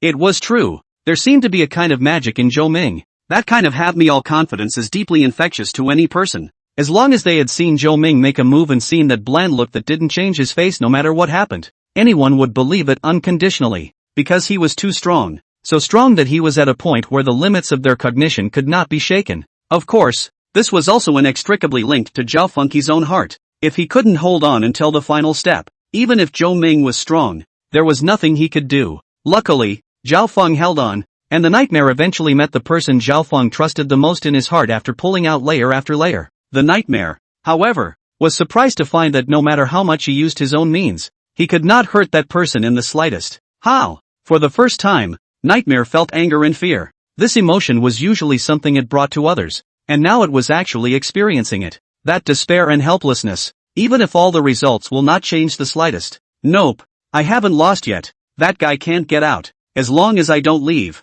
Nightmare seemed to have found something and was muttering over and over. There was nothing here, except for a black flame, which was an endless fog. A faceless man kept coming out of the fog, then plunged into the black flame like a walking corpse, along with a faceless person being burned to the ground. A strand of life essence and soul power was also absorbed by the black flames. The black flames grew stronger with each faceless man they burned, which meant that one died in the dream. But who would have thought that the black flame in front of him, which was as huge as a star, was initially just a cluster of soybean-sized flames? It was impossible to imagine just how many people it had evolved to its current size by killing through nightmares. Yes, it must be, as long as I don't. The nightmare murmured as if possessed, and suddenly its voice came to an abrupt end. All that was left was the crackling sound of the faceless man's body being burned. Because a familiar figure appeared in this world of fog, he had 5 senses, had feelings, and was not a walking corpse. That's right, Funky Zhao is here, and the 2 faceless men he's following are getting thinner and thinner the further he goes. That was because they didn't have enough life essence. Well, before they disappeared, Zhao Funky found this place and found the nightmare's essence. The existence of a nightmare is a very unique creature because he does not exist in reality. It only exists in dreams. No one knew what kind of place the dream realm really was, and what means the nightmare had used to grow beyond the dreams of countless people. It's all an unsolved mystery, but it doesn't matter. Nightmares? Zhao Funky looked at the incomparably huge black flame in front of him in dismay and tentatively opened his mouth to ask, "Nightmares? Is that what they call me? It's apt. That would be you. Come back with me." Without saying a word, Zhao Funky stomped forward, grabbed a strand of the nightmare's fire, and dragged him hard. It was such an absurd scene, knowing that the nightmare's body could rival some supersized stars, and now it was being yanked by a human. At this moment, Zhao Funky had already taken the initiative, and he had adapted to the nightmare, and now in a strict sense this belongs to its dream, just controlled by the nightmare, so as soon as he breaks free, then he can control his dreams in turn. While he couldn't just get the nightmare to die in the dream, he could still manage to drag it back. Of course there was no way Nightmare would let Zhao Feng do this to himself, and immediately a stream of black flames wrapped up along Zhao Feng's arm. It had one last killer move, which it called Infernal Purgatory. It could materialize all the people it had killed while making Zhao Funky go through the most painful and tragic things in their lives. It wasn't just an illusion. Zhao Funky was truly as if he had been reincarnated, and the feeling was incredibly real. And of course the pain suffered was such that each time it tore at my heart and was worse than death. The nightmare has killed more people than I can count. If 1 doesn't work then 10. If 10 doesn't work then 100, 1,000, 10,000. Just like this endless accumulation. He didn't believe that Zhao Funky could carry on, immersed in the boundless despair and pain. Chapter 57, A Soul. Don't want it. The flame had no temperature, as if it was a ball of 3D light and shadow, but Zhao Feng's mind exploded. A flood of memories that didn't belong to him came pouring out, and none of them happened during the most emotionally volatile time period of his life. The first memory is of a teenager tied to something like a cannon branding post and watching his entire family being chopped into pieces. Memories rushed across into Zhao Funky's mind, and he knew it wasn't a dream, but something that really happened in a world. Zhao Funky's protagonist in this memory is this teenager tied to a cannon branding pole, and it is as if he is experiencing it firsthand, and he also possesses the memories of a teenager. He had watched his parents being chopped alive by the Hitokiri from the feet up, one to the waist and stomach when his parents were still alive. Only that there was no other emotion in their eyes except despair. The pain of having blood and flesh all over his body scorched by the heat until it dried up seemed like nothing in comparison. Zhao Funky trembled violently, that double torture of both physical and mental pain piercing him deeply. The current Zhao Funky was experiencing this firsthand, something that would be enough to make anyone completely break down and go insane, yet it still didn't make Zhao Funky's fingers clasping the nightmare essence loosen. Even as tears densely covered her face uncontrollably, Zhao Funky took another step after taking a deep breath. But this purgatory-like memory nightmare possesses an unknown number of them, and each memory is more tragic than this one ever was. Every step Zhao Funky took was a painful memory that filled his mind. The memories that they would rather be shattered than recalled were replayed in Zhao Funky's mind one after another like a slideshow. All the negative emotions of the protagonist in his memories, and the damage he received all accrued to Zhao Funky without fail. I'll see how much you can take. Nightmare looked at the scene in front of him with some horror, because Zhao Funky had dragged it dozens of steps. It meant that dozens of different purgatory-level memories had been hardened by him one by one. The nightmare had now given up on the idea of killing Zhao Funk, because what was here was indeed Zhao Funk's dream. As long as Zhao Funky realized this and decided that he would definitely not die, there was nothing even a nightmare could do. Instead, though, he could take a back seat. There were many ways to destroy a person, not necessarily kill them. Just like what Nightmare was doing now. He was going to completely destroy Zhao Funky's spirit. There was a limit to what a person could withstand, and he didn't believe that a mere mortal could withstand its rounds of bombardment. Son of a, you better get me dead now or see Mr. Zhao Feng coughed out a mouthful of blood. This time 3 wisps of black flame rushed into his mind at the same time, which meant that Zhao Feng had to go through the memories of 3 people at once. Ah! Zhao Funky screamed miserably. His legs went limp, and half of his body collapsed to the ground. 3 memories that his soul was directly and forcefully split into 3 and then experienced at the same time. The pain is enough to make anyone commit suicide without hesitation. Out of your depth. The nightmare snorted and looked at the nearly unconscious Zhao Feng. It was ready to forcefully refine Zhao Feng. It wanted to see what was so different about the first person to come to it alive in so many years. When you meet Mr. You'll know what it means. No. Self. Measure. Power. Zhao Funky punched himself hard on the temple, letting the intense physical pain temporarily replace the mental pain, and then stood up again at the slightly shaky voice of the nightmare. And even though he was delirious, that last strand of instinct was still pushing him to accomplish that which his heart was determined to do. The only words left in his mind were, "Bring it back and leave everything to me." The words were like a shot of adrenaline, hanging on to Zhao Funky's last breath. Well, I'll see how long you can hold out. The nightmare's hoarse, low voice rang out, and this time it wasn't going to leave Zhao Funky any chance to catch his breath. Countless strands of black flames surged towards Zhao Feng like a tidal wave. However, this time, Zhao Feng's body did not react in the slightest, as if it was a robot with a set program, taking every step unwaveringly. It was actually his soul that was numb and broken, and Nightmare was right. There was a limit to what anyone could take. Zhao Feng was no exception, but Zhao Feng's instincts were still there, and the matter of bringing back the Nightmare had been engraved in every cell of Zhao Feng's body. So even if Zhao Fengqi was just a shell now, he still had to bring the Nightmare back with him. Crazy, crazy. Nightmare had been dumbfounded. Where in all his years had he seen such a person who would take himself back at the risk of having his soul shattered? The key was that the Mr. in Zhao Fengqi's mouth had really experienced its terror, and that vastness of soul power like a sea of stars was definitely not something it could deal with. If it really wanted Zhao Fengqi to bring itself back, then there was simply no second result waiting for it. But there was nothing it could do about it, because Zhao Fengqi was forcibly taking it back in a suicidal manner. The main means of attack of a nightmare is to torture a person's mind and soul to the point of collapse, so that the will is completely demoralized. But the current Zhao Fengqi, colloquially speaking, was unable to lock on. How was a person without a soul going to attack his soul? Since you don't have a soul, I'll give you one. The nightmare was also really ruthless, and actually gathered a majestic energy to restore Zhao Fengqi's shattered soul, because that's the only way its attacks can be effective. Zhao Fengqi's dull eyes suddenly lit up for a moment, but it was followed by a mocking laugh. I'm sorry, I refuse. Before the nightmare could launch another attack, Zhao Fengqi unexpectedly dispersed all of his soul power on his own, this time even more completely and decisively. Not even a few soul fragments remained. There was absolutely no way that Nightmare would be able to help him recover again anyway, given his strength. So the current Nightmare could only watch as he was dragged a little bit by Zhao Fengqi's body.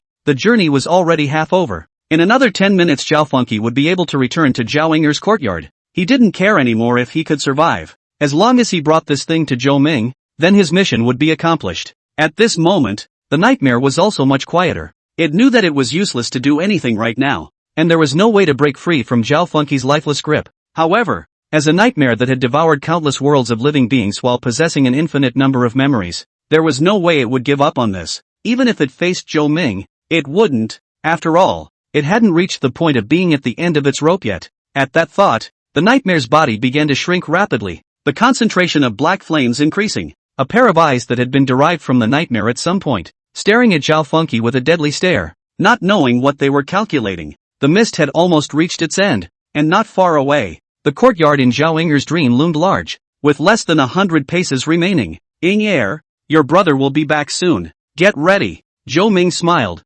Sure enough, Zhao Fengqi did not fail him. Although everything was in the trigrams, Zhou Ming still felt a little surprised. Someone could really pull through in that situation. Now 6 days had passed since Zhao Fengqi had entered the dream world, and it was now the evening of the 7th day, and Zhao Yinger would still appear in that courtyard every night for the past few days. Only this time there was no terrifying knock on the door. She knew that it had to be Zhao Fengqi's doing, and every time she would look out over the boundless mists outside her yard in her dreams, but every time she woke up nothing had changed. And now Zhao Yinger, who had been worried for 7 days, was relieved to hear this news. At the same time, he also followed Zhou Ming's instructions and closed the tea house in advance, then closed his eyes and entered the dream world. Zhou Ming naturally followed him in and stood right in front of Zhao Yinger. This time, the place where one's eyes entered was finally not the unchanging mist, but a huge sphere of black flame that was so huge that one could not see the edge. Looking more closely, there was a person at the bottom of the sphere, and who else could that familiar face be if not Zhao Fengqi? Chapter 58, Complete Extinction. Sir, Imperial Brother's state doesn't seem quite right. Although Zhao Yinger was filled with fear and her face was pale, she still tried her best to customer service and stared at Zhao Fengqi, who was not far away. His soul is gone, only a shell remains. Zhou Ming could tell at a glance. And this was the only way that Zhao Fengqi could bring the nightmare back. The soul was always one's most vulnerable place. Unless one gave up the soul, once one fell into the grip of a nightmare, then no matter how strong one was, one would end up sinking into the nightmare. How come? Zhao Yinger took 2 steps back. She was somewhat unable to accept this fact. What's the hurry? I'm not in such. Zhou Ming flicked Zhao Yinger's forehead, and looking at Zhou Ming's eyes, Zhao Yinger's heart only calmed down. Mr. Back. Zhao Fengqi pushed open the gate of the courtyard with one hand, while his strength was exhausted and he directly fell to the ground. Now Zhao Fengqi only had a white patch left in his eyes, and his eyes had long been lax from the endless mental torture. Brother! Zhao Yinger hurriedly went forward to help Zhao Fengqi. This time she didn't call out to her royal brother, but used the usual way people called each other. Zhou Ming reached out his hand and received the nightmare essence that was clasped in Zhao Fengqi's hand, and the moment Zhao Funky released his hand, tens of thousands of black flames came straight at Zhou Ming. Infernal purgatory was instantly unleashed, but this time the nightmare was also desperate. 10,000 times more infinite purgatory. Facing Zhou Ming, it absolutely could not hold back. How many people have you, in the end, killed? Zhou Ming faintly blew out a breath, and the nightmare's strongest killing move directly dissipated. What infernal purgatory there was nothing more than a few wisps of weak fire in front of Zhou Ming. The next moment a blazing fire rose from Zhou Ming's arm, a bright, holy flame that contrasted sharply with the nightmare's thick black color. However, the flames igniting on Zhou Ming's body were not something fancy, but were true karmic flames, one of the strongest flames in the world. The karmic fire followed Zhou Ming's arm, and in an instant, it crawled all over the nightmare's entire body, covering it like a stellar body in no time. The nightmare's essence was also shrinking at a speed visible to the naked eye,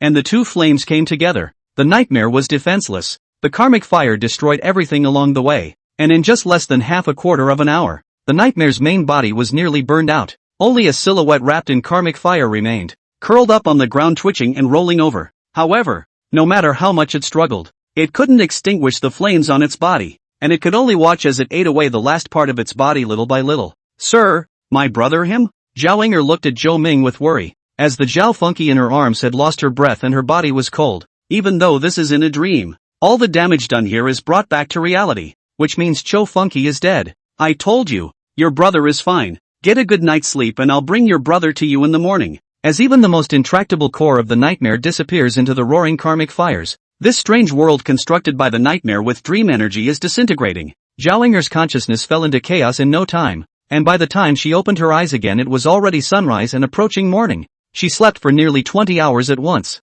the most comfortable sleep she had ever had in her life. Awake? A familiar voice appeared in her ears. It wasn't Zhou Ming, but Zhao Funky. Brother! Zhao Inger jumped into Zhao Funky's arms. Tears couldn't stop falling. Last night in her dream she was really scared, afraid that she would never see Zhao Funky again. Thanks to you, sir, or I'd be. Now. Zhao Funky shook his head with a bitter smile, and at the same time once again realized how powerful Zhou Ming was. He couldn't imagine how Zhou Ming had managed to bring him back with only a sliver of his soul left. Yet just this kind of thing against the heavens seemed to be a mere lift of the hand for Zhou Ming. Thinking back to what happened last night, originally he had lost consciousness a long time ago. The first time his soul shattered because he couldn't withstand the excessive pain, and the second time he dispersed his soul himself in order to successfully complete the mission. Bringing back the nightmare's essence with just a hint of instinct does sound like a bit of bull *******, but that's what happened. The nightmare played off because it killed so many people so easily that it forgot that it was in someone else's dream. In fact, to be honest, the reason why Zhao Funky dared to be so desperate was that he was indeed a bit angry, and secondly, he trusted Zhou Ming, that no matter what he had become, Zhou Ming would definitely be able to bring him back. It was also true that originally he had felt the fluctuation of reincarnation, hardened by a palm fishing back. Do you want me to get those things in your head out of your head too? Zhou Ming opened his mouth and asked, naturally speaking of those painful memories left behind by the infernal purgatory. They didn't disappear, but followed Zhao Funky back to reality from his dream. No need, sir. Zhao Funky refused because there were many cultivation insights from different worlds in addition to negative emotions. Although it is a different cultivation system, but all laws have the same origin, and there is no lack of some top masters, and their insights and perceptions are priceless. So Zhao Feng decided to leave them behind, one by one, to attend to them, and as for those painful memories, Zhao Feng left them behind as well. After all, that was part and parcel of their life's practice. Zhou Ming nodded and didn't care anymore, directly bringing him back to the tea house. It's done. I'm done. Zhao Inger's heart was startled because she seemed to hear Zhao Funky murmuring something in her ear. Looking with her afterglow, she was surprised to see an eerie face emerge on Zhao Funky's face. Ah! Before Zhao Inger could scream out, her throat was grabbed by Zhao Funky. Aren't you strong? Zhao Funky stood up, carrying Zhao Inger, whose neck was about to break, and looked to Zhou Ming who was at the side. I've become one with his soul, out of that ethereal state, and I've finally incarnated into the real world. Thank you. I really want to thank you for making me the first nightmare of our nightmare clan to have an entity. If you hadn't pushed me to this desperate situation, I wouldn't have broken. Now I have evolved to a whole new level. However, before the nightmare could finish being arrogant, Zhou Ming's palm directly turned his palm into a sword and stabbed into Zhao Funky's heavenly aura. Zhao Inger stared incredulously, and of course the most shocked of all was the nightmare, which couldn't believe that Zhou Ming had actually made a move without hesitation. This petrified twin lotus, surprisingly,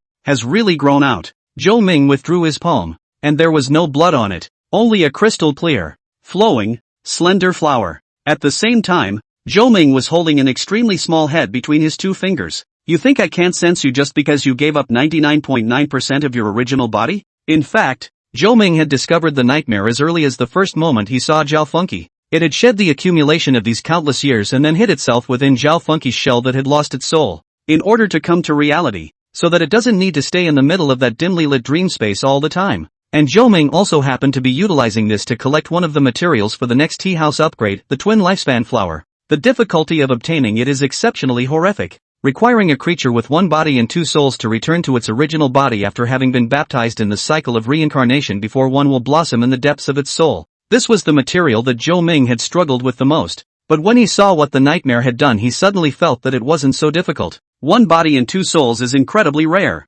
This kind of creature hasn't appeared once since the birth of the divine and demonic continent, and now Zhao Funky is considered to be one body and two souls in disguise. After all, only the Nightmare Clan had this ability to perfectly fuse their souls into the bodies of others. That was why Zhou Ming purposely salvaged Zhao Funky before he was about to be sent into reincarnation by the will of the world. In this way all the conditions were reached. It was just that Zhou Ming didn't expect the nightmare to be so rampant, seemingly certain that Zhou Ming, who possessed an entity of his own, couldn't do anything about him, but it seemed to have gambled wrongly. Its so-called perfect evolution, with its unprecedented height, was but a drop in the ocean in Zhou Ming's eyes. Sir, what just happened to me? Zhao Funky hurriedly let go of Zhao Inger, who had been half choked by himself, and rubbed his temples as he asked with a bewildered look on his face. It's okay, maybe I haven't slept well the last few days and I'm sleepwalking. Saying that, Zhou Ming gently twisted his two fingers, and just like that the first bit of entity nightmare disappeared forever. Chapter 59, Chaos Stones.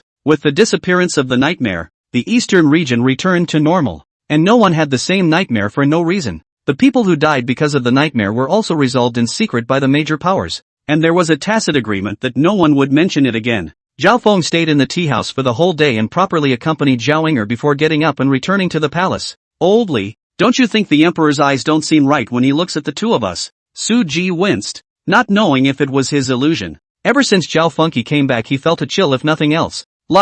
Kind of. Li Shaotian also felt that something was wrong, but it was naturally not good for them as subjects to ask about their master's affairs. The late emperor, you asked for me? Zhao Funky arrived at Zhao Tiangong's residence and kowtowed 3 times outside the door before entering. Mister told me all about you. Well done. Zhao Tiangang looked at Zhao Funky with a smile. The more he looked at this scion, the more he liked him. He asked himself, if he really took over Zhao Funky to face the nightmare in the nightmare, he didn't think he could do it, and probably wouldn't be able to pass the first hurdle. Zhou Ming was right. He had lived too long and had too many attachments. Thank you for the late emperor's compliments. Thank you for what? Outsider. Zhao Tiangang waved his hand. As an old monster who had lived for more than 10,000 years, he had long since stopped caring about these worldly manners. Instead, it felt like the few moments of intimacy were the ones that mattered. Mister has shown me a clear path. I'm going to be in seclusion for a period of time. What you want to do will be put aside for now. When I come out of seclusion,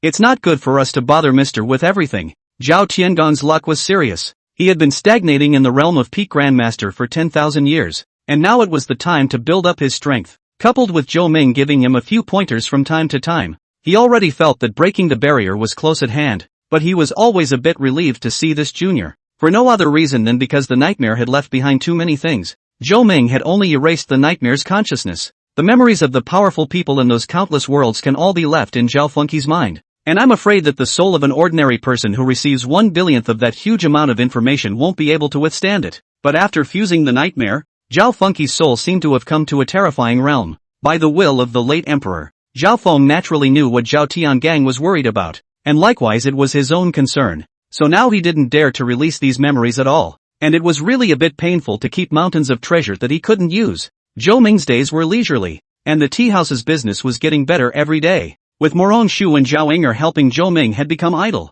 Of course, there were also occasionally many powerful people from the forces who came to him to tell his fortune, and the fortune gold was not less than a penny, and those who could come here had more or less heard of some of Zhou Ming's deeds, so they naturally didn't dare to mess around. The gold needed for the next tea house upgrade had long since been earned. It was just that obtaining the remaining 3 materials other than the other side twin flowers was really a bit difficult. None of these materials were in the eastern domain, so it was basically a fool's errand for Zhou Ming to try and fetch them himself. Time flew by. And a few months later, near the end of the year, the weather turned cold and snowy. Even areas like the Blood Triangle, which were filled with blood and chaos, had quieted down, and there was an unwritten rule between the major powers that all grudges must be put aside during the New Year's period, or else they would be crushed by all the powers united. It is also because the New Year is approaching that the stores along the street are almost closed for business, and there are fewer and fewer customers in the tea house. New Year's is in a few days. Aren't you two going back? Zhou Ming opened his mouth and said. He wasn't some black-hearted capitalist.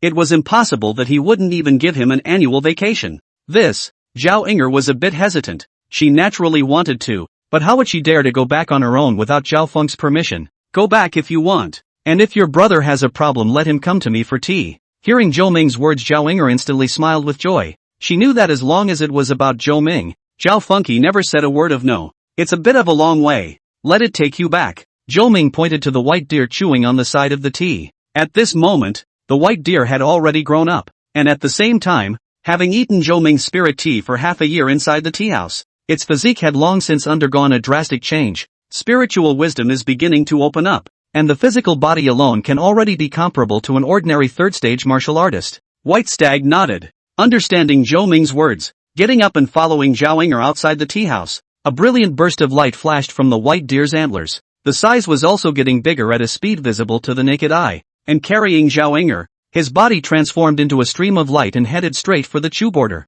What about you? Zhou Ming returned to the house and looked at Morong Sua, who was still wiping the table with her head down. Thanks for the kind words, sir. I'll just forget it. Morong Shu put away the rag and whispered. Don't worry about going back. Take this. Zhou Ming threw over a token, on which was engraved a strong and powerful sword character in an ancient style. This object is exactly the immortal sword order of the sword sect. As long as you hold this token, you can make the sword sect do one thing for you unconditionally. This thing Zhou Ming left no use. If he has a need for the sword sect, will still be poor this token. It is? Obviously Morong Shu recognized the immortal sword order and her eyes were filled with shock. She couldn't imagine that Zhou Ming would give her such an important item without even thinking about it. Go back and have a good year. Don't worry about those old nobodies. Zhou Ming naturally knew what Morong Sua was worried about. A piker is not guilty of harboring a child. I'm afraid that there were not a few people amongst the Crane Mountain who coveted the temporal anchor point, or else Sheng Qingxian wouldn't have been able to send his precious apprentice to Zhou Ming as a waitress to seek refuge.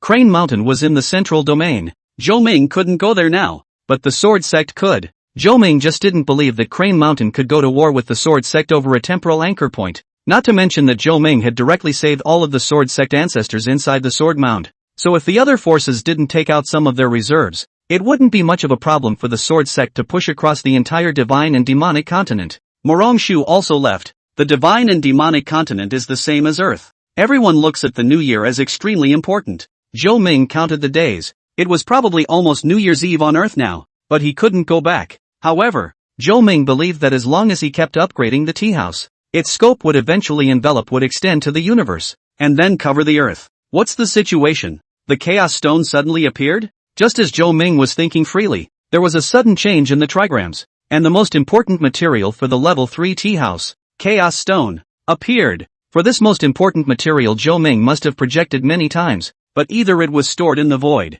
or it was the edge of the universe, and I'm afraid that there weren't many pieces of this level of heaven and earth divine objects in an entire universe. But at that moment just now, Zhou Ming calculated that a Chaos Stone had appeared in the deepest part of the southern region's primordial forest. Excuse me. Is anyone there? Suddenly, there was a knock on the door of the tea house and a thick male voice came out. Chapter 60 The Lost City. Zhou Ming opened the door to his room, and there were several people standing outside, covered in cotton clothing, on which snow had fallen. The one who just opened his mouth to speak was the middle-aged man at the head of the group, with a bearded face and tight skin, who looked like he had been mixing with life and death for years. It is near the end of the year, and I have come to disturb you, sir, with much impudence. Excuse me. Excuse me. The middle-aged man was polite, owing his hands and arching his back, his tone full of respect. Uncle Gao, why are you so polite? The middle-aged man was followed by several young people, 2 men and 2 women. One of the youngest women skimmed her mouth and said, clearly a little dissatisfied with the middle-aged man's attitude. No rudeness. The middle-aged man's eyes glared, and immediately the young girl behind him stopped speaking. Come in and talk. Zhou Ming sidestepped out of the way and led several people into the tea house. Say, what's up? Zhou Ming had boiled a pot of coarse tea, and he knew that the people in front of him had definitely not come all the way here for a cup of tea. I'll leave it at that. My name is Gao Yi. I'm the captain of a merchant team amongst the Wanyong Chamber of Commerce. I'm sure you've heard of our chamber. Gao Yi is proud to mention the Wanyong Chamber of Commerce. Zhou Ming nodded faintly in understanding. The Wanyong Chamber of Commerce was the richest power in the central region. Even the Liuli Pavilion, which claimed to search for all the treasures in the world, was slightly inferior. So Wanyong Chamber of Commerce has a large number of strength is not bad secretary. After all, more money is good. We were recommended by Miss Li and have come here to ask for information about the lost city from you. The Miss Li in Gao Yi's mouth must be Li Yuling, and it was probably only she who would recommend someone from the Wanyong Chamber of Commerce to herself. Zhou Ming took a sip of tea and tapped his fingers on the table. Don't worry, sir. Since we dare to bear the name of the Wanyong Chamber of Commerce, the price is naturally not a problem. Gao Yi, as a veteran of the shopping mall, saw Zhou Ming's intentions at a glance, and immediately handed Zhou Ming a golden ticket of 10,000 taels of gold and said, "This is the deposit." Zhou Ming smiled. This middle-aged man was good at what he did, which made his first impression on Zhou Ming quite good. I suppose so. But there's not enough intel on the lost city with that. Zhou Ming shook the golden ticket in his hand, and Gao Yi instantly understood. Before speaking, I need to ask for permission. Not long after, Gao Yi put away the summoning token. He received a positive reply, and his tightly furrowed brows stretched. The first captain said that we can accept any conditions as long as we can give information about the lost city. I want the chaos stones. The words landed, and the tea house was quiet for a moment. You're crazy. Chaos stones? The young girl stared at Zhou Ming with wide eyes, incredulously. This time Gao Yi didn't stop him, because he also felt that Zhou Ming's condition was a bit too much. Chaos stone, that was something, one of the top forging materials in the entire universe. From ancient times to the present, god and demon continent had not even appeared. How could Zhou Ming dare to ask for it? Sir, you might as well not make fun of us. We've come with sincerity this time. Gao Yi's tone was slightly colder. After all, he hadn't seen Zhou Ming's tactics, and had only made this trip out of respect for Li Yuling. Of course I know your Wanyong Chamber of Commerce can't take it. Zhou Ming didn't get angry. His tone remained flat. And what does the gentleman mean? Simply making fun of us? I'm not that idle. You Wanyong Chamber of Commerce don't have it, do? Are you saying that there are chaos stones inside the lost city? Gao Yi instantly stood up, and at this moment, the gazes of everyone in the room converged on Zhou Ming. Is this something they can listen to? That was a chaos stone. A few cubic centimeters of which could cause blood to flow in the Middle Kingdom. Not a bad brain. How about this? I'll give you all the intel on the lost city and you guys help me bring back the chaos stones. How about that? Zhou Ming was not in a hurry. He concluded that no one in the entire divine and demonic continent knew the information about the lost city except for him. And even the location had been found. That, I'll need to ask for a second opinion on. The level of this matter was beyond the limits of the first sergeant, so he would need to report further up the chain of command. Be my guest. After a few more minutes, Gao Yi somewhat tremblingly put away the summoning token and opened his mouth. Our branch president personally said that if you can accurately provide information about the lost city, not only the chaos stones, but all the things we brought out, you can choose whatever you want. Everyone sucked in a mouthful of cold air. They really didn't expect that this matter would even alarm the branch president. And it was also such a big deal. The conditions offered, but anyone who had heard of the rumors of the lost city would definitely not be able to refuse. Deal. But I only want the chaos stones, just keep the rest for yourselves. Gao Yi nodded. After all, he was only counted as a messenger. The ones who really made the decisions had always been those godforsaken bigwigs. Not long after, Gao Yi respectfully placed the summoning token on the desktop and then led his merchant team to exit the tea house. This level of information for them was a poison that would kill them. Just learning that the chaos stones were in the lost city would be enough for them to die an unknown number of times. Sir, I'm the branch president of the Eastern Region branch of the Wanyong Chamber of Commerce. An old man's silhouette appeared in front of Zhou Ming, followed by several others, also appearing as projections. There were 5 of them in all of them old. They introduced themselves individually, and the remaining few were the branch presidents of the Western, Southern, and Northern divisions,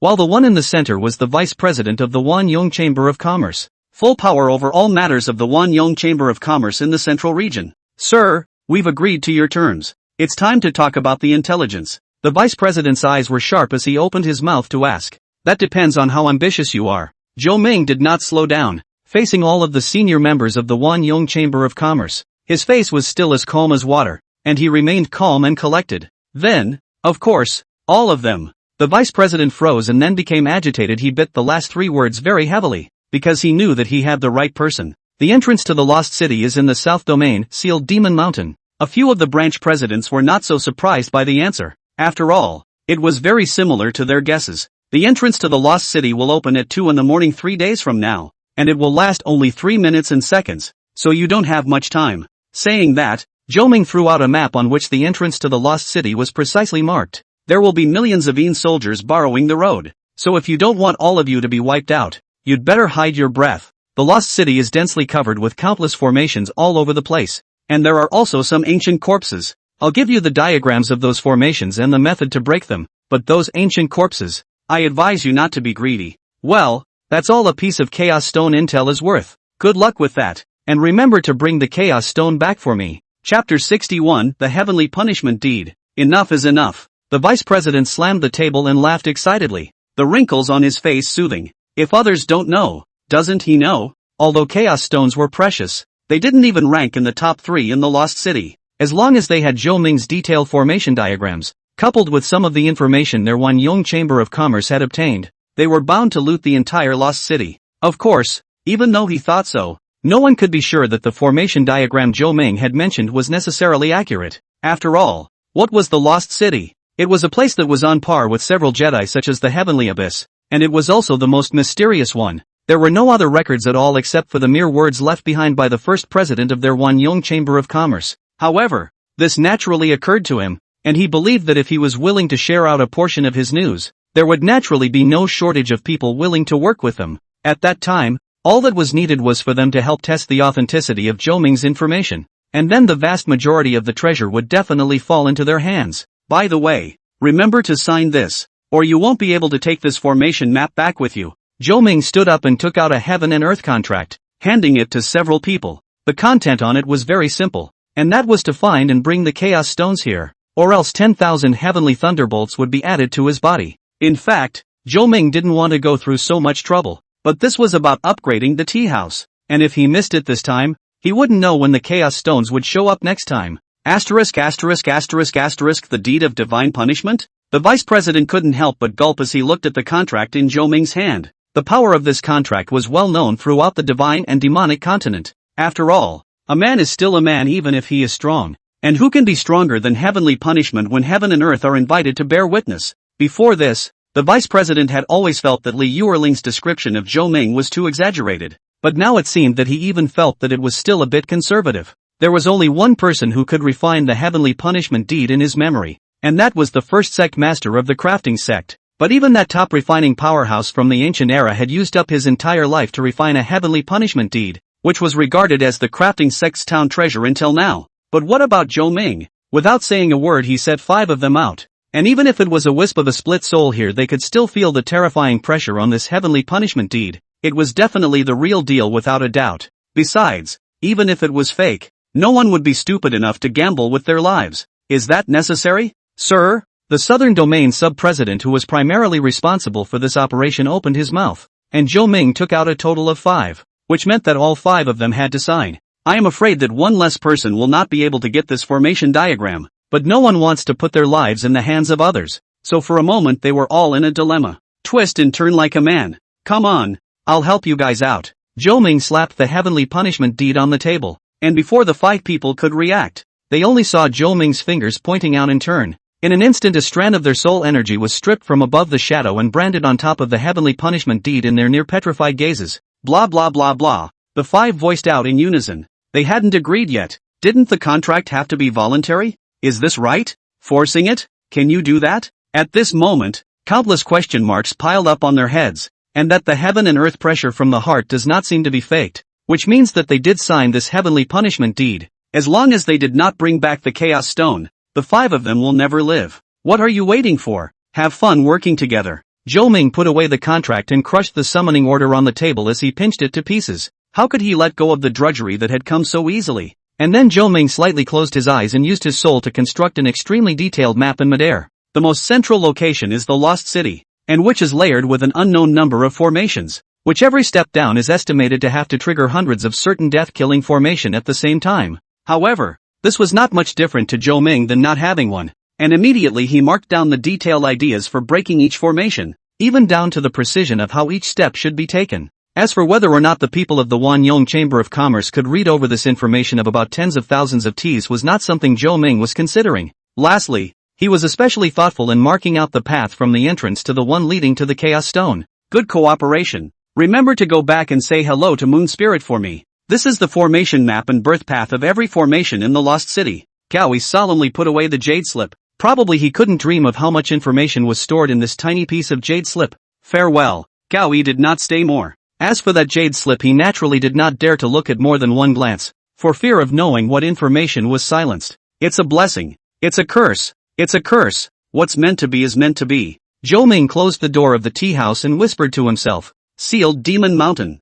Sealed Demon Mountain. Each name has its own piece of story behind it. The Forest of Demon Beasts. Master, I've completely refined the Blood God's inheritance. In the center of the White Bone Palace, Chu Luo slowly opened his eyes. At this moment, his eyes were already blood red, but it only lasted for an instant before returning to normal. Not bad. There's still some value here. It should help you break through to Martial King. Behind Chu Luo stood a hidden white-robed old man, immortal in style, but now only a wisp of residual soul remained hosted in Chu Luo's necklace. Then, Master, is it true that once I break through to Martial King, I will be qualified? Well, cheer up. The old man smiled, then raised his palm and gently covered Chu Luo's forehead. In the next moment, the entire White Bone Palace trembled once again. There were still countless demonic beasts' essence blood left behind after the Blood God left that day, which was a considerable amount of treasure. The life essence contained within it was more than enough to help Chu Luo break through the barrier even with his special physique. O Xian, heavenly sacred body,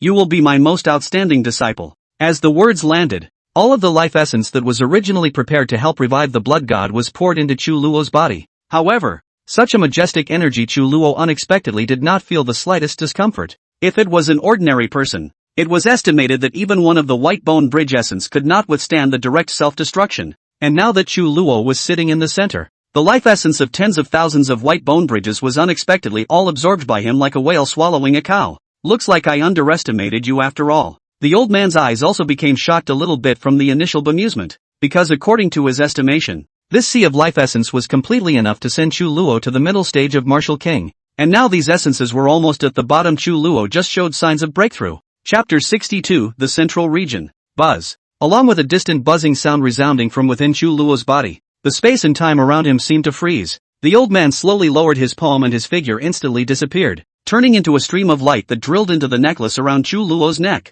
The pressure of the Xian heavenly sacred body's breakthrough was simply too terrifying, and his current wisp of residual soul couldn't support it at all. Give it to me. Break. Chu Luo's hands continued to make seals. All the remaining life essence surged into Chu Luo's dantian in a brain, close to breaking the barrier, just short of the final step. Rumble. The underground White Bone Palace that had existed for an unknown number of years could no longer withstand the pressure at this moment and collapsed. The entire center of the Demon Beast Forest as well as the core collapsed in an instant, slicing into a huge basin. Master, the lost city you mentioned, where is it? Chu Luo's figure had long since appeared outside of the demonic beast forest, and at this moment, his breath was full, and a pale true chi constantly lingered around him. When the Martial King Realm's Xian heavenly saint body was truly as terrifying as it was, I'm afraid that even an unusual peak Martial King powerhouse could do nothing to take Chu Luo. Southern Region, Demon Sealing Mountain, Central Domain, Wanyong Chamber of Commerce, MS. Li, I hope this is something that you can give me an explanation for. The vice president was so furious that he crushed the summoning token. The current him had already been forced to sign the heavenly punishment deed by Zhou Ming. As long as he couldn't get the chaos stones, then he would surely die. Vice President Chen, watch how you speak to me. And no comment on the matter of Mr. Li Yuling's eyes were indifferent. Whatever Zhou Ming did the most was reasonable in her eyes.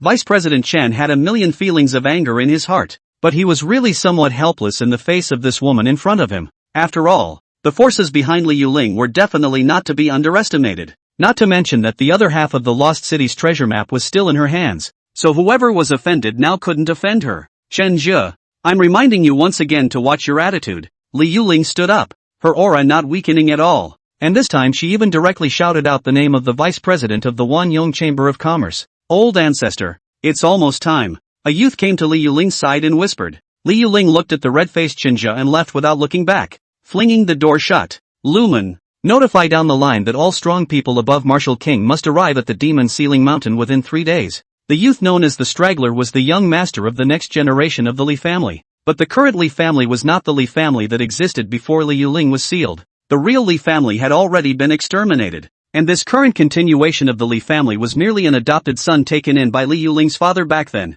who was lucky enough to escape a disaster back then, and created a new Li family on the ruins of the central region after that catastrophe. However, what Li Yuling didn't expect was that after hundreds of thousands of years, this identity of hers was still working, otherwise she wouldn't have had the chance to meet the vice president of the Wanyong Chamber of Commerce. Yes, old ancestor. Li Luming didn't hesitate and immediately passed on Li Yuling's words word for word. And nowadays, the Li family was considered a first-class top power in the central domain. No one dared to underestimate it. Vice President, what do we do now? Inside the conference room of the Wanyong Chamber of Commerce, the 4 branch presidents in Chenzhou were all here, and the Western Region branch president was the first to be unable to hold back and asked, "What can I do?" "Go to the demon ceiling mountain first and wait for the president." Chenzhou was distraught. There was nothing he could do about Zhou Ming's heavenly punishment deed. The only way to survive now was to find the chaos stones in the lost city and bring them back to Zhou Ming. But how could this be so easy? Not to mention whether the information Zhou Ming had given them was accurate or not.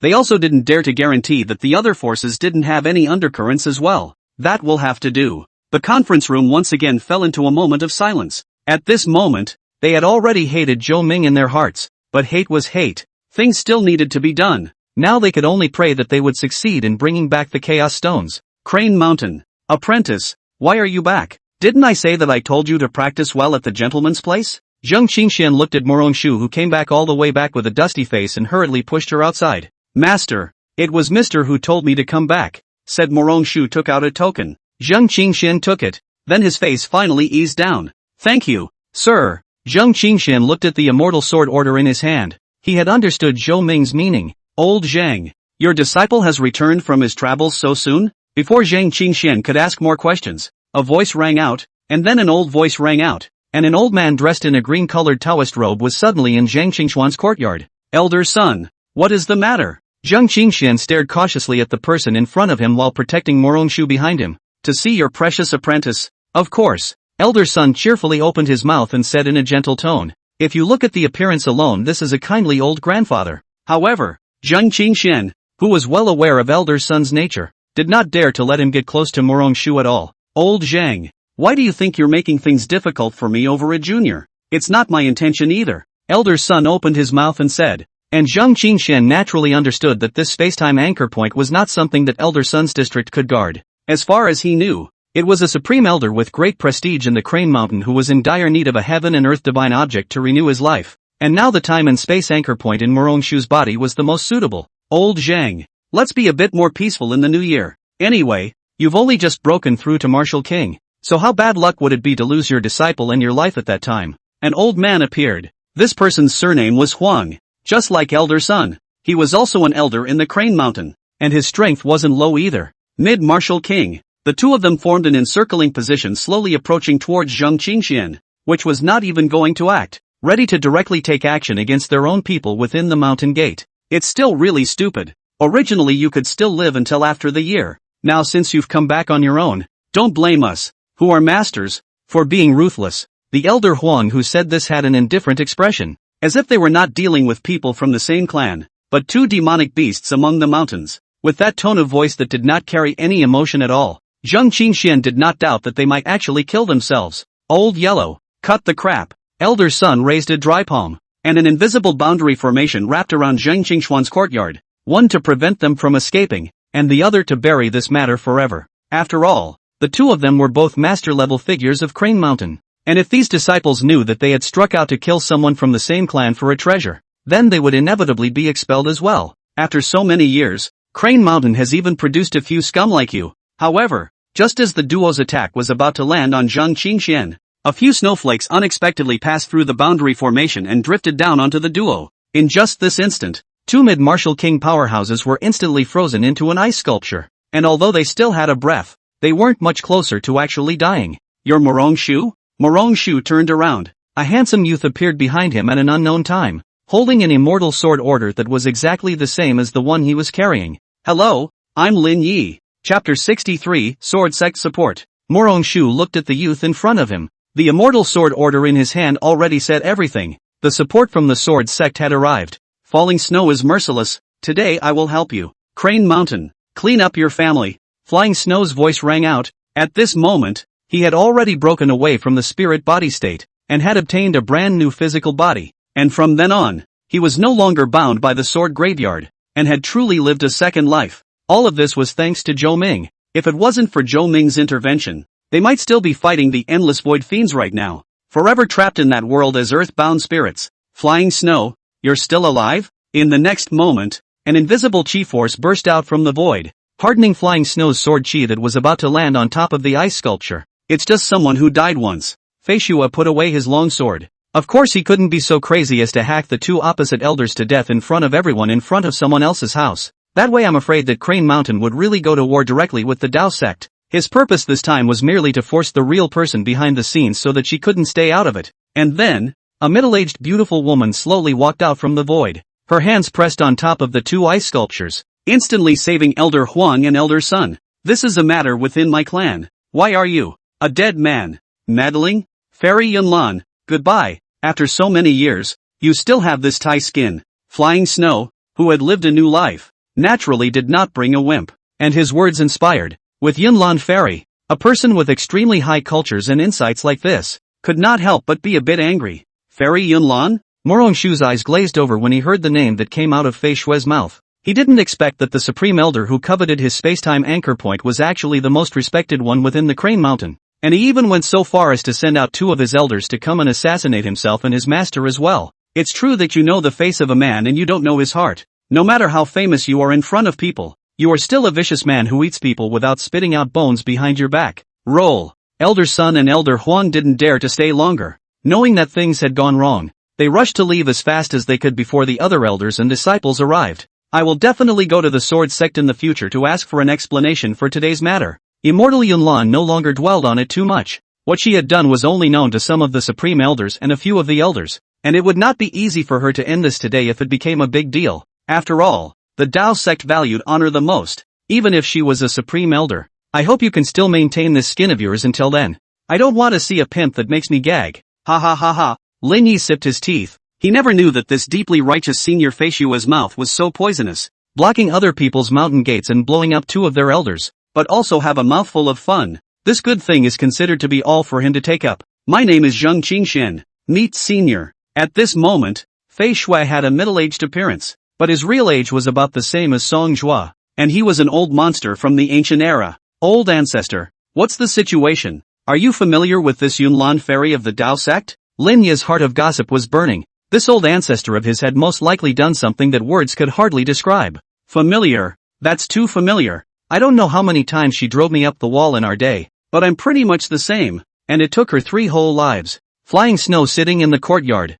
a long time did not talk to people is really a little bit suffocated panic, by people so asked. The words box all open. That is to say, that Cloudland fairy is actually, in fact, has also lived for more than 1,000,000 years, only that she cares too much about her appearance. So she has put all her time into disguising herself and nourishing her face. So after all these years, she's still just a martial emperor, and her strength hasn't grown in the slightest. But, Lin Yi was just about to open his mouth when Fei Shui knew what he wanted to ask, so she preempted him and said, "You want to ask about a martial emperor who didn't fall asleep, didn't seal himself, and brought more than 1,000,000 years of longevity, right?" Lin nodded. Word for word. It's simple. Yunlan has gone off the deep end. The current her is actually not the real her, but her heart demon. The real Yunlan was killed by her heart demon long ago. This Cloudland fairy in front of you is actually just a blood-sucking demon. Although I don't know what you have in your body, you fit her requirements perfectly, young and beautiful, superior cultivation talent, and vigor.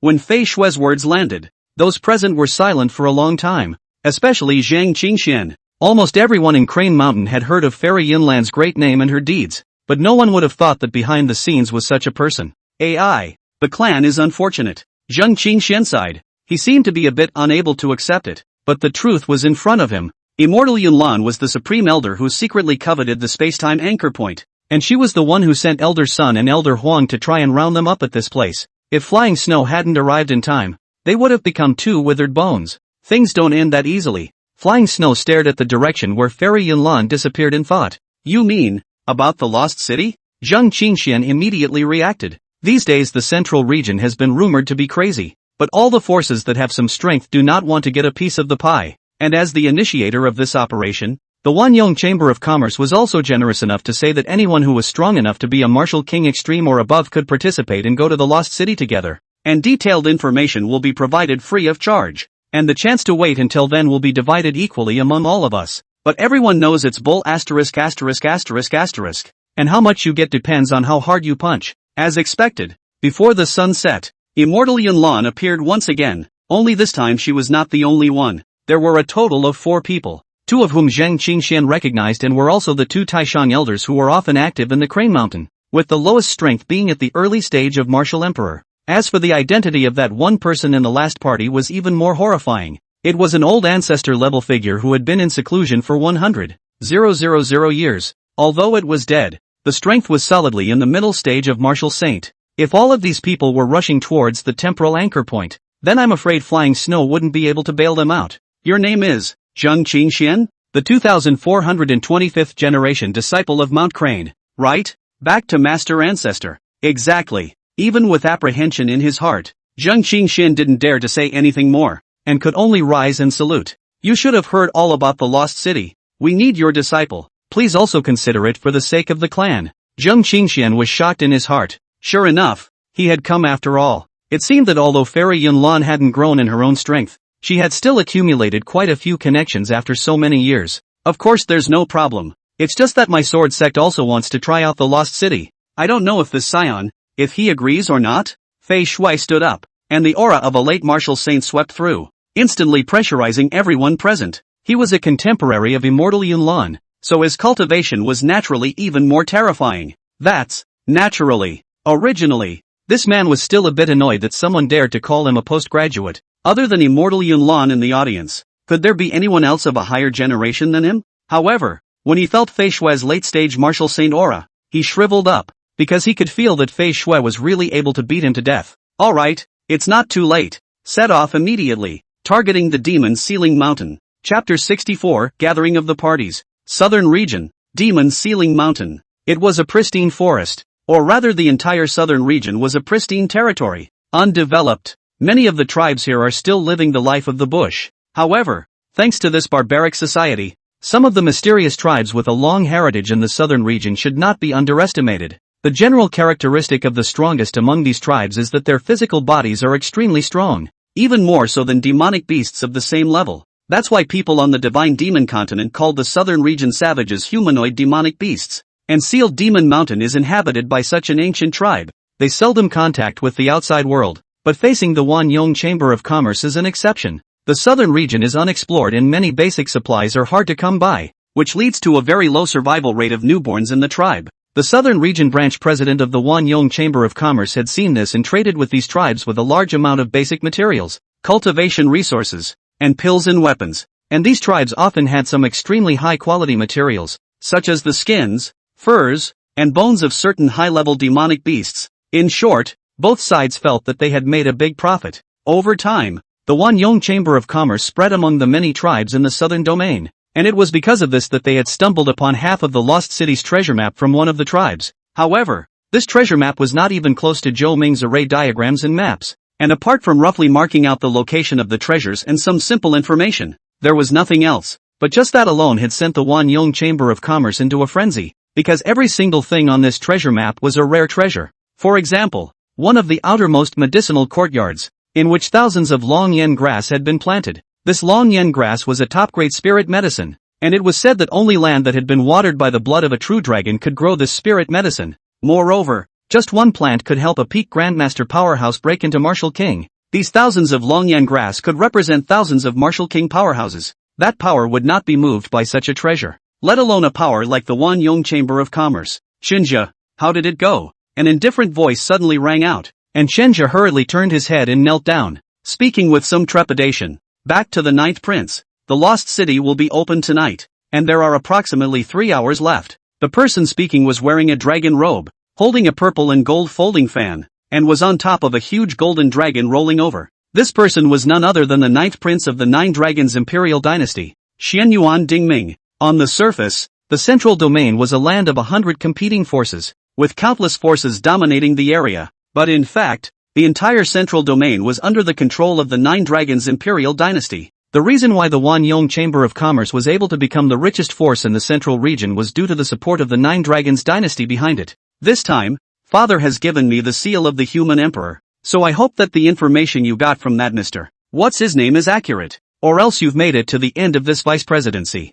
Shenyuan Jingming had a jade seal made of white jade in his hand at some point, but Chenja knew that this human emperor seal was one of the roots of the Nine Dragon dynasty. This kind of absolute bottom card was taken out, showing how much importance the royal family attached to this matter this time. Definitely. Chenja's body trembled violently as he knelt on the ground. The death of the previous vice president was still fresh in his mind, and he said that he wouldn't want to be the next one. However, he still had some confidence in Zhou Ming's intelligence. After all, the person who casually took out 5 heavenly punishment deeds was definitely not a simple commodity. I'm afraid that the Nine Dragons dynasty could not help Zhou Ming in the slightest. However, Chenja could only think about this in his heart, and categorically did not dare to say it. You go and butt heads with Suichi, and I'll leave this operation in the full hands of the two of you. The words landed on the ground. Shenyuan Jingming's dragon rolled over and disappeared in place out of thin air, and it was only after a while that Chenja got up with trepidation. Sui he naturally recognized, was the vice pavilion master of the Liuli Pavilion, but what made him very upset was that from the time he got the news of the lost city, it had been their Wanyong Chamber of Commerce that had been running the show until now. Why should he share out half of the credit for no reason at all? But since this was Shenyuan Jingming's words, he didn't dare to disobey. After all, the life and death of the entire Wanyong Chamber of Commerce could be at the whim of this ninth prince. As the sky grew late, there were more and more people around the perimeter of the demon sealing mountain, with forces clear of martial kings and above. After all, this operation was not like any other. It was the lost city, the dusty treasures of the last era, and could not be underestimated by all forces. Li Yuling was the first to arrive. She had also managed to break through to Martial King during this period of time, and at the same time, she had brought along some of the strongest members of the Li family. Besides her there were 2 Martial Kings and 1 Martial Emperor. Ms. Li, it's time to show me your sincerity. Chenja raised a gold medal of exemption from death. That was left to him by Shenyuan Jingming before he left, seeing the gold medal as if seeing the emperor. This is the highest status symbol in the middle domain. Take it. However, Li Yuling was not very impressed. After all, the Nine Dragons dynasty was a dynasty that was established on the ruins of the central domain after the end of the Blood God era back then. At that time, Li Yuling had long been sealed by her own master. In other words, the Nine Dragon dynasty was not even as old as Li Yuling. However, Li Yuling still handed over the other half of the transcribed treasure map, which she had found among her master's belongings. It also has a quote on it that says, "There is a real Li family in the lost city." Li Yuling didn't know what that meant, but since it was left behind by her own master, it must be very important, so she had to go no matter what she said. Chenja took it, and then directly turned around and walked towards a woman not far away, who was none other than Sui, the vice pavilion master of the Liuli Pavilion. Lord Chen, what's going on? Sad face? Sui opened his mouth, a charm mixed in his voice, but it wasn't very useful for an old oil man like Chenja. The ninth prince asked me to take care of you. Don't die inside the lost city. Chenja had a cold attitude and threw the pieced together treasure map in his hand. On the other side, a spatial crack appeared around the demon sealing mountain as another batch of powerful people arrived. This batch of people were all top-tier forces in the central domain, and there was at least 1 martial emperor leading the group. Take the martial puppet hall for example. This time, the hall master personally came with 3 martial emperor level martial doll puppets. Although there was only 1 person, it was definitely a battle force that should not be taken lightly. Heavenly Sound Sect, the sect of sound and rhythm. The contemporary patriarch had already reached the peak of martial emperor, and was only 1 step away from the realm of martial saints. The artisan sect. Although the strength of this sect wasn't too high, the strongest person was only a pre-martial emperor, but it couldn't be helped that they had a lot of treasures. The battle armor and that halberd on this martial emperor's body were both of divine grade. Even a genuine martial saint wouldn't be able to curry any favors. As time neared the end, the last group of powerhouses finally arrived, with the Dao sect and the Sword sect among them. This was also the strongest force other than the alliance between the Wanyong Chamber of Commerce and the Liuli Pavilion, because this time the Dao sect not only Crane Mountain sent out a middle martial saint, and 3 martial king powerhouses, Longhu Mountain even directly sent out 2 pre-martial saint to come to help, plus Fei Shui, a late martial saint sword saint. Only the Nine Dragons dynasty's lineup can be comparable to it. Chapter 65. The sun completely set, darkness instantly enveloped down, and a nameless and gloomy wind suddenly blew within a radius of hundreds of thousands of miles of the entire demon sealing mountain. This gloomy wind was very powerful. Even a strong martial king could still feel the piercing coldness. and the true chi in his body was sinking down a little bit. Only at the realm of Martial Emperor could one be completely immune to the erosion of this Yin wind. What a strange evil wind! A cold and mechanical voice came out from beneath the mask of martial puppet hall master Ling Huan. More puppet than puppet. Not like a living person at all. All broken down and still feeling weird. Tianyin clan patriarch Zhou Ling, and it's simply two extremes. The voice of the self-belonging avenue of sound. Just one sentence will let everyone present have a sense of spring breeze. Ling Huan didn't say anything more about Zhou Ling's tit-for-tat. His gaze was dead set on the depths of the demon ceiling mountain, where the Yin wind was the most dense. Everyone, according to the information we've received, the lost city's entrance will appear when the Yin soldier borrows the road. As soon as Qinzhe's words fell, the gloomy wind violently raged, and in the deepest part of the demon ceiling mountain, a soldier dressed in ancient armor quietly took shape. At the forefront was a tall general. His body was penetrated by countless spears and sharp blades, and so was his warhorse, with not a single piece of intact flesh and blood to be found on his body. But this was just a Yin soldier. Injured like this, even a martial emperor would never have any chance of survival. The general's appearance could not be seen, and the illusory body was permeated with a murderous aura. So even a group of martial kings and martial emperors felt a little fear in their hearts. This was not the oppression of the realm, but the kind of murderous aura that had actually killed from the mountains of swords and seas of blood. I'm afraid that the people who died under this general's hands are less than 1 million. Otherwise, why would he still be able to condense such a horrifying killing aura for an unknown number of years after his death? Of course, what was even more terrifying was the boundless Yin soldiers behind this general, as if the entire demon ceiling mountain was enveloped. The most bizarre part was that they couldn't detect the strength of these Yin soldiers at all, as if they were part of this heaven and earth. I'll try. Ling Huan drank in a low voice, and a silhouette beside him violently transformed into a residual shadow, instantly arriving behind the Yin soldier general, a long sword hunting in his hand. However, what left the crowd dumbfounded was that the wargo in the Yin soldier general's hand actually slashed out in a way that the crowd could not comprehend. Originally, the sword blade was just less than a centimeter away from its neck, but it was this less than a centimeter that it reacted to. The bodies of these Yin soldiers were illusory, but the armor and weapons on their bodies were real. These weapons that had existed for an unknown period of time were still as sharp as divine weapons today, and even martial emperor level martial puppets didn't hold out for half a second. The moment it came into contact with the wargo,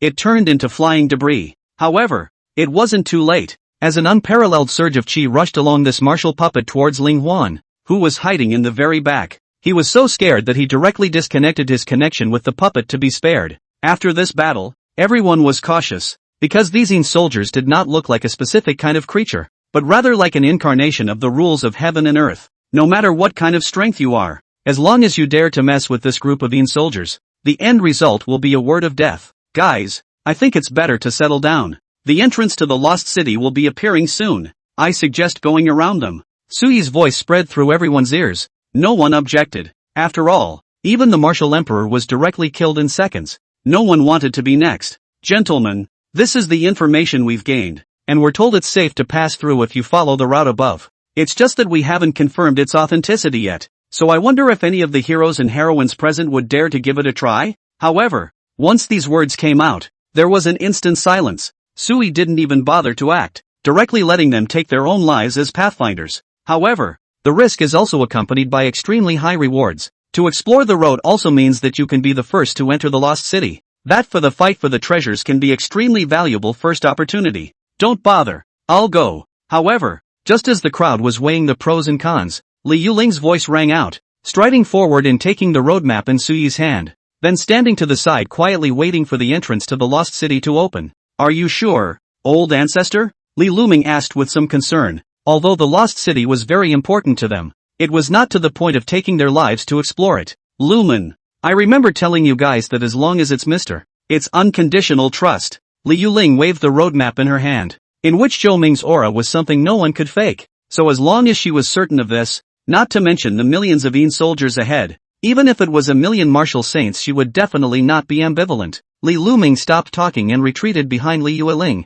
The current Li family all looked up to this old ancestor, including his father, the only martial emperor in the Li family. They were just betting on this young old ancestor who appeared out of nowhere to bring their Li family back to its former peak. Is that all the guts you bunch of big old men have? Ouch. Really look down on you guys. Sui still didn't forget to taunt the crowd for a couple of sentences, but they were all old monsters who had lived for an unknown number of years, and no one would care about that 1 or 2 sentences of lip service. Ancestor, get ready. There's still the last 3 minutes. Li Zishi reminded in Li Yuling's ear that this person was none other than Li Liuming's father, the head of the Li family. Got it. Follow me in a minute. Not a step wrong. Li Yuling instructed the Li clan's group of powerhouses. After all, those who had never seen Zhou Ming put up a fight would never be able to understand that feeling of absolute invincibility. Ms. Li, right? Just as Li Yuling was concentrating on the distant soldiers, a voice rang out. Li Yuling slightly sidestepped her head as a middle-aged man appeared behind her. You are? I forgot to introduce myself. Everyone calls me Flying Snow, but this is all unimportant. Miss Li just mentioned Mr. Right. Dare I ask if the gentleman in Miss Li's mouth is surnamed Zhou? Li Yuling looked at Fei Shui with some confusion, wondering what he was going to do. Yes, what can I do for you? Li Yuling pondered for a little while and finally answered truthfully. Truth be told, our sword sect has also been indebted to your care, so when the entrance opens in a moment, we still hope that Miss Li will allow us to accompany her. Saying that, Fei Shui pointed at the group of people behind him, and only then did Li Yuling realize that the Fei Shui in front of her seemed to be that late-stage martial saint supreme powerhouse amongst the group of people from the Dao sect, and from his words, she could tell that he was a sword sect ancestor level figure. In fact, as soon as Sui Yi took out that road map, Flying Snow was sure that it was Zhou Ming's breath, only that he saw that Li Yuling seemed to have some relationship with Zhou Ming, so he was polite. Of course, as long as you trust me. Li Yuling did not refuse. A few more martial saints traveled with her, and they were also martial saints who knew something about Zhou Ming.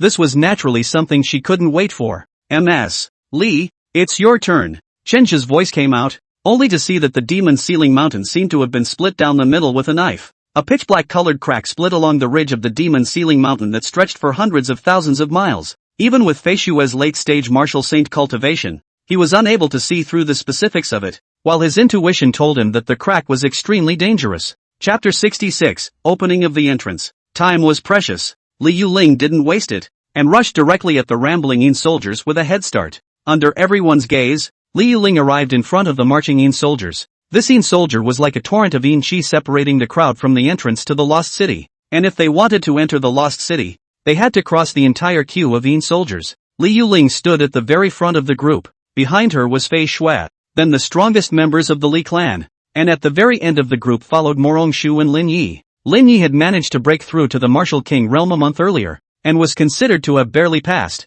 but Morongshu was a bit far behind. It was only at the early stage of Grand Master, but the temporal anchors in her body would play a not insignificant role in the Lost City, so even if she was only at the Grand Master level, she was still brought over by force. In fact, Immortal Yunlan had another layer of intention, which was to take advantage of the opportunity to seize the temporal anchor point within Morongshu in the midst of the chaos. She believed that even a late-stage martial saint powerhouse like Fei Shui would not be able to manage to take care of Morongshu all the time in the Lost City, and that would be the best opportunity for her to strike then. As for the rest of the Dao sect, they did not follow them into the first echelon. After all, their knowledge of Zhou Ming was basically equal to zero. The only reason they could agree to Morongshu leaving the team to follow Fei Shui was simply because they were confident that Morongshu would never be able to run away. Boom! Accompanied by an earth-shaking rumbling sound, the entrance to the Lost City was completely opened, and what was originally a pitch-black colored slit directly turned into a rift valley that stretched for hundreds of thousands of miles. Right at this moment, Li Yuling moved. The path that Zhou Ming had marked was right underneath her feet, so even though the soldiers in front of her were constantly marching, she didn't pause or hesitate in the slightest, and directly rushed into the torrent of soldiers. What do you guys think? What are the odds of her surviving? Zhou Ling looked at Li Yuling, who was not prepared at all, and directly stepped into the torrent of soldiers in one step and shook her head inside. What is the difference between this behavior and looking for death? So from the very beginning Zhou Ling did not believe a single word of Suyi's words. What roadmap? What treasure map are all the fronts they used to lure people to be pathfinders? However, she didn't think that anyone would actually be stupid enough to fall for it, and there was more than one. I'll bet a copper that a few die going in. From the beginning to now a word did not say the master of the smith door. The left fox suddenly opened his mouth, and threw out a copper coin fell to the ground. Followed. Ling Huan was the same, following a penny. He was not in a very good mood when he had directly lost a martial emperor puppet, and at this moment, he did not want to say anything more. You guys don't think that highly of people? Sui opened his mouth with a smile. So you do think they'll live? Chenja did not move and similarly threw out a copper coin. No, I'll bet 10 cents. Crowd. At this moment, the last person had also disappeared into the crowd's field of vision. From their perspective, Li Yuling and her group were completely like lambs that had been trampled over by thousands of troops. There was no way to live at all. It's no wonder they're so pessimistic. Anyone who gets here would be. I'm okay? Li Luming looked around in dismay. Their party was wrapped up in an endless number of Yin soldiers in front and behind them, and that icy Yin Shi made everyone's heart rise up in their throats. However, if there was a slight mistake, even if there was a late-stage martial saint absolute powerhouse like Fei Shui, there would definitely be no life without death. But luckily, their old ancestor seemed to have gambled right, and that gentleman's roadmap really worked. The Yin soldiers around them merely stuck past them without any desire to launch an attack. In this way they finally came to the other side of the ranks of the Yin soldiers after the longest minute of their lives, and seeing the light of victory in front of them, but Li Yuerling, who was at the forefront, stopped. The crowd looked and realized that the density of the Yin soldiers in this last stretch of the journey had suddenly spiked, and there was absolutely no way for them to avoid it. But if they were to force their way through, they would inevitably come into close contact with these Yin soldiers. What to do? Li Zishi opened his mouth with a sad face and asked, "Go." After a slight contemplation, Li Yuling didn't hesitate in the slightest and began to advance once again. However, this step almost didn't scare the crowd to death, because in front of Li Yuling was a Yin soldier, and the two were only a few centimeters apart. If Li Yuling forced her way forward she would inevitably crash into it, but Li Yuling didn't pause in any way. Her body walked straight towards the Yin soldier. How come? The next moment the crowd let out an exclamation in unison as Li Yuling's body unexpectedly passed straight through the Yin soldier's body. It just doesn't make sense. However, there was no time for them to ponder why. Li Yuling's figure at the forefront was about to be drowned out by the Yin soldiers, and with the loss of their roadmap they definitely wouldn't survive. That's why everyone tried their best to overcome their inner fears and stepped on Li Yuling's footprints to follow. Passing through the body of a shady soldier didn't feel anything special. It might just be that the temperature around it was a bit cooler. We all seemed to be losing. Jiu Ling's eyes under her veil were indescribably shocked. Not just her, but everyone else after seeing Li Yuling and her group pass through the torrent of Yin soldiers unharmed. Hurry, there's not much time. Immortal Yunlan was the first to react, leading the remaining people from the Dao sect to the location where Li Yuling had just set off, following the footprints she had left behind as she flew into it. The others were not slow, but due to the situation in front of them these big men who usually call the shots could only queue up honestly. But luckily with the leader, everyone wasn't too slow, and except for a slight snag in the last step, it generally went very smoothly. Of course, there is no lack of some art of high courage of the strong, want to from other directions through this Yin soldier's borrowed road, but the result is invariably, all in the instant death. Sir has given me the details of the lost city in advance. Follow me. Fei Shui took out some jade slips and gave one to each person. Fei Shui was the backhand Zhou Ming had left behind. If the Wanyong Chamber of Commerce didn't have that ability to bring back the Chaos Stones, or wanted to forcefully keep them private, then Flying Snow was another safeguard. This time it changed to Flying Snow leading the way, and all of them followed closely behind, jumping directly into the pitch black, ink-like abyss. The lost city was called that because it had been left behind for an unknown amount of time, and what was dusty in it, no one knew. Chapter 67, Zombies, Guardian God. Flying Snow drank in the fact that the darkness that surrounded them seemed to devour one's sanity, and that their sanity seemed to have been closed off since they had entered the lost city. Now they could only use their 5 senses to distinguish the direction. But in this thick as ink darkness, there was no difference between having no senses and not having any. After falling for an unknown amount of time, the crowd finally landed on top of the ground. What is it? Lin let out a puzzled cry as he felt as if he had stepped on something under his feet. Don't move! Li Yuling instantly broke out in a cold sweat, now that the lost city was at its outermost perimeter. According to Zhou Ming's jade slip, this place was filled with ancient corpses. Although it was a group of corpses that had died as early as the ancient times, the probability was that the corpses of this level of power would give birth to a new spirit after death, although it was usually not too high, and this kind of thing was called a zombie. In fact, for this kind of thing, there was no clear evidence on the divine and demonic continent that it actually existed. However, this kind of creature had always been tacitly recognized by the major powers, and once it appeared, the strongest combat forces were directly deployed to exterminate it. But so many years, Froze did not hear a little wind about zombies. Visible this creature wants to mold in the end how difficult. However, Zhou Ming had clearly mentioned in the jade slip that the ancient corpses in the lost city would evolve into zombies, so it must be true. So, the thing under Lin Ye's feet right now was probably a zombie.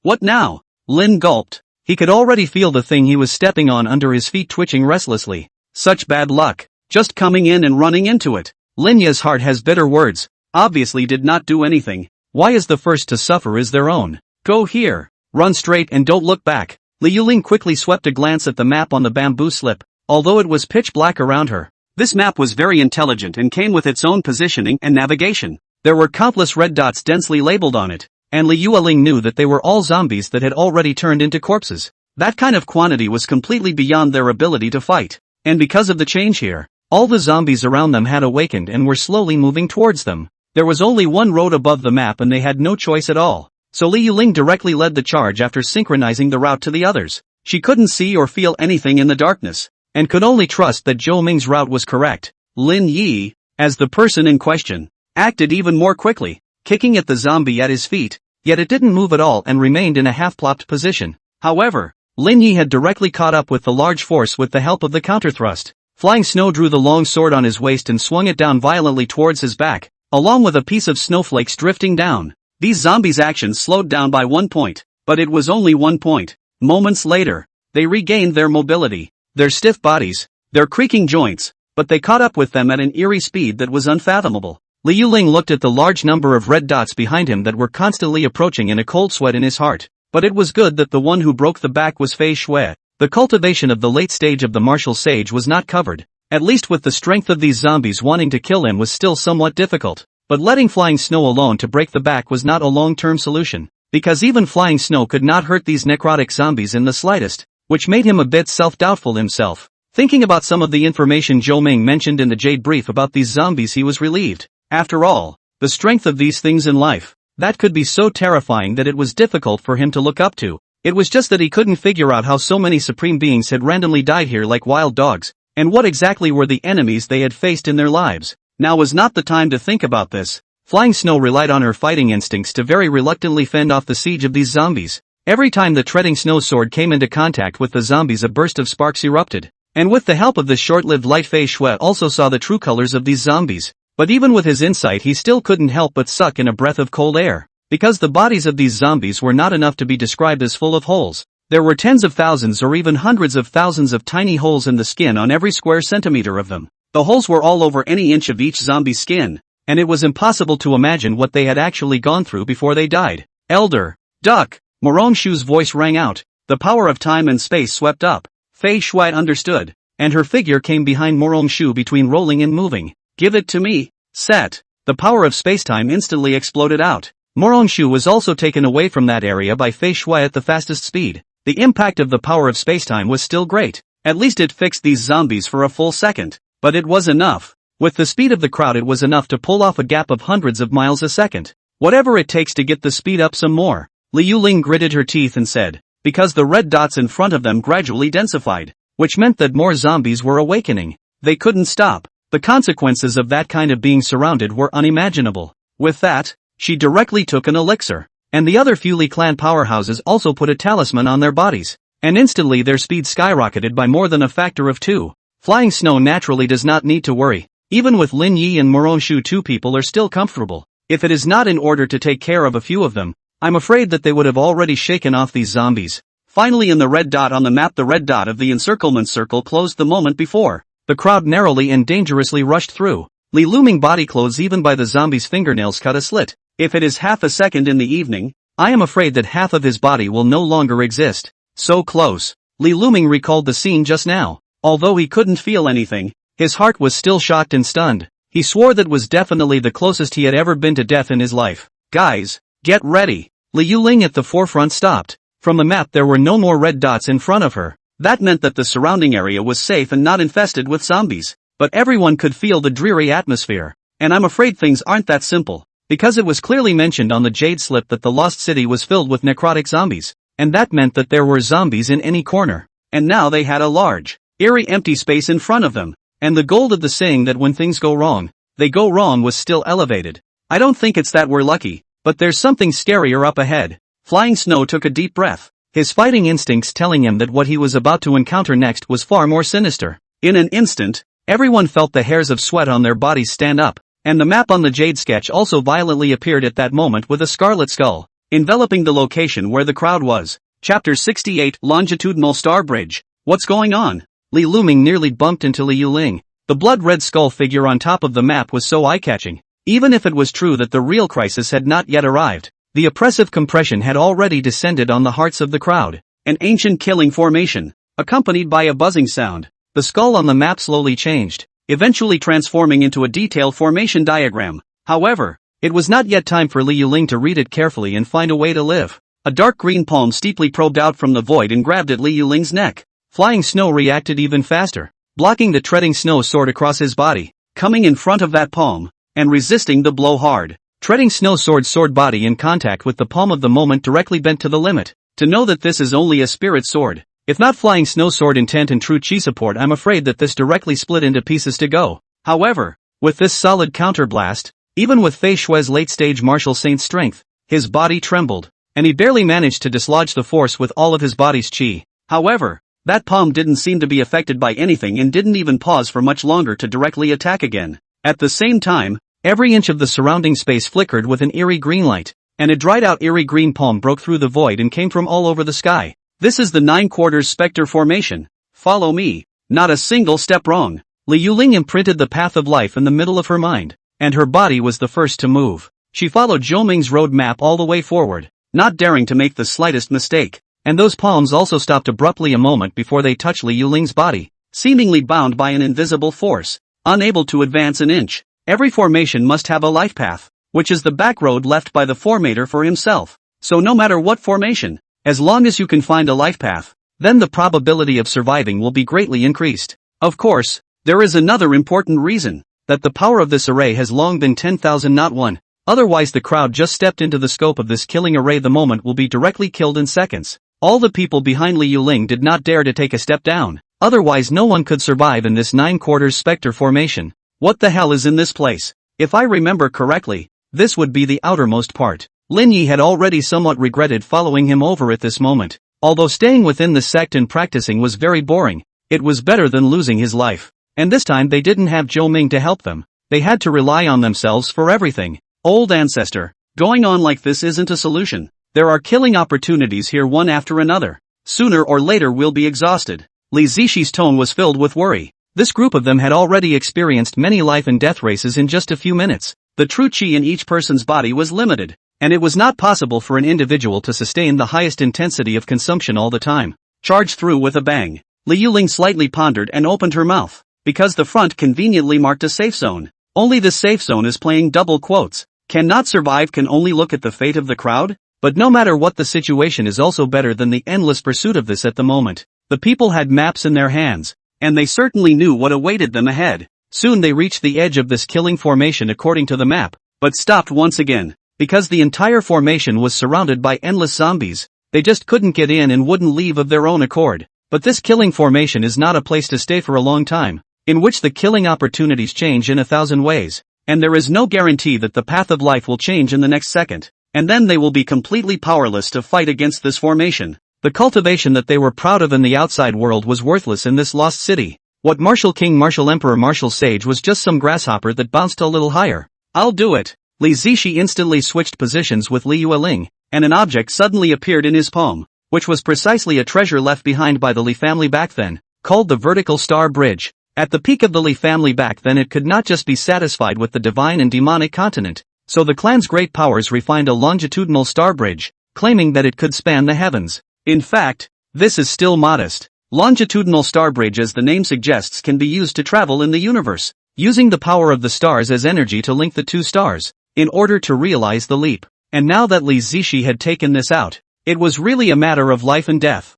After all, this was in the Lost City. Even if it could connect the two-star longitudinal bridges, it wouldn't necessarily work. But now it's just a matter of wrestling with it. As the words landed, Li Zixi spread out his palms, and a section of the longitudinal star bridge landed on the soles of his feet, while the other end crazily absorbed the true chi in everyone's bodies and flew towards the safe area that was marked out on the map. Well, the effect is remarkable. I do not know what material is used to build this vertical star bridge, surprisingly so hard. Along the way, countless zombies' crazy attack unexpectedly did not leave a trace. However, this was only a distance of thousands of meters. And already the already small amount of true chi in everyone's body was nearly depleted. No longer hesitating, this time Li Zixi took the lead and rushed onto the vertical star bridge, letting the zombies underneath the bridge attack fiercely. It just stood still. Nothing changed on the bridge, and it was safe to reach the other side. Except that the situation here was exactly the same as when they had just entered the 9 quarters specter formation. Countless zombies simply surrounded outside a fixed range and just couldn't get in. Li Zixi put away the longitudinal star bridge, which would give them unprecedented help within the Lost City. Take a break. there will be no danger for a while. Flying Snow's voice came out. This area was very special and could only go in but not out. And only living people with the breath of life are allowed. Like those zombies outside can't get in. At the same time, the dangers here are all concentrated in the center area. So as long as you stay in the periphery, you generally won't get into trouble. But the problem was that the exit of this area was in its center area, which led to the fact that they had to take a risk to explore it as long as they didn't want to be trapped and die here. After confirming the safety of the crowd, one by one, they directly paralyzed on the ground. Just now that less than 10 minutes of time simply double reached their psychological and physiological limits. The one who was the most idle was Lin Yi, using his body's true chi to inspire a sword light to look behind him. However, it didn't matter if he didn't look. One look almost made him faint on the spot, because right behind him, less than 20 centimeters away, countless zombies with either gray, dark green, or dark red faces stared at him with empty eye sockets in death. In conjunction with the too old to examine clothing they wore, with every inch of their skin riddled with holes, they just looked straight at him, and not just one, but dozens of them. But they seem to have a wall of air in front of them, like their faces are squeezed to deformation, cannot be in the slightest bit forward. Otherwise, even if another 10 Flying Snow cannot save him. Asterisk asterisk asterisk asterisk. Look at your mom, all look. Have not seen a small master so handsome? After being completely sure that these zombies couldn't get in, Lin Yi even put his face over and gave a middle finger in the process. Chapter 69. Wow. Wow. Wow. The area was isolated by a strange force, and a strange sound suddenly appeared in the unusually quiet darkness. The crowd that had just slightly relaxed instantly tightened their nerves, and their gazes all looked toward the direction from which the voice came. Li Luming crushed a jade stone used for illumination, and the dim light slightly dispersed the heavy darkness, and everyone also saw the source of the voice at this moment. It was an ancient yellowed book, just hovering in mid-air, swaying without wind. It seemed that an unseen person stood there, turning the pages of this ancient book over and over again. The scene was eerie and silent, with only a constant clattering sound coming from it. Ancestor, what now? Lin Yi slowly retreated back and couldn't help but gulp as he looked at the scene in the distance. Mister says it's chance, but you have to trade your life for it. Flying Snow stared at the ancient book with an indescribable gravity in his eyes. Someone has to try. I'll go. A strong martial king from the Li clan stood up. His name was Li Zhong. He was the weakest cultivator amongst the Li clan's queue this time, having just broken through to martial king 3 days ago. There's no need for that. Lazixi reached out to cut him off, but eventually sighed and lowered his arm. Although they had a map and a way to live, it was just a piece of paper, and someone had to explore the specifics. Li Zhong spoke very little, but his movements were very sharp and did not drag on at all. The gazes of the crowd converged on Li Zhong, only to see him arrive in front of the ancient book that was being flipped over, slowly stretching out his palm and touching it. In the next moment, that finger of Li Zhong was sucked in by the ancient tree in an instant, and then the palm, the arm, the shoulder. The whole process is very sudden. Li Zishi just reacted. Li Zhong will only have the lower half of the body, 2 legs, powerless Darla outside the ancient tree. His entire upper body was shoved into the tiny pages of the book as if it had been forcibly kneaded into a ball. Blood flowed down from between the pages of the book along with Li Zhong's body being continuously compressed. What are you doing? Fei Shue was quick to pull back Li Zishi, who wanted to rush up. Help! Save my ass! You've lived all these years for nothing. Although Li Zishi felt bad in his heart for hearing an outsider teach himself like this, he didn't say anything after calming down, because he knew that here his own so-called martial emperor cultivation could not even be counted as anything. To save people? The idea is so ridiculously stupid that it's almost as good to go ahead and give another one away. Just as the two of them were arguing, the ancient book suddenly erupted with a bloody light, and Li Zhong's body was completely squeezed in. It's hard to imagine how someone close to 5 feet 8 inches can be crammed into a tiny piece of A4 paper, but the truth was right in front of them. That ancient book was just so terrifying and overwhelming,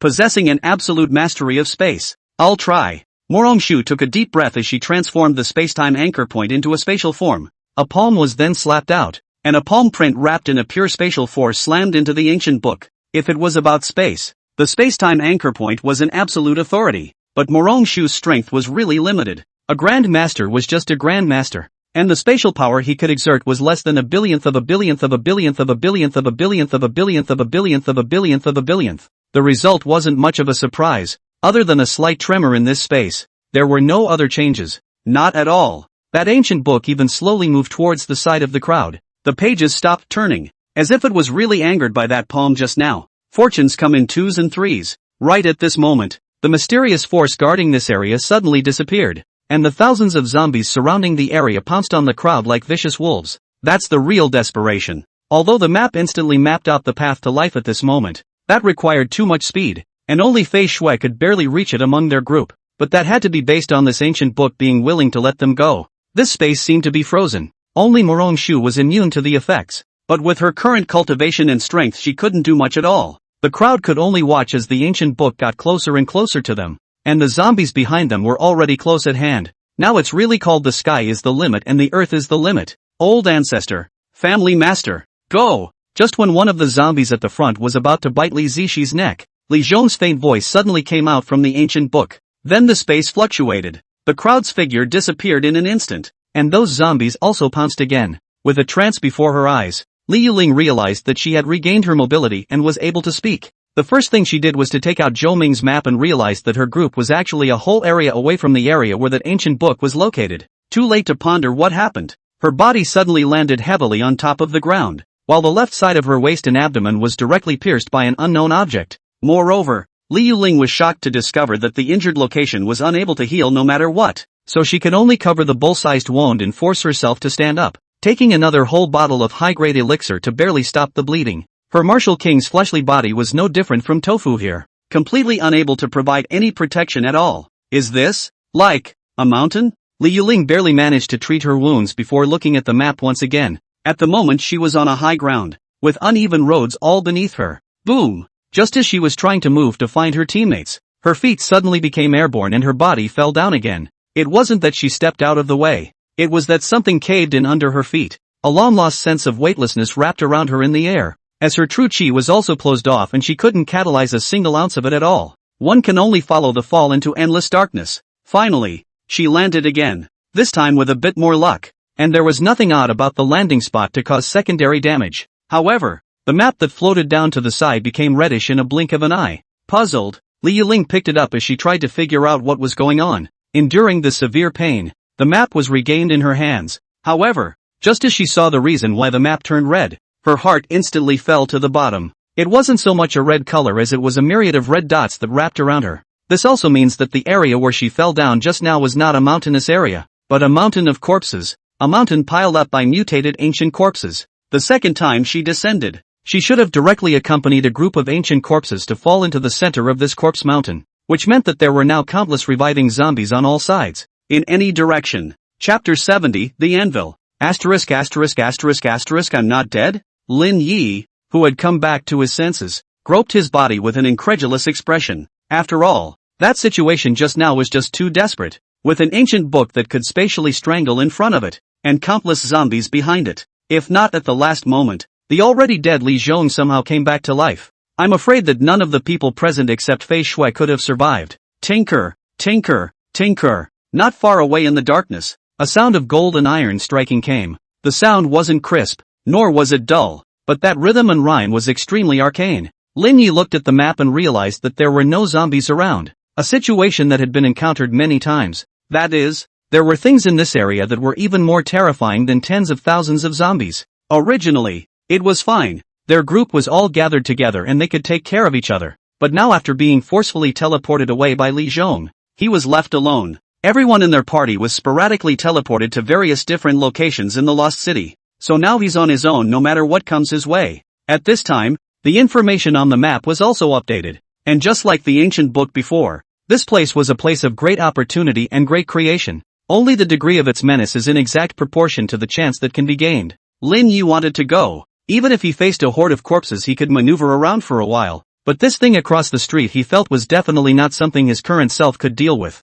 Even if there was a great opportunity, even if it could make him fly to immortality in the daytime, he definitely wouldn't bother to take more than one look. What's going on? Lin Yi fell back a long distance in the opposite direction from where the voice came from. But he was shocked to realize that no matter how far he ran, the voice kept a fixed distance from him and could not be shaken off no matter what. Lin Yi once again looked at the map in his hand and realized that it had a route marked on it, in the direction of the exact location where the voice had come from. What's coming? Can't be avoided after all. Lin Yi sighed in his heart. How could he let you leave so easily after being targeted by such a thing? In the end, Lin Yi summoned up his courage and drew out the 10,000 swords at his waist, and with the help of the faint sword light that he managed to give off, he could barely see less than half a meter around him. As he walked, he looked around. It was not that there were no ancient corpses here. But these ancient corpses did not seem to have mutated. They were just lying there quietly. At a later stage, Lin Ye's boldness grew, and he used his Wan Jian to pick the ancient corpses lying at his feet. And only after ascertaining that they hadn't moved in any way did he conclude that these were just ordinary corpses.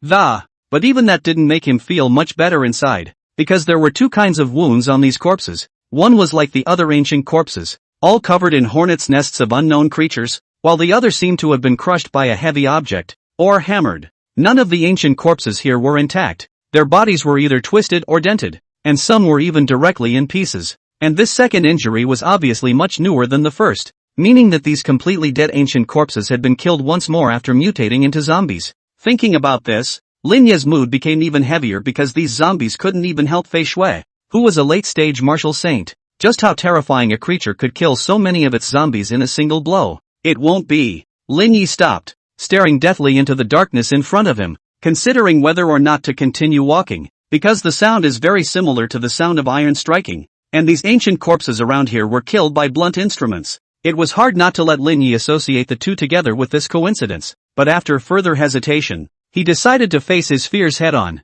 After all, it's the unknown that's the scariest, and there are times when it's not really that scary. It's just over-brainstorming. However, he soon regretted this decision. Over-brainstorming? His little bit of brainstorming wasn't even 1,000th of the scene in front of him. In front of him was a huge anvil, and a giant hammer the size of 2 or 3 of his men was frantically pounding on top of it. Behind them were 2 severed hands, clutching a huge hammer and anvil. However, this anvil was not knocking on top of any forging materials, or minerals, but an actual mountain of corpses and blood. Every time the hammer went down, blood, water, broken bones, and organs flew horizontally. It was not an exaggeration to say that the front was a sure purgatory. These flesh and blood are actually zombies. That terrifying physical strength couldn't even carry for a second under the pounding and crushing of this anvil and giant hammer. There was even a head that flew to Lin Ye's feet. Its entire skull cracked and its face caved in, but it didn't seem to be dead yet. Growing a mouthful of already knocked out teeth, he bit at Lin Ye's ankle. Asterisk.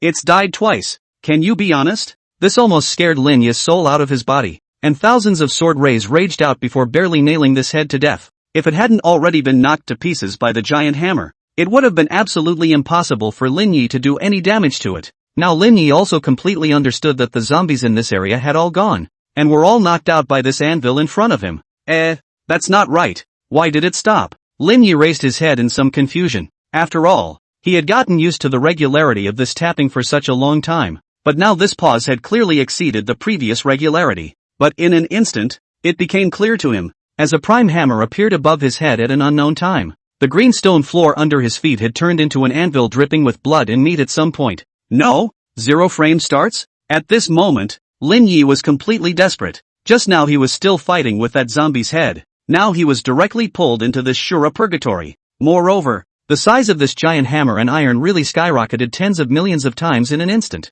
Now he was like a tiny ant at the center point of that comet hitting the earth. The hammer came down as if there wouldn't be a second result. However, it seemed that it wasn't completely hopeless, because the map Zhou Ming had given him actually had a road marked on it. In other words, there was still a way to live, which instantly ignited his desire to survive. Even if the next second that giant hammer in the sky was going to smash down, he still had to fight for it. Luckily, the end of this life path wasn't far from Lin Yi, and in just a moment, he arrived at the location marked on the map. But there doesn't seem to be anything special here other than less mashed meat. But Lin Yi was sharp-eyed. He knew that Zhou Ming's stuff and intelligence was absolutely not wrong. If he couldn't find it, then it was his own problem. This search really made him find it, and he realized that there was an intact body at his feet, not crushed by the giant hammer, but on the contrary, after a long time of hammering, it was set directly into the anvil. Lin Yi was overjoyed, and didn't care if the corpse would turn into a zombie. He directly moved his hands to move it out, and then laid down in the human-shaped pit underneath the corpse the moment before the giant hammer fell. Chapter 71, Short-Term Cooperation. Bang! A dull sound rang out, wrapping around Lin Ye's entire body. A violent tremor entered Lin Ye's body, nearly shattering all of his bones. At the moment, he couldn't care less about the dark, fishy blood and rotting flesh and mud that littered the pit, and just fit his body tightly into the short, human-shaped pit. Luckily, the hammer was merely pressed against his clothes, and this human-shaped pit barely saved Lin Ye's life. But what should come next? The hammer lifted and Lin quickly sat up and looked around. Now that there won't be any crisis for a while, one has to ponder how to escape. The hammer wouldn't give him that time though, just lifting up and smashing down immediately after. Lin hurriedly laid his body down again. After an unknown amount of time like this, Lin Ye's mental defenses almost collapsed, lying by himself in a pile of filthy, rotting flesh, and having to worry every now and then if the hammer over his head was going to give him a good thrashing. Who could carry this on their shoulders? He was now having a very hard time even picking up the map each time, let alone seeing the hints on it. However, the heavens didn't seem to be ready to take him in, and Lin Yi had really found a near impossible way to survive. The body that he had just gouged out of the anvil remained unbroken by the hammer, but was instead set in place once again. This resulted in 2 man-sized craters in the anvil. People look like birds of a feather. The next time the hammer was just raised, Lin Yi directly flew out of his hiding place in a single bound, and then snapped this corpse out of the anvil once again as fast as he could. Finally rushed to lay back in before the hammer came down again. This is the only way for the kid to live. Please don't be offended, Lin Yi said in his mind. But his hands were not slow, rising for the 3rd time and snapping the body out before lying in again. He felt that as long as he could make every mistake without missing a beat, then he could surely use this body to press a way out for himself. Father, do you think we can still get out this time? Li Luming asked as he carried Li Zishi, who had already lost his legs and was nearly unconscious. Their luck was good to say the least. After all, everyone else was left alone and only the 2 of them were teleported not far apart. But to say it was bad was really bad. They seemed to have fallen into a labyrinth of ancient organs. The power of these organs was strangely incomparable. Clearly just some simple rotten wood and stubborn stones, but they could easily crush the flesh of a martial emperor. Li Zishi is the most unlucky one. Just landed directly by a stone door clamped both legs. If not, Li Luming is nearby. This god and the devil continent on the death of the most suffocating martial emperor will be born. If we can't find that real Li family that old ancestor spoke of this time, there's no longer any difference between going out alive and dying here. Li Zishi barely opened his mouth. They were just 2 mortals in this lost city. The physical body was fragile. The true chi was directly blocked. The divine sense was disabled. And even the 5 senses were enveloped by this thick darkness. A random thing, whatever it was, could put them in a place of no return. This feeling of absolute powerlessness and despair was something they hadn't even experienced in I don't know how many years. Li Luming was silent. Originally their Li family was already a candle in the wind. If it wasn't for Li Yueling, the old ancestor who came out of nowhere to forcefully renew the Li family's life, they were afraid that they wouldn't even have the qualifications to enter this lost city. It was also Li Yueling who said that she had a solution to the current situation of the Li family, which was why they gambled everything and followed her to the lost city. But what exactly it was because of, that was all a matter of getting out of there alive. The living? Li Luming's footsteps lurched as he wondered if he was hallucinating. Dad, I heard it too. And you heard it right. The duo barely discerned the direction and finally decided to go over and take a look. If there are still living people here then it would be great. If not, then there is no worse outcome. The big deal is to die. The difference between early and late death is just. As the duo approached, a faint bright light slowly emerged. It was a heavy armor in which a pale, bloodless person was wrapped. So it's the Li family head. The person under the armor opened his mouth and said. His voice was extremely weak. Looking at his appearance it was even worse than Li Zishi's state. Ah, Master Zhua. Li Zishi and Zhua Fox looked at each other and smiled. But they were both bitter smiles. The person in front of him was no one else but the master of the artisan sect. Zhua Fox. Pitted. That Su got stabbed us. Left Fox's armor-clad fist slammed hard into the ground. Li Zishi didn't say anything about this. For Su Yi, his philosophy had always been to hide as long as he could. That was no ordinary rose, but a cannibal flower hiding a mouthful of fangs. And once she caught her chance, she would simply swallow everyone to the bone crumbs. You still have the map in your hands? He didn't want to bring up more about the black history of not so long ago. Originally he was already waiting for death in despair, but he didn't expect to wait for Li Zishi's father and son. Most importantly, they still had the exact same map in their hands as Sui had in his hands, which gave him renewed hope for life. Yes, but why should I help you? Li Zishi opened his mouth. They were all on their own right now, bringing along another injured person, and a stranger who knew very little. In a place like this was tantamount to an untimely bomb. Master Li is injured, right? If you guys are willing to bring me along, this is for you. Left Fox spread out his palm, in which there was a not-so-small greenish-brown cube. You brought all this in? Li Zishi's eyes lit up the moment he saw the cube. The craftsman sect was famous for its capable craftsmen. In addition to the various weapons and defenses, the most famous one is this 1,000 changes linglong in front of him. As long as one drops blood to recognize the owner, the 1,000 changes linglong can change at will according to the owner's heart. Now this one in Zhua Fox's hand is the highest grade one. If the owner's true chi is enough, it can even directly change a city. Of course the current Li Zishi didn't need anything else. He needed a pair of legs. Otherwise Li Luming would just carry him on his back. And the end result would most likely be a double death. Deal. Li Zishi threw a share of the map to Zhuo Fox while grabbing the 1,000 changes linglong in its hand. In an instant, a pair of legs that perfectly matched Li Zishi's wounds fit, and the flexibility and strength of these legs were no worse than Li Zishi's own. At one point, it even made Li Zishi feel that his legs had never been broken at all. Left Fox also strong body stood up. This ancient mechanism art and their craftsman door of the same lineage. In this labyrinth as long as he has a map of the survival rate must be greatly increased. Both of you. It's a moment of life and death. I hope we both don't have our own petty thoughts. Let's live first. Left Fox examined the map in his hands and realized that there was no problem. Turning his head to the duo. The same words are returned to you. Chapter 72 Opportunity. Past events of the Lost City. How many years has it been? This realm, that there are still living people? An old voice rang out,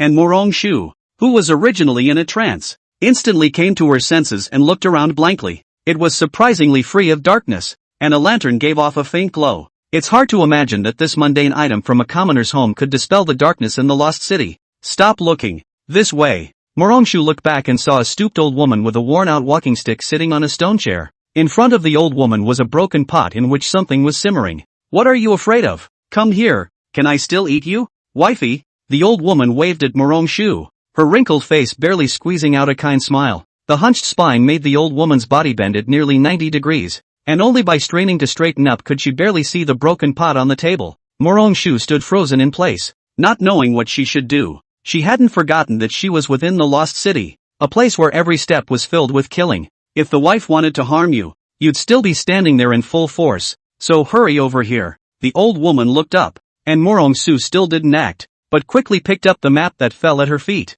No danger, great opportunity. For simple words instantly dispelled all the concerns in Morong Shu's heart, which led her to take a step towards the old woman. It seemed that her luck was really a bit heaven-defying, and a random teleportation in such a place full of crises had unexpectedly encountered a chance. Moreover, Zhou Ming's maps all clearly stated that there was no danger, so that meant there was no danger, and it was absolutely impossible to make a mistake. What a resemblance! What a resemblance! The old woman signaled Morong Shu to sit down. Her dry and wrinkled palm stroked Morong Shu's hair, and her deeply recessed eyes kept scanning Morong Shu's whole body. The words kept coming out of his mouth, but they were so vague that he could barely make out the words. It's like that. But the rest was a complete blur. This bowl of medicine. Grandma boiled it for a long time. Shinger. Forgive Grandma. Okay. The old woman whispered, holding the broken pot in her hand, and tremblingly sent it to Morong Shu's mouth. The pot was a thin layer of broth with no flavor or color. If it wasn't for the glimmering of the slightest wave of light, Morong Shu would have thought that there was nothing inside. Drink it, drink it, drink it and Grandma's wish will be fulfilled. Morong Shu took it. She didn't know what it was, but since the map said it wasn't dangerous, then it wasn't dangerous. That's why Morong Shu merely glanced at it, and without hesitation, tilted her head back and took a sip into her mouth. There is no flavor in the mouth. No texture whatsoever. Not even temperature. No wait. This pot of soup was as good as a breath of air. No, air still has the sensation of scratching across your throat, but this pot of soup didn't. But you just know unequivocally that you drank it, and it was a metaphysical feeling. You're 100% sure you drank it, but you just don't feel it. How does it feel? The old woman looked at Morong Shu and asked with an expectant face. I, for one, don't feel much. Morong Shu thought about it and finally answered truthfully. That's right then, the beauty of which you will experience later. The old woman laughed. I see that you and I seem to have a lot of problems. Wifey, I can't live long. This point inside the rotting stomach might as well tell you. Hearing this, Morong Shu suddenly came closer. If she said that the thing she wanted to do the most, then in the first place was definitely to figure out this lost city. Whether it's the origin, or the change of heart, and other things, knowing one more point gives one more hope to live. I'd like to know how this lost city came to be. Morong Shu opened her mouth to ask the question she was most concerned and curious about. The lost city? That's an apt name. This hellhole actually hollowed out a dimensional fragment to suppress something very scary. As for what exactly, I forget. But the name of that realm I remember. It was called the Forgotten Land. The old woman spoke slowly. That was a very long memory for her indeed. Sure enough, this result coincided with Morong Shu's own speculation that there must be an even more terrifying secret hidden underneath this lost city. Then why is this place like this? Morong Shu continued to ask. You mean those things out there? AI. Are some poor children? Back then. Ah. If not because of them hard with countless human lives piled up. Your feet under this realm. Long gone. Morongshu understood that the earth realm in the old woman's mouth referred to the divine and demonic continent. It was just that she couldn't figure out what it was that could be worth the lives of so many powerful people, and that the entire divine and demonic continent would be wiped out in the event of a misstep. It should be that which is sealed. Morongshu guessed in his heart. Just a few zombies are enough to drink a pot of water for all the people who came in this time. Then if they really encountered the things that the lost city suppresses, do they still have a way to live? If those things were released, would there be anyone else on the divine and demonic continent who could stop them? After all, the people who went into the lost city this time were already considered to be the top group of powerhouses on the divine and demonic continent. There must be a way. Sir, Morongshu tightly gripped the map in her hand. It was true that the more one knew about some things, the more desperate one would become. However, whenever she thought of Zhou Ming, no matter how terrifying the enemy was, she couldn't raise much fear, as if that man came with an air of looking down on everything. Grandma, I want to know where the chaos stones are. Morongshu asked the last question. That was what Zhou Ming wanted. And naturally, it was also their first goal. A chaos stone? That thing can't be easy to find. And if we take that out, the thing that's pressed underneath the lost city will come out. The old woman was a little surprised, not expecting Morongshu to come for that thing.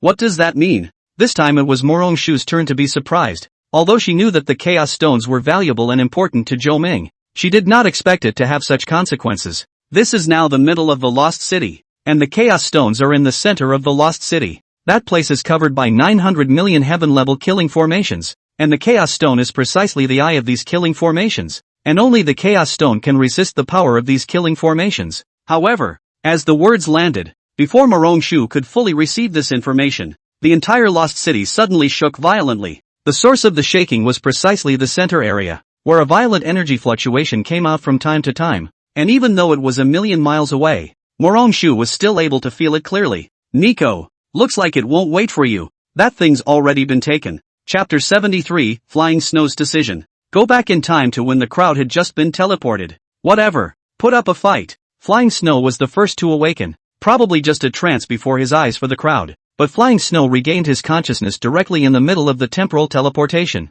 While it might only be a difference of 0.5 seconds versus 0.1 seconds, it was that 1 second difference that gave him an extremely bold idea. He looked at the map as fast as he could, and realized that he had traveled almost the entire length of the lost city on this space trip. And as for the others, they had long since disappeared before Fei Shui came back to his senses. And there wasn't much time left for Flying Snow. It could even be called fleeting. However, for those who could cultivate to this level, their boldness and determination were naturally not comparable to ordinary people. He knew that if he were to go from the outermost perimeter to the center to retrieve the chaos stones, even if he had Zhou Ming's map, it would still be just 9 deaths. So the long and short of it is that the probability of surviving it is not much worse anyway. And then Flying Snow directly gathered the sword chi of his whole body, saw the right moment, and fiercely slashed towards that energy around him. The energy, which was already slightly thin, was directly collapsed by Flying Snow's sword, and was powerless to continue carrying him to the finish line. Flying Snow was also the only one who had forcibly interrupted the teleportation. He didn't know if he was right or wrong to do so, and what would happen behind him, but having done so, he would have no regrets and would only do his best to think about how to live next. In midair, Flying Snow tore open the map. His current location was in the center area of the lost city, and it wasn't far from the location of the chaos stones marked on the map. But the problem was that this area was a Jedi at almost every step. Unlike the countless zombies in the periphery, and the one bizarre area in the central region, the danger here was the purest form of bombardment. Almost every step that fell could trigger hundreds or thousands of terrifying killing formations. These killing formations didn't have any fancy effects. They just converged their abilities and then went all out to indiscriminately annihilate all living things within the formation. Flying Snow adjusted his position in the air with some difficulty, as there was only one place on the map where he could avoid landing in a box. The good thing was that it wasn't too far away, and Flying Snow had enough time to adjust his position high in the air. However, due to the special nature of the lost city, Flying Snow also narrowly managed to move his body to the position of the living path only at the moment before he touched the killing formation. So close. Flying Snow gasped for breath. His body, since entering the killing array shrouded range of combat nerves directly 120% taut, all the time is not reminding him of how dangerous here in the end. This kind of situation Flying Snow also only in the year when a person alone against hundreds of the same level of extraterrestrial demons only felt, and now he was not even locked without already nearly suffocated. In the end, Flying Snow landed safely, not a hair's breadth away from the location marked on the map, but if he deviated by a millimeter, he had no doubt that the killing formation here would instantly blast him to the dregs. Wiping the cold sweat from his forehead, Flying Snow began to observe. However, what shocked him was that these heaven-grade killing formations had long been in disrepair. And the most bizarre thing is that the way these killing formations are damaged is the same as the way those zombies die. All of them were pierced with countless tiny holes all over their bodies by something unknown. And there were even some places where a piece of defect was directly formed because the holes were too dense. This is also the reason why this seemingly lifeless place exists a way of life. If it is intact heaven-level killing array, or so many overlap together, not to mention the body into the array, I am afraid that is far from a glance. No matter what level of strength you have to instantly cancel the account. As for the one they had just come in and encountered, the 9/4 soul surprise formation, if it was placed in the center area of this lost city, I'm afraid it wouldn't even rank at the bottom. After all, each of the heaven-grade killing formations here had a treasure as the eye of the formation, and the only thing that could suppress this killing formation of such a huge scale was the Chaos Stone at the very center. Only so many years have passed, as the eye of the array of treasures are also the same as these killing array has long been broken, the loss of all the spirit and power, and the ordinary things are no different, but in harmony are not the most important. Many of the eyes of the killing array are not items, but people. They directly use themselves as the eye of the formation to catalyze the killing formation, which was holding the determination of certain death to make the other party never recover. The corpses of these powerhouses were the true jewels in the lost city. The true chi in their bodies had dried up and their flesh had long since decayed. Flying Snow followed the route on the map and walked carefully. In front of him was precisely a killing formation that was manned by an ancient powerhouse, and the route happened to pass through the eyes of the formation. Flying Snow stepped forward, and with just a wisp of breeze brought up, the body of this strong man directly turned into a ball of flying ash and scattered on the ground. But something was left underneath it. It was their legacy. Even though they were already dead in the true sense of the word, they still didn't want their legacy to be cut off. So they stayed behind, hoping that someone in the future generations would seek this place and bring their life's work out to see the light of day again. And this is also the most precious treasure in the lost city. Although in addition to the central area, the central and peripheral also have a lot, but the density of the genus is really too small. And in the center of the area, looking around, there will be hundreds of such a situated strong man. Although not everyone left a legacy, 1 out of 100 did, and that was enough to last a lifetime. But Flying Snow didn't bother to move. He had his own path and wouldn't change it if he didn't have to. Flying Snow followed the route on the map through the countless heaven-step killing formations, and on the most dangerous occasion, the landing point of his step even overlapped 5,000 killing formations. But the most dangerous places were often the safest. And this step that overlapped the area covered by 5,000 heavenly extreme killing formations did not trigger any attacks. Of course, also passed by a lot of flesh as the eyes of the formation of the killing formation. Without exception, the Flying Snow slightly close, these bodies directly dissipated with the wind. Flying Snow shook his head. Although he didn't know what happened here back then, it must have been very tragic. These people to him that were seniors, and still a group of very respectable seniors, just don't know what kind of enemy could make them pay such a price to suppress it. Was it even more terrifying than the extraterrestrial demons the sword sect faced? Flying Snow didn't have an answer. And it was a very smooth ride, one of the smoothest even. The most dangerous area surprisingly did not cause any obstruction to Fei Shui, and between the circles, Fei Shui could already see the grandiose array in the most central area. That could no longer be described in terms of rank. Even after millions of years it was still as magnificent as ever. All thanks to its eye of the formation, the Chaos Stone. Chapter 74, The Nine Dragons Dynasty. This large formation was surprisingly intact, without any signs of breakage. But Flying Snow just felt that something was wrong, but he just couldn't tell himself. And after that, he followed the map in his hand all the way deeper. As his figure passed through the curtain of light of this great formation, he only felt his body freeze as an aura of death enveloped him. It was this moment that Fei Shui's heart was in his throat. This big formation was like a Taiku demonic mountain for him. That kind of oppression was enough to make anyone's heart palpitate. Leave no one behind. Take them all back. Just as Flying Snow was traveling through the large formation, a sharp voices came from the distance. Flying Snow turned his head to look and found a large group of people entering the center area of the lost city. At the head was a dragon carriage, on which sat a 17 or 18-year-old boy, dressed in a dragon robe, not too old but with an air of unruffled authority. The person who spoke was the middle-aged man. He was standing, all in black robes. Observing his demeanor and mannerisms was a eunuch undoubtedly. Yes, the people around the dragon rolled over responded in unison. And it had to be said that the team of the Nine Dragons Imperial Dynasty was indeed very strong this time. Not only did all of the top experts from the Wanyong Chamber of Commerce and the Liuli Pavilion come out, The Nine Dragons Imperial Dynasty also sent two entire late-stage martial saint powerhouses to assist. One was the golden armored general next to the dragon rolling over, the vanguard general of the Nine Dragons Imperial Dynasty, and the other was the eunuch who had just shouted, together with the president of the Wanyong Chamber of Commerce, and the pavilion master of the Lioli Pavilion. There were 4 martial saints alone on the side of the Nine Dragons Imperial Dynasty. As for the martial emperors, not to mention that there were nearly 20 of them, they also had maps in their hands, and there was also the most heaven-defying thing of all, the seal of the human emperor. This batch of them came all the way to be able to do no damage. This human emperor seal accounted for 99% of the credit. Even in this lost city where martial emperors were killed as dogs, this seal of the human emperor could suppress all dangers just the same. However, when it came to this most central area, even the human emperor's seal that possessed such power still seemed a bit inadequate, so they could only honestly follow the map. More than 70 to 80% of the lost city's treasures and opportunities were in this most central area. And for the Nine Dragons Dynasty, which possessed both the map and the treasure map, this was definitely the primary target. And on the way they had tested it with others. The map was 100% accurate, and Left Fox was one of the victims. Congratulations to the Ninth Prince. Congratulations to the Ninth Prince.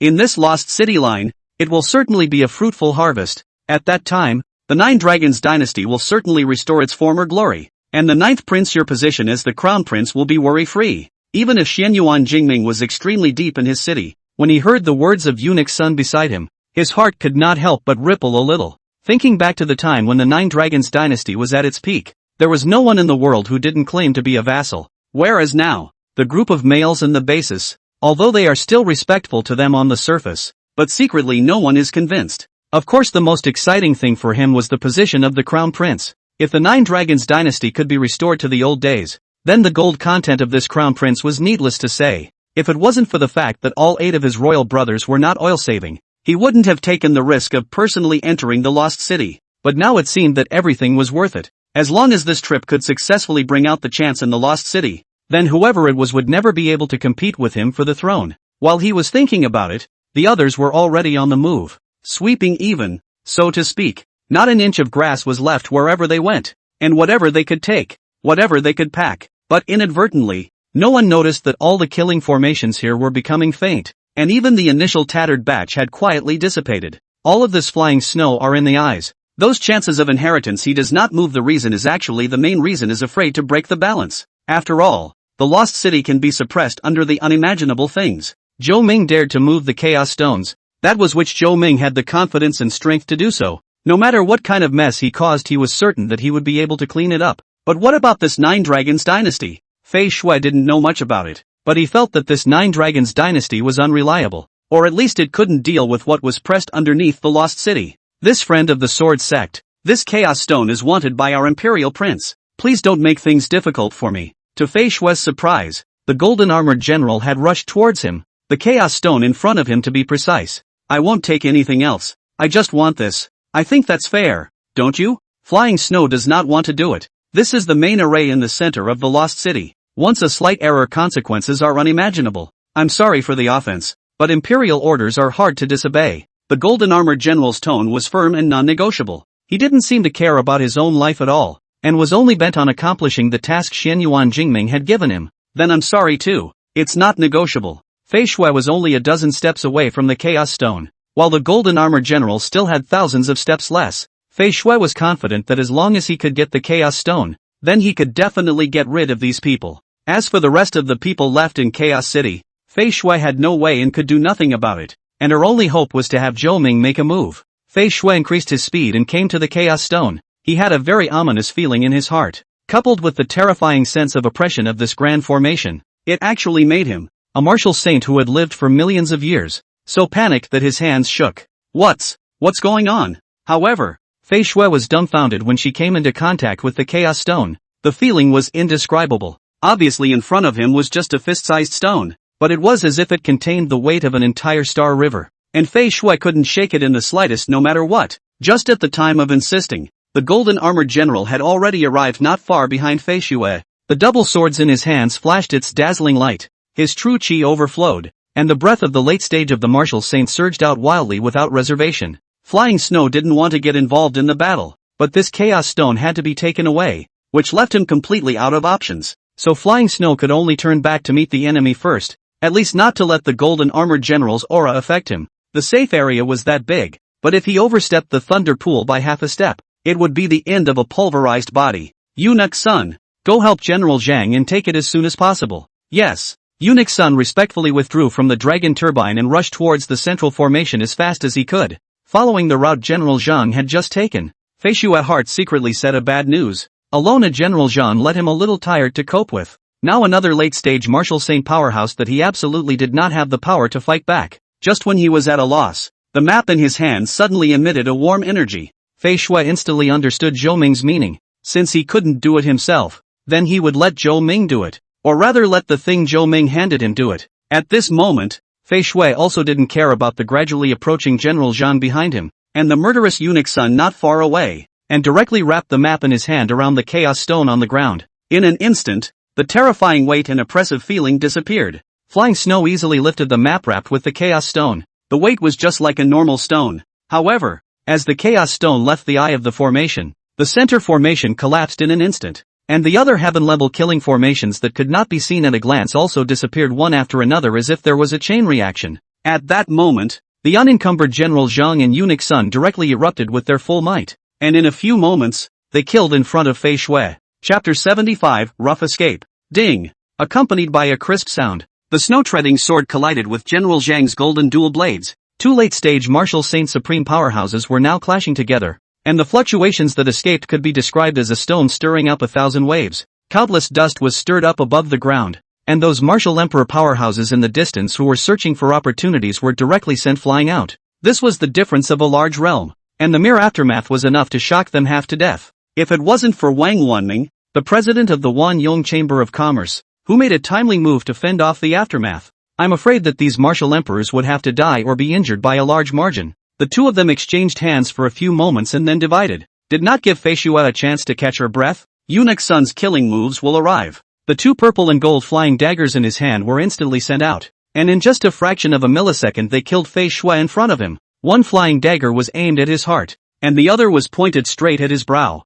The moves were vicious and straight to the point. Flying Snow had no time to put away his sword to block, and could only slam the cloth bag wrapped with the chaos stone in his hand. The two purple-gold flying daggers broke apart moments after coming into contact with the Chaos Stone. Immediately after Eunuch Sun and General Zhang's second wave of attack arrived, the two left and right into a pincer movement to launch a fierce attack. General Zhang's golden twin sword swung rapidly, leaving behind residual shadows that all formed a golden semicircle. It was extremely tiring to fight General Zhang alone, let alone having an equally difficult Eunuch Sun next to him. The flying daggers in his hand were vicious and venomous, and he came up to directly show his bottom card, pouring out all the thousands of purple and gold flying daggers he was carrying on his body. In just the blink of an eye, Flying Snow's body was covered with dozens of wounds, blood pouring out. The snow-treading sword in his hand had long since become tattered and full of holes. The three of them briefly separated again, and at this moment, one of Fei Shui's arms was nearly ruined, and the cloth bag wrapped with the chaos stone in his hand had long been dyed red with blood.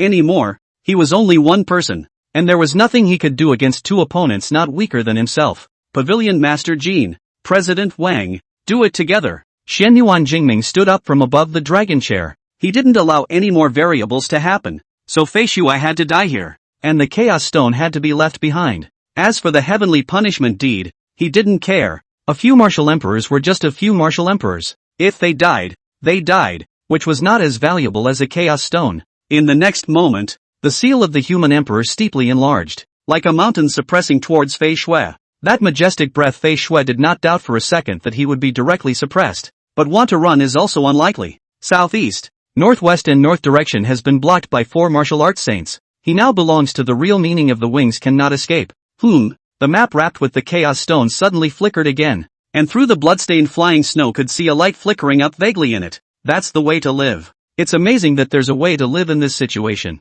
Flying Snow didn't hesitate, and he had no choice. Forcing open a void rift at the cost of breaking the snow-treading sword in his hand before drilling in at the last moment of the human emperor's seal's fall. Entering the void that was a very dangerous thing. Even in his heyday he didn't dare to enter it casually, but now this was his only way to live. Originally, the Lost City's suppression of him was terrifying, and after going through rounds of battles and dragging his severely injured and half-crippled body to force his way into the void, Fei Shui was now running out of gas. If he didn't find a way to leave the void, then his physical body would soon be annihilated by the turbulence in the void. Chase! Bring back the Chaos Stone at all costs. Shen Yuan Jingming put away the seal of the human emperor and said in a cold voice as he looked at the void rift in front of him that hadn't completely disappeared. He didn't expect Fei Shui to be rigid to such an extent. Then he would take the Chaos Stone away even at the risk of being exiled from the void. But how could he give up lightly? The Chaos Stone meant a lot to him and the Nine Dragons dynasty. He had to get his hands on it no matter what. General Zhang did not hesitate, and after locking onto Flying Snow's location, he once again widened the void rift before directly drilling in. Eunuch Sun followed closely behind. For them imperial orders were greater than everything, even if it was their own lives. Flying Snow's wounds all over his body were flowing with dark blood. That was because Eunuch Sun's every flying dagger had a strong poison on top of it. His eyes were already in a bit of a trance, and his body was incomparably tired, but he was still clutching the Chaos Stone in his hand with a death grip, following the route on the map through the void. The killing aura behind him was getting closer and closer, and several more times Eunuch Sun's flying daggers brushed against him in the void, and General Zhang's saber aura nearly slashed at him. I'll see where you can run. Eunuch Sun's sharp voice came out as he directly transformed himself into a flying blade, his speed skyrocketing by hundreds of times as he pierced through the void towards Fei Shui's back heart. I'm really sorry, sir. I've been a bit busy lately and I didn't pay you a visit, but instead I bothered you to make a trip. Song Zhuo was filled with shame as he picked up a cup of tea and said to Zhou Ming, that's right, he's alive too. In the truest sense of the word. The first patriarch of the Sword Sect, one of the most legendary men on the divine and demonic continent lived, having a new physical body and living a second life. Although many of them were not at their peak strength, but adapting to the new physical body, this time would not be too far away. It wasn't just him. All of the Sword Sect ancestors who had been in the sword graveyard over the years had all come to life, and Zhou Ming had snatched their souls back from the hands of the world's will in a hard way. Again, the essence blood that had turned into blood mist was returned to them, and the long river of sword chi that their sword intent had transformed into did the same. Nowadays, the Sword Sect could be said to have consolidated dozens of generations of the strongest combatants together, possessing countless strong men, and this was all because of Zhou Ming. Without Zhou Ming they were still fighting against the endless void demons, still bound by the will of that side of the world. As for Zhou Ming, he hadn't mentioned any requests, merely wanting to have a few cups of tea with them, and if they couldn't even satisfy such a request, they had directly cut their own throats and returned to heaven. It's better to wait for this tea. Zhou Ming reached out to stop Song Zhuo, then raised his hand and pointed to the sky directly to the west. Song Zhuo and the successive Sword Sect patriarchs looked up in unison, and then their faces instantly changed. Asterisk. Really think that our Sword Sect is easy to bully, isn't it? As the words landed, Song Zhuo directly rose and drew his sword to slash towards the void in the direction Zhou Ming was pointing. With a void crack opening, a bloodied and unconscious person fell out of it. Two extremely powerful killing moves followed behind it. Chapter 76, The Chaos Stone. Leave the stuff. Eunuch Sun's shrill voice came from the void, only to see a half-man tall purple and gold flying dagger chasing out from within the spatial cracks, cutting down at the nearly unconscious Fei Shui. Behind it is also followed by two golden shaking knife awnings, which if it falls on Flying Snow, even if he is a martial arts saint will have to take off layers of skin slash. How dare you? Song Zhuo was furious. His body's aura was no longer hidden and instantly burst out, not even needing other people to do anything. A sword intent that separated heaven and earth swept out, achieving the true meaning of a sword chi that swept for millions of miles. It is. Eunuch Sun took the brunt of the attack, forcibly reversing the direction of the attack and trying his best to block this sword chi. But his bottom card was as brittle as white paper in front of this sword chi, and the moment he made contact he clearly understood that this was definitely not something he could fight against. This power is of that legendary level. Eunuch Sun didn't dare to think further. He could only try his best to customer service his fear and then tell himself that this was only a peak martial saint powerhouse. Otherwise, even if the ninth prince himself came today, that person wouldn't necessarily give face. Behind him, General Zhang also reacted. His golden twin swords crossed in defense at his chest position. However, the result was the same as Eunuch Sun, and in a single glance, his weapon was instantly in pieces. Song Yechin dodged forward and caught Fei Shui, who was falling rapidly high in the air, while taking out a whole bottle of third-grade elixir and incorporating all of its medicinal effects into Fei Shui's body. This one, sir, wants it. The first thing Fei Shui did after turning awake was to hand the cloth bag in her hand to Song Yechin. This time, Zhou Ming was right in letting Fei Shui go for insurance. 5 martial emperors' lives simply could not be capitalized in exchange for chaos stones. That was why Zhou Ming hadn't been prepared to use the heavenly punishment deed to bind them in the first place,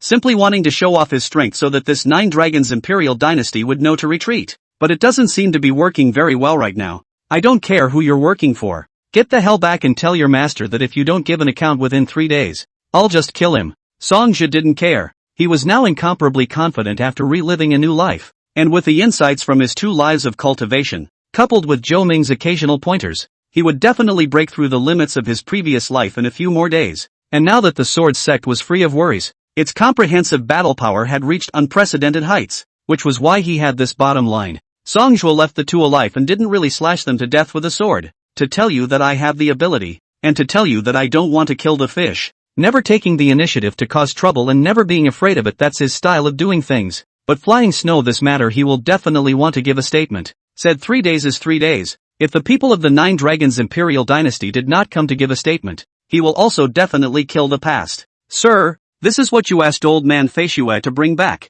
Song Yaqin carried the half-crippled Fei Shui on his back to Zhou Ming and handed over the Chaos Stone. Zhou Ming took it and directly extended his hand to take the Chaos Stone out. Originally, Fei Shui wanted to remind him, but after seeing Zhou Ming casually pick up the Chaos Stones, he had the sense to shut up. At the moment the Chaos Stone appeared, everyone's eyes gathered over. This kind of treasure was rare to see even in 1,000,000 years, not to mention 100 years. They had all heard about what happened in the Lost City, but naturally Zhou Ming had only let Fei Shui go alone for the simple reason that this kind of place wasn't the better the more people there were, and their kind of strength wasn't yet qualified for quantitative changes to cause qualitative changes. If someone else had said that, these Sword Dao ancestors who had practiced for millions of years would have long ago slashed their swords over. But it was because this person was Zhou Ming, so no one said much about this matter. And since this most important thing had been taken back, they all wanted to see what was so strange about this legendary Chaos Stone. But at first sight it was merely an ordinary stone. Only the black color of its surface was a little less normal, as if everything could be swallowed, even their gaze. Sir, I heard that this Chaos Stone was born in the endless chaos beyond the universe. Is this true? Song Luoha, the 2nd-generation Sword Sect Patriarch, opened his mouth and asked. This person was equally not weak and was Songjua's own son. Pretty much, but this thing has another name. It's called a world hotbed, and an entire universe was once born within each of the molded Chaos Stones. Zhou Ming weighed the Chaos Stone in his hand, and upon hearing this the crowd could not help but suck in a breath of cold air. The birth of the universe? This description was really a bit scary. So how heavy was the weight of this thing? And why was there no difference between Zhou Ming's hand and a normal ordinary stubborn stone?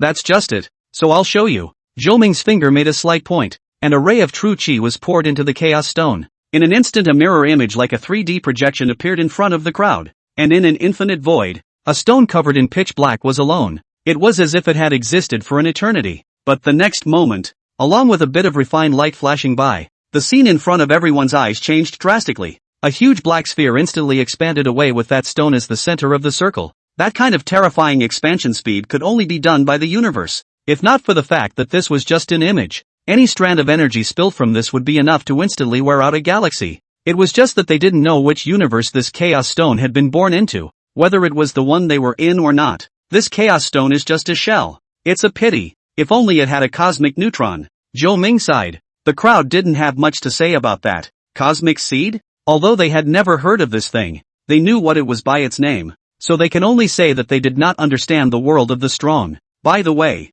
your sword should be broken. As compensation, I will use this to help you repair the snow-treading sword. Saying that, Zhou Ming directly broke open the Chaos Stone in his hand and handed half of it to Fei Shui. Bye-bye, bye-bye. For a moment the atmosphere was frozen. This Chaos Stone can carry a universe. In the end how tough it is simply unimaginable. And now Zhou Ming was like eating a freshly baked potato, just casually breaking it open. And just now, Zhou Ming seemed to have said something about using half a Chaos Stone to help Fei Shui repair the treading snow sword. Fei Shui also froze on Song Yaqin's back. He kind of couldn't believe his ears. That was a Chaos Stone. The size of a yellow head was enough to elevate his treading snow sword from a spirit sword to a high-grade earth sword. And now this half this sized Chaos Stone was going to directly make his treading snow sword become a divine sword. Nope. It was an immortal sword.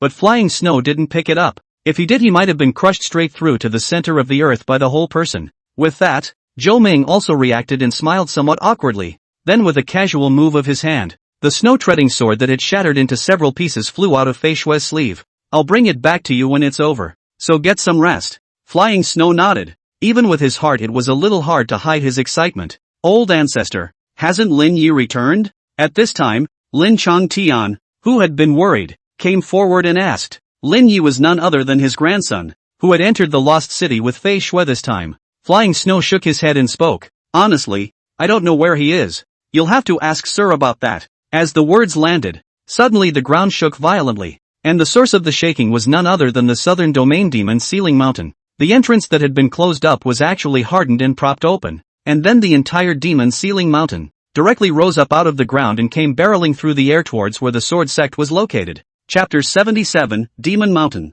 What happened? The people present all stood up. At their level they all had a fighting instinct, a precaution against danger. Obviously the vibration that spread across half of the divine and demonic continent was very unusual, and they could vaguely feel a palpitation. Sir, Song Jua turned his head to inquire, but Zhou Ming was silent as if he hadn't heard him. At this moment, Zhou Ming still had a calm face, and in turn, he wanted to laugh a little. I couldn't help you outside. I didn't think you'd dare to stomp on me. Zhou Ming thought in his heart as the lost city was flying towards the eastern domain, aiming for the very chaos stone in Zhou Ming's hand. Or more accurately, what this chaos stone could only be. It's true that it's a chaos stone that has already hatched the universe, but who says that an eggshell without its yolk can't have a new owner? And now the things in this chaos stone are just like hermit crabs, living in the chaos stone and wanting to use it to reach heaven. Don't you all want to look inside the lost city? The moment Zhou Ming said this, everyone's eyes widened. What did this mean? The facts quickly verified what they had in mind. A mountain range that stretched for hundreds of thousands of miles unexpectedly came barreling towards the sword sect at one-third the speed of light.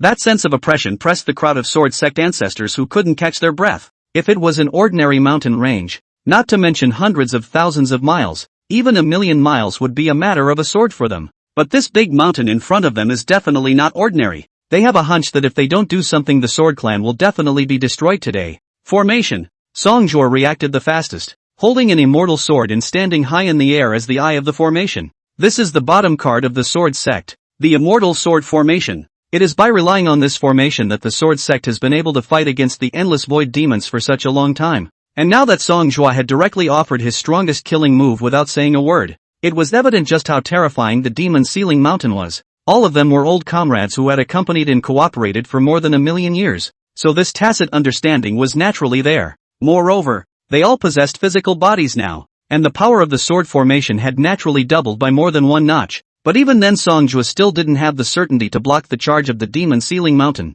or perhaps more aptly the charge of the lost city therein. Obviously his worries were not unreasonable. The sword formation was formed in an instant, and the swords of the sword sect's successive patriarchs and mountain lords and elders who had put their best foot forward converged on top of Song Jua's immortal sword. In a flash, heaven and earth are silent. A 10,000 feet of sword chi breaks through the air, although compared to the entire sealed demon mountain is still simply like sesame seeds touching a watermelon. However, the strongest sword intent of all the powerful people of the sword sect throughout the generations was condensed in this sword chi, and if the object wasn't the demon sealing mountain or the lost city, it would be enough to cut open the entire divine and demonic continent. At first it went very well. The sword chi instantly churned everything on the demon sealing mountain, and the rocks were instantly reduced to pieces. However, the sword chi was stuck directly in front of the tallest peak, unable to move an inch no matter what. Immediately after a heaven-shaking airwave swept out. This airwave was even more violent than the vibration when the sealed demon mountain rose up from the ground. At the same time,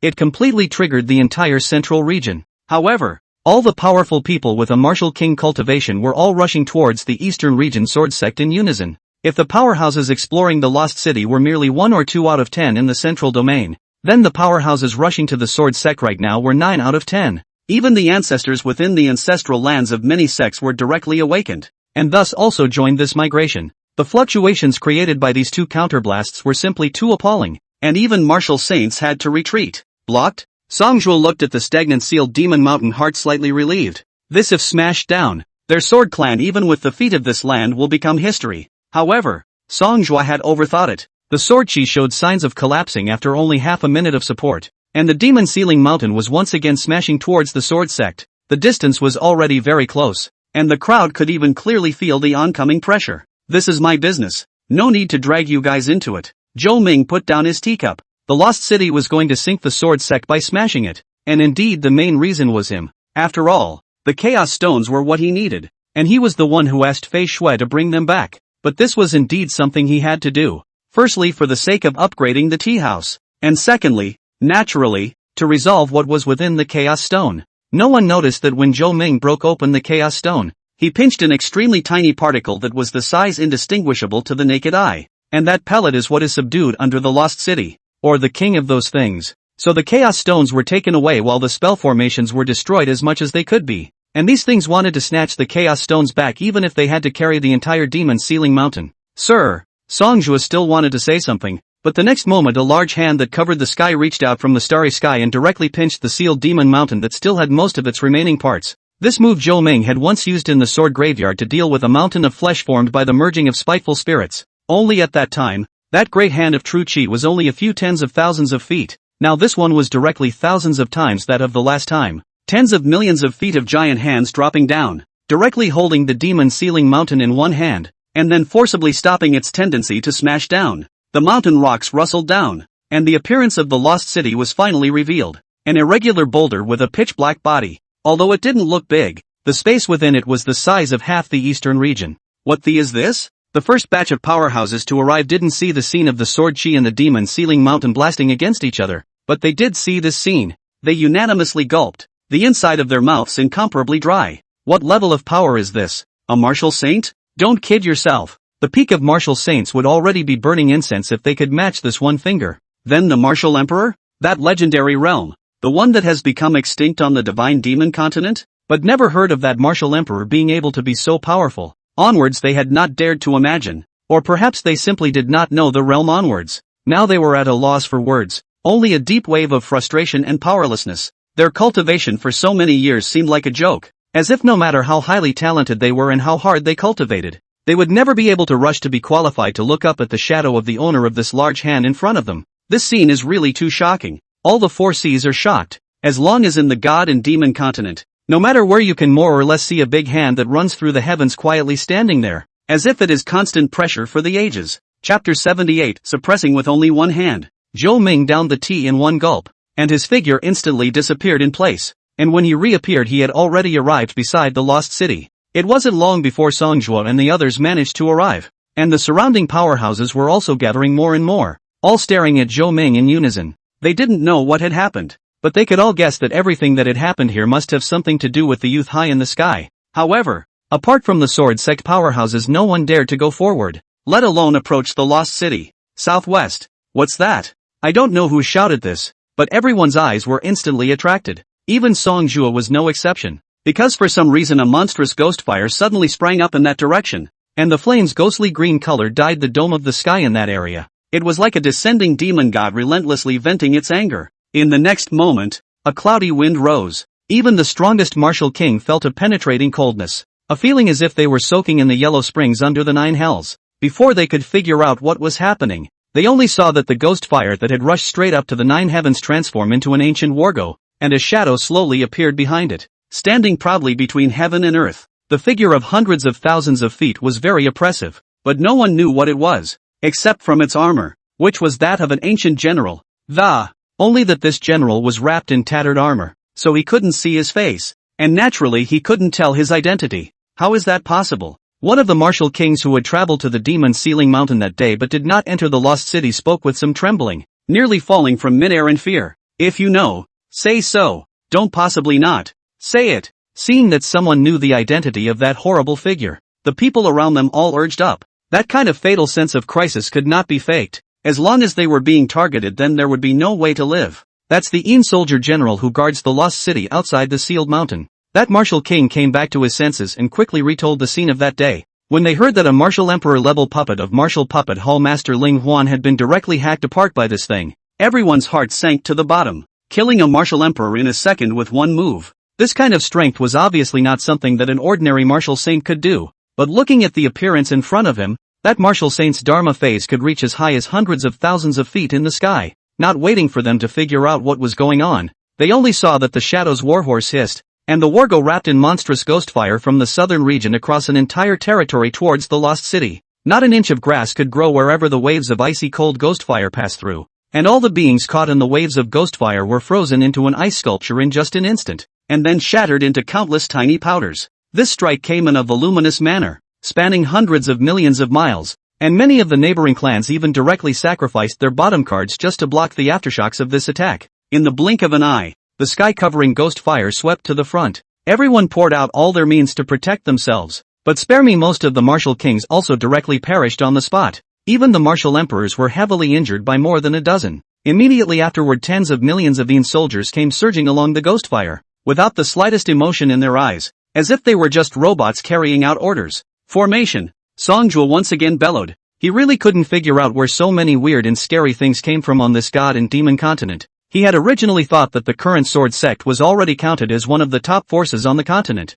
but now he had suffered 2 attacks that were enough to exterminate the sect in just one day. Come on, save it. Zhou Ming rubbed his temples, and Songjul didn't act out when he saw this, and directly put away his immortal sword and retreated back with a group of sword sect ancestors. Taking a stand is definitely a stand. As for whether or not to use your own hands, that's definitely not necessary. After all, Zhou Ming's true self was here, and if he couldn't solve it either, these people of their own could pack up and go back to the sword mount to continue resting in peace. Without further ado, a punch was thrown. In an instant, space collapsed and opened up. Another large hand probed out from the void, and the ghost fire swung out by Battlegoo was gripped by this large hand and refined in an instant. What? Another instant refining? Song Yechin's eyes widened as he remembered that those grievous spirits that were claimed to be immortal seemed to have been refined in this way. Now this roiling ghost fire plus tens of millions of Yin soldiers again. The big hand clenched fiercely, a thick green smoke from the palm slowly drifting away. It was hard to believe that the ghost fire that had made hundreds of millions of miles of land instantly barren did not have the slightest effect on Zhou Ming.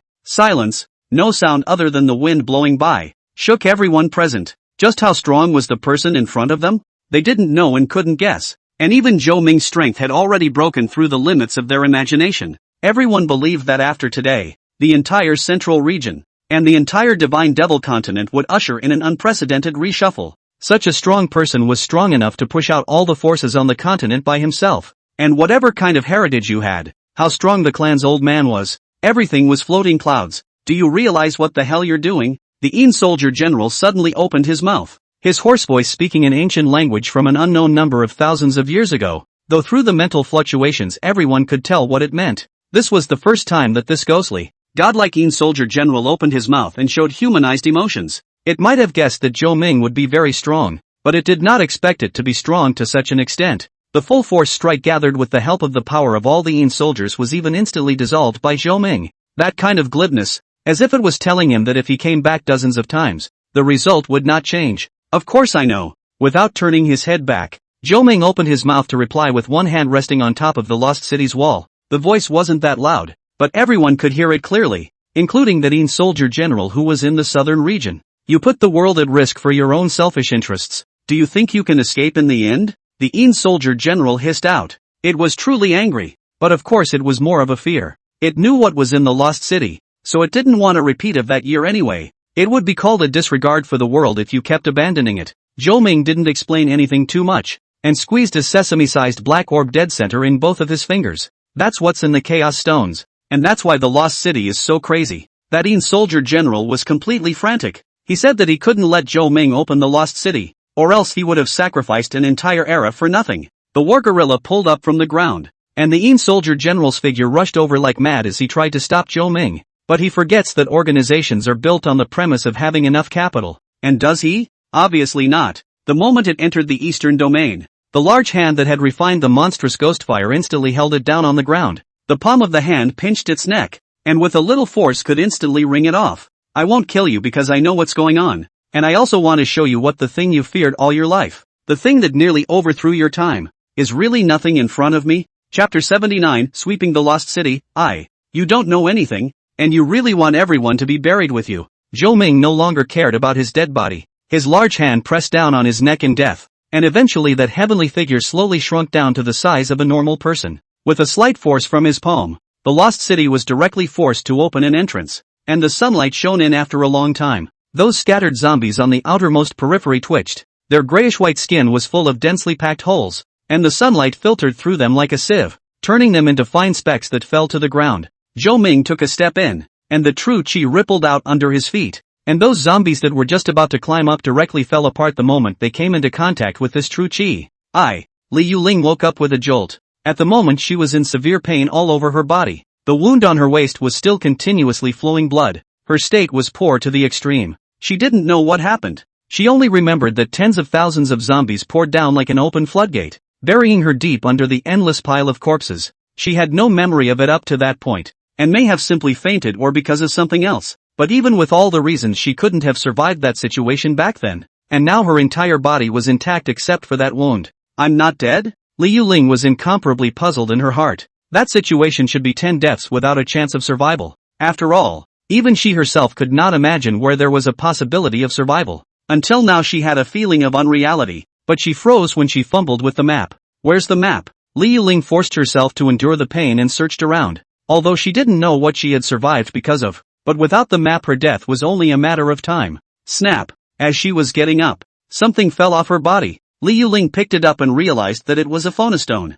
I'll take the map, but it's not worth one of your lives, so remember to give it back to me later. Liu Ling froze. The voice was more than familiar to her. Chulo, why is he here? Liu Ling couldn't help but recall the appearance of that crazy teenager in her mind. Although she had once chased after herself but never seemed to have laid a hand on her from start to finish, Liu Ling didn't know what his purpose was and why he wanted to save himself, but it was a fact that she owed him a life, and she was coated in zombie blood, and because of that she hadn't been attacked while she was unconscious, but now that she was awake, the scent of the living was more than a few times stronger. Liu Ling could already hear the sizzling sounds around her and the low roar of the zombies. In her current state, was there really a possibility that she could still escape? That was a monster that even the late Marshal Saint Flying Snow could do nothing about, and now he didn't know how many of these monsters were around him, and the most important thing was that he had lost his map, and couldn't judge his own position, and the position of the zombies around him. Ah! Suddenly Liu Ling couldn't help but scream miserably. Her shoulder was hardened and a large piece of flesh was torn off.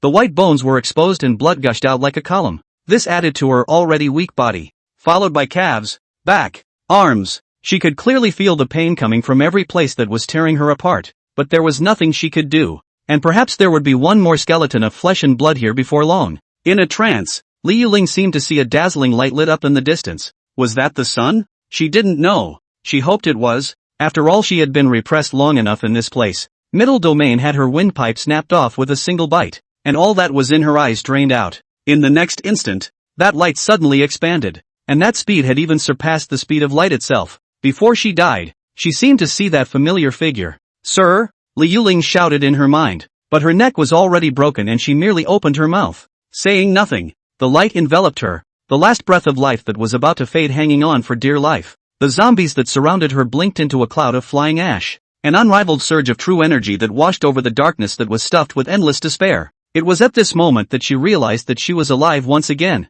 and the feeling was real and overwhelming. Sir? Liu Ling cried out tentatively again, and this time she realized she could speak. Flesh that had been torn off, bones that had shattered into small pieces, everything was back as it was without her realizing it. Who else could have done all of this? She couldn't think of a second person. The light was far away, not stopping for too long, and the darkness dissipated wherever it passed, while revealing the original appearance of the lost city. At the forefront of the light was that familiar back, exactly the same as when he had chopped the blood god with one finger that day. The same have me invincible. I don't believe it. Lin had lost count of the number of times he had keyed that body out and laid himself back in.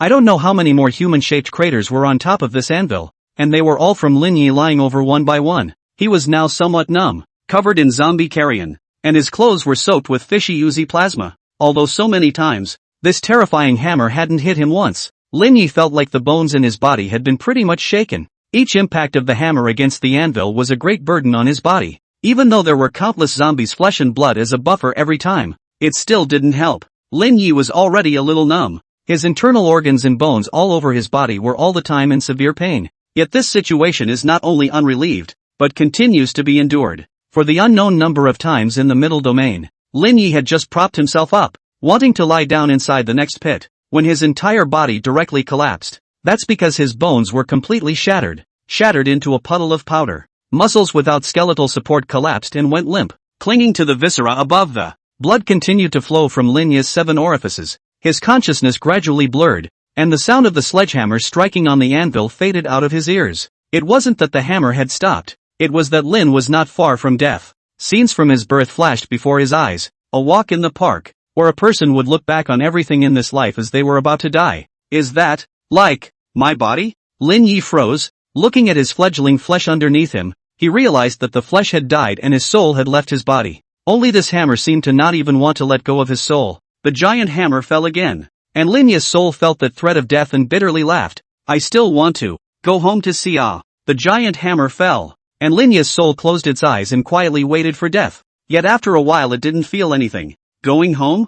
I'd like to go home, but I can't for a while, so help me get back to our house sometime. Lin Yi snapped his eyes open, his eyes filled with shock, not because he wasn't dead, but because of that wee in Zhou Ming's mouth. Chapter 80, Sweeping the Lost City, 2. Still can't die? Li Zhong sighed. His entire body was now a bloody mess, squeezed into a ball and forced into a page of the ancient book. At the same time there was a mysterious and inexplicable power that sustained him, a feeling that was not easy to describe in words, because the pain had gone beyond the limits of what the human body could withstand. What goes around comes around, and he just felt like nothing belonged to him anymore. Li Zhong did not understand. Obviously this ancient book to kill himself only even 0.01 second are not used. Why must be such a big trouble to toss himself? Guttering. Suddenly a voice rang in Li Zhong's ears. It was the ancient book responding to him. What do you mean? Just tell me, do you think our lives are a big deal to you? Said Li Zhong, forcibly opened an eye slit from the pile of blood and flesh that had been frantically squeezed and looked at the people on the second page who had suffered the same fate as himself.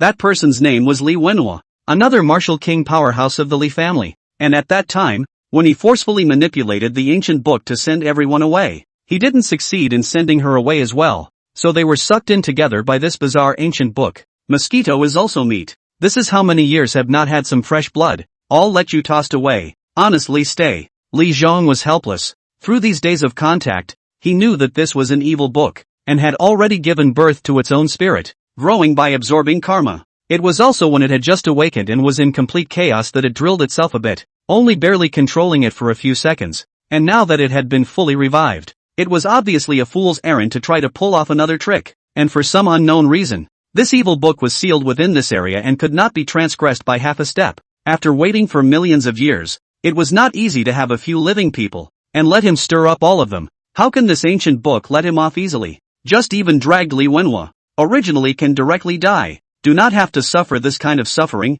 now also have to accompany their own do not know to bear this pain. Two people can only a little bit of their own body blood flow dry. The soul was a little bit of silk cocoon. This is really the world's most desperate death. One can clearly feel the life fading away, but just can't do anything about it. Karmic sins really deserve to die. A beam of rushing light suddenly enveloped the area, and two palms reached out from the light, gripping both sides of the ancient book and tearing it with their hands. Only a mournful scream rang out, and a dark-colored smoke rose up, which was the karmic barrier that Ji had transformed into after his death. Li Zhong and Li Wenhua froze, then looked at each other with some incredulity. Just now they were just two slices of meatloaf, or slices of meat. Now that it had changed directly back into two living, breathing people, the contrast was just a little too great. Before they could figure out what had happened, they only saw an ancient book that had been completely torn away lying on the ground without any movement. Could it be the gentleman the old ancestor spoke of? Li Wenhua reacted the fastest. Who else could rush into the lost city to save the people but the gentleman that the old ancestor never left his mouth all day? Zhou Ming did not reply, and with another tremor of true qi around his body, an illusory silhouette appeared at the place where the ancient book had just levitated. Looks like he is holding this ancient book has been flipping. Only his breath is too hidden. No one found. The silhouette whose old bottom was revealed instantly disappeared in place, but the next instant it appeared in front of Zhou Ming again. No matter how many times it disappeared and fled, the result was the same. Zhou Ming glanced at him, then took a step over the spot where it had just appeared, and the silhouette did not appear once more after that. Not fled, but disappeared completely. Li family master, I think it's better for us to leave a suicide note now. Zhou Fox completely lost all his strength and sat paralyzed on the ground. This ancient organ formation seemed boundless. No matter how far forward they went, there were still new mechanisms, hidden weapons waiting for them. If there was no Zhou Fox as a connoisseur on this journey, even if their father and son had a map, they would never be able to go this far. But now, they can't remember how far they've traveled out. They're just repeating themselves mechanically. The map kept giving new routes, and that was the only way to survive in the midst of this endless array of organs. At the same time, the path of life was still changing, which meant that every moment this organ formation was undergoing endless changes. It might be safe under one's own feet now, and the next moment it would become a place of no return. Let's go. I'm not stopping until I'm exhausted. Li Zishi stepped forward and pulled Left Fox up. There was no way he was going to sit back and wait. Originally I wasn't sure, but now I know. There's no way we're walking out of this place. Left Fox sneered, his voice weak. What the hell is going on? Li Zishi was also a bit unsettled and opened his mouth to ask. It's called the Endless World. Our artisan sect is just a branch of the Mo clan from the ancient times. And this endless world is one of the MO clan's most terrifying killer weapons. As long as someone enters the formation, the entire organ formation will begin to spread endlessly, and the trapped person will never be able to walk out. This thing is not limited by space. Perhaps this organ formation we are in now is only within a grain of sand. We are now like an ant.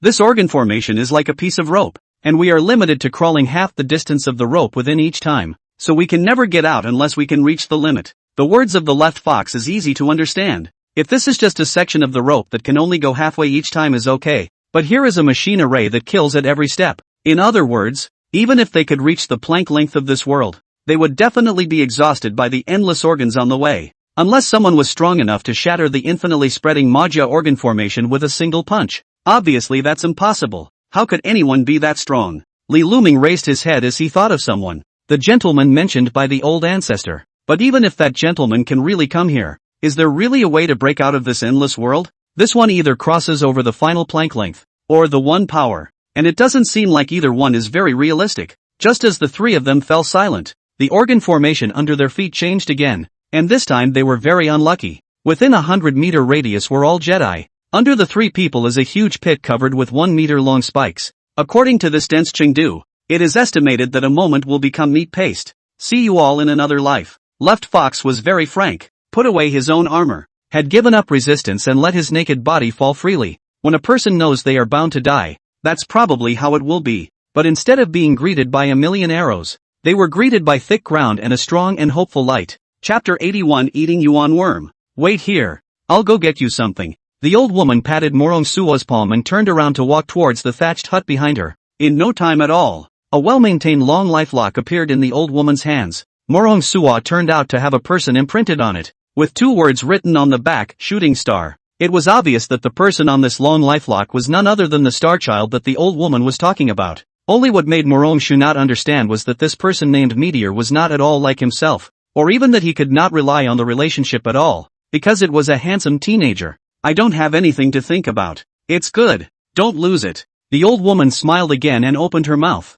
and then sat down on a stone chair aside with some effort. The originally serious hunchback this time even lower, slowly lifeless, and the walking stick in her hand snapped to the ground, falling in pieces. Further back, the entire courtyard was rapidly falling into disrepair, the thatched roof collapsing in the blink of an eye in a few moments, leaving only a stone table and chairs still standing firm. Morong Shu looked up and realized that the old woman's body had long been cold, and she didn't know how many years she had been dead. That scene just now seemed as if in a matter of seconds, she had seen millions of years condensed into light. Obviously, he was not familiar with the old woman, but I don't know why. An inexplicable sadness welled up in his heart, as if the one who had just died was his own closest relative. Suddenly, a ray of light erupted from the distance, enveloping her in an instant. Sir? Morong Shu looked at the familiar figure in front of him that couldn't be any more familiar. The high-intensity mental tension for such a long time finally relaxed. At this moment, that long lifelock also appeared in Zhou Ming's hand at some point, and in a short while it was handed back. This kind of chance is something only you can encounter. Zhou Ming sighed. What Morong Shu had encountered just now was the intersection of two time periods due to that old woman's extreme obsession, thus allowing two people who had been separated by millions of years to meet. Of course, the most amazing time was when that long lifelock actually stayed in Morong Shu's hands across such a long period of time. Everything in the Lost City was too bizarre and unpredictable, and it was no surprise that anything would happen. But this was all some facts that were already destined to happen in Zhou Ming's opinion. Mr. Morong Shu still wanted to ask something else. She really had too many doubts about this matter, and the only one who could possibly know the truth was probably Zhou Ming. I will tell you more about this matter when it is over. Zhou Ming's figure disappeared once more. And this time the speed at which the light spread swelled once more, nearly filling the entire Lost City in a flash of lightning. All zombies, dangerous forbidden areas, and weird creatures that were enveloped by this light were turned into a wisp of green smoke in an instant, and completely disappeared from then on. In the outside world, countless beams of light, large and small, came through the still remaining large portion of the demon ceiling mountain, and then exploded under everyone's nearly petrified gazes. Even the Lost City at the very center was no exception. The Lost City that claimed to be made of dimensional fragments was as fragile as tofu dregs in front of this light. Well, you're still a crazy person. Do you think you can blow up this hellhole and you'll be able to fix those things? You can't. You're killing yourself and the future of this world if you do. Seeing what Zhou Ming had done, the Yin soldier leader, who was being choked to death, was also completely desperate. It was as if he could already see the next result. It would surely be a repeat of the past, No even more tragic than their time. Or even a direct overthrow. After all, where in this era were the same strong people as they were then, and extinction was already on the cards. Zhou Ming didn't say anything, but just kept moving forward to the very center area of the lost city. There was still a bit left here that hadn't been blown up, and it was the central grand formation where the chaos stones were located. A dark and deep hole appeared under the location where the chaos stone was placed. Not too big, only the thickness of a finger. In the next moment, a group of black pressurized tiny black particles flew out from within that hole, the number of which simply made one's scalp numb. This is the same thing that is suppressed under the lost city. At the same time, under the south domain's demon ceiling mountain, the same large swath of black granular objects flew out, covering the sky and coming towards the east domain. Everything in its path was swallowed up, whether it was flowers, plants, trees, flying birds and beasts, or strong martial arts practitioners. In short, anything that appeared within the shroud of these black particles would disappear without even a crumb left. Even the ground was gnawed down more than 3 zhang, until the bare underground large chunks of black stone. This situation has been eased, but only eased. This devouring continued. These black particles were not picky about anything. As long as it contained energy, they all swallowed into their stomachs. Even the space was gnawed out of countless holes. What was even more terrifying was that the amount of these things was still skyrocketing at a geometric rate. At first there were only a few dozen cubic meters, but now the amount was already comparable to a small mountain range, and it was continuing to grow at an even more terrifying rate. Passing through the central region on the way, a martial arts sect with a long heritage was instantly destroyed, and the clan protection array was devoured in the blink of an eye. The counterattacks of countless martial arts powerhouses also fell into their dish. Yes, the true chi used for attacks they could devour just as well. The weapons, armor, and magic treasures of the martial artists, without exception, completely disappeared from this world along with their owners. In the end, the soul did not escape either, and the moment the physical body perished, the soul was silenced along with it. However, this was just an appetizer along the way. Their real purpose was to head to the eastern domain, or else in just a few hours, I'm afraid that the entire central domain would be devoid of any signs of life. It's over. It's all over. How and why are these things still alive? The leader of the Yin soldier's eyes were filled with fear when he saw those suppressed black particles gushing out from under the center formation like a tidal wave. As if hearkening back to the despair of that era, this thing was called the Element Eater. No one knows where they come from, only that they devour anything in sight and then grow their colony. The most terrifying thing was that this group of things also possessed the terrifying ability of infinite evolution. As long as a single strike failed to kill all of the yuan-devouring insects, then every single one of these things next would be 100% immune to the same type of attack. And yet the energy of the attacked would also be instantly devoured by them, thus splitting into their new kind. Destroying all of them with a single strike seemed to sound simple, but the thing itself was ridiculously small on top of its extremely high resistance. Although it seems to be all over the place now, it's only the size of an atom when you really single it out. I've only heard of breaking a point with a point, but I've never heard of breaking a point with a point. It's hard to imagine what went through that era to seal all of these things, but it's too late to say anything now. They've all been released. Everything as far as the eye could see was being devoured. Even the sunlight that shone down was their morsel. Run! I don't know who shouted. Between them the sky in the direction of the southern domain had completely darkened. That was because the yuan-devouring insects had already multiplied to a scalp-numbing level. After the baptism and evolution of the last era, these things have become nearly invincible monsters. The end of the line. It's really coming. P.S. Comments are read. Indeed all are scolded. Which I am not surprised. After all, I am a newcomer. Right, the logic of confusion. Bull asterisk asterisk asterisk asterisk cannot be helped. But even if someone scolded me, also quite happy. After all, someone to see. Standalone day, really a bit of writing enough. I hard to withstand the ability to be okay, or that. Write a bad can be scolded. There is no need to slide away. The reader's tirade is the fastest shortcut to the author's growth. There are also typos of things. In fact, I have changed, but I do not know why the synchronization cannot be. There is time to contact with the editor. You more to bear with me. Chapter 82, Zhou Ming's Intentions. 9 Dragons Imperial Dynasty. Crown Prince Hall. On the bed couch, a youth who was resting his eyes with his eyes closed abruptly opened his eyes and scolded in a stern voice.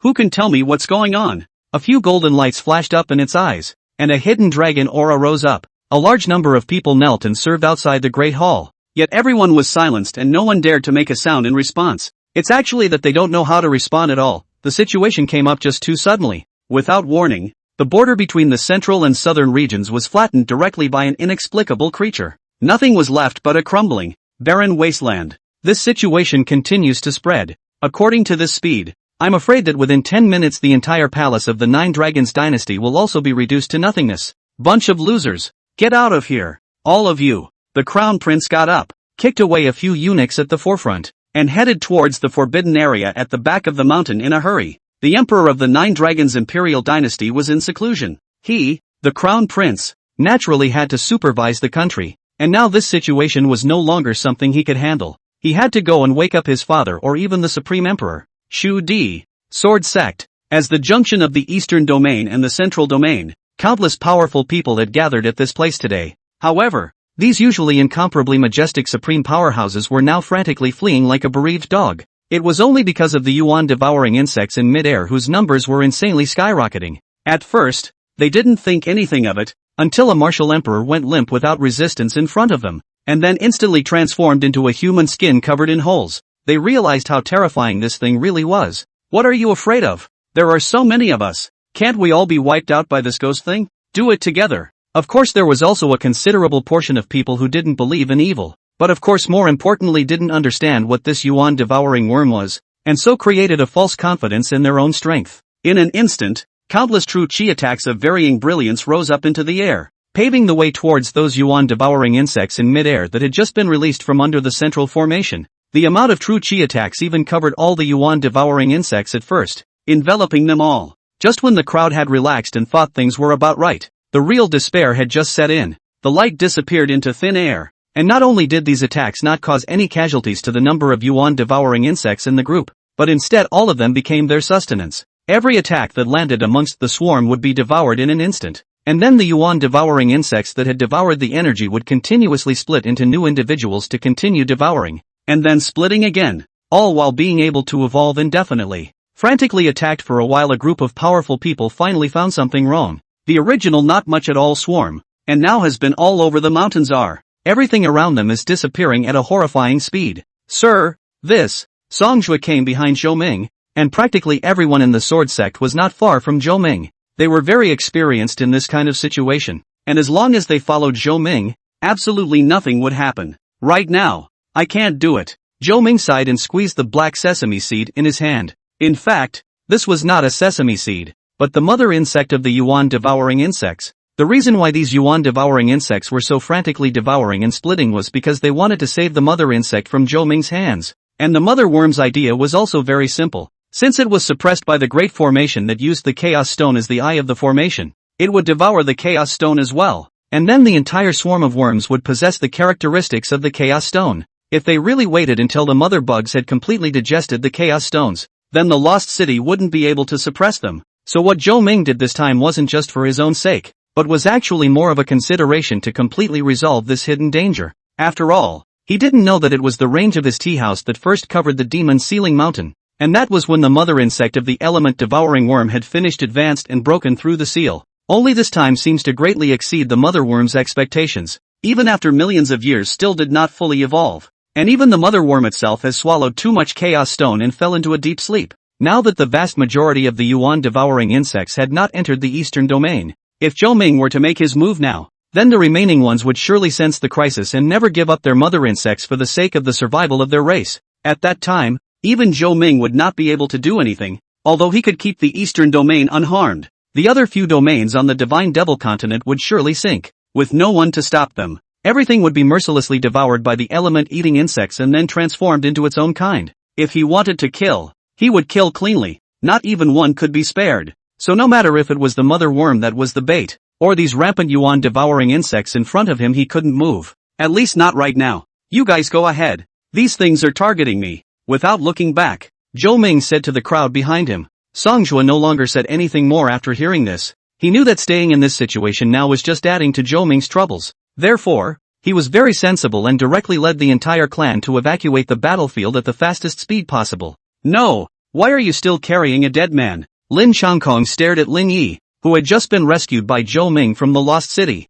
On its back it had been carrying a corpse that had been dead for an unknown number of years, the only difference being that it hadn't decayed. Master, what do you know? This is my savior. Lin didn't explain anything and said nothing about putting that body down. Lin Changkong also had no choice. Although it was bad luck to carry a dead person on his back in the new year, but he didn't know anything about what happened in the lost city. and was afraid that it was something incomprehensible, so he didn't pursue it. Just what everyone didn't know was that Lin Yi also had a hammer, and an anvil in his spatial ring. This thing was surprisingly not directly crushed by Zhou Ming, so Lin Yi concluded that it must be extraordinary, so he directly left it behind, even if this thing almost killed him. Never mind. Hurry up and don't cause any more trouble for the gentleman. As soon as Lin Chongkong pulled Lin Yi up, he also disregarded the corpse he was carrying on his back, and caught up with the large troop as fast as he could, rushing towards the eastern region's border wilderness. At this moment, everyone has reacted. In the halfway martial artists directly turned back the original way, back to their own ancestral land to hide. As for the martial artists already in the eastern region are all followed by the Sword Clan afraid of falling behind. But even so, there were still quite a few martial kings and martial emperors who were on the run, with blood gradually seeping out of the pores of their bodies, their chi and blood fluttering, and their eyes drifting into a trance. Individual yuan-devouring insects are just too small. Even the martial emperor also used that one to distinguish the atomic size of the yuan-devouring insects, and once these things enter the body of the martial artist will begin to madly devour and split. In the end, within 10 seconds or so, all of the flesh, bones, and internal organs of an intact martial king powerhouse's entire body were devoured. And in the end, only a swarm of yuan-devouring insects remained underneath the bulging human skin. P.S. Happy New Year's Eve, readers. In the past, every year at home with their families to celebrate New Year's Eve. Now, the first year to study abroad. New Year's Eve, squatting alone in the rental house to eat takeout. See friends, jitterbugs on the reunion dinner. The heart is difficult to sleep.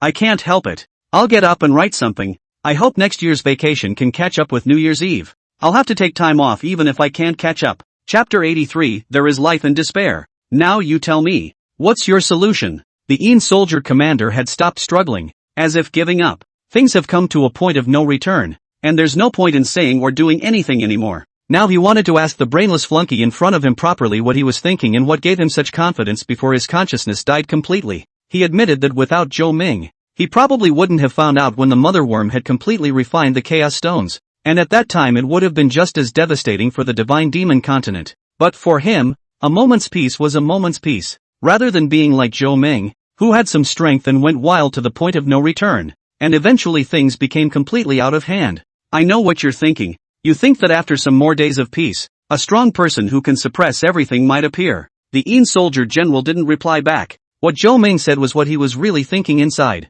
He was really afraid. Those most tragic scenes at that time, even after millions of years he thought about it again, still could not rise any resistance. There weren't any other feelings other than fear, or else he wouldn't have simply given up resisting just as soon as the element-devouring insects were released. Because in his subconscious, whatever he does is futile. That's no reason for you to fool around. If it wasn't for you, the continent would still be calm for at least a few 100,000 years. And now that you've ruined it all, what do you take for granted the peace that all of us in our time paid for with our lives? I'll admit that you're strong and could have totally survived, but you're really too selfish.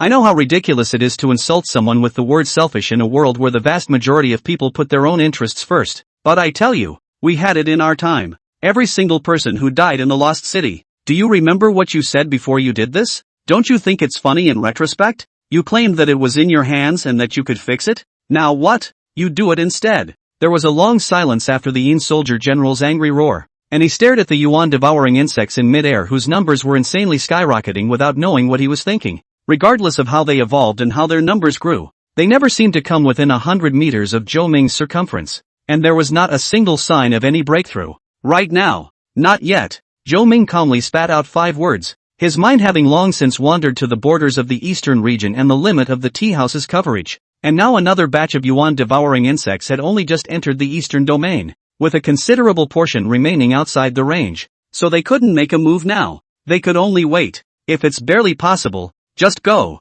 The whole continent isn't at least completely destroyed if you go. The shadowy general spoke slowly. This time there was no hissing, no questioning, only an indescribable relief. Why should I leave? And what you didn't do back then? Why do you assume that no one else can do it either? The moment Zhou Ming said this, the eyes of the Een soldier general instantly turned cold. The reason why he transformed into a Een soldier and guarded the lost city at the cost of an eternity was because back then, he was just like Zhou Ming, thinking himself invincible. He volunteered to try to put an end to the old stories in the lost city, but he overestimated himself. That battle he took the initiative to release some element-eating insects. The idea is very simple. That is, to eliminate the clean bit by bit in batches. As long as there is enough time to ultimately can definitely succeed. In the end, this battle exhausted the chi of half of the continent, and countless strong people perished on the spot, while the yuan-devouring insects they faced were only a small portion, less than 1/10,000th of the initial number. It was this 1 in 10,000 that nearly turned into the tide of insects that swept through heaven and earth again,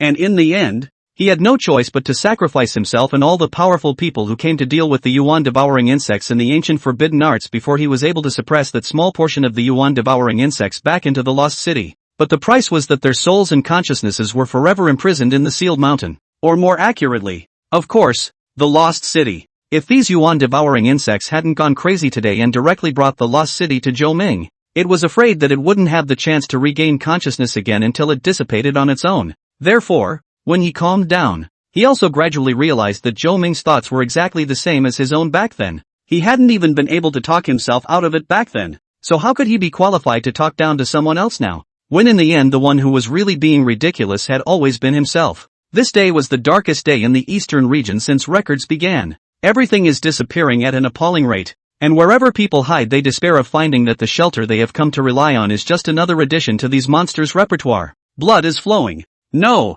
that's not quite the right description, because the blood simply did not have the opportunity to land. All the houses and buildings, mountains and rivers, and even the soil on the ground, the bare rock results are the same, without exception cannot escape the clutches of the devouring insects. Of course, there were only two exceptions, one being the heavenly abyss. A rusty broken sword was stuck alone at the edge of the heavenly abyss, without any miracles manifesting, but the yuan-devouring insects just couldn't get close enough to get the slightest bit closer. All of the yuan-devouring insects that tried to approach were all directly worn down by an invisible force. The other was the center area of the demonic beast forest, and although it had been cleansed by the blood god's great cleansing, the vitality had surprisingly recovered surprisingly quickly. It had only been half a year that had passed, and then it had turned back into that demonic beast forest that was a forbidden area for humans. All of these changes were attributed to the deepest lake, the bottom of which shimmered with a dazzling golden light that shrouded the entire center area through the water. No matter how much the yuan-devouring insects impacted, they were unable to break through it. However, this was all temporary. The last thing the yuan-devouring insects lacked was numbers. As long as there was enough time, any more terrifying power would be digested by them and then become the nutrients that would promote their evolution. It's really too late if we don't go, the Yin soldier general spoke up once again, because even the time when the yuan-devouring insects had ravaged the area the most, it had only covered half of the southern region. Now half of the eastern region had fallen, and in another 10 minutes I was afraid that the eastern region would disappear from the map. However, Zhou Ming still didn't have any intention of moving, whether it was to strike or to escape. He just stood so still, as if everything didn't matter to him. Time passed by. Those strong people who escaped were very much surrounded, and the element-eating insects didn't want to let go of this group of great tonic. There were constantly martial artists in the queue who were devoured by the yuan-devouring insects and turned into nutrients, and the newly appeared yuan-devouring insects would in turn carry the evolved power to devour others. In this way, with the exponential growth in both quantity and quality, it became a luxury for them to even escape. At this moment, the mother worm in Zhou Ming's hand bulged, seemingly trying to escape. However, this time Zhou Ming didn't choose to remain silent, but rather, with a casual twist of his two fingers, a wisp of flying ash invisible to the naked eye drifted away with the wind. All of the yuan-devouring insects had entered the confines of the tea house, and it was time for him to hold back. P.S. Happy New Year, but by the time it's sent it should be the second day of the new year, but it doesn't matter. The blessing arrives, haha. Chapter 84, Lost? It doesn't exist. After the death of the mother insect, the remaining yuan-devouring insects understood something in an instant. They knew that there was someone in front of them that they couldn't fight against no matter what, not even if they evolved 1,000 times more and split off dozens of times more of their kind. In an instant, the most powerful individual in the element-eater swarm evolved into a new mother insect, and the only order it gave was to flee. The entire swarm was like a computer that was so huge that it was unimaginable. As long as the mother worm gave an order,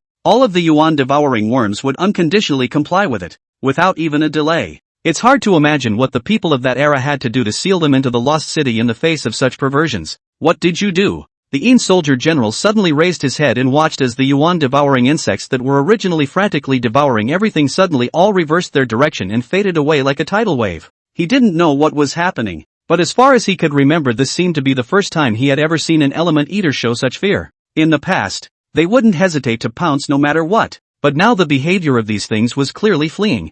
The speed of that speed is even more frantic than when they see high-quality food. Didn't do much, just wanted to kill these things, all of them. Zhuo Ming's words were not shocking, and with one step, his figure was already 10,000 miles away, and the endless true qi in his body surged out, instantly covering the entire eastern region. Cannot rush out. The edge of the east domain seems to have an invisible wall, but all the element-eating insects that want to force the impact will not be destroyed in an instant. Zhou Ming stood high above the 9 heavens and swung out with a simple and unadorned punch. A matchless wave of air pushed aside the clouds, and the light of the punch cut through the heavens as it fell with a resounding thud. The earth trembled, originally full of devastation. This punch down nearly split the east region into pieces, sinking. It was only at this moment that the Yin soldier general realized that the person in front of him might really have that kind of ability, that kind of strength to crush everything with his own strength. Resist? Today, Zhou Ming had interpreted what it meant to break a point with a face. No, that was pure crushing. Wherever it passed,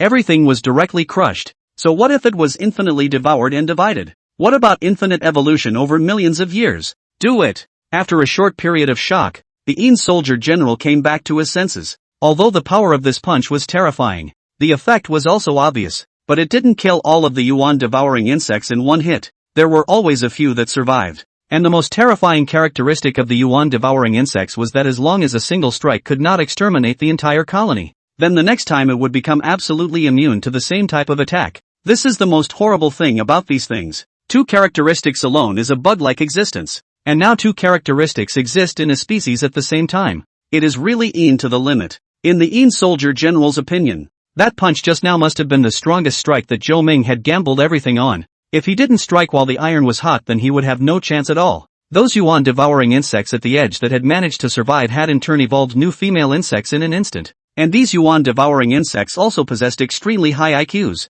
Knowing that a hard fight, breakout, or escape was not feasible, a new plan was devised. That was to scatter them all and fight a guerrilla war with Zhou Ming. All the yuan devouring insects scattering in an instant. Originally, they all clung together, but it turned out that no matter how much that was, they couldn't resist for a single second. And they also felt that this kind of attack from Zhou Ming must have consumed a great deal, and was even already overdrawing everything, and it was absolutely impossible to come back a second time in a short period of time. After striking the program, there were traces of element-eating insects in every corner of the entire eastern region. They were still constantly devouring and splitting, and the newly split yuan devouring insects would disperse once again. There were about 3 to 4 x 19th power of 10 atoms in a square meter, which meant that to find and kill all the yuan devouring insects that were only the size of atoms in this hundreds of millions of square kilometers of land in the entire eastern region. How huge and impossible a project was it in the end? And let's not forget that they can also keep splitting. On average, they can split once or twice per second,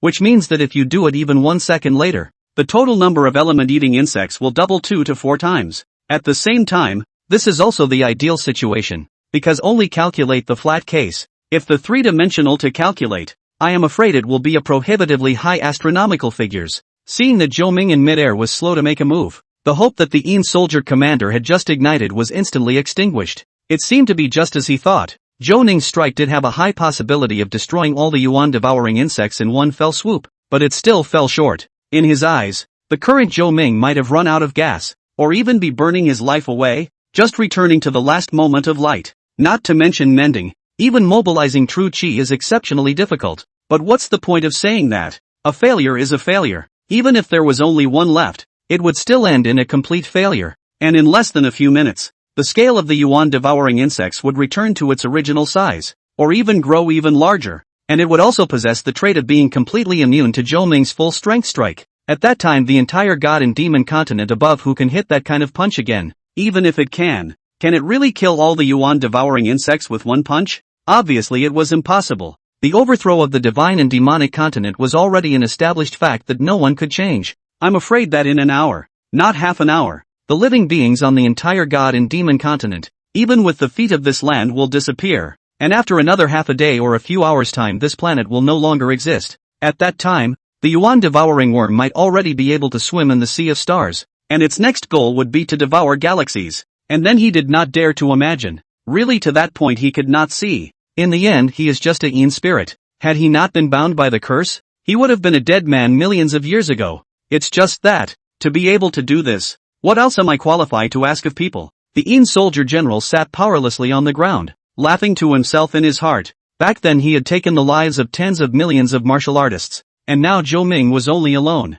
But what Zhou Ming did was so much better than what he did back then. Sir? Song Zhou stared at Zhou Ming high in the sky above the eastern region's border wilderness, and he was somewhat apprehensive even now. This yuan-devouring insect was simply too insurmountable. Even if Zhou Ming couldn't solve it, he felt justified. However, he didn't believe it. He didn't believe that Zhou Ming would really have no way out. Not only him, but all those who had seen Zhou Ming strike were the same. Finally, Zhou Ming moved, and a heavenly and earthly Dharma phase stood proudly between the heavens and the earth. The light was so great that it stabbed people's eyes, and the terrifying pressure shook a space law into manifestation. It's time to end it. Chapter 85, the big moves in your eyes are just my flat A's. As the words fell, he only saw that Dharma phase's movements coincide with Zhou Ming's, clenching both of his fists and falling once more. This time, however, there was no stopping, and the end of one punch was immediately followed by another, with no loss of power, and even more so, immediately after that, the speed of the falling punches gradually accelerated, and in the end, they even swung out residual shadows. The moment the fist print touched the ground, the true chi surged into the ground up to the center of the earth, and then penetrated out from the other side of this planet in a few breaths. These true chi were as spiritual as if they had a spirit, and they could not cause any harm to anything. Not even a blade of grass on the ground or even a grain of dirt had changed its position. However, all the yuan-devouring insects that came into contact with this fist print were invariably instantly worn out, as if the true chi had bypassed everything and specialized in picking out yuan-devouring insects to kill. Zhou Ming's speed was extremely fast, and in the blink of an eye the fist prints had already covered half of the eastern domain, while the planet had also been pierced through an unknown number of times. But those manic true chi didn't cause the slightest bit of additional damage to the planet, going straight into the depths of the universe through the center of the earth and the surface on the other side. In fact, just now, Zhou Ming wasn't running out of gas, nor was he running out of bull true chi. He was merely thinking about how to clean up the remaining yuan-devouring insects at the fastest speed possible, and then without hurting the innocents. That was why this took a bit of time to create his own set of boxing techniques, where all the true chi followed a fixed route and only caused damage to one creature, the element-eating insect, and the yuan-devouring insect's most insoluble passive, which claimed that as long as it didn't die once, the entire colony would be permanently immune, seemed to count for nothing in front of Zhou Ming. The fist mark was still the same, only the trajectory of the true chi had changed. This was like a rule-based ability, but even if it was the laws of the universe, Zhou Ming didn't give face to the two swords to cut it to pieces. What could this thing that was birthed by this release universe do even if it had this kind of bug ability? When the power exceeded the upper limit of the rules, then it could break all shackles. Now the Soldier Commander was considered to be completely dumbfounded, because just now he had thought that it was Zhou Ming's life-sacrificing strike, and now it seemed that what he thought was a great move was nothing more than someone's flat A. It was still the kind of flat A that didn't cost anything at all, and the aftermath of each punch could easily shatter a star. But for some reason, this little east domain just managed to carry it hard. I'm afraid you wouldn't even dream of thinking that someone could create their own set of supreme fists in just a dozen seconds or so, and that it was only for the yuan-devouring insects. The speed at which the yuan-devouring insects devoured and reproduced was fast, ridiculously fast, but that kind of speed was simply worthless in front of Zhou Ming's cleaning speed. The Soldier Commander stared blankly at the midair, the phantom that was like a god of war. Zhou Ming did not say anything, but only swung his fist. It was only now that he realized exactly what it meant for fists to fall like rain. Only this time the object endured was the entire eastern region. Along with the last punch falling, the wind of the fist enveloped the area where Song Zhou was, and before the crowd could understand what was happening, the fist prints fell straight down. Only it didn't seem to feel like much other than a scrape. Just when they were a bit confused, the last batch of yuan-devouring insects were also wiped out. Not a single one left, without any possibility of resurgence. The phantom was put away. Zhou Ming walked back in a leisurely manner, sat down next to the Soldier Commander, handed over a cup of hot tea that he didn't know when he had brewed, and spoke. Do you believe it now, General Qian? The Soldier Commander stared at Zhou Ming with wide-eyed disbelief, so much so that he even forgot to pick up the cup of tea. You want to ask how I know, right? In fact, not only you, I know every single person who died inside the Lost City, including what each of them did, maybe forgotten by the world, but I definitely remember. Zhou Ming did not talk nonsense. Everything, all hidden within the trigrams. He wanted to know what, occupy a trigram only. This Soldier Commander was named Shen Jiuzhang, the controller of the central region before the Nine Dragons Imperial Dynasty, and Shen Jiuzhang was also the Protector General of that dynasty. It was also because of this decision of his that the dynasty eventually came to an end, fell apart, and was eventually divided into groups. Until the appearance of the blood god, the forces of the entire divine and demonic continent completely ushered in a major reshuffle, and the Nine Dragons dynasty was also established at that time. Some say that the Nine Dragons are the re-emergence of that dynasty, something that no one can say how it happened. There are also conspiracy theories speculating that the blood god was created by that dynasty in order to get control of the world again. Only, today has long been a sea of change, to today also no one mentioned.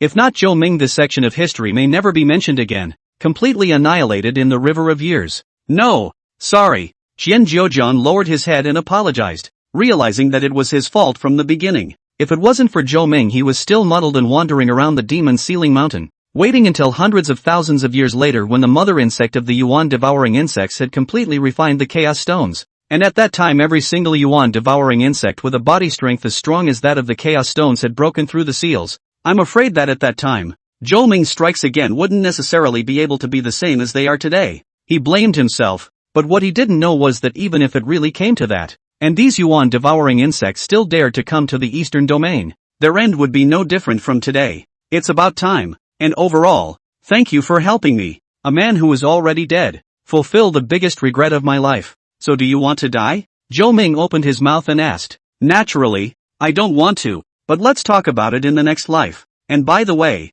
there is no next life. Qian Jiuzhang drank the hot tea in the cup and his figure became illusory. The time of the curse was up, and it was time for him as a yin spirit to dissipate. Immediately after he laughed brightly, laughing with the wind.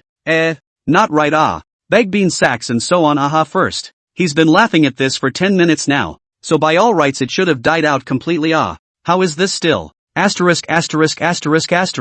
Qian Jiuzhang choked hard on the spittle in his throat. His laughter then stopped, and then he realized with horror that he seemed to have an additional physical body. What's going on? Qian Jiuzhang swore that this was definitely the most incredible he had ever seen in so many years. Even if Zhou Ming's phantasm was the same as the ING Platinum Star just now, he hadn't been this shocked. Come on, it's a ING forbidden art of certain death that's been passed down from ancient times, and now it's giving him a whole life? Didn't you just say you didn't want to die? Or I wouldn't have let you drink that cup of tea. Zhou Ming spread his hands and looked innocent. Qian Jiuzhang gulped and looked down at the teacup in his hand, which still had a tea leaf stuck to the wall. Then he directly stuffed the quilt into his mouth along with the quilt under Zhou Ming's slightly shocked gaze and chewed it. The corner of Zhou Ming's eyes twitched twice. This was the first time he had been shocked. No, how could a person get to such a point? Master, the one just now, if you were at your peak, are you sure you can win? At the bottom of the demon ceiling mountain, Shu Luo raised his head and stared in the direction of the eastern domain, opening his mouth to ask an illusory old man beside him.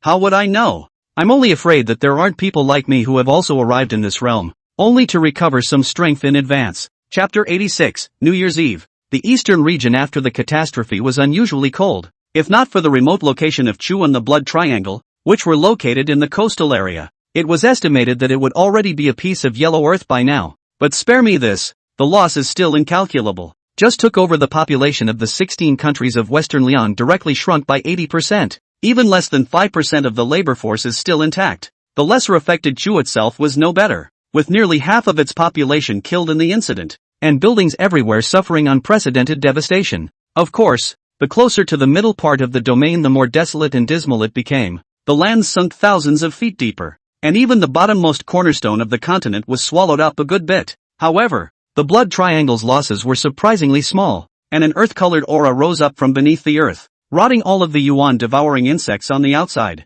I have to say, the Xin Huangqi really does not waste its title of the mother of all things. That thick and heavy feeling, no matter how many element-eating insects are deterred. At the same time, this day on the God and Demon continent many places suffered from unprovoked lightning strikes. The heaven and earth pressure is vast. What level of martial artists cannot rise a trace of desire to resist? Among them, the headquarters of the Wanyong Chamber of Commerce is the most miserable. Suffered 3 heavenly punishments in a row. The headquarters of tens of thousands of miles in the vicinity of the scorched earth. No life. Countless formations and treasures instantly went up in smoke. Not even a hint of blocking effect. The other 2 locations. One is in the northern region of the snowy plains. A heavenly thunder struck down out of thin air. Will be frozen for an unknown number of thousands of years of thick ice, with more than 100,000 feet tall icebergs all blasted into powder. As for the last place, it was in the palace of the Nine Dragons dynasty, where the heavenly thunderstorm fell that day. aiming directly at the court. But the palaces directly above the 3 golden dragons rise up in the air.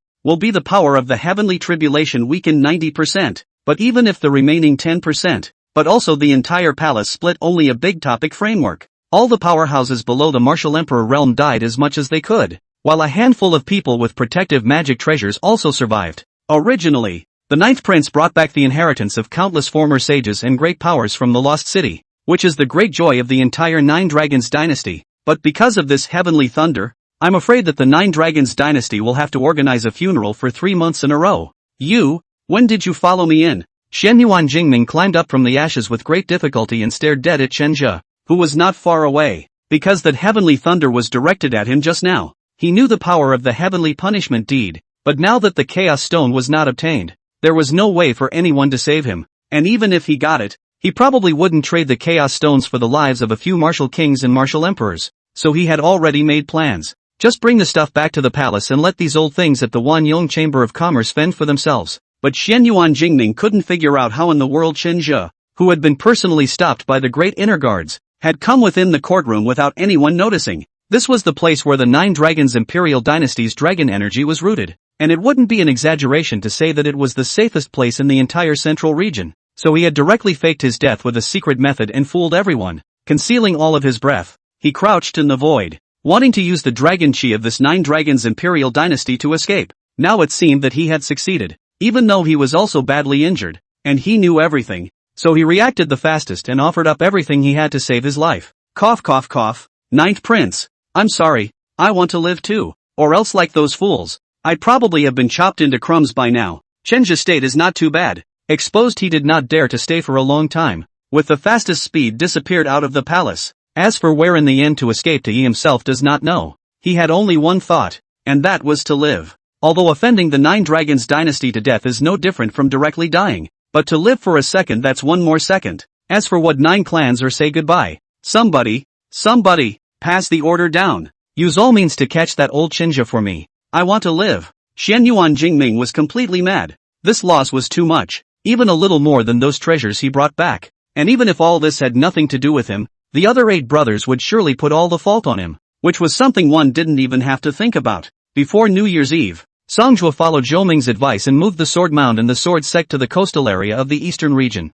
Liu Ling also secretly transferred everyone in the Li family out of the central domain. The next step was the wrath of the Nine Dragons dynasty, which was bound to go through a bloody storm. However, as long as they were in the eastern domain and by Zhou Ming's side, whatever wild storm he had, which could not shake them in the slightest. Sir, the Liuli Pavilion is preparing to hold an auction after the new year. Liu Ling wanted to come and ask for a fortune. After all, things weren't over for her. The real Li family in her master's mouth meant that there was an inheritance left behind by his Li family's old ancestor in the lost city, and this inheritance had been brought back to the Nine Dragons Imperial Dynasty by Xianyuan Jingming, in order to fill in the losses brought about by the heavenly thunder. The Nine Dragons Imperial Dynasty decided to take out some inheritances that weren't considered to be important, and treasures from the treasury to be auctioned off at the Liuli Pavilion. And there was only one currency, and that was source crystals. The so-called source crystal is a kind of solid treasure made by the convergence of heaven and earth's aura. A thumb-sized source crystal which contains heaven and earth's aura equivalent to all the aura in a cubic meter.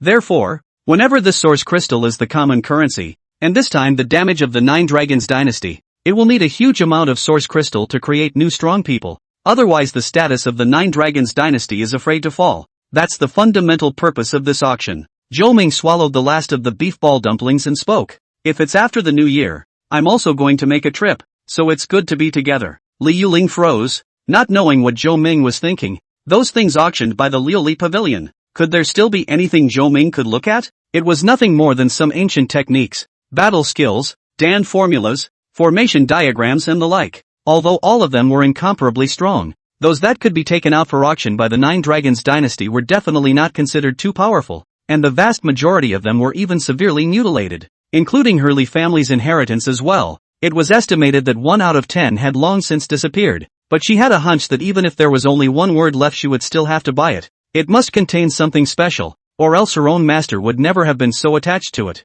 I'll be going back then, sir. Happy New Year. Liu Ling didn't ask too many questions. Zhou Ming definitely had his reasons for doing so. Since he said he would go together, then he would definitely go. As for why, that wasn't something she should ask. Zhou Ming put away the plate and realized that there was a red packet pressed underneath, and it was heavy in his hand. Generous enough, Zhou Ming thought to himself as he unwrapped it and looked at it, in which were neatly placed 100 golden tickets worth 100 taels of gold. This action also makes him feel better. After all, New Year's Day, especially New Year's Eve, to reunite with family, but he kind of can't go back, and for the first time he's actually a little lost on his own for New Year's Eve. Just as Zhou Ming wanted to close the door, a head poked in and it was unexpectedly Lin Yi. "Sir, there's a question I'd like to ask you, and I'd like you to answer it truthfully." Lin Yi solemnly opened his mouth. Zhou Ming smiled and didn't give him the chance to ask it out and directly opened his mouth and replied, "Yes, of course. Chapter 87, if you don't listen, you'll be beaten."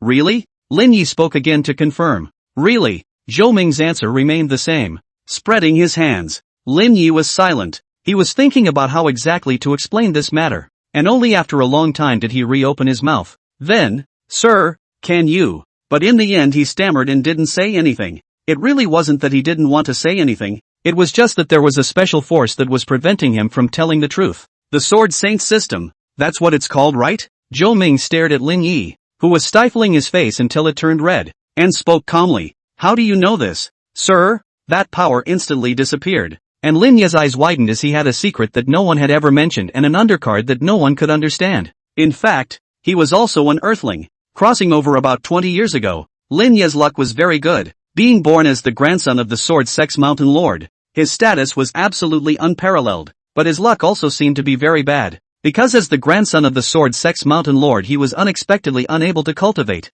and for 18 years no matter what method he used and how he piled up the heavenly materials Lin Yi had always not even had the cultivation of a first-ranked martial artist. Just when their Sword Mountain was subjected to countless sneers and everyone had given up on him, he suddenly awakened a system on the day of his bar mitzvah, named Sword Saint System. The so-called newbie gift pack was so terrifying that it directly elevated him, a waste of nothing, to a Grand Master cultivation overnight, and imparted 9 invincible sword arts. Since then and all the cool novels he read in his previous life, the second day of the clan competition directly hit the ground running, suppressing all the disciples of the 10 Great Sword Mountain, and became famous in one battle. From then on he felt like he was living in a cool novel, and he was going to have smooth sailing for the rest of his life when change suddenly came. This system began to arrange all kinds of impossible tasks for him. As long as he failed, that was the death of his soul. For example, at that time in the sword graveyard, this system had actually allowed him to single-handedly kill all of the extraterrestrial demons. And in the Lost City, Lin Yi knew all of the information ahead of time, and the system's quests had actually allowed him to seal all of the elemental devouring insects once again. It was good that this mission others had completed counted, and Zhou Ming had been present on both occasions. So he had survived as a matter of course. Only he knows, so long as this continues sooner or later he will have to fall in the hands of this dog trough system, which is a golden finger completely is a catalyst. If he didn't have this system, he would probably be a wasteful playboy young master right now, not doing much but not having his life threatened every now and then. On the second occasion there was no third time. The first 2 10 death missions had escaped her, but this third time he felt that he was bound to die. But he wasn't the type to sit back and wait for death. And the only person who could help him now seemed to be Zhou Ming. Otherwise he wouldn't have even skipped the reunion dinner on New Year's Eve to sneak out. But he didn't expect that this kind of thing that was beyond common sense and didn't speak a bit of logic at all would even be seen by Zhou Ming at a glance. Come on, that was a system. Okay, something that only the protagonist of a novel had. Something that couldn't be explained in any way.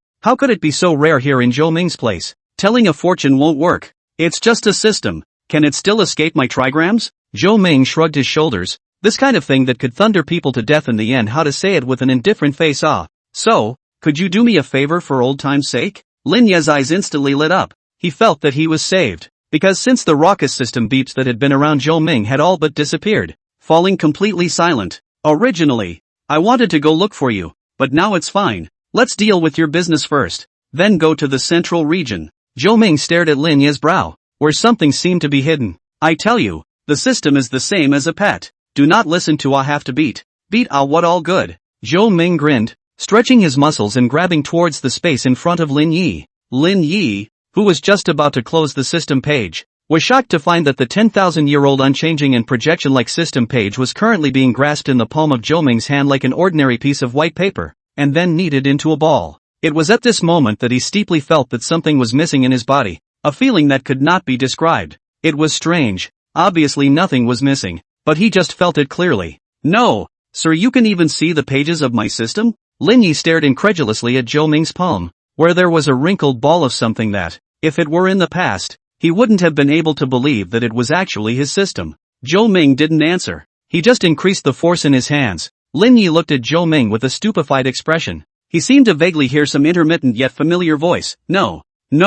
Stop. There wasn't a complete sentence, but just from the few words that occasionally popped out, it seemed that Lin Yi could appreciate the system's bitter feelings. Alright, honest. After rubbing it for a while, Zhou Ming didn't know what he said to it, and anyway, just as soon as Zhou Ming let go of his hand, the mass rushed back into Lin Yi's body at top speed. When Lin Yi opened the system panel again, the originally clean and tidy page had now become full of wrinkles, all of which were signs that it had just been ravaged by Zhou Ming. No, sir, how is this mission still on? Lin Yi looked at the mission titled Dragon Slaying in the mission column and asked in a somewhat confused manner. The so-called dragons here were not some earth dragons with mottled bloodline earth dragons, but adult true dragons with pure bloodline. This kind of creature, not to mention decapitated, is still alive or not is an unknown. This is the last time, and as for that character, it just so happens that I have to go to the flooded realm to find something, so I'll just help do it by the way. In fact, Zhou Ming could have just pinched this shampoo and burst it, but considering that he would definitely need manpower to help him collect materials in the future,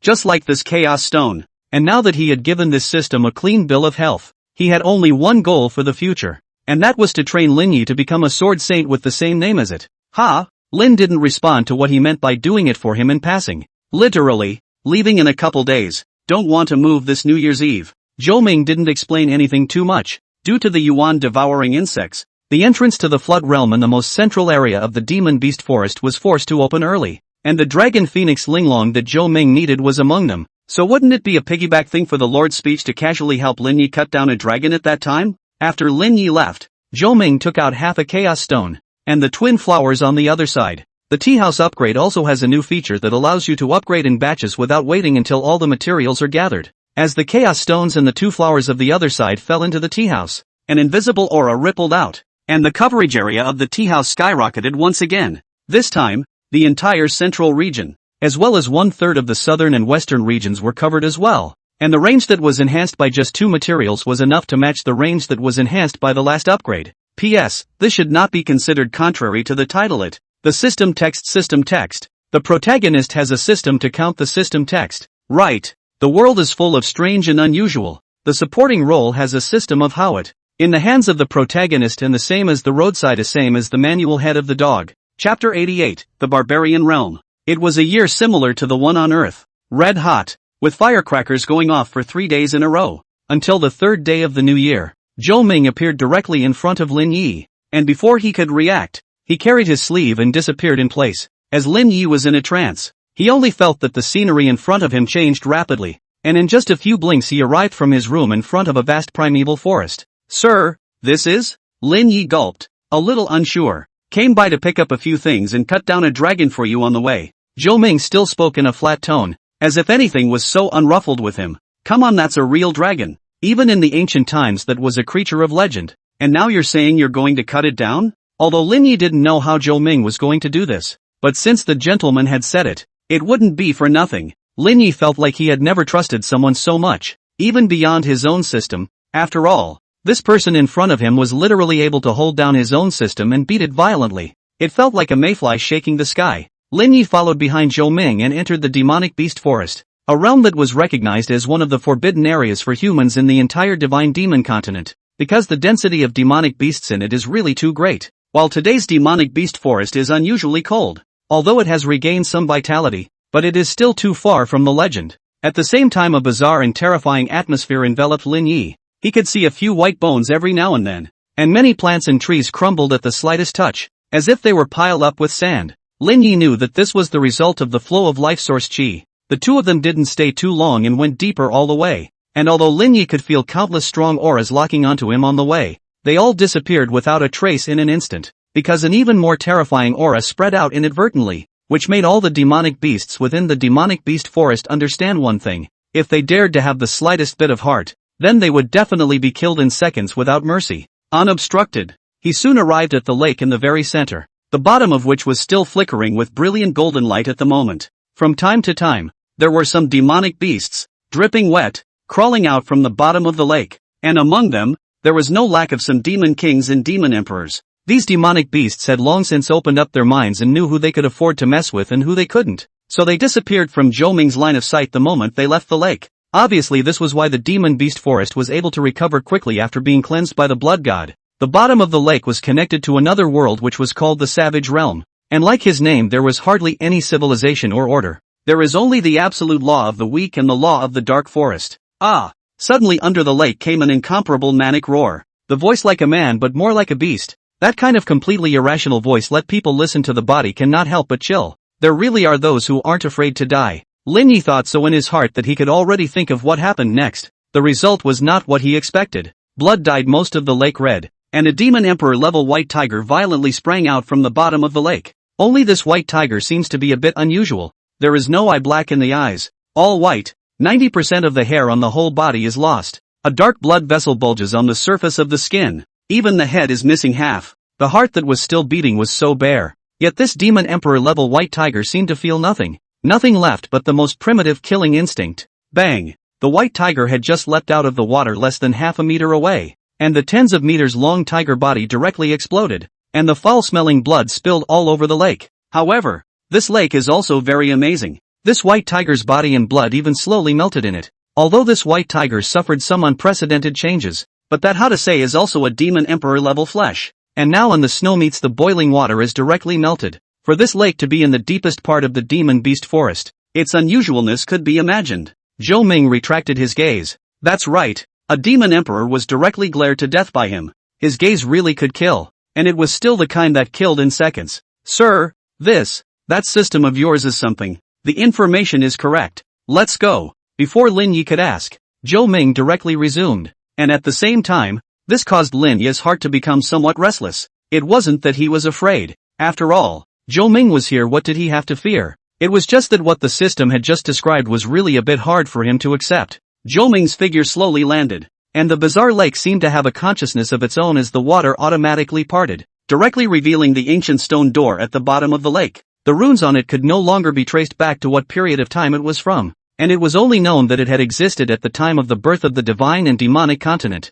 As for where it came from, no one knows, and no one has the leisure to investigate such things. Lin Yi hurriedly followed up. In this kind of place he is a small martial king, is not a piece of snacks. Casually come a bit of strength of the demon king can be cleaned up for him. Not to mention that here the demon emperor all over the place. Even that rumored demon saint is not less. Only now that Zhou Ming had arrived, they were all hidden away. As the two of them descended, Lin Yi looked around. The water quality of this lake was good and clear. It could easily see what was somewhat in the water from the split faults, but it was better not to look at it. But the whole person's scalp went numb at once, because there were countless demonic beasts like that demon emperor level white tiger just now. All of them were firmly locked in the middle of this lake, and the densely packed mutated demonic beasts were really too creepy. He couldn't imagine that if he landed inside this lake with this kind of stuff all around him, he would hate to directly chop off his head with a sword, and he definitely didn't want to die in the hands of these mutated demonic beasts. It was good that he was next to Zhou Ming. This kind of thing was absolutely impossible to happen. He had no doubt that if Zhou Ming wanted to, steaming the entire lake dry in an instant, and then solving all of these disgusting and bizarre things inside was definitely not difficult, or even just a matter of raising his hand. Coming to the bottom of the lake, Zhou Ming placed a hand on the ancient stone door, and a savage aura immediately came over him, an aura that seemed like the first era when the heavens and earth first opened up 10,000 years ago. The stone door trembled slightly before it was directly forced open by Zhou Ming. The passageway linking the two worlds would normally only open at certain times, but anyone who wanted to force it open would either have to pay a very high price or have their strength absolutely crushed. Obviously Zhou Ming belonged to the latter. The so-called backlash was not as sensational as dropping a hair of sweat in Zhou Ming's opinion. Behind this stone door, it was obvious that one could feel the sin-killing aura, as if there were countless demonic beasts on that side of the countless stone doors that were poised to strike, and as long as the two of them showed their heads, they would instantly pour out their nests. P.S. Really brutal, eh? Typo. But just can't change the sink. I really need to yuck. Chapter 89, The Stone Gate. Warning, warning, never again. Warning, warning. Arriving at the stone door, the system page in front of Lin Yi had turned red, and countless large exclamation points appeared in front of his eyes. This situation was unprecedented, even if he hadn't been like this that day when he was on the anvil being pounded into flesh by that hammer. So what was behind this stone door was simply unimaginable. Don't just warn me, Tell me what's back there. Before Lin Yi could ask something else, Zhou Ming directly pushed the door in and his figure instantly disappeared in front of Lin Yi's eyes. Zhou Ming had just entered the stone door, and the parted lake flooded down uncontrollably. So Lin Yi simply stopped asking and dug in right after Zhou Ming. Space distortion. Lin Yi only felt a dazzle in front of his eyes, and when he opened his eyes again, a wall of mixed white lubrication stood in front of Lin Yi. A foul-smelling liquid continued to ooze from it, trembling slightly as if it was alive. The stone door behind him had already closed, and the sound of the lake water rushing against the door could be clearly heard.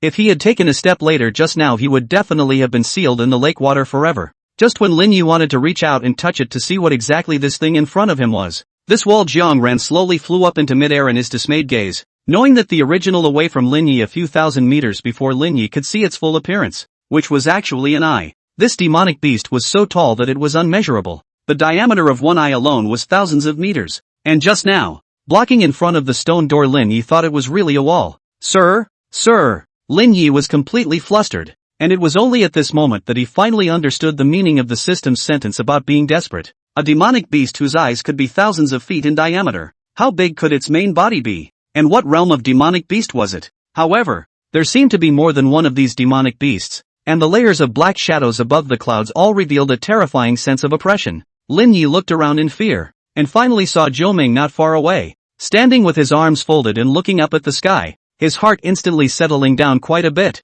The gray-colored sky seemed to hint at their end, and a pouring rain fell at an inopportune time, rendering the atmosphere of fear and despair to the extreme. Underneath these demonic beasts that were so tall that it was hard to look up to them, there were countless mutated demonic beasts just like before, among which there were not a few Demon King and Demon Emperor level demonic beasts, all of them rushing towards the stone door like a tidal wave. Even if that beast tide was hundreds of thousands of miles away from him, the overwhelming, purest killing intent was enough to chill anyone. And these demonic beasts, no matter what kind, all have a unified feature, that is, like dead gray eyes. The whole body does not have the slightest bit of life. This look instantly reminded Lin Yi of the zombies in the Lost City. Although there was a big difference in appearance, the aura of death was surprisingly the same, so that one couldn't see any hope of life. The location where the two of them were now was a high platform with an area of thousands of square meters, which was densely covered with arcane pattern talismans, and should be a sacrificial altar. But this altar that was so magnificent was so small in front of these demonic beasts whose figures towered into the clouds,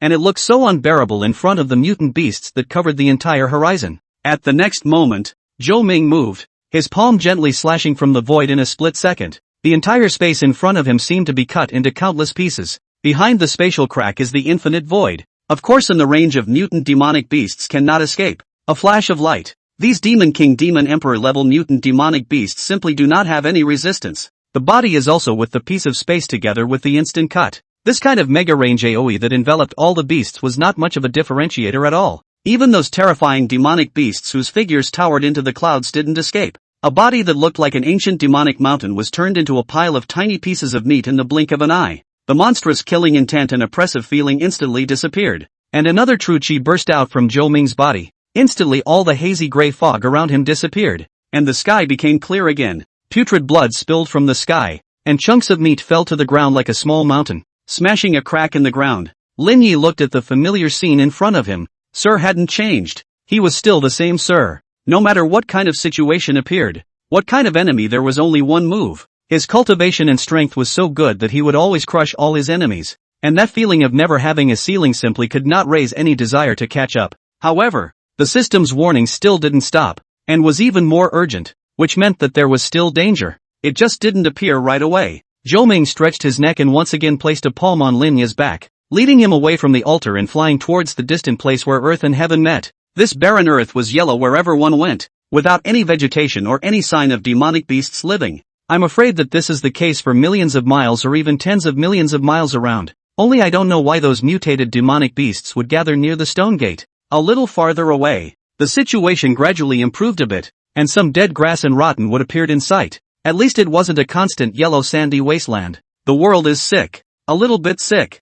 Zhou Ming sighed. This already didn't look like a world with life at all, with all sorts of extreme and harsh weather conditions, and almost depleted and dried up heaven and earth auras. Even that legendary demon saint couldn't survive in such an extreme environment for a long time. So is this the self-selection of those demonic beasts? The only way to live in another way is to mutate and become that inhuman appearance. Perhaps it was. The ones gathered near the stone gate probably couldn't even maintain this state anymore and wanted to go to a whole new side of the world. Only that this batch happened to be discovered by Zhou Ming, who then chopped them up as much as he could. Suddenly, the yellow sands suddenly rose, and the two of them had left that altar for an unknown distance, finally seeing some normal signs of life. However, what surprised Lin Yi was that it was actually a human being. In this barbaric world where even demonic beasts couldn't live, there were even human races surviving. It was hard to imagine what kind of pressure they had to face to survive. It was a robust middle-aged man who was currently fighting a giant scorpion that was 7 or 8 meters long, a great demon, or a demonic beast of the Grand Master realm.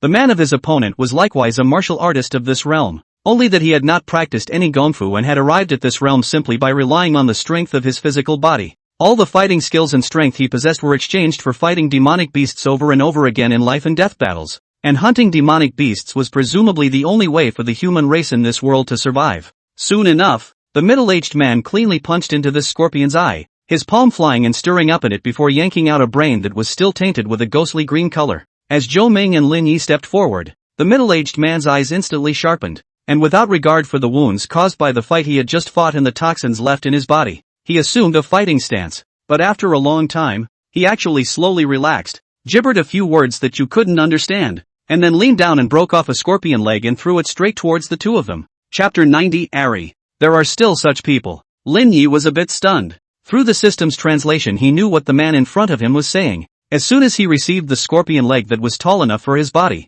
it was surprising that this middle-aged man was sharing his food with them. This kind of place, not to mention food, even if any little resource that is incomparably precious, one's own are not enough to use, where will it be active and others to share? Try it, it tastes good. To Lin Yi's surprise, Zhou Ming actually tore off a piece of fresh meat with dark green blood from the armor with one hand. That cells looks almost like a rat in a sewer that drank water from nuclear radiation. Lin Yi gulped. He wasn't as raw as Zhou Ming. Just take a look. He couldn't really get down. Can I ask you something? Zhou Ming wiped the blood off the edge of his mouth. Although this thing looked creepy, the texture and flavor was many times better than all the sashimi he had eaten on Earth. The middle-aged man glanced at Zhou Ming, and the hand that kept stuffing scorpion meat into his mouth stopped somewhat blurring as he spoke. Ask, time is limited. I want to know, what's going on here? Zhou Ming opened his mouth. Although the things he wanted to know could be most accurately obtained with a casual fortune-telling, he still liked to communicate with people, and in his heart these words had a temperature.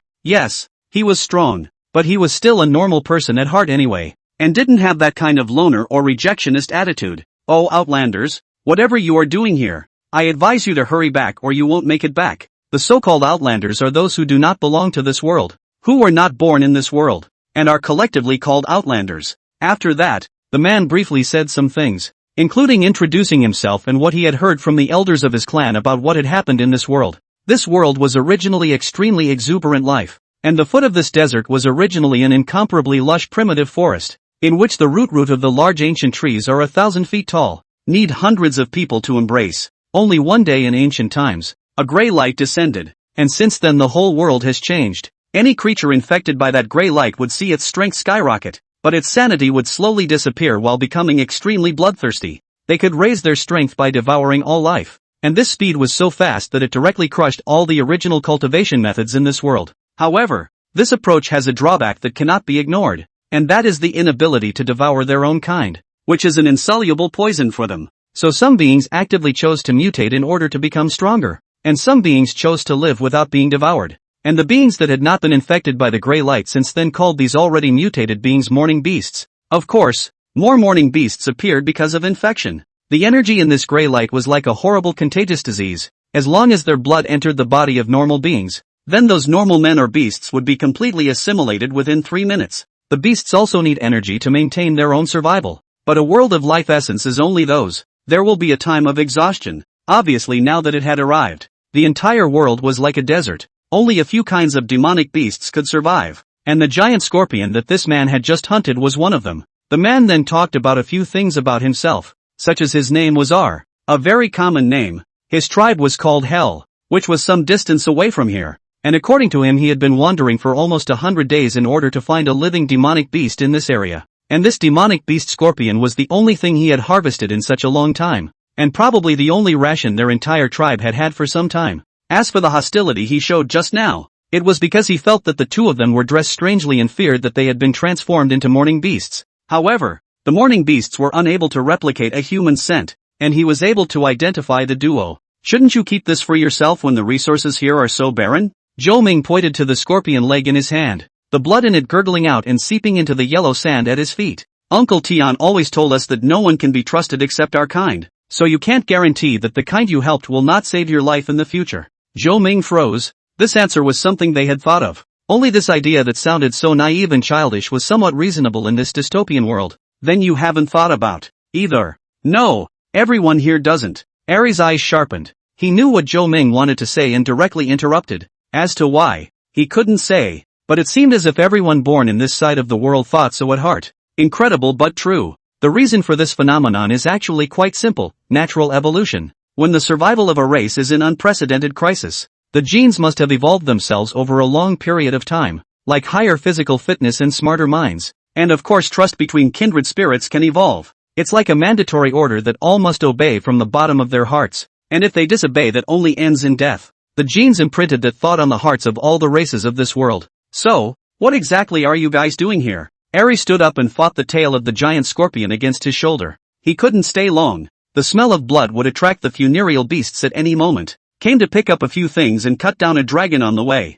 As the words landed in his mouth, Ar's eyes went wide. He suspected that he had misheard. Had the outlander in front of him just spoken of dragons? How dare you? It's just that this is a special time. If you had come some time earlier, when you uttered that word, you would have been dead. Ar spoke slowly, though he had never seen an outlander. There were few stories and legends about them in the tribe. Many of them were arrogant to no end, though none of them survived in the end. Ray! Ray! Suddenly, there was a shout if nothing else coming from the distant wind and sand. And the moment Ari heard this voice he directly dropped the prey in his hand and dove headfirst into the roiling wind and sand. Not long after Alay will carry a weak young girl back the original way back. This girl is almost covered with yellow sand. If not a human form, this is really like a piece of sand lumps. This young girl's breath was very weak, but she was only a third-order martial artist, and she was almost certain to die if she mistakenly entered this 100 miles of wind and sand. Fishy, what are you doing out here? Ari wanted to reprimand. After all, if he hadn't heard it himself,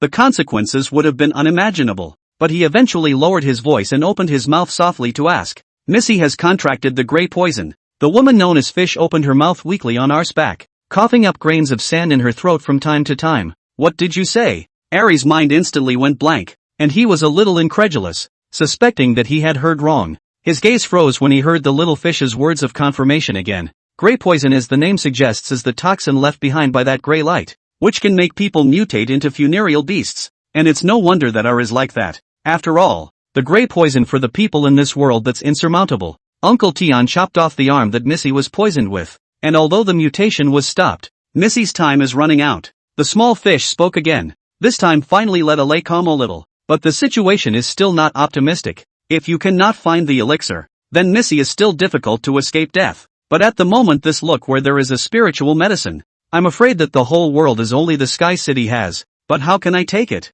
Just as Ari was at a loss for words, his eyes suddenly diluted to the two men standing off to the side before he tentatively opened his mouth and asked, Outlander, do you have anything of the sort that can heal wounds? P.S. In fact, I read all the comments. That system is really a whim. Think that the arrangement of a protagonist to beat up the supporting system of the plot is more interesting, but also to mention, the back was not prepared to write more, is completely a transition. To be honest, I look at me as a reader of the plot of this kind of interest. Maybe my hobby is more niche. Chapter 91 Gray Poison. There was not much questioning. It was just a direct demand, because the lives of their fellow tribesmen were more important than anything else in their hang-ups. Even two unrelated tribes, two strangers meeting for the first time would do this. So Ari assumed that if these two in front of him had it, then they would definitely bring it out to themselves. After all, that's what she'd been taught and seen since she was a child. In his eyes all the human races in the world were the same. So in his heart even the so-called outlanders should think the same way. You mean this?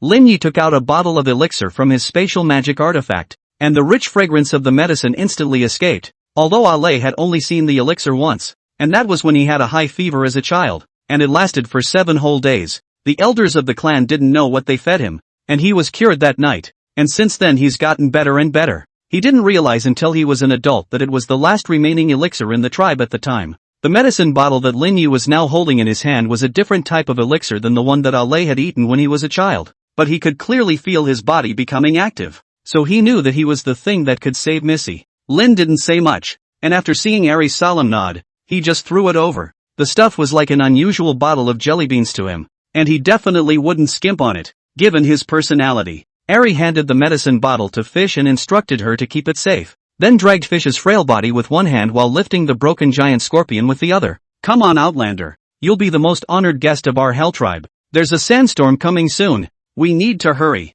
Ari turned back to the duo. Zhou Ming didn't refuse, and told Lin Yi to take the scorpion legs that Ari had given them with him before he left. Although Lin Yi didn't know what Zhou Ming was keeping this for, he did as he was told. The journey was still about tens of thousands of kilometers away, and to Zhou Ming it might be a matter of a split second, but to Ari it was quite far away. Zhou Ming was not in a hurry, and at the same time was a bit curious. Sometimes he even controlled himself not to go directly to divination and feel it with his eyes and ears. After all, for the heart of an average college student, that's the most direct way to satisfy curiosity. Not long after, the sandstorm raged. A cold storm mixed with countless yellow sand, beating on human skin like countless sharp flying knives. Seeing this, Ari accelerated his speed, while protecting the small fish behind him to his chest, blocking the vast majority of the yellow sand with his own body. Outlanders, can you carry it? Ari didn't forget to turn around and question Zhou Ming's duo. This level of natural disaster was somewhat difficult for even a martial king martial artist like Lin Yi to resist,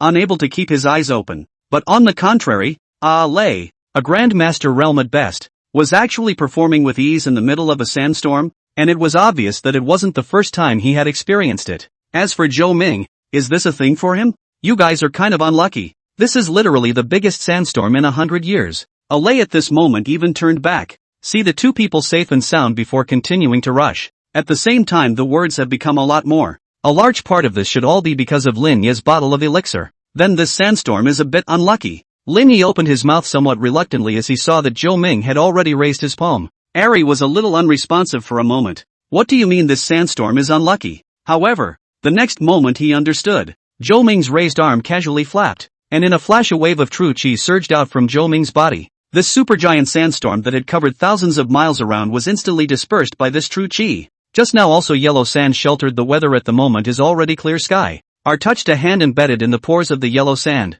A little dumbfounded to look at the scene in front of him in this scene. Since he was a child, Uncle Tian taught him that he must have a sense of reverence for nature, because any life is so small and fragile in front of nature. A sandstorm of that magnitude was definitely the most terrifying natural disaster he had ever seen, and now it seemed like a joke in front of the Outlander in front of him. Let's go. Aren't you still waiting for the elixir to save your life? Aha. Ari didn't think much of anything, didn't have any extra thoughts because of Zhou Ming's strength, and only felt that this person was so strong. Beyond that there was nothing. The minds of the human race in this world were strange, as if the perception of everything was simple and never changed. Lin Yi, on the other hand, wowed and vomited, his mouth so full of yellow sand that it piled up into his throat. Without the obstruction of the sandstorm, several people soon saw the Hell tribe in the distance. The scale was not too big. Roughly there were about hundreds of families. All of them are adobe houses built with mud and sand, and only one building in the center is wrapped with the leather of some demonic beasts, which Alay said is the place where their tribe receives the wounded. Arriving at the gate of the tribe, Fish handed Ari the vial of medicine he had clutched tightly all the way to the door. The prey in Ari's hand was also casually thrown to the ground before he crossed straight over to the still not fully open gate and rushed towards the centermost building. Fish, they're not Outlanders, are they? Looking at Zhou Ming and Lin Yi's static clothing, a big man with a sturdy figure walked out from the gate and asked the little fish. Yes. The little fish was a little afraid to look directly into the big man's eyes and replied timidly, Alas, don't trust an Outlander. That's a saying I've been taught since I was a kid. And how that asshole kid, Ari, does the same thing. The big man exploded, shielding little fish behind him and looking at the duo warily. Uncle Tian, they're not bad people. Fish poked the big man and mustered up the courage to speak. I'm not going to talk about you sneaking out, and now you've brought back two outsiders. Uncle Tian directly rebuked, but the always timid and fearful little fish didn't shut up this time, but instead continued. They are really different from other outsiders. They gave Lei the elixir that can save Missy's mother-in-law. At these words, Uncle Tian's movements froze, yet before he could ask what was going on, a burst of energy fluctuations suddenly rose within the tribe. It was laced with a gray light that could not be ignored by any means. Chapter 92, Misunderstandings. Gray poison, Uncle Tian bellowed, and his body transformed into a residual shadow as he rushed back at top speed. At this moment, the building at the very center had already been shattered by the overflowing energy. one of the rich gray lights intensified, and even had the tendency to faintly overshadow all other energies. This kind of gray light was familiar to anyone who lived in this side of the world. Once this kind of gray light appeared, it meant that a region was going to fall. You guys run away? The gray poison has erupted. Little Fish opened his mouth to the duo and then turned back to the tribe as well. Of course, it was impossible to walk, so Lin Yi and Zhou Ming exchanged glances and followed closely behind Little Fish towards the very center of the energy eruption. Ari, what's the situation? Uncle Tian directly used his physical body to charge a path through the tidal wave of fluctuating energies and rushed to Ari. At this moment, Ari's chest broke a big hole, limbs broken, eyes fluttering, has not long to live. Ari used the last of his strength to look aside at the medicine bottle that had fallen to the ground, and Uncle Tian followed Ari's gaze and burst into a rage. Uncle Tian was one of the strongest men of this tribe, with the cultivation of a half-step martial emperor, carrying the already dying Ari on his back. Uncle Tian rushed out once again, and seeing the duo following Little Fish, he didn't hesitate to swing out a punch. That huge fist brought up gusts of wind. Lin Yi took the lead. Although he didn't know what was happening, it was impossible to stand and wait to die. Numerous sword light protection in front of the two. The availability is not very large. The fist wind is as strong as a bamboo. No matter how many sword light in contact with that fist wind when instantly broken open. However, the next moment, even denser sword light surged out. This was the terrifying aspect of the 10,000 swords. As long as the holder of the sword was strong enough, the sword light was able to split down without limit. Lin Yi made another sword strike.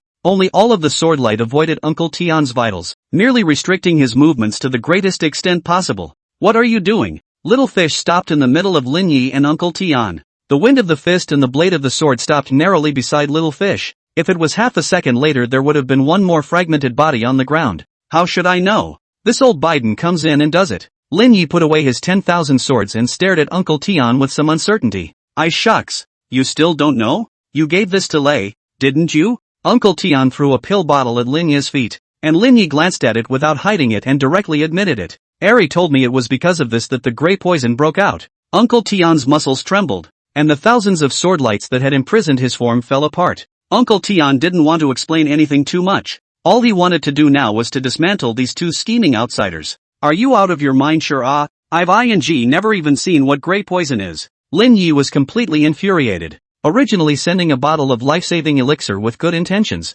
Not only did he not thank him, but he was hit backwards. There's no point in talking more. You might as well go to hell. Uncle Tian has been completely overwhelmed by anger. Ignoring the small fish beside the block, again flew forward. Fist wind whistling out. Moves harsh. Straight to the vitals. Ray, say something. How could Fish stop the fight between the two? And could only turn his attention to the fainting R on the side. But after seeing R's miserable condition, Little Fish suddenly stared incredulously. R, who was fine just now, how did he become like this now? Be quiet. Suddenly, a palm poked out from the void and instantly pushed Uncle Tian's head into the ground, and the intense pain allowed her to regain some of her sanity, though anger still took over most of it. Temporarily controlling Uncle Tian, Zhou Ming arrived at the center of the area where the energy was escaping between flashes, only to see a rough cloth bed lying a nearly aged old person. The terrifying gray light and the escaping energy all came from within her body. It didn't take much thought to realize that this must be the youngest woman that Ari and Fish were talking about. Zhou Ming ingested a severed arm from the ruins not far away, and at this moment, the arm had completely turned grayish-black, with a deadly aura rising, revealing an indescribably bizarre feeling. Then a dry palm snapped up and grabbed onto Zhou Ming's small arm. The Missy who was infected by the gray poison next to her didn't know when she opened her eyes, and her eyes were filled with the same lights as those mutated demonic beasts. At this moment, the gray light had completely taken over, and Missy had completely mutated into a morning beast, and Zhou Ming was the first lifeform she chose to devour. Ray, are you okay? Fish looked unbelievably at the intact Lei. Was this the same Lei she had just seen in a miserable state of death? Hadn't she just blinked for a fraction of a second, and that fraction of a second was all it took to bring a dying man back to life? On the contrary, Ari was the one who was the most confused. Just now he even felt his soul leaving his body. What's going on with Uncle Tian? Ari looked at Uncle Tian, whose head was covered in blood, and opened his mouth to ask with some confusion. Uncle Tian said you told him that the gray poison broke out because of the elixir those two outsiders gave you. Ari remembered that when he heard it, but that wasn't what he meant before he fainted at the time. Uncle Tian, stop it. Lei climbed up in a single bound and directly embraced one of Uncle Tian's arms, and the 10,000 swords that Lin Yi had just been about to slash down once again came to a halt. No, you're sick, aren't you? All a bit special, like playing with inches? Knowing that it was easy to exert force, but difficult to withdraw it. This was the second ing time. And every time he had to forcefully withdraw the real chi that was about to gush out. It felt like it was about to come out and then you had to force it back in. Ari, what are you doing? Come on. Ah, Ari? Uncle Tian also didn't care about Lin Yi. Looking at the suddenly intact Ar, he was also confused. Just now wasn't there just half of Ar left? Now Zhou Ming had become one. Uncle Tian, you misunderstand. This gray poison has nothing to do with those two outsiders. What I want to tell you is that Missy's broken arm. After hearing Alei's explanation, Uncle Tian also finally came to his senses. Picking up the medicine bottle on the ground again, he found that it indeed did not contain any breath of gray poison.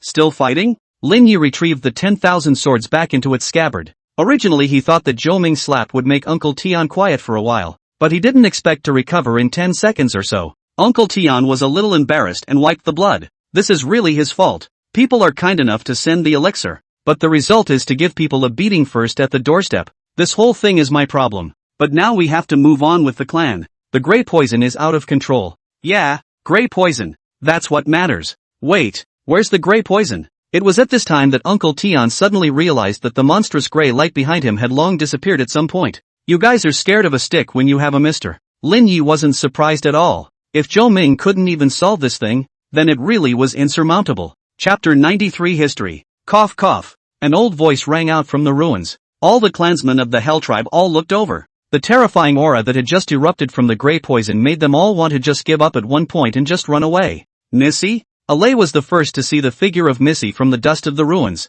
but just ready to go forward but was stopped by Uncle Tian. Because no one knew if the Missy before them now was a mutated morning beast infected by the gray poison, or something else. Ari? Oda? The familiar voice sounded again, and this time everyone finally relaxed completely. This is because morning beasts do not possess any feelings of life or human scent, even those that have just mutated. It was just a little difficult for them to understand why the gray poison still erupted when Missy had her entire arm cut off by Uncle Tian when she was infected with the gray poison, and has been gray poison attacked into the heart veins of the youngest mother-in-law, and how to return to normal. After all, gray poison in the cognition of all people that are no solution. Granny, you've been cured of your gray poison? Ari rushed to the front of the youngest mother-in-law, looking at the color as usual, and even the broken arm are connected back to the youngest mother-in-law, asked in surprise. Missy nodded, leaning on one of her crutches to look at Zhou Ming on the side. It was only then that Alei's Uncle Tian realized that Zhou Ming was contemplating something to the ball of grayish-black liquid in his hand, feeling the deathly aura emanating from it. They probably guessed what it was. It's just that no one has seen gray poison after it's been removed from a life form yet. Sir, this thing, is it the same as the zombie virus? Lin Yi came over. In fact, with Zhou Ming there, he hadn't worried much at first. He was just very curious about this gray poison that could infect all life forms. Pretty much. But this thing is slightly harder to get. Lin Yi was stunned. This was the first time he had seen a faint hint of gravity on Zhou Ming's expression. If you put it in the past, no matter what it was all ancient. And that kind of blandness seemed to have seen through everything a long time ago. After saying that, Zhou Ming's palm that was holding the gray poison fiercely clenched, and that massive gray poison that caused all life forms to look away directly dissipated into smoke. Missy, are you okay? At the end of the crowd, small fish efforts to squeeze in. Looking at the full color of the youngest mother-in-law, hanging heart finally let go. Yes, thanks to this gentleman for pulling my old self out of the gutter. Missy performed a large salute unique to this side of the world at Zhou Ming, and seeing this the crowd knew exactly what was going on. Waver waver waver. Zhou Ming hastily waved his hand and dragged Missy up. For this kind of formalism he didn't care very much, and of course he didn't want others to stick to this formalism. Respect is respect. Those are two concepts. Old Biden, you bark one more dog? Keep that bull stereotype in your mind. Lin Yi pointed at Uncle Tian and cursed. Zhou Ming did not get angry does not mean that he did not have a temper. For this kind of indiscriminate and direct hands of people, he did not directly lift the 10,000 swords to give him chopped into 18 segments that were all his mercy. Uncle Tian knew that there was a big misunderstanding this time, so he didn't say anything back even though he was about to be scolded by Lin Yi standing on his nose. Of course, he was not the kind of animal body that could not be spared. And he didn't say anything more after cursing out the resentment in his heart. This time it is indeed Xiao Tian's problem. My old self is here to apologize to you two on his behalf. It was my fault. I hope you two don't mind. Uncle Tian wiped the blood on his face. But he is a bright and open person. And a mistake is a mistake. Zhou Ming didn't mind this kind of thing in the first place. He came here because he wanted to hear for himself what kind of history the people who were born and raised in this world knew. His trigrams are always just objective facts. But there are times when objective facts are not always the optimal solution. The darkness of this world was long, a full 70% of the day, and the campfire rose as an entire tribe sat around it. The giant scorpion that Ale had brought back was roasted with moist oil, and this time Lin Yi didn't refuse, because this stuff just sells so much differently cooked than raw. Zhou Ming wasn't polite either, and directly broke open one of the pincers and tore it up with a big bite. He didn't seem to have enjoyed much food since he had crossed over, which did seem like a major shame now. After all, the things on Earth are only where they are, and all the creatures in this cultivation world have been nourished by the aura for an unknown number of years. Sir, I found it. Missy patted Zhou Ming's shoulder and pulled out a yellowed leather handwritten journal from her sleeve. I don't know what kind of demonic beast's skin it was made of, and it hadn't been damaged after such a long time, so tell me. Zhou Ming gnawed on the scorpion meat once while receiving the handbook and casually flipping through it. Although the writing on it was the ancient script of this world, it made no difference at all to Zhou Ming. It contained some of the history of this side of the world, which was more detailed and documented farther back than what Ari had said. At the same time, Missy also knew a lot of secret stories, which were taboo in normal times, but now they were all told to Zhou Ming one by one. When this savage realm first opened, the heavenly Tao sent down a type of qi and blood cultivation. Putting it in the context of the divine and demonic continent is a pure body refining martial artist. However, this type of qi and blood cultivation was much stronger than pure body refining. It possessed the physical body of a body refining martial artist, but without the drawbacks of a body refiner. The qi and blood in the body of such a practitioner was similar to true qi, which could be used to perform battle techniques, and the way to raise qi and blood was very simple. Apart from uninterrupted physical exercise, it was to supply all the energy in heaven and earth to the physical body to produce qi and blood. This kind of cultivation is much the same as true qi, or else it is said that all the laws of heaven and earth follow the same path. However, this kind of practice has led to the decline of the savage realm of the human race, because compared to other demonic beasts, the human race in this aspect of the qi and blood is really full of innate disadvantage. Therefore, since the birth of the human race, it has always been a weak species in the barbarian realm. Even dealing with demonic beasts that are one realm lower than themselves requires all-out effort, and even a single inattention will also fall there. However, in the boundless world of the barbarian realm, all of the human races had endured for an unknown number of days, yet not even a single qi and blood cultivation Mahayana had appeared. The human race's numbers shrunk rapidly, eventually reaching a critical mass before equalizing and managing to stay alive. This was the case until about 300,000 years ago, when the gray light descended into the central region of the savage realm. That day was the end of the entire barbarian realm, but it was a turning point for the human race. It's absurd, right? The most important twist is not the emergence of a human supreme being, but the occurrence of an inevitable natural disaster. In fact, in the beginning, there were countless powerful demonic beasts in the savage realm, and a demon saint in the center region of the savage realm wasn't even a rare thing. But that's how dramatically the gray poison was allowed to spread until the entire savage realm was infected. The initial batch of demonic beasts that came into contact with the gray light was nowhere to be seen, and it was also since then that there was an additional sky city in the savage realm. Chapter 94, Sky City. Immediately after that, Missy said a lot of things, such as the origin of that gray light. It contained a lot of speculations, such as it was an overwhelming demonic beast whose resentment was not dispersed after its death, and eventually transformed into a ray of gray light that penetrated the sky and wanted to infect the entire world. Others said that the gray light was a punishment sent down by the heavenly Tao for killing too many people in this world. Most of it is baseless though, just wild speculation. Zhou Ming didn't really care about these things. After all, the so-called correct answer, the objective facts were all in his trigrams. What he really wanted to know was what history looked like in the mouths of the Aborigines, because from God's point of view and from the point of view of the pro-lifers were two completely different things. Missy said a lot, told Zhou Ming all she knew about the history of the savage realm, and as expected there was some discrepancy between this and the trigrams, but overall it's not that great. Not wanting to waste too much time, Zhou Ming stood up and waved at Lin Yi. This gray poison is not something you can control, so be good.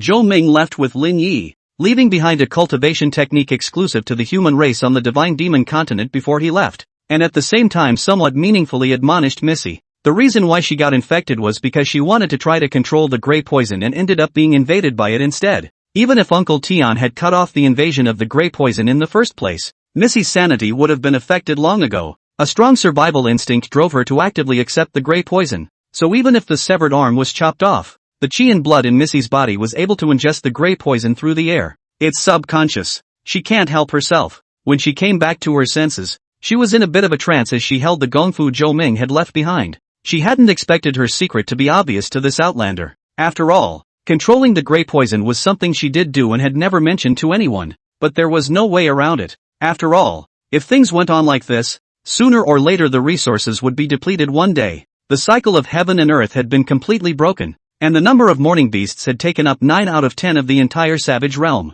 So if the human race wanted to continue to survive in this savage realm, then they must find a way to make the human race stronger. That's why she had no choice but to set her sights on grey venom. Except she seemed to be a little high on herself. Where are we going now, sir? Zhou Ming took Lin Yi and left the hell tribe. The information from the mouth of the youngest woman filled in some of the gaps in his trigrams. Sky City. Zhou Ming uttered a name, which was a place name that Missy had mentioned many times in her exchanges with him, and was also a location that appeared repeatedly in his trigrams. And most of all, Dragon Phoenix Linglong was in this so-called Sky City. The savage realm was huge, and just a small area was enough to compare to the entire divine and demonic continent. The distance from the borderlands to the very center of the barbarian realm could no longer be described in miles, but light years. This distance of nearly 100 light years was only a few blinks of an eye under Zhou Ming's feet. But when speed is increasing indefinitely, there is no turning back the clock as with relativity. Infinitely close to standing still but never reaching that tipping point. The scene in his eyes could be described as miserable,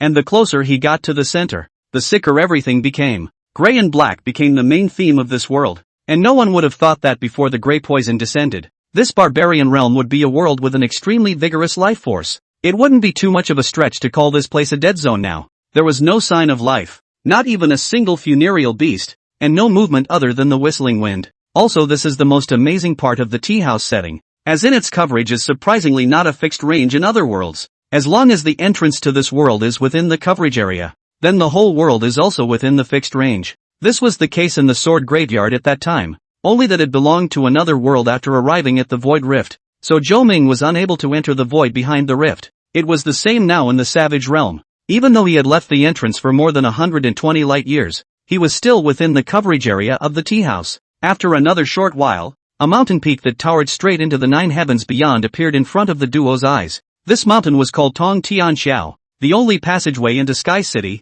and the mountain range stretched out underneath the peak for billions of miles, and it was such an ancient demonic mountain that had not been able to escape the grey poison. The entire mountain range was as if it was covered in a layer of dust. Such a magnificent sight was so dead. This strong contrast caused all those who saw this scene to feel an incomparably strong sense of suffocation. Sir, this place. Lin Yi looked at the bridge to heaven and couldn't speak for a long time. It wasn't that he didn't want to say anything, it was just that he simply couldn't think of any words that could describe the scene in front of him. Go. Without saying a word, Zhou Ming didn't give Lin Yi a chance to react, and directly brought him up along the Tongtian Bridge. At the same time, this was also the area that was most severely eroded by the grey poison. Any snowflake that fell from high in the sky was wrapped in a grey poison that could infect a demon king instantly. The sky is also grey and cloudy, and hope is a complete luxury here. Buzz. In the next moment, a subtle buzzing sound came from within Zhou Ming's body. The true qi rippled out in an instant, and the entire center area of the savage realm was instantly shrouded,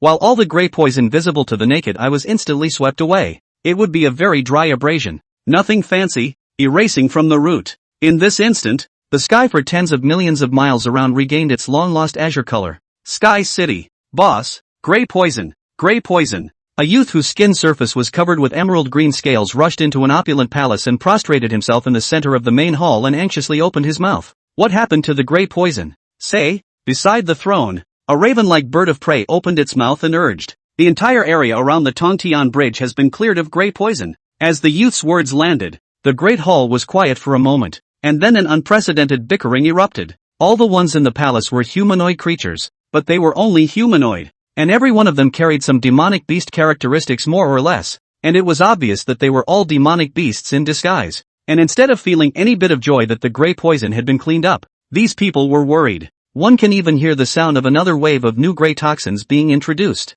Guys, calm down. The man seated on the throne finally spoke up to stop this wave of pointless bickering. This was indeed a human, without any demonic beast features or aura, just a human race through and through. But no one could have imagined that the owner of this legendary Sky City was actually a human. Chapter 95, Xian Tian. Calm down? You tell me how to be calm? This look is that the rats in the bottom ditch have found the source of purification. A big man closest to the throne pointed directly at the man on the throne and cursed, his finger almost poking him in the face. Please watch how you talk to me. The man on the throne stood up, his eyes cold and piercing as he looked at the big man who was over 2 meters tall and had a bunch of huge bull horns on top of his head. You, a human, the lowest race in the barbarian realm. Drag you m. The last word had not quite been uttered when the one on the throne between them instantly pulled off one of the bull's horns from the top of the big man's head, and then ran it from his left temple to his right. Just like that, the demon saint level Taiku Mangni was killed by the person on the throne in a single strike. I see you've been comfortable for too long and have forgotten who gave you this life. Monstrous chi and blood surged out, and this time, absolute power finally awakened the memories they had dusted in the depths of their memories. Indeed, it had been an unrecognizable number of thousands of years since this man had last struck out, only remembering that at that time, a human race had charged into the deepest part of the savage realm on their own, killing 20 demon saints in one night. Since that day, a human race stood at the highest point of the barbarian realm. It was also after that battle that all the demonic beasts gradually gave up their original bodies and evolved towards humans. It was just bizarre that apart from a handful of extremely powerful demonic beasts in the center region of the savage wilderness realm, all the other demonic beasts and human races hadn't heard of this matter at all. That man's name was Xian Tian, which was the person on the throne in front of him. Xian Tian, could it be you? The crowd of demon saints trembled as they pointed at Xian Tian, no longer having that arrogance in their eyes. It was because they recalled an extremely terrifying fact. Xian Tian had broken through the peak of the demon saint and entered that realm of legends. Otherwise, why would a peak demon saint swift mangy bull be killed in a single strike? Emperor. This word represents so much, and as long as there is even the slightest taint with this word, it is an existence that cannot be blasphemed, cannot be described, and cannot be touched. And Xian Tian must have stepped into that realm. Demon Emperor? What a strange name. It was only possible for the group of innate holy spirits at the beginning of the savage realm to reach this level 10,000 years ago, and it was even more impossible for the latter day. And Xian Tian, in a world where the opportunity to claim the title of emperor had long been cut off, had actually entered that realm. How could anyone believe that? Xian Tian didn't deny it, but just blandly resumed his seat on the throne and spoke. Now, can we be quiet? No one responded, and the hall was awfully quiet, with only the sound of a ragged breath and the constant rise and fall of a heartbeat. It was fear, or awe in its purest form. Power was everything in the savage realm. What are you afraid of? Since I've reached this realm, am I still afraid of them?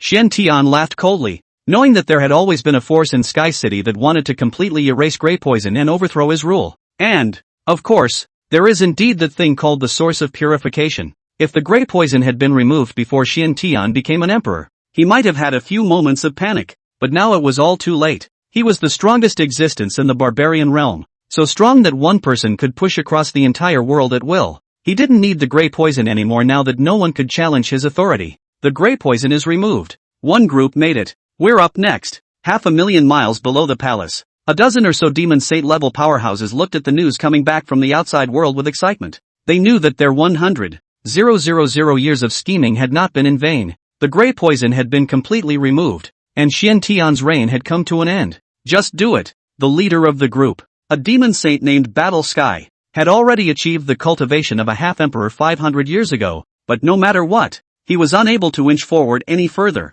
But now that the Grey Poison had been removed by the source of purification, there was nothing to fear. Warrior Heaven was certain that one-on-one was definitely not weaker than Xian Tian. At that time, the hidden lines they had planted in Sky City over the years would strike together, and they would definitely be able to kill Xian Tian by surprise. He believed that his half-emperor cultivation, along with the dozens of demon saints, could definitely cause the lone Xian Tian to fall into a place of no return. Yes, all replied in unison, and next they began to act on the plan they had been plotting for 100,000 years. This Sky City is made up of a star 10 million miles in diameter and 10 stars millions of miles in diameter. The palace where Xian Tian was located was precisely in the most central region of the main star, known as World Zero. The other 10 stars were worlds number 1 through 10, and on these stars survived some demon saint offspring, or demon saints with thin bloodlines. Their plan was very simple. Battle Heaven directly led them to rush into Xian Tian's palace, and then once they arrived at the 10th world, all the planted hidden lines made their move together, wiping out the controller of these 10 stars. Finally, bring all the remaining battle forces together to lay siege to World Zero. The reason they were so confident was that these Sky City executives had been out of combat for hundreds of thousands of years. Unlike them, they could all have frequently fought life and death with the morning beasts, and always maintained a 12% wariness, and absolute fighting instincts, to the level of the demon saint. In fact, the gap is already very small. The key to victory or defeat lies in that between the lightning and fire cannot react. So, they are bound to win. The action began, and battles of varying sizes erupted simultaneously in all 10 worlds, but they were all over in a very short time. Within this same time, Battle Heaven brought 18 peak demon saint powerhouses to kill outside Shen Tian's palace. Battle Sky was a dragon, a pure-blooded 5-clawed golden dragon, and many races could not actually be called demonic beasts anymore, but divine beasts. Pure-blooded dragons were one of them. It was effortless to fight 10 with 1 in the same realm, and it was not too much to push across the realm. Therefore, Warrior Sky was very confident. Even without the support of others, he felt that he could kill Shen Tian. There were also many demon saint powerhouses in the Great Hall, 30 to 40 of them, but these demon saints who hadn't fought for hundreds of thousands of years, and had even forgotten how to mobilize their chi and blood, were nothing in front of these 18 peak demon saint powerhouses of theirs who fought every day in blood. However, Shen Tian didn't seem to have any indication of this, sitting on the opulent throne without even opening his closed eyes. Kill! 18 peak demon saints instantly struck after getting up, and after a few moments of exchanging blows, more than half of the demon saints in the hall were killed or injured. Perhaps hundreds of thousands of years ago they were evenly matched opponents, but now, this group of demon saints that had been corrupted by ease were nothing more than a group of lambs to be slaughtered. Soon, none of the 18 demon saints died and quickly returned behind Battle Heaven after resolving the other demon saints, because they knew that only Battle Heaven could deal with Shen Tian. At the same time, the support from the 10 worlds had also arrived, adding up to nearly 150 demon saints, plus Warrior Sky, a half-emperor level powerhouse. Such a terrifying force was enough to push across any enemy, so no one believed they would lose. Actually, you know what? I know everything. I'm just too lazy to do anything about it. Only when all of the demon saint level combatants had gathered in the Great Hall did Shen Tian lazily open his eyes and faintly scan the crowd of demon saints. Chapter 96, The Demon Emperor. I think you've been comfortable for too long. Warrior Sky's gaze was gloomy as he stared at Shen Tian, who was sitting high on the throne. He had waited for this moment for far too long. Not only him, but the entire barbarian realm had also waited for this moment for far too long. On that day, Shen Tian claimed the central region of the savage wasteland realm and then drew in the gray poison from outside the realm. No one knew what he was trying to do, or what that ray of gray light really was. It wasn't until a peak demon emperor powerhouse touched that gray light and instantly broke through to demon saint in cultivation that all the demonic beasts realized that it was a heavenly opportunity. But when they scrambled to touch the gray light, they were shocked to discover that they could no longer continue to cultivate their chi and blood. Also developed a strong appetite for all creatures that had not been exposed to the gray light, even their own direct descendants. This situation was terrifying, but the instincts of appetite and killing ultimately won out, and no demonic beast of any realm could resist the gray light. Consciousness was eroded, leaving only an obsession that kept devouring and then growing its own body. It was also since that day that the real catastrophe of the barbarian realm began, with the gray poison spreading at an unimaginable speed. There are only two ways to end up being attacked by a death beast, either being directly devoured or being infected and assimilated into a death beast as a result of the damage done. Shen Tian, on the other hand, was somehow refined into a magnificent sky city with extraterrestrial stars, high above the 9 heavens, with the highest peak of the barren mountain as a bridge, called the Bridge to Heaven. No matter how much fighting was going on in the savage realm, Sky City was like an isolated paradise in which it was full of Shen Tian's followers. Of course, the ones that wouldn't follow him had already been killed by him. Shen Tian seemed to be dissatisfied with the speed at which the gray poison was spreading, and thought of an even more heartless stream of ideas. He mixed gray poison into the natural weather, rain, wind, snow, and even gale force winds. This is called really unavoidable. Can't all the demonic beasts all their lives to hide in the ground without seeing the sun? The spreading speed of the gray poison skyrocketed geometrically, and even the barbarian realm, which was such a large world, couldn't withstand it. Slowly the whole world was assimilated from colorful and vibrant to an endless dead gray. The earth, the sky, and even the air were filled with a thick gray poison that would infect you with just one breath and turn you into a morning beast. However, this was not the case in Sky City, where the aura of heaven and earth was so dense that it had nearly turned into a gas, and not even the shadow of the gray poison was seen at all. The barbarian realm beneath the barren mountains was a purgatory, while the Sky City above the Sky Bridge was like a fairyland. This was the end of all creatures in the savage realm, for there were only two paths awaiting them, either infected by the gray poison or devoured by the funereal beasts. No one knew why Shen Tian had done this,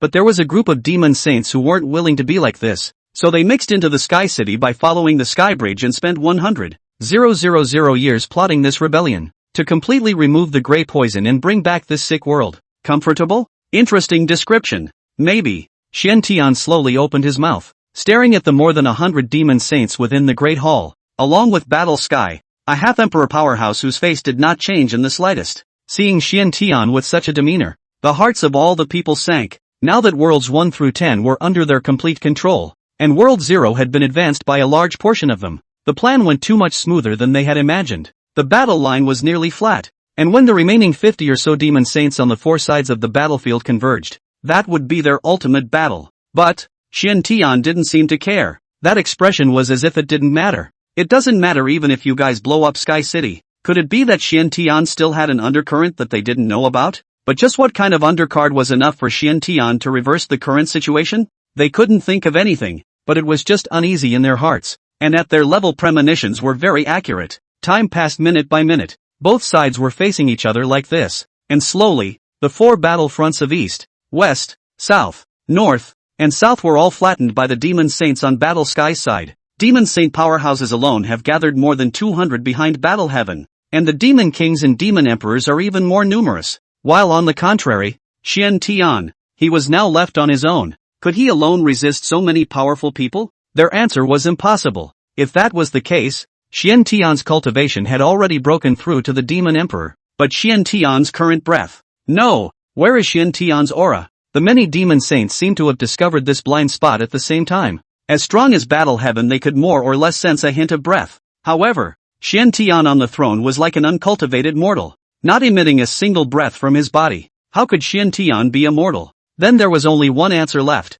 Tian had really broken through to that realm. Warrior Sky also realized this point. Although half-emperors were also very strong, they were really far away from that realm by an unknown amount. That's totally more Firefly than Proud Sun. Totally incomparable. Reacted yet? But it doesn't matter. Nothing will change your outcome. Tian slowly stood up, and the aura of a Demon Emperor suddenly burst out, sweeping across the entire Sky City in an instant. Strong people under the Demon Saint were directly crushed the moment they came into contact with this pressure, and blood and flesh flew everywhere. The tens of millions of Demon Kings and Demon Emperors were all silenced at this moment, without any resistance at all. Tian hadn't really made a move yet, and merely releasing a wisp of pressure wiped out all the demonic beasts in the entire Sky City, whether it was his own supporters or the rebels of Battle Sky. Although the more than 200 peak Demon Saint powerhouses behind Warrior Sky were not so strong that they were killed in seconds by a single wisp of breath, they could not move a single bit at all, and were pressed down on the ground in death, making it difficult to even raise their eyelids. Only Battle Heaven could still barely stand up, but that was all. Half-imperial cultivation was a luxury to even move in front of a true emperor. Come on, do it, don't I want to kill me? Tian walked towards the crowd and put his neck in front of Battle Sky. However, Warrior Sky, whose body was a pure-blooded five-clawed golden dragon, couldn't even lift his arm, so how could he talk about killing him? The gap is really too big, as if an insurmountable moat. How can this still fight? Should have been in the ancient times on the extinction of the emperor-level cultivation, but now live in front of them. This was a true emperor, and without stepping into that realm, even just 1 foot short of the threshold would be crushed mercilessly without resistance. You know what? Your so-called scheming is always empty talk in front of true strength. Tian coldly laughed. The breath once again soared. Battle Heaven was directly by the terrifying pressure of the track down. Behind the crowd of Demon Saints would have been difficult to resist, and now it is even more covered with blood traces. And then after a few breaths of time will be like those Demon Kings and Emperors of the Demon to be crushed by the pressure. However, the next moment the entire palace suddenly shook violently. In fact, it should be the entire Sky City to be precise. An incomparably majestic fluctuation came from the junction of Sky City and Tongtian Bridge, and this fluctuation even caused Tian to freeze. Immediately after that, the Sky City seemed to have lost any support and tilted down, directly falling down from the 9 heavens above. Chapter 97 Dragon and Phoenix Linglong. This thing, so scary? Lin Yi looked at the crystal-clear hybrid bead in Zhou Ming's hand. This bead was at the top of the Sky Bridge, connecting to the bottom of World 0, which was the bottom of the entire Sky City. In other words, this tiny palm-sized bead connected the Tongtian Bridge to 11 massive stars. The energy contained in it is simply unimaginable. And this was the legendary Dragon and Phoenix Linglong. Only when a pure-blooded Great Perfection True Dragon and a pure-blooded Great Perfection True Phoenix died together could one be born. And there was only this one tree in the entire barbarian realm Ancient Street, and it was estimated that only this thing could take on the heavy responsibility of connecting Sky City to the Tongtian Bridge. The Sky City, which had lost its support, instantly lost its balance, and 11 huge stars scattered.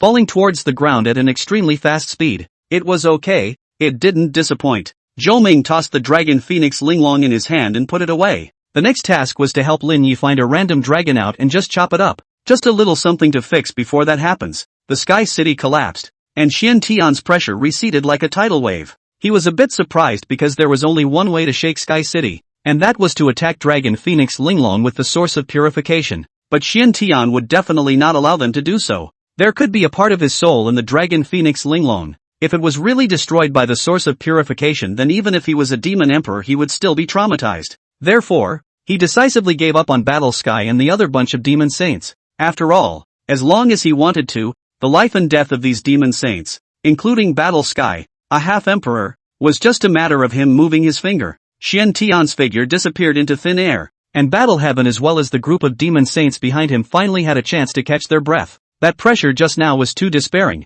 Xian Tian was able to press more than 200 of their demon saints to the brink of death just by standing in front of them and releasing a single wisp of his breath, leaving a half-emperor powerless to fight back. How else is this going to be fought? Isn't it just a lopsided slaughter? So what if they managed Xian Tian's followers? So what if they destroyed Sky City? So what if they removed the grey poison? As long as Xian Tian didn't die, everything could start all over again. And the lifespan of an emperor was nearly infinite, in the true sense of living with the heavens. As for them, they were not even qualified to escape. The entire savage realm was under Xian Tian's control. Where could they escape to? Perhaps outside the realm was the only place to go. Sky City landed with a thud. And the instant the massive star of World Zero made contact with the ground of the savage realm was the equivalent of a 10,000 kiloton equivalent TNT explosion. Half of the star was directly broken into pieces, and the land around the impact of tens of millions of square kilometers was cracked open. Cracks spread all over the 4 fields, but of course this was nothing more than that for the entire savage realm.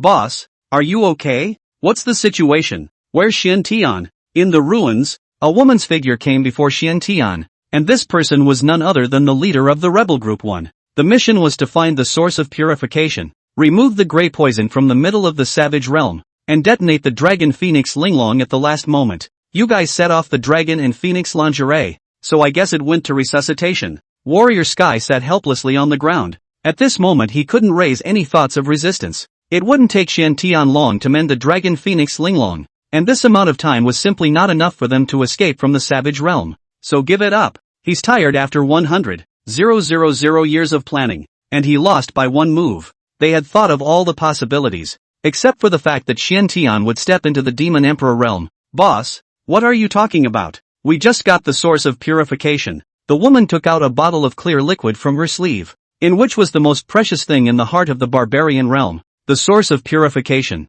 claimed to be able to purify all evil spirits and filth. This grey poison is certainly not in the picture. It's just that the entrance to the purified land only starts for 3 days every 100,000 years, so the plan didn't start until today. What? Warrior Sky's eyes immediately widened as he looked at the vial of source of purification in the woman's hand, his expression incomparably dismayed. If the source of purification was only taken now, then how was the ash poison removed and how was the Dragon Phoenix Linglong destroyed? Who but the source of purification could do such a thing? Not only Battle Heaven, everyone's mind was completely messed up. The battle plan was clear to each of them, and at the same time, they also had an incomparably clear knowledge of the Dragon Phoenix Linglong Society grey poison.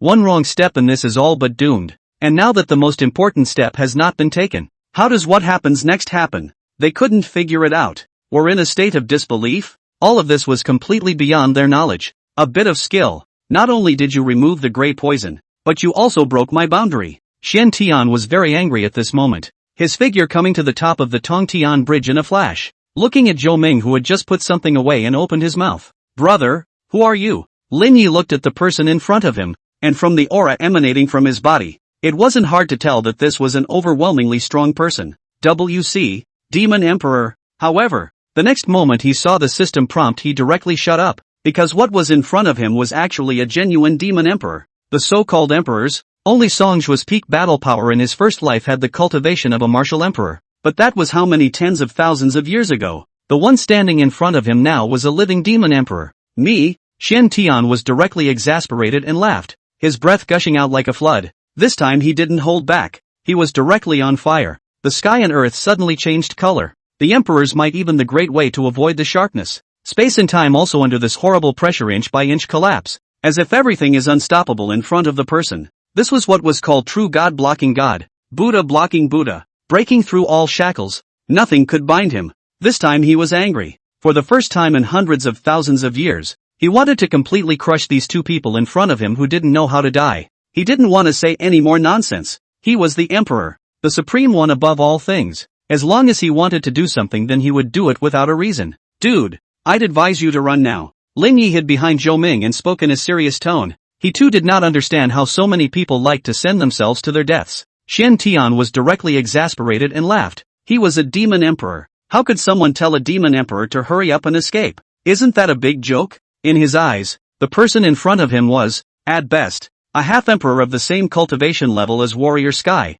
and it was only by a fluke that he had gone to the source of purification to be able to break through his boundary, and to deal with this kind of person. He didn't even need to make a move. Directly releasing his aura at his peak, he could directly make the two people in front of him immortal. However, these were his preconceptions, and he also seemed to ignore the fact that he hadn't even felt Zhou Ming's aura at all. It was also like just now when Battle Sky and a group of other demon saints were in the Great Hall. For those whose strength gap was too strong, they did not even deserve to perceive their breath. Man, you're a real man. Lin gave a thumbs up in his heart. The pressure? Zhou Ming muttered to himself before releasing a nearly imperceptible wisp of breath within his body and rushing back at Xian Tian's overwhelming imperial might. Chapter 98. From Lin Ye's perspective, that wisp of Zhou Ming's aura was simply incomparable to Xian Tian's imperial might. To say it's a floating shake of the green sky would be a bit inadequate to describe it. It would be the difference between a quark and an entire world. However, he wasn't panicked in the slightest because Zhou Ming couldn't possibly lose. You're kinda ridiculous.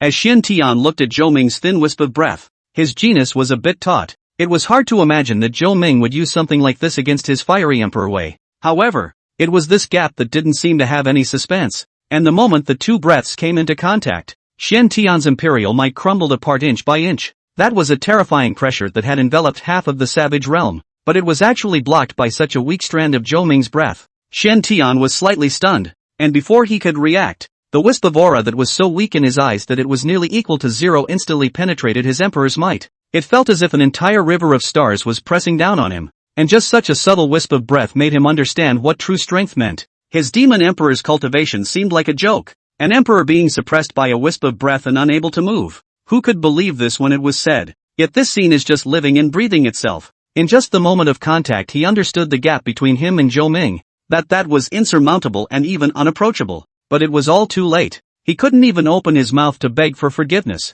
Every cell in his body was suppressed to the point of warring by the wisp of breath. I told you to run. Why don't you listen? Lin Yi spread his hands, his face helpless. Boss, what about Xian Tian? The leader of a group behind Warrior Sky asked, pointing at the figure high in the air that had been collapsed into the void. All the demon saints looked over in unison. Yet the next moment the entire room was silent, and the crows were silent. What did they see? Xian Tian, a true demon emperor being held down and beaten. Moreover, looking at the demeanor of the person who struck out, it seemed that dealing with a demon emperor was not at all effortless. Just how terrifying was the realm of that person standing in front of Xian Tian? It had completely exceeded their cognition. However, the next moment, something that made them even more shocked happened. Xian Tian's physical body was actually dissipating. Zhou Ming didn't do anything. He was just watching quietly. Obliterating a demon emperor didn't even require Zhou Ming to make any movements. A single wisp of breath was enough. What? Xian Tian was crushed and collapsed in the void, doing his best to open his mouth before squeezing out 3 words. Just what kind of person could be so strong to such an extent? Crushing the soul of a party's world with just a wisp of breath. Do I need to explain to you what I want to do? Zhou Ming looked at Xian Tian's completely worn-out form and slowly shook his head. This kind of person, in his opinion, directly crushing him to death would be cheap. But any normal person who knew what Xian Tian had done would do so without hesitation. It had nothing to do with sentiment or obligation or anything. It was simply the desire to go ahead and do so. And Zhou Ming had the capital to do whatever he wanted to do, without explanation or reason. Dare I ask, Senior, are you? Warrior Sky appeared not far from Zhou Ming, dragging his injured and disabled body. And at this moment, he was already having some difficulty maintaining his human form. And behind him, the 5-clawed golden dragon shadow loomed. And that was his original body. It doesn't matter who I am, but I'm going to have to let you die first now. Zhou Ming stared at the dumbfounded Warrior Sky. This was the only pure-blooded true dragon left in the barbarian realm. It was still only a juvenile body, but it was certainly enough to complete that task of Lin Ye's. What? Warrior Sky didn't react. He had originally thought that Zhou Ming was a mysterious senior who was fighting for justice. Now he didn't think that he was just a person who was addicted to killing. Without giving him a chance to react, Zhou Ming pulled out the 10,000 swords from Lin Yi's waist and slashed down at Warrior Sky. There was no suspense in the outcome, as Battle Heaven directly transformed into a 5-clawed golden dragon body, and was chopped off the dragon's head by Zhou Ming's sword. Well, Zhou Ming turned his head and asked, and Lin Yi nodded at Zhou Ming. However, the crowd of demon saints below who had seen Battle Heaven directly sealed by Zhou Ming's sword also didn't understand what was going on. Just now did not help them to get Xian Tian dead. Why their boss went up to negotiate was also a sword seconds. That's fine. Zhou Ming threw the 10,000 swords back, and Warrior Sky's flesh and head, which had already fallen from high in the air, were regained by Zhou Ming. Then it instantly merged into one, and Warrior Sky reopened his eyes, looking at Zhou Ming with a bewildered expression. Lin Yi rubbed his eyes. It could still be this whole thing. His system quest did let him cut down a dragon, but there was no stipulation on whether or not he could save it after cutting it down. But this thing sounded like an impossibility. How could a creature that was completely dead be brought back? Even those old ancestors in the sword graveyard have remnants of their souls and sword intent remaining, which is so hard to save. It's like going straight back in time and dialing back the time in this region to a few minutes ago, but it's against the will of the world. Lin Yi was relieved when he thought about it. The will of the world seemed to be just that. The will of the world of the Sword Mound world had given birth to its own spirit, but it was also being pinched by Zhou Ming and rubbed in his hands to play with it. Did I just, die? Warrior Sky opened his mouth somewhat uncertainly and asked. Dead, but I got you back again. Zhou Ming directly opened his mouth and replied, then looked at Battle Heaven's incredulous eyes and opened his mouth again. This is indeed a bit of a forehead. Sorry, as compensation I can answer some of your questions. What do you want to know? Ask. Zhou Ming also do not know how to explain this matter.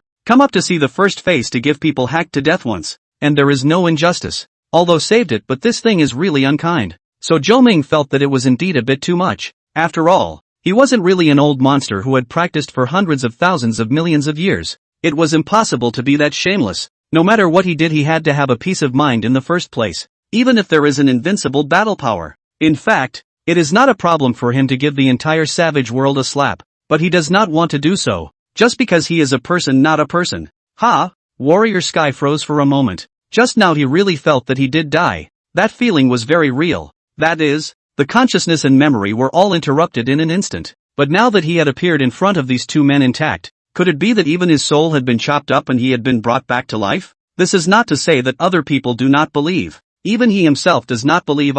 People cannot come back to life after death. Even Xian Tian, this kind of emperor-level powerhouse, cannot do it. No problem. Then forget it. Zhou Ming looked at the dull-eyed Warrior Sky and spoke. No. If Senior is willing to clear up the confusion for Junior, it would naturally be an honor. Although Battle Heaven couldn't think of anything, didn't understand why Xian Tian, a demon emperor, would be beaten by the person in front of him as a dog, didn't understand why he hacked himself to death once upon meeting himself for the first time, and even more so, didn't understand how he survived after being hacked to death. However, none of this seemed important in his eyes, and he did have many questions in his mind. Not only in his mind, but also in the minds of all living demon saints who had not mutated into morning beasts. I want to know exactly why Xian Tian is doing this. Chapter 99, The Glass Pavilion. Zhou Ming slightly organized his thoughts and words to open his mouth and said, he did all of this, but just wanted to become an emperor. As Zhou Ming's words fell, all of the demon saints quieted down as they couldn't figure out that Xian Tian had built Sky City and then brought in the grey poison from beyond the heavens to turn the entire savage wilderness realm into a dead zone. What connection there was between the two? They didn't understand, so they could only wait for Zhou Ming to explain. This is their boss with a life for a life. How they say also have to listen seriously. Not to mention the grey poison, this unwarranted disaster is also their hundreds of thousands of years has always existed in the doubt. To put it simply, there weren't enough resources, and the barbarian realm simply didn't have enough resources for so many demonic beasts to cultivate. Therefore, it was even more impossible for Xian Tian to achieve Demon Emperor in this situation. Then Xian Tian introduced the grey poison from outside the domain, infecting the vast majority of demonic beasts with it all, so that they would be rejected by this side of heaven and earth and would not be able to continue absorbing the heaven and earth aura in the savage realm. Although it looks dead now, in a few tens of thousands of years, when all the beasts of death have nothing to devour to sustain their lives, at that time, the beasts will also die in a large area, and the chi and blood in their bodies will return to heaven and earth, and the barbarian realm will return to the period when heaven and earth first opened after this baptism. The Sky City and Dragon Phoenix Linglong are the means that Xian Tian used to resist this catastrophe. The savage realm has been baptized by the Grey Poison and the Morning Beasts, but the Sky City is indeed an out-of-this-world fairyland, and will not be disturbed until the new cycle begins. But to Xian Tian's surprise, the plan went too smoothly, and the speed of the laws of heaven and earth coming back together and recovering was much too fast than he had expected. After 200,000 years of the Grey Poison raging, the laws of the savage realm had already returned a small portion from the bodies of countless dead demonic beasts, and this was enough to support Xian Tian's breakthrough from the half-D to the true demon emperor realm. However, any creature had greed, and Xian Tian was no exception. Getting what he wanted would lead to new goals. He was no longer just satisfied with becoming an emperor. He wanted to impact that impossible realm, and that nearly required the entire savage realm's heaven and earth aura and world laws to support it. It also meant that at that time, apart from Xian Tian, there couldn't be a single creature in the savage realm, and everything had to be in chaos. So Xian Tian didn't stop the spread of the Grey Poison. Instead, he used all means to exacerbate the situation. With limited resources, if he wanted to achieve that, he would have to sacrifice some other whatever. But to Xian Tian none of this mattered. If it wasn't for Zhou Ming, Xian Tian might have actually succeeded. Because after Xian Tian became an emperor there was simply no existence in the entire savage realm that could check him. Okay, I'm done answering your questions. Zhou Ming briefly summarized what had happened, and the crowd of demon saints listened in awe. They had originally thought that Xian Tian was a complete madman, just enjoying the thrill of that slaughter. Now it seemed that Xian Tian was actually playing such a big game of chess. Not only was he going to achieve Demon Emperor, but he was even going to break through to Demon Emperor. This kind of ambition is truly chilling. When they came back to their senses, Zhou Ming's form had long since disappeared, leaving behind a group of demon saints who were dumbfounded, and the brutal realm that was tattered to the point of lifelessness. Boss. Warrior Sky did not respond, looking at where Zhou Ming had just been in silence, pondering. Everyone, let's move.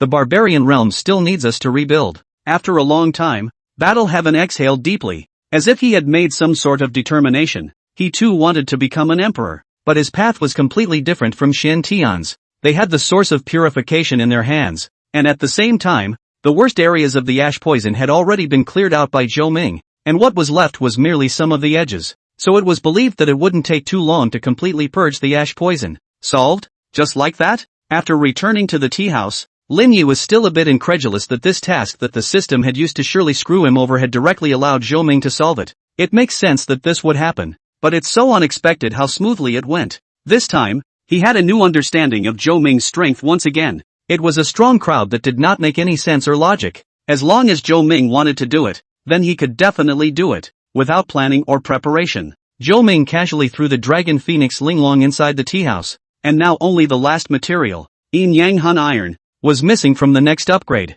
And this thing happens to be in the hands of the Liuli Pavilion. And this central region auctioning Yang Hun Iron will also be auctioned as a treasure in the bottom of the box. However, this time, the time to go to the Savage Realm seemed to be a bit long. The auction was about to start, and Liu Ling reckoned that she had already gone to attend it early. Thinking of this, Zhou Ming simply stopped resting. Young master, there's a mine underneath that's going to have a riot. What should we do? Inside the auction, in the Heaven's Sun Room No. 1. An old man spoke respectfully. Oh, that one. The youth in the seat raised an eyebrow and asked absently. This person was none other than the young pavilion master of the Liuli Pavilion, named Wang Yi, as well as the only son of the Liuli Pavilion master, Wang Deyuan. That old man was naturally the steward of his Wang family, whether it was in the pavilion or at home. Everything was under the care of this old steward. Reporting back to the young master. It's the third mine, which has been 3 months behind in its payment. The old butler said truthfully that Wang Deyuan was now taking over the leaderless Wanyong Chamber of Commerce,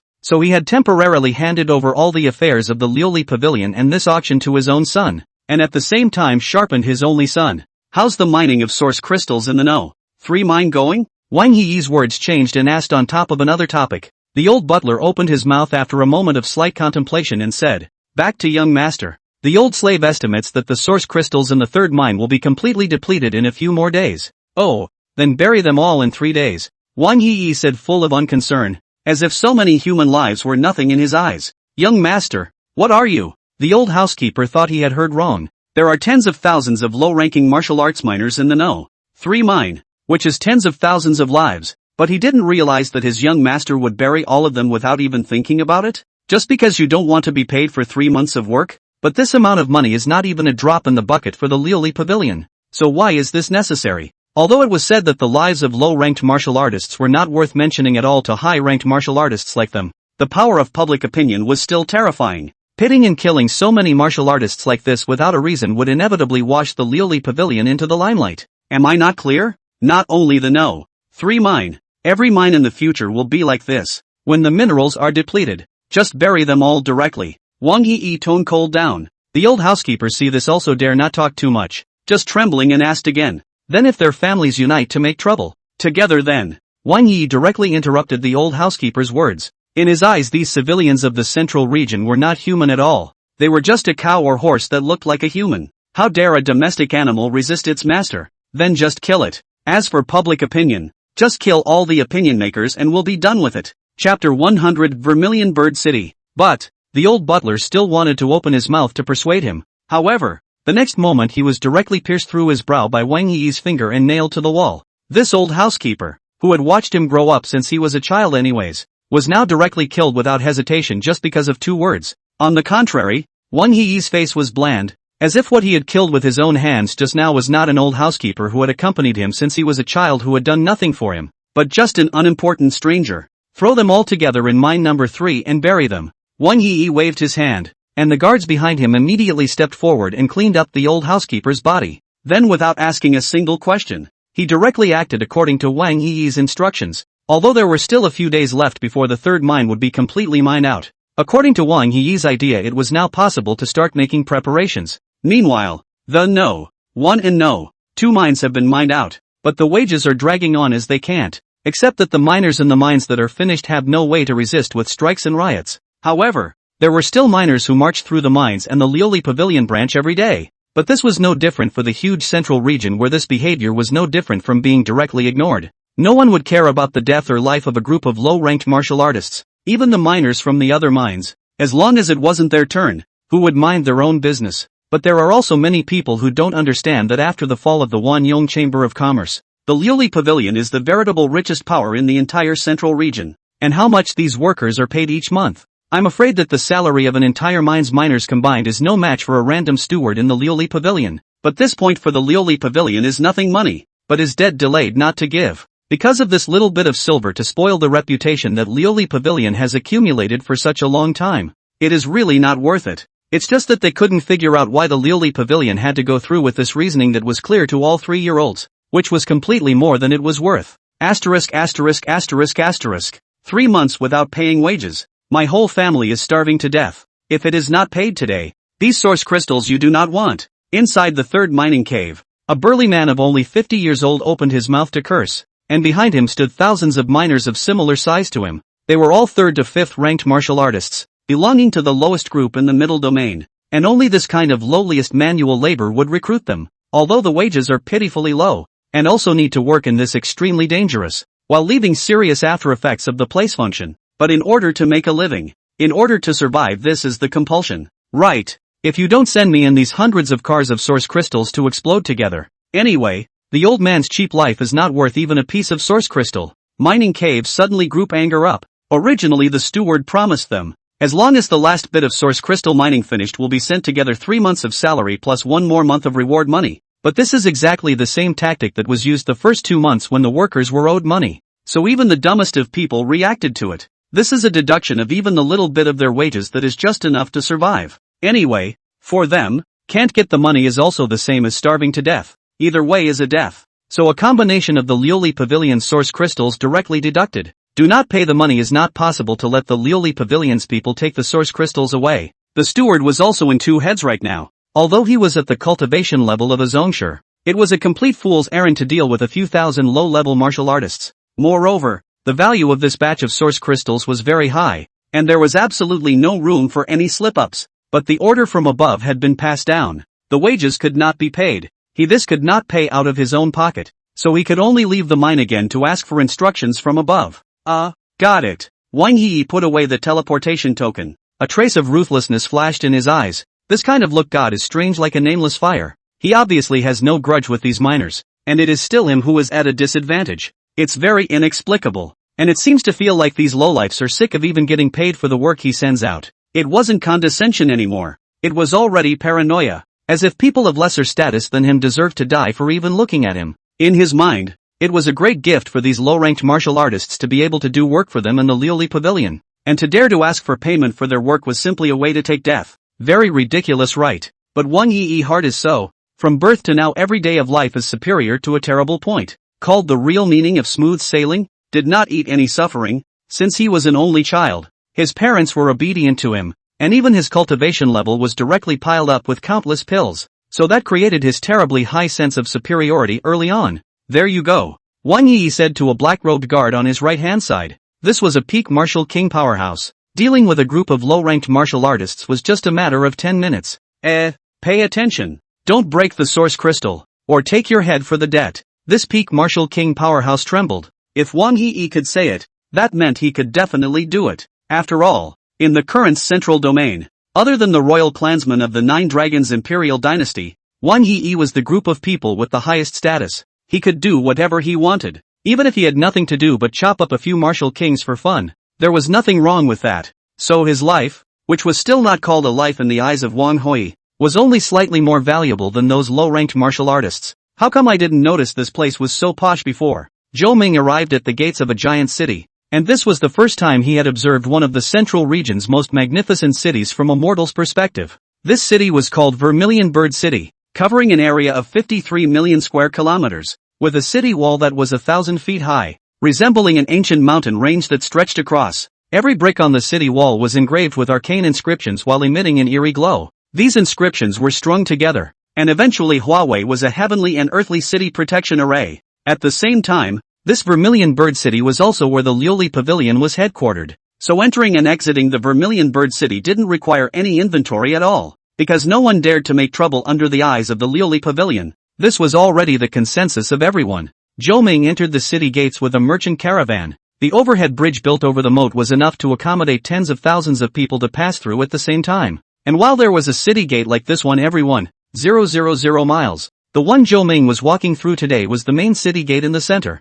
and was much stronger than those other gates in both size and luxury. Entering the city, the boisterous sounds of the people gave Zhou Ming a feeling of being out of this world. He had been living a quiet life for so long, and suddenly came to this also a little bit uncomfortable. At this moment, it was just after breakfast time, when the street vendors began to hawk their wares and the pedestrians were at their peak. Suddenly, Zhou Ming felt as if someone was tugging at the corner of his coat, and looking down, he saw a little girl dressed in rough linen clothes, who was struggling a bit to carry a fruit basket, and then opened her mouth to say, carrying good. Want to eat peaches? This morning my mother just picked them. The little girl looked no more than 7 or 8 years old. Good looking, but the whole little face was gray, and the clothes were full of patches, so it was obvious that the family conditions were not very good. It seems that even in the posh city, there are always people running around for the sake of firewood, rice, oil and salt, and there is no shortage of poor people at the bottom, no matter what the place is. Zhou Ming looked at the dew-stained peaches, each full and bright red, looking very appetizing indeed. Yeah, how much for one? Zhou Ming opened his mouth and asked. He had wanted to experience life, and now he happened to have no taste in his mouth. One copper. The little girl stuttered a little, not sure if she was born that way or if she was a little nervous about hawking for the first time. Zhou Ming didn't dawdle, and cheerfully took out a penny and handed it over. However, in the very next moment, an iron boot appeared in Zhou Ming's field of vision, and without saying a word, it directly kicked towards the little girl in front of Zhou Ming. Chapter 101 Glutinous. Where did the little come from? Didn't they say that untouchables are not allowed on the streets? Before the words even landed, Zhou Ming stretched out his other palm and grabbed the iron boot at an even faster speed, then threw it backwards without saying a word. Vermilion Bird City's patrol leader was directly set into the wall by Zhou Ming. Seeing this scene, the surrounding patrolling guards had come forward to raise their weapons. The strength of these guards could be considered okay. The lowest was a 9th-ranked martial artist, while the captain that Zhou Ming had just flung out 2 miles was a Zongshi cultivation. Who are you? Dare to make trouble in Vermilion Bird City? The captain was as dead as he could be, and one of the remaining guards stepped out with the position of lieutenant. They had originally thought that Zhou Ming was also a mortal with no cultivation, and that their pleasure was to bully this kind of pariah and get some oil or something in the process.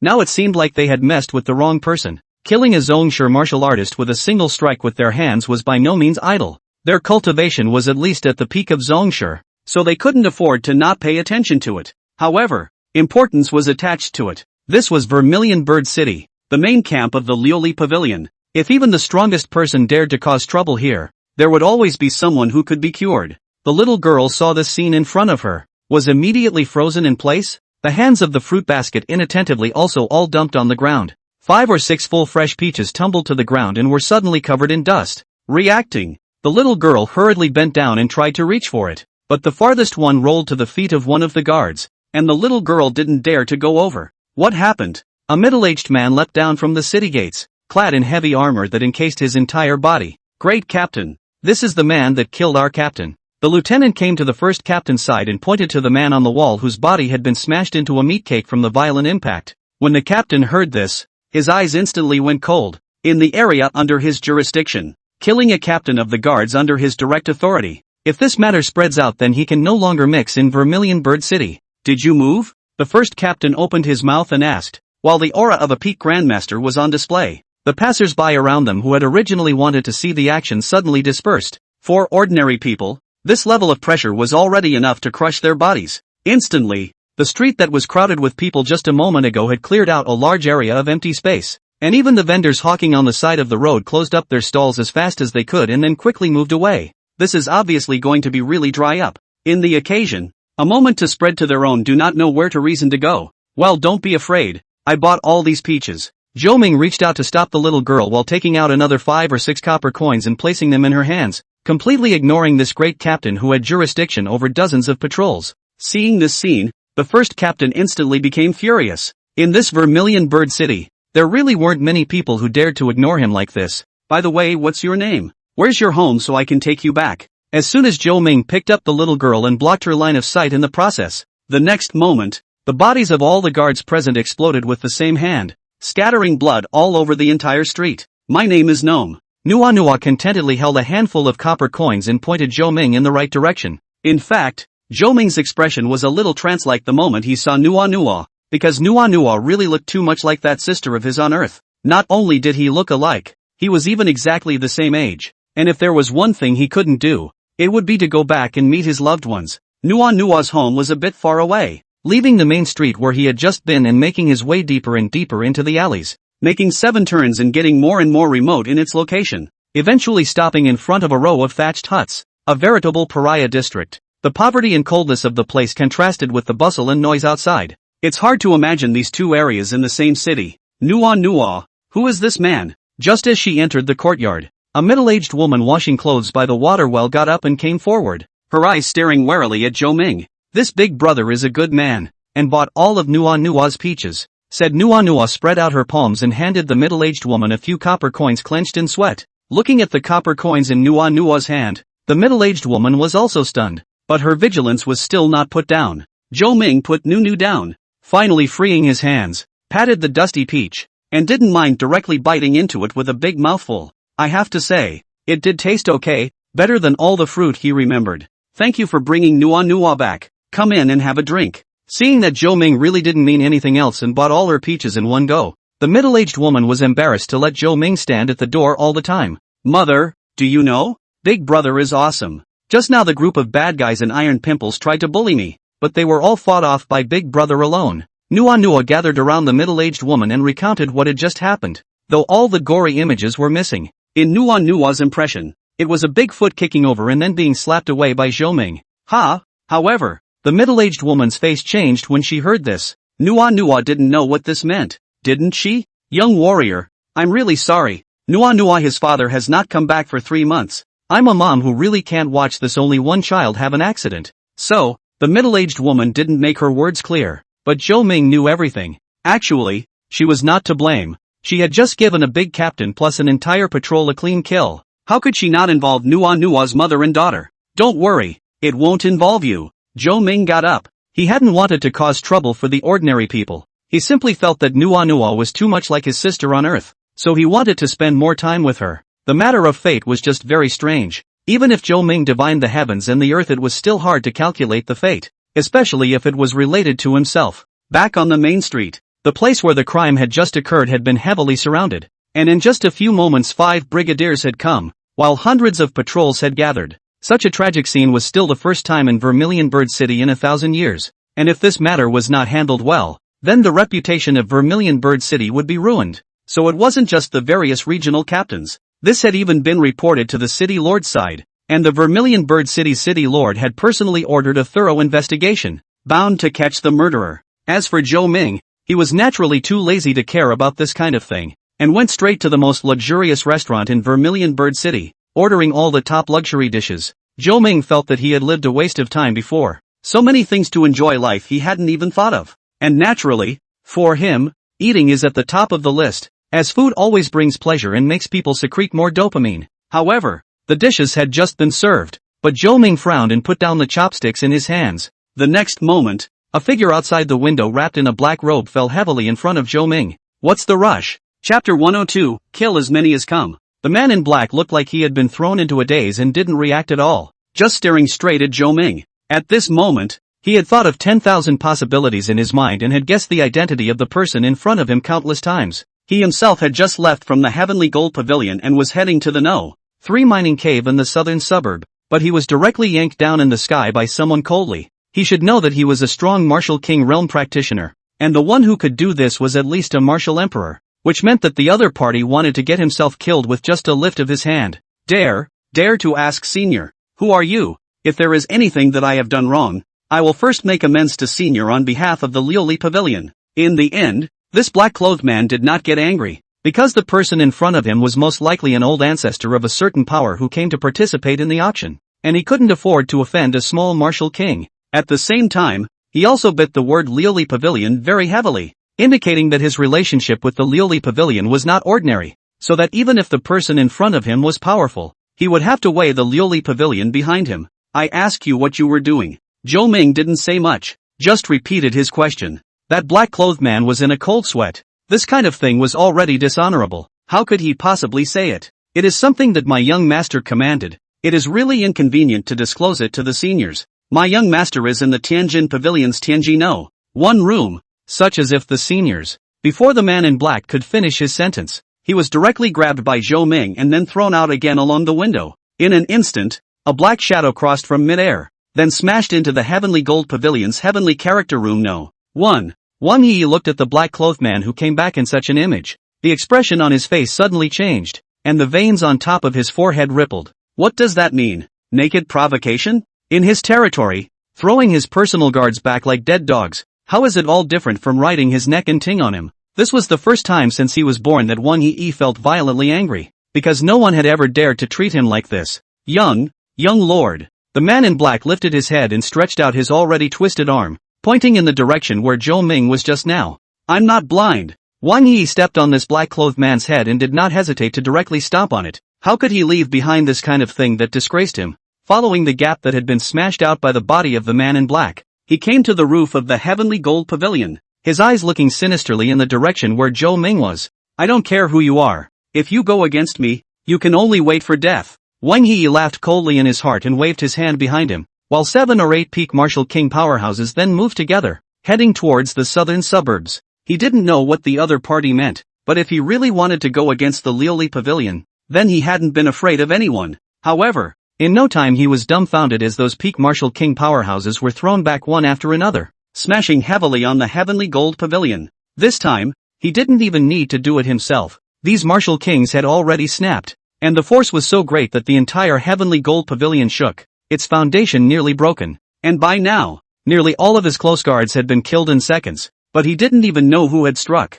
This kind of strange shame was even the one that happened in Vermilion Bird City, which was where the foundation of their Lioli Pavilion was located. It is often said that the side of the couch will not allow others to sleep soundly, and now this are in his bed to his wife. This can still endure. What's more, it is still Wang Yi. This kind of heart-paranoid road perversion of crazy. A little bit of disobedience is not as good as expected to kill. That is even more impossible to endure. Zhou Ming had a huge appetite, and in just a quarter of an hour, a table of 10 meals was directly swept away. Needless to say, this top restaurant in the Middle Kingdom really deserves the title. Sir, you're here. Li Yuling entered Zhou Ming's private room and asked with slight surprise. She didn't expect to meet Zhou Ming here as well. I came here to wait for you.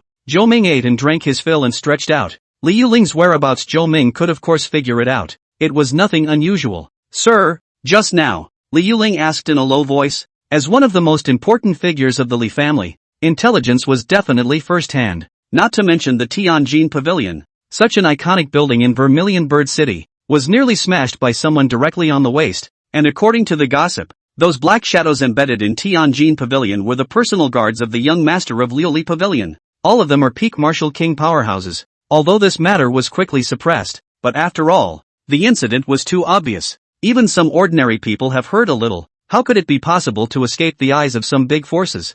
I did it. What? Zhou Ming was unimpressed. Li Yueling was shocked. This was also the base camp of Liuli Pavilion anyways. Zhou Ming just so blatantly slapped Liuli Pavilion wildly. But on second thought, also relieved, after all, that is Zhou Ming. What things are not all this way? A small glazed pavilion, perhaps in the eyes of Mr. Like nothing. Nothing, it just seems like no one but Mr. would dare that kind of thing. By the way, is Lumen here yet? Zhou Ming turned his words around and opened his mouth to ask. Lumen? He should be entering the city soon. What does Mr. want with him? Li Yuling didn't know what Zhou Ming was doing by suddenly bringing up Li Luming, but she thought that she must have her own plans. I'll give you an address in a moment, and have Lumen guard that with everyone. Zhou Ming was in a trance. Whenever he thought of Nua he couldn't help but think that it was his sister. Perhaps this was Zhou Ming's only weakness. His heart was nothing more than an ordinary person who was too emotionally attached. Although within the coverage area of the tea house, wherever Zhou Ming wanted to go and whatever he wanted to do was basically a matter of a single thought.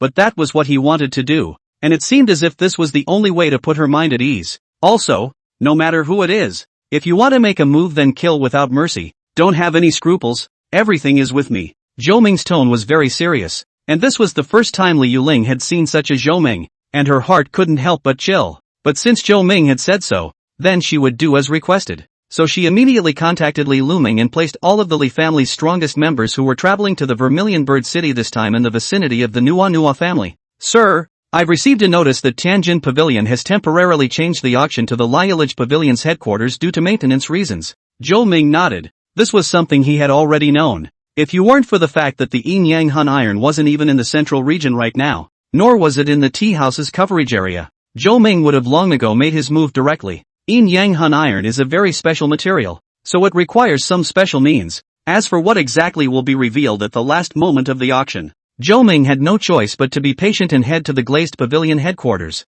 Chapter 103 Yin Yang Hun iron. Young lord, I can't hold it down any longer. The steward inside the third mining cave had already been forced out by a group of miners, and some of the miners were even ready to grab the source crystals to go out as their wages. There weren't many guards in the mine in the first place, and it was impossible to suppress the thousands of miners. I'm sending the patrol over now. Wang Yi's eyes were red with anger. His personal guards were all dead, inexplicably thrown back from the middle of the road, and then they directly broke off without even being able to speak. Who can believe this if they say no one is targeting him? But what was the point of knowing that? He was now in a briefly awkward situation where no one was available, but things had to be fixed. In fact, Wang Yi, this practice is very difficult for ordinary people to understand. After all, the wages of these miners together is not a piece of source crystal value. Why must go to great lengths to kill all the miners? This kind of thing is said to be more than worth the loss that are considered to be qua king agreeable. May also be the idea of madman ordinary people cannot understand. In short, as long as he determined things, that no matter what the cost, but also regardless of the consequences, is to achieve. Even if this kind of thing is just completely damaging, he's going to do it. Why? There's always someone in this world who has to get under my skin, and they all deserve to die. Wang Yi immediately ordered all the patrols in the southern district of Vermilion Bird City as well as the responsible brigadier generals to rush to the No. 3 mining cave in the southern suburb.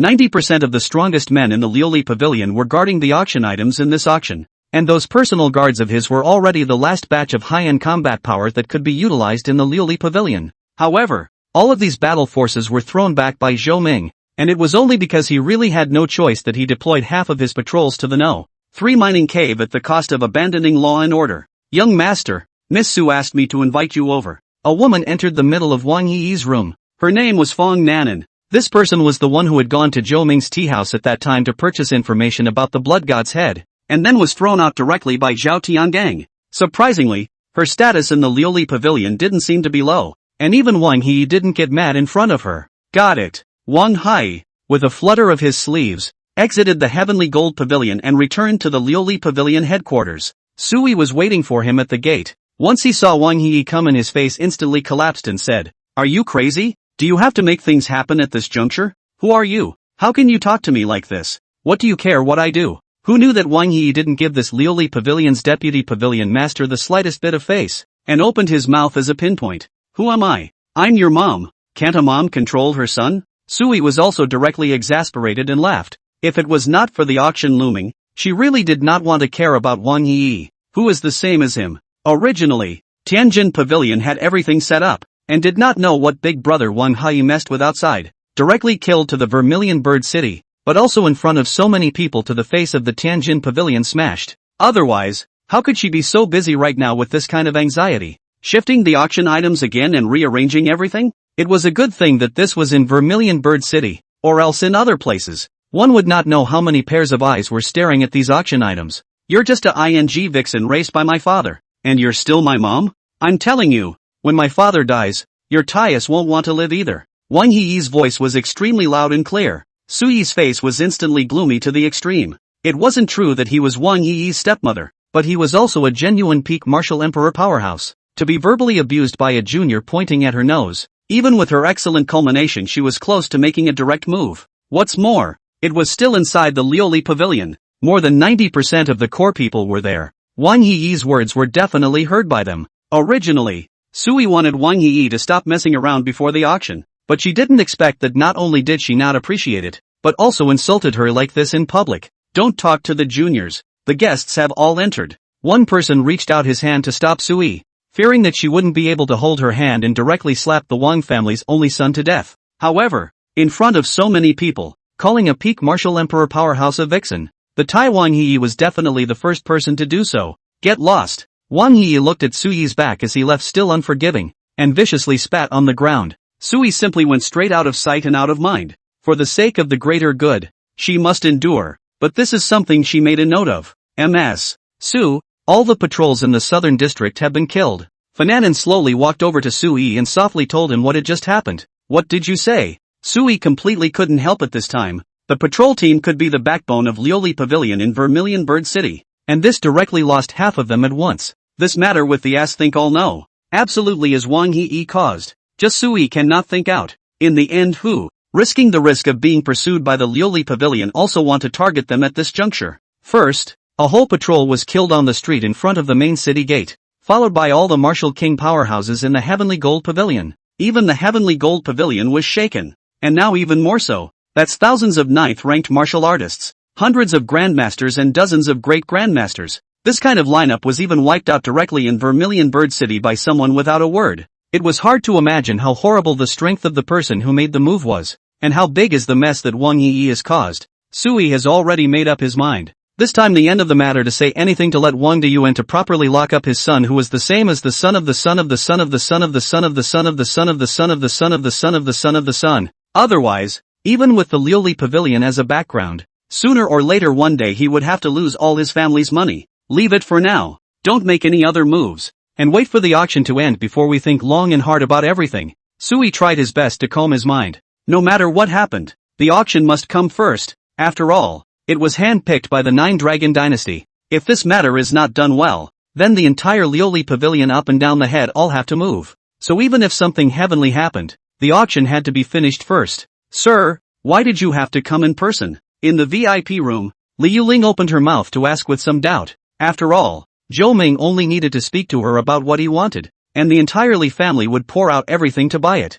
Even if the financial strength was not comparable, could someone else in the entire divine and demonic continent block what Zhou Ming had his eye on? The answer is clearly no. This is something that you can't fetch, and no one in the entire divine demon continent can fetch it. So I have to come here in person. Zhou Ming explained, but Li Yuling was still confused. She knew that Zhou Ming was afraid that what he was talking about was the grand finale item of this auction in Yanhan Iron. It was estimated that only that thing could enter Zhou Ming's eyes, but was there anything special about this in Yanhan Iron? She didn't know. The Liuli Pavilion didn't know, and none of the people attending this auction were probably aware of it. Just watch. Zhou Ming wasn't interested in anything else at all, so he simply closed his eyes and stopped paying attention. Chapter 104 Miners. Brother Lumen. Should we make a move? These are the patrols of Vermilion Bird City. The group of Li clan experts in the shadows watched as the hundreds of patrols searched over towards the address Zhou Ming had given them, and asked the leader, Li Luming, with some trepidation. Do it! Without any hesitation,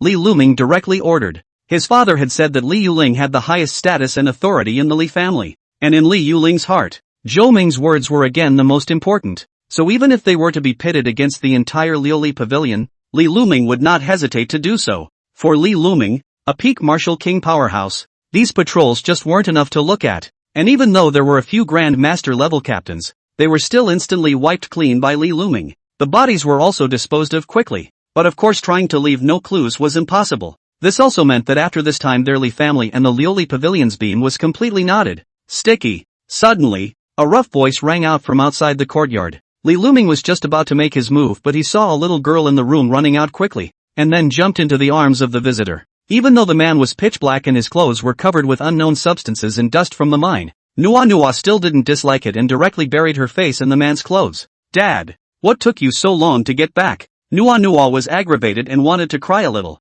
Her eyes were already red, but the tears were held back from falling. She was a very understanding child and knew that her dad must have been up to something important when he didn't come back for 3 months. "It's my fault for being a father, and from now on father won't leave." Nua's father picked up Nua, but what Nua didn't realize was that his father was secretly crying where she couldn't see him. This man was called Yuan Nyo, a member of the tens of thousands of miners in the third mine. His cultivation was even only a third-ranked martial artist, and even among the miners, he was considered to be at the bottom of the hierarchy. But the top is dragging the wages. Said nothing to send. Today all the miners finally cannot help it. Directly bar 3 mine steward to tie up. All the guards around the mine are also either dead or disabled. In the end, they have a plan. Each person to share some source crystals back. Even if the future Liuli Pavilion traced down, the big deal is ahead. But one source crystal was enough for their family to live a life of clothing and food. So Yuan Nyo followed the dry, divided into a not too big and not too small source crystal.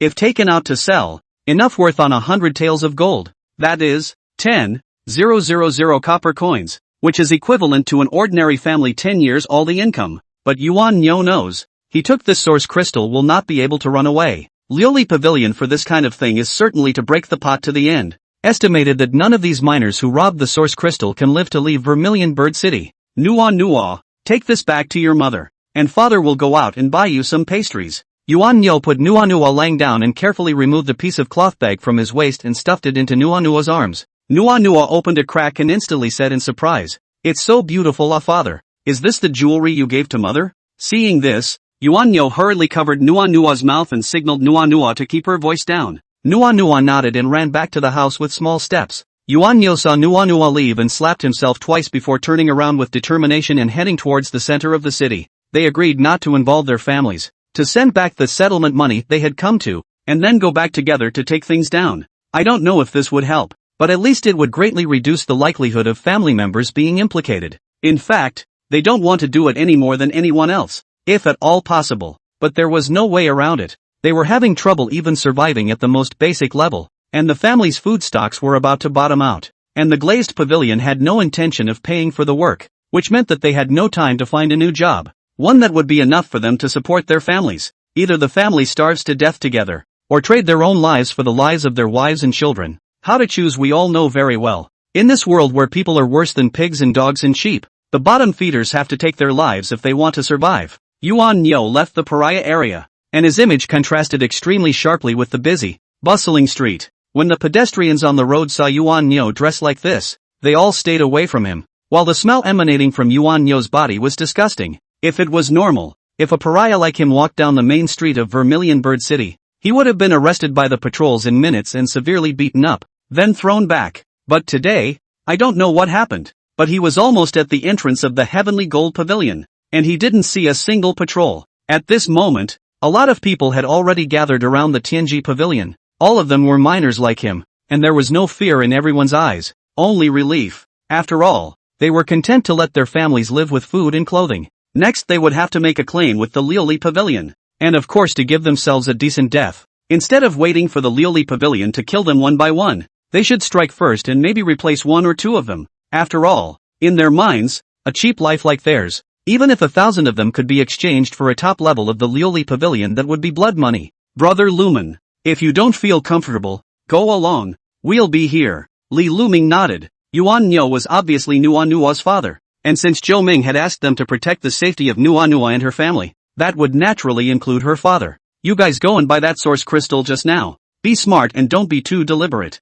After Li Luming explained the situation, His figure was once again hidden down, all the way to the damaged heavenly gold pavilion. Young lord, there are a lot of miners gathered downstairs, and it seems like all of them are from the number 3 mine. Fananan once again finds Wang Yi and explains the situation, that everything he has done has been told by Su Yi to his old man, even if Wang Deyuan spoiled him anymore. In principle, he couldn't go wrong, so he directly grounded him in the damaged heavenly gold pavilion and was not allowed to come out for half a step before it was repaired. What? Wang Yi was holding a belly full of fire, and now these ES dared to come to the door. Guys, I'm going to go ahead. Yuan Yo squeezed in from the back of the crowd and walked through the doors of the heavenly gold pavilion under the watchful eyes of a crowd of miners and watching passersby. This thing needed someone to start the cannon, or everyone would keep cringing, and Yuan Yo was usually honest, to the point of calling himself a wimp, but as his life was coming to an end, he wasn't willing to be like this for the rest of his life. However, the moment Yuan Yo went in,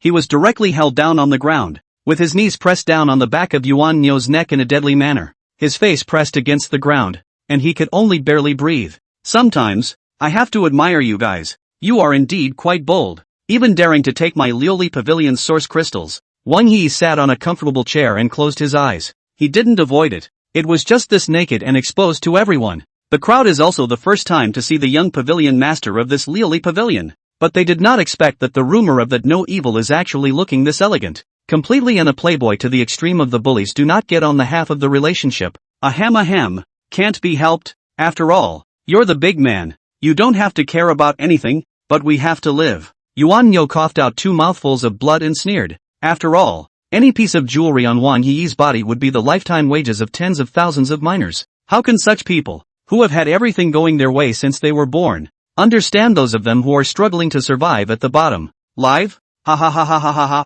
Fine, live. Then I'll let you live. And I'll let all of you live. And none of you will die until I personally cut all of your loved ones alive in front of you, like a mad dog. Wang Yi violently stood up from his chair, grabbed Yuan Yo's hair, picked him up from the ground, and then hung him in front of the entrance of the heavenly gold pavilion. Do it! Remember, don't kill anyone. The reason why Wang Yi was fearless was because his father had temporarily pulled 10 new Martial King powerhouses from the Wanyong Chamber of Commerce to be his guards. Even if these thousands of miners seized together, they would still be taken down in an instant. Whatever. Seeing that things had reached an unmanageable point, Li Luming didn't care. Even if he was only one person, he still had to do it. If Yuan Yo died, he couldn't afford to be blamed by Zhou Ming. However, as soon as Li Luming showed his head, a large invisible hand directly probed out from the void and held him down to death. The person who struck out was a genuine martial emperor, and looking at his attire, he turned out to be a hidden expert of the 9 Dragons dynasty. Him. Dead is dead. Hearing Wang Yi to take their families as blackmail chips, a group of miners immediately anxious, even if they are only 3 or 4 orders of martial strength, still do not want to die as the same towards the heavenly gold pavilion rushed. Even when facing 10 martial kings and 1 martial emperor, perhaps they knew that this might be the only time in their lives that they would raise their heads. Big shot. That's right. I am a big shot. Big enough to do whatever I want. So how about it? What can you do? Chapter 105, The Big Man. The 10 martial kings' auras were released at the same time, pressing the nearly 10,000 miners to death on the ground, and this was still the result of these martial kings collecting some of their pressure. Otherwise, these nearly 10,000 miners would probably be crushed into a mess in an instant. They couldn't resist at all, and blood kept pouring out of their mouths, and now they were merely hanging on to their last breath. This scene was not avoided by Wang Yi, but was directly watched by the ordinary people in Vermilion Bird City. Not only these pariahs, but Wang Hopi wanted to let them know that rebelling against him would end up the same as this group of pariahs. Young lord, no source crystals were found on them. Wang Yi is not much surprise. In his eyes, in front of this group of people is just for a couple of silver would have to do out of the unruly people just. Their purpose was the wages. So how could they bring the source crystals they had snatched with them and return them to him? Check. Arrest all the people within the 3 clans of this group of people for me. But anyone who dares to resist will be killed directly. Live to see people. Die to see corpses. Wang Yi smiled and looked gentle, but in the eyes of the others, this was simply a smiling tiger that ate people without spitting bones. Hearing Wang Yi's order, the miners who were held down on the ground were instantly anxious. They originally thought that even if Wang Yi was perverted, he would merely kill all of them. Now I didn't realize that it would have to include all 3 of their clans, which not only included their own wives and children at home, but even implicated many innocent people. You say you guys honestly go to die is not finished. Now well, not only you have to die, but also have to watch the people you care about die first. Wang Yi sneered. A belly full of fire seemed to finally have a place to vent. As if his current situation was caused by this group of pariahs. Why do they have to have that little bit of money for their work? Why can't they just listen to themselves and just die? Tens of thousands of lives only. They actually allowed themselves to be scolded by their old man in order to stay alive. In Wang Yi's mind, as long as he was obedient, the death of more people would be like that. Without reason. Nua, do you want to go with me to look for daddy? Zhou Ming stood outside the courtyard and waved towards Nua. When Nua saw that it was Zhou Ming, she immediately trotted over. Mother isn't here right now. Big brother, quickly take me to find father. If mother finds out, Nua won't be able to get out. Nua trusted Zhou Ming very much and also missed her father, who she could not see once in months. Even though her mother had expressly forbidden her to leave before nightfall, she couldn't help but think of Yuan Niu. Moreover, she seemed to be very trusting of Zhou Ming, obviously just a stranger who hadn't known him for a long time. Yet she didn't have any rusty feeling. Big brother, can you tell me where father went? And if he doesn't want Nua anymore? Nua sat on Zhou Ming's shoulder and asked in a somewhat worried voice. Your dad is a big hero. Zhou Ming didn't go into detail about what exactly had happened, and only brought Nua towards the most heavenly gold pavilion. Zhou Ming's footsteps were slow, but his speed was surprisingly fast, and in just a few blinks of an eye, he had crossed tens of thousands of miles. At this moment, Yuan Niu was hung under the plaque of the heavenly gold pavilion, and a pair of iron hooks pierced through his eyes and then out of his ears. According to common sense, at this point, a person must be too dead to die, but Yuan Niu was being forced to hang on to his breath, in the true sense of not being able to beg for life, not being able to beg for death. I heard that you have a daughter, don't you? Wang Yi ambushed Yuan Niu's ear and whispered. Yet Yuan Niu, who was already in pain to the point of fainting, had his body trembling at the moment, and the blood continued to flow down as even more intense pain came. But Yuan Niu didn't say a word and opened his blood foam-covered mouth and said, Lord Wang, do you believe there are ghosts in this world? The voice was weak, but that killing intent had nearly turned into substance. He was indeed a wimp, but if he dared to move Nua, he was pretty sure he could do anything. Ghosts? Why don't you believe in it and come back to get pinched by me again? Wang Yi slumped back in his chair and laughed wildly, as if Yuan Niu's threat was the world's funniest joke in his ears. And you, Li kid, what a family. I think you're tired of living. Wang Yi turned his words around and looked at the suppressed Li Luming, his face full of disdain. A family that is just a little famous in the central region. How can it be compared to the glazed pavilion? Me, Li Luming didn't care. Even though most of the bones in his body were broken, he was still smiling flatly. Looking at Wang Hai's eyes was no different from looking at a dead person. Chop him up, keep ahead, and send it over to that Li family. Wang Yi also stopped paying attention to Li Luming. He felt that it was this so-called Li family that was working against him these days. And this Li family did have a very strong martial emperor who was perfectly capable of doing those things before. However, a mere martial emperor was nothing at all to the Liu pavilion. So he wasn't afraid of anything. Not only was he going to get Li Luming killed, but he was also going to step on the entire realm of reason. Yes, young lord, that martial emperor responded, and the invisible hand covering Li Luming was just about to exert force. Of only saw Yuan Niu, who was hanging in mid-air, suddenly raise his already twisted arm. The joint recovered instantly with a loud click, and both hands grasped the iron hook that had pierced his eye and yanked it hard out of its socket. Immediately, that fatal injury unexpectedly recovered at a terrifying speed. You, indeed, are a great man. Yuan Niu recovered as before in an instant and stared at Wang Yi and opened his mouth. Hearing this voice, Li Luming was instantly happy. That familiar tone, he knew that Sir had arrived. Chapter 106, Killing the First to be Happy. Wang Yi turned his head to look at Yuan Niu, who had already broken free, and was somewhat stunned. Do it. Are you all blind? Wang Yi looked at the aura that was becoming more and more prevalent in Yuan Niu's body, and his heart became a bit flustered. He didn't know what had happened, and how a small martial artist of the third rank had broken free from the suppression of a group of martial kings, but that aura of danger made him realize that his life was truly threatened. In fact, not to mention Wang Yi, even Yuan Niu himself didn't know where this power came from. Yuan Niu's insanely climbing aura caused the faces of the crowd of martial kings to change drastically, because in just a few seconds, Yuan Niu's aura had already risen from the third rank to the peak of Grand Master, just one step away from entering the realm of martial king. This kind of tactic was by no means something that an ordinary person could do, and it was even said that having the Liuli Pavilion Master come in person was absolutely impossible. Of course, the realm didn't stagnate because it was approaching the martial king mark. Instead, the momentum was getting stronger and stronger, and after a few more breaths of time the realm had come to the peak of the martial king. Nua, look, I didn't lie to you. Zhou Ming carried Nua to the tallest building in the vicinity,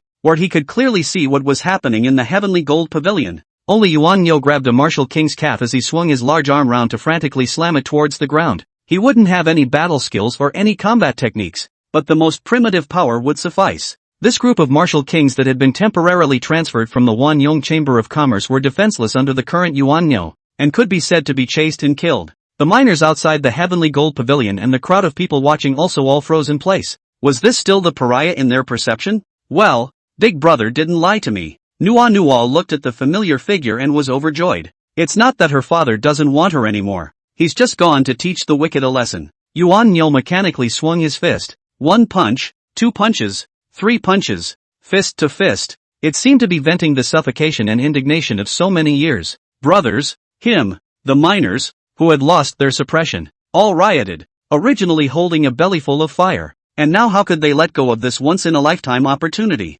Peak martial emperor? Wang Yi swallowed a mouthful of saliva. This is only how long a low-ranked martial artist directly break through to the peak of the martial emperor, and then take a step forward, that is, and his father a strength of the martial saint powerhouse. Yuan Nyo's breath is even more terrifying. Wanyong Chamber of Commerce's martial arts king simply cannot resist. Not to mention was Yuan Nyo waste a large portion, plus a few thousand miners swarmed together. One person of foot can be given directly to the martial arts king stomped into the mud. As for Yuan Nyo, he knew that these martial kings counted for nothing, and that the real person behind the scenes was Wang Yi. However, when Yuan Nyo came back to his senses, he realized that the martial emperor who had suppressed Li Luming had long since disappeared with Wang Yi. You're okay. Yuan Nyo picked up Li Luming. Looking at the near seriously injured and near death Li Luming was a bit at a loss for words. Yo, isn't this the young master of the Liuli Pavilion? Where is this going to run? As soon as Zhou Ming grabbed Wang Yi out of the void, he directly crushed that martial emperor's head without saying a word. Who are you? Wang Yi's neck was pinched in Zhou Ming's hands, and he asked in a panicked voice. How would I know? I'm just a small person. How could a big person like you recognize me? Zhou Ming opened his mouth, and with a violent swing of his arm, Wang Yi's figure transformed into a residual shadow and ruthlessly smashed into the ground. The hard lapis lazuli floor was instantly covered in cracks, and at the very center of it was a deep, human-sized crater. Stop it all. Suddenly, an extremely loud and clear voice came from midair, and the figure of an old man slowly emerged. Uncle! Wang Yi, who had been completely crippled, stared at the old man in midair and suddenly became agitated, shouting with all his strength. If there was anyone other than his father who could save him, it would have to be this eldest uncle who was the lord of Vermilion Bird City. In an instant, the aura of a martial saint swept across the entire field, and space and time in the 1,000-mile radius of the heavenly gold pavilion seemed to have stopped for a moment. You still, go to hell. However, Yuan Nyo's source didn't stop and ruthlessly pierced Wang Yi's chest with a punch. That's right, his cultivation broke through to martial saint. Wang Yi where to carry Yuan Nyo this punch. Instantly broken bones and flesh flew out dozens of meters horizontally. The vitality in the eyes instantly dissipated. The old man in midair was also stunned. He did not think that he had failed to save Wang Hedi. After all, who would have thought that just now it was still the peak of the martial emperor Yuan Nyo instantly elevated to the martial saint. People had accumulated hundreds of thousands of years of cultivation, and this pariah in front of him who came out of nowhere had only used 10 minutes to reach it. Who can believe this? This thing is living in front of him, and there is no way for him not to believe it. Live your mom be. Zhou Ming was still able to spoil him, putting Nua down and directly slapping him across the room. In the next moment, the body of the Vermilion Bird City Lord with martial saint cultivation instantly exploded, leaving only a lone head left in midair, and not much later it snapped to the ground with a splat, its brains overflowing in all directions. Without the loss of true chi to sustain it, even a martial saint's fleshly body was just as fragile. Mr. Cough cough, cough cough cough. Li Luming kept coughing up blood from his mouth, but there wasn't a hint of panic in his heart. Zhou Ming was there. Even if he had already entered the Yellow Springs he could still fetch him back. Over to you. Zhou Ming placed Nua in front of Li Luming and directly turned around and exited the heavenly gold pavilion. Li Luming subconsciously stretched out his arm, only to realize that his body had already recovered as good as new. This was the second time. The last time in the Lost City was the same. No matter how desperate the predicament seemed to be, as long as Zhou Ming arrived, then he could be completely at ease. With his near-death injuries, he didn't even see Zhou Ming make a move, and was directly and inexplicably healed. Why does this dog have only one life? I still want to kill him a few more times. One of the miners beside Yuan Nyo looked at the already gagged Wang Yi and spat at his corpse, saying indignantly, "That's right, damn, getting so many people killed. Just once. It's too cheap for him." The crowd of miners cursed. They had now forgotten that they had come to die. Anger had taken over everyone's sanity.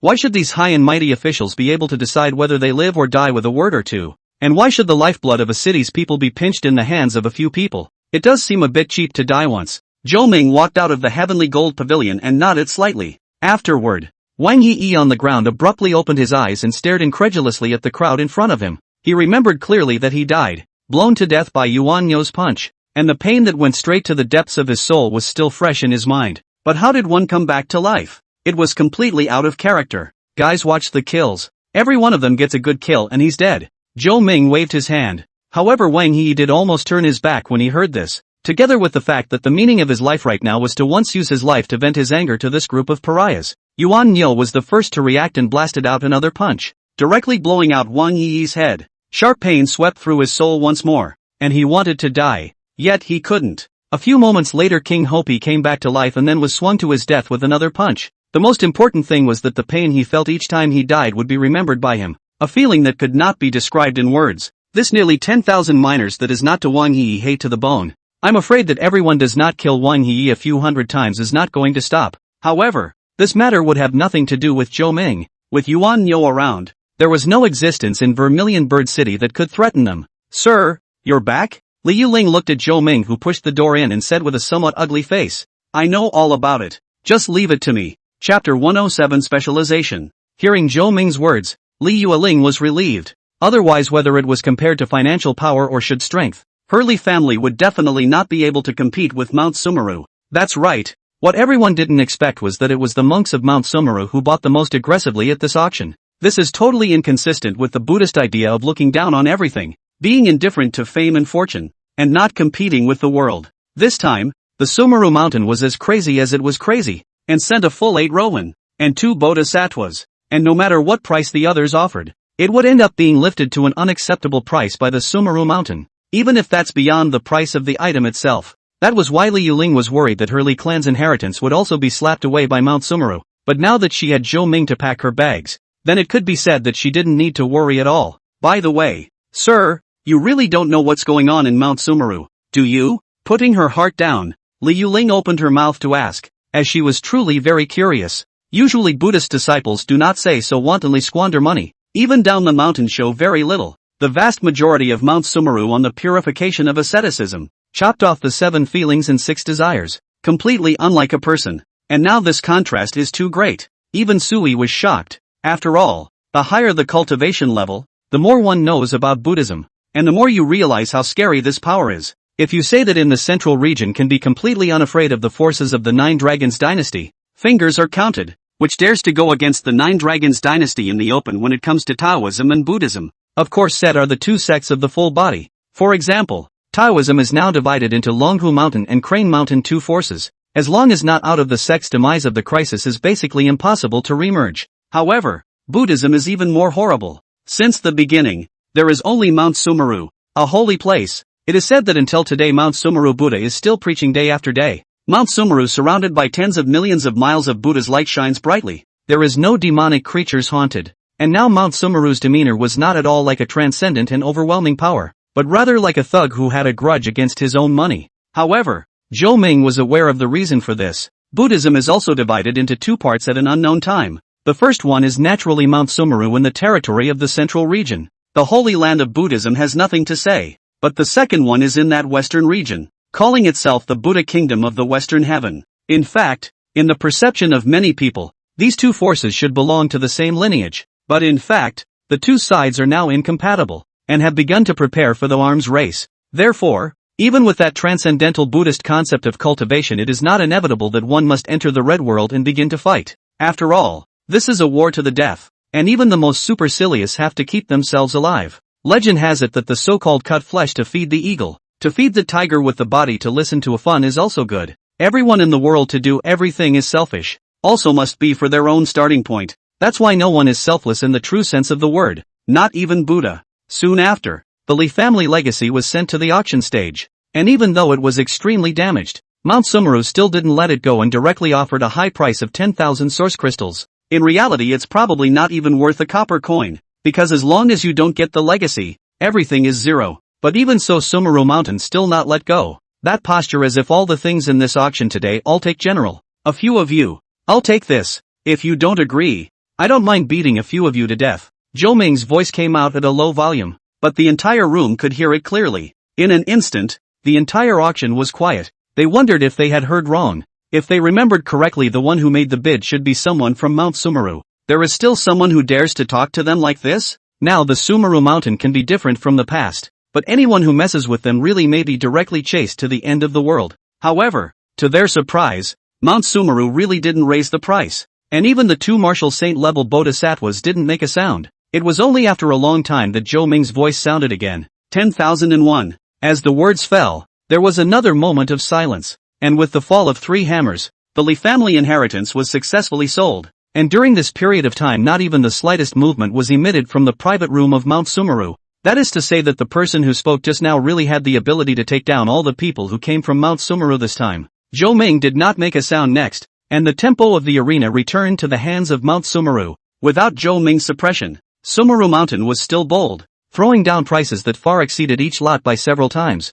not even considering anything else just to take it all. Just like that, under the near-frozen gazes of all the forces, all but the one taken by Zhou Ming were auctioned into the hands of Mount Sumeru. Others can be said to be completely unproductive. In fact, it wasn't like no one tried to fight for it, but after raising the price to 2 times, Sumeru directly raised it to 10 times. This, as long as it is a normal brain, will not go down even more. So Sumeru Mountain now spends millions of source crystals to buy all the inheritance that the Liuli Pavilion has taken out from the Lost City, as well as some of the treasures in the treasury of the 9 Dragons Imperial Dynasty. Ladies and gentlemen, next is the final item for this time, an item that we will judge by its price, but rather by what you can do. Finally, Sui went on stage, and behind him, at some point, there was an additional rotting and old wooden door. This last item, named Yin Yang Han Iron, we can't fetch it at the Liuli Pavilion, so we would like to ask all of you to come together to help think of a way. If you all have the ability, by all means try. After saying that,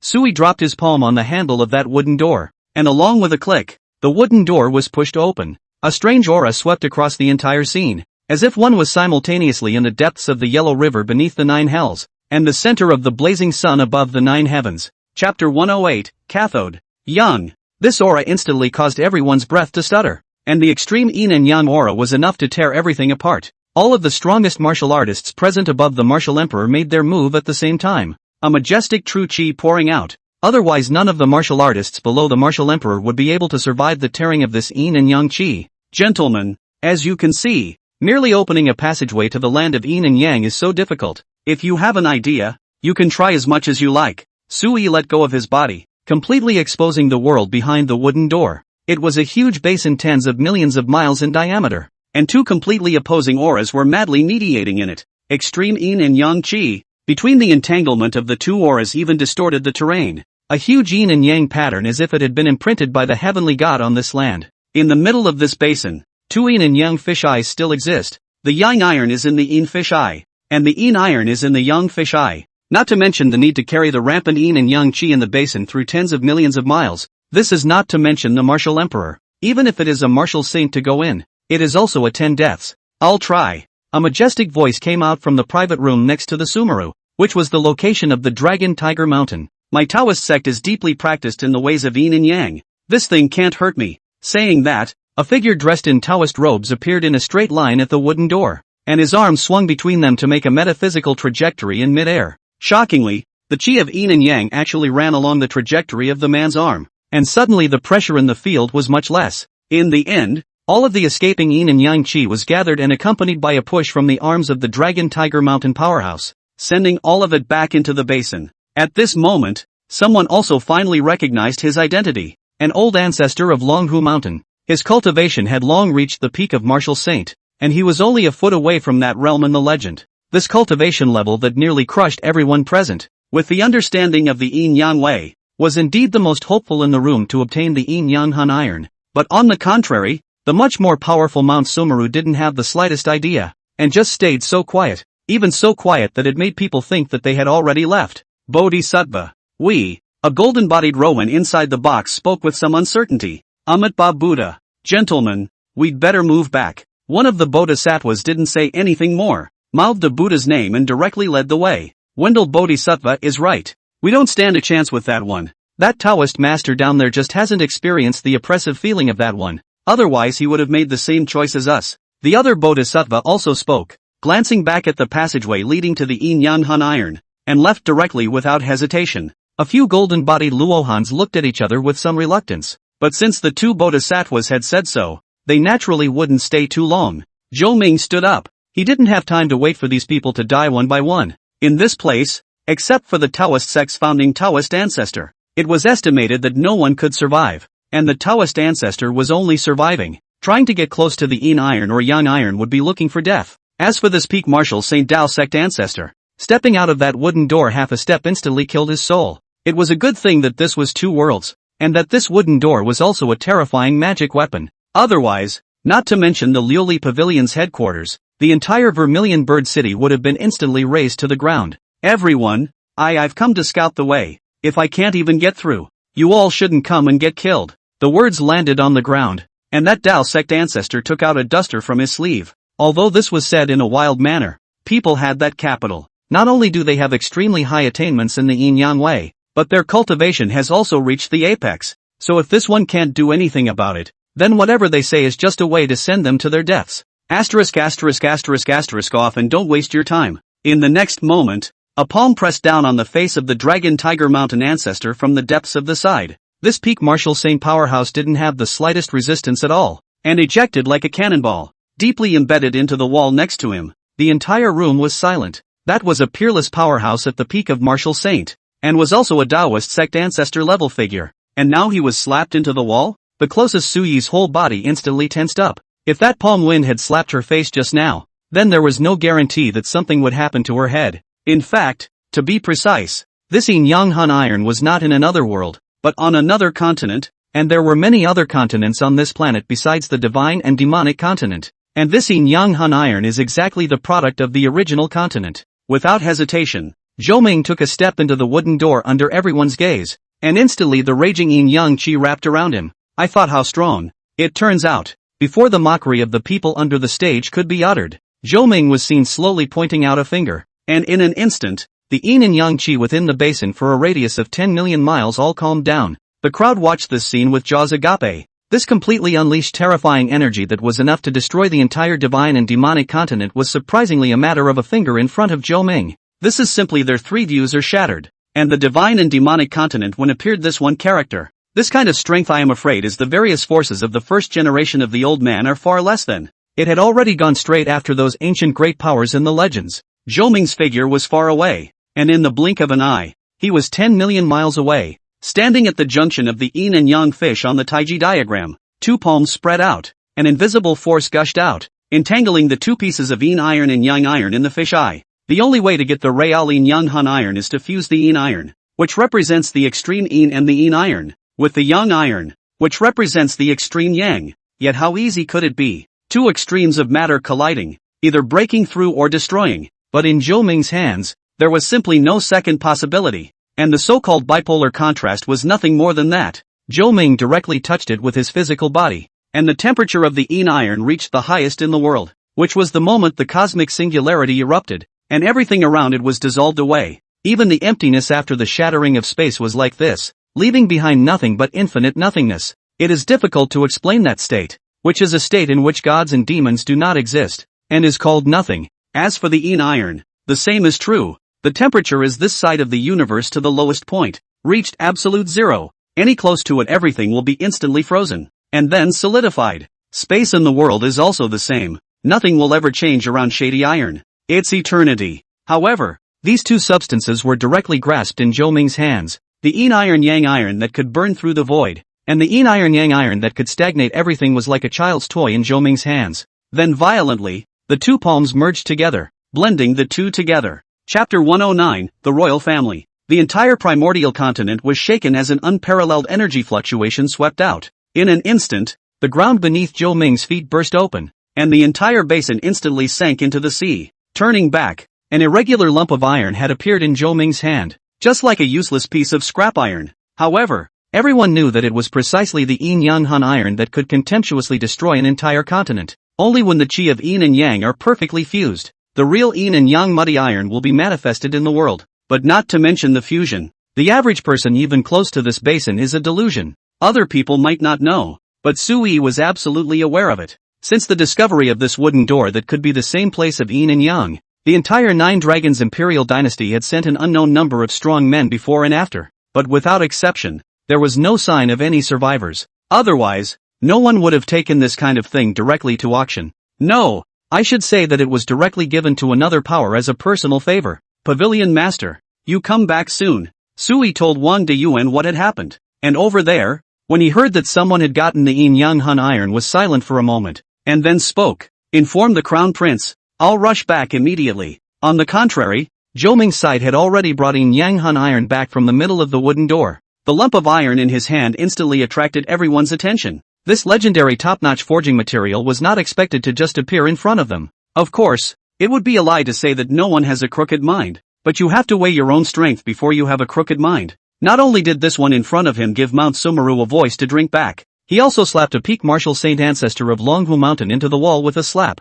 In the end, he even forcibly fused the yin iron and yang iron in the land of yin and yang. Any of these things would definitely be earth-shattering news if they were to be spread out. Not to mention the fact that all three of these things happened in just 10 minutes. Zhou Ming didn't stay too long, and after getting the last item directly left straight away under the gaze of the crowd. No one dared to block. No one even dared to say a word, because they knew that the person in front of them they absolutely couldn't afford to mess with. When no one noticed, Sui silently crushed a gold token, and at the same time, in the palace that was being rebuilt, a youth received a message. Something happened in Vermilion Bird City? Looking at the information on the token in his hand, Xian Yuan Yui muttered in his heart. This method of summoning was only used when the most urgent things happened, and right now there was only one he could think of. Father, the yin yang hun iron has been obtained. Xian Yuan Yui rushed into a secret room and knelt down to the old man who was seated on the bed, while opening his mouth in panic. What did you say? The old man steeply opened his eyes, and a hidden dragon chi surrounded his body,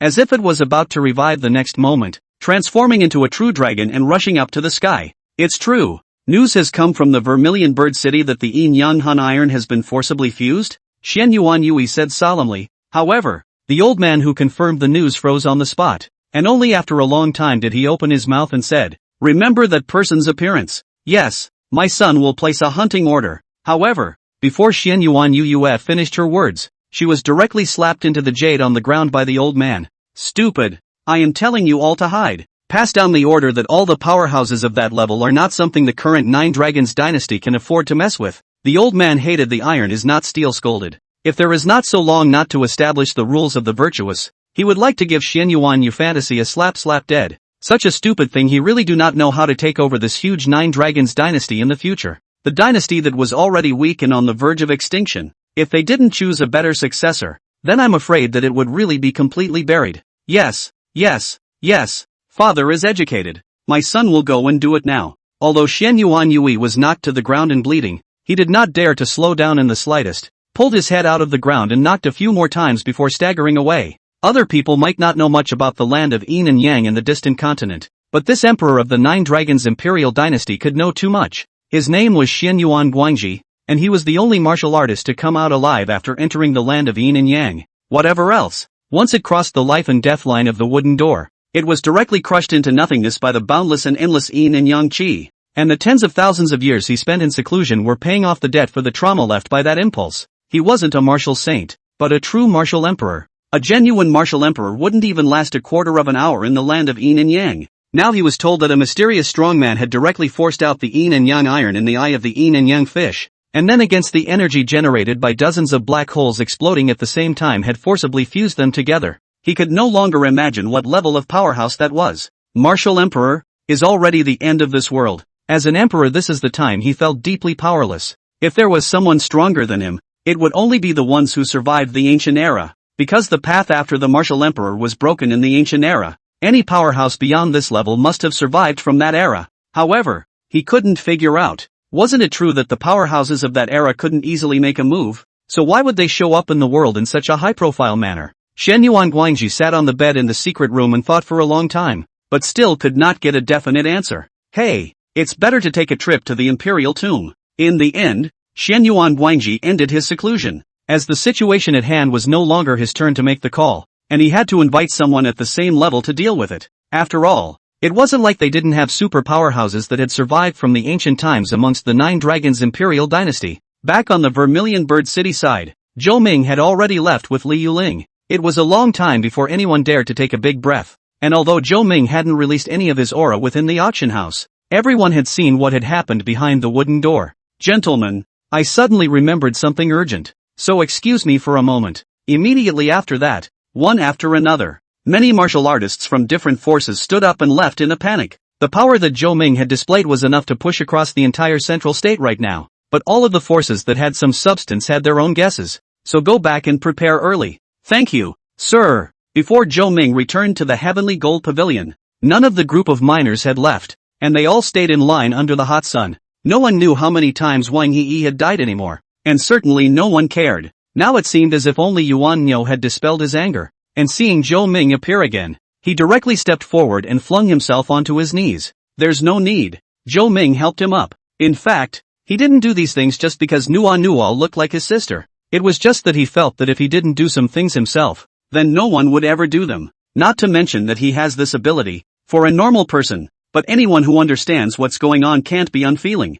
This might be considered nosy on his part, but there were some things that just didn't feel good in his heart regardless. Or in other words, when possessing invincible strength, he didn't need to explain anything he did. Sir, this cultivation, you'd better take it back. What caused Zhou Ming to be dismayed was that Yuan Niu had actually said something like this. One must know that this martial saint cultivation could be the level of an ancestor of a superpower, and now someone had even taken the initiative to give it up. Do you want it? Keep it if you want it. Zhou Ming shrugged his shoulders. He didn't care. Helping a single mortal become a martial saint was nothing more than a show of hands for him. Mister, has already helped us too much. I dare not ask for anything else. This body of cultivation did not belong to me in the first place, and it is hard to feel at ease in my heart to receive it. Zhou Ming was also a bit speechless. What's this all about? How can there be such a pedantic person? However, since the person didn't want it, Zhou Ming naturally wouldn't force himself and pulled a strand of true qi out of Yuan Niu's body. However, a part of it was retained after all,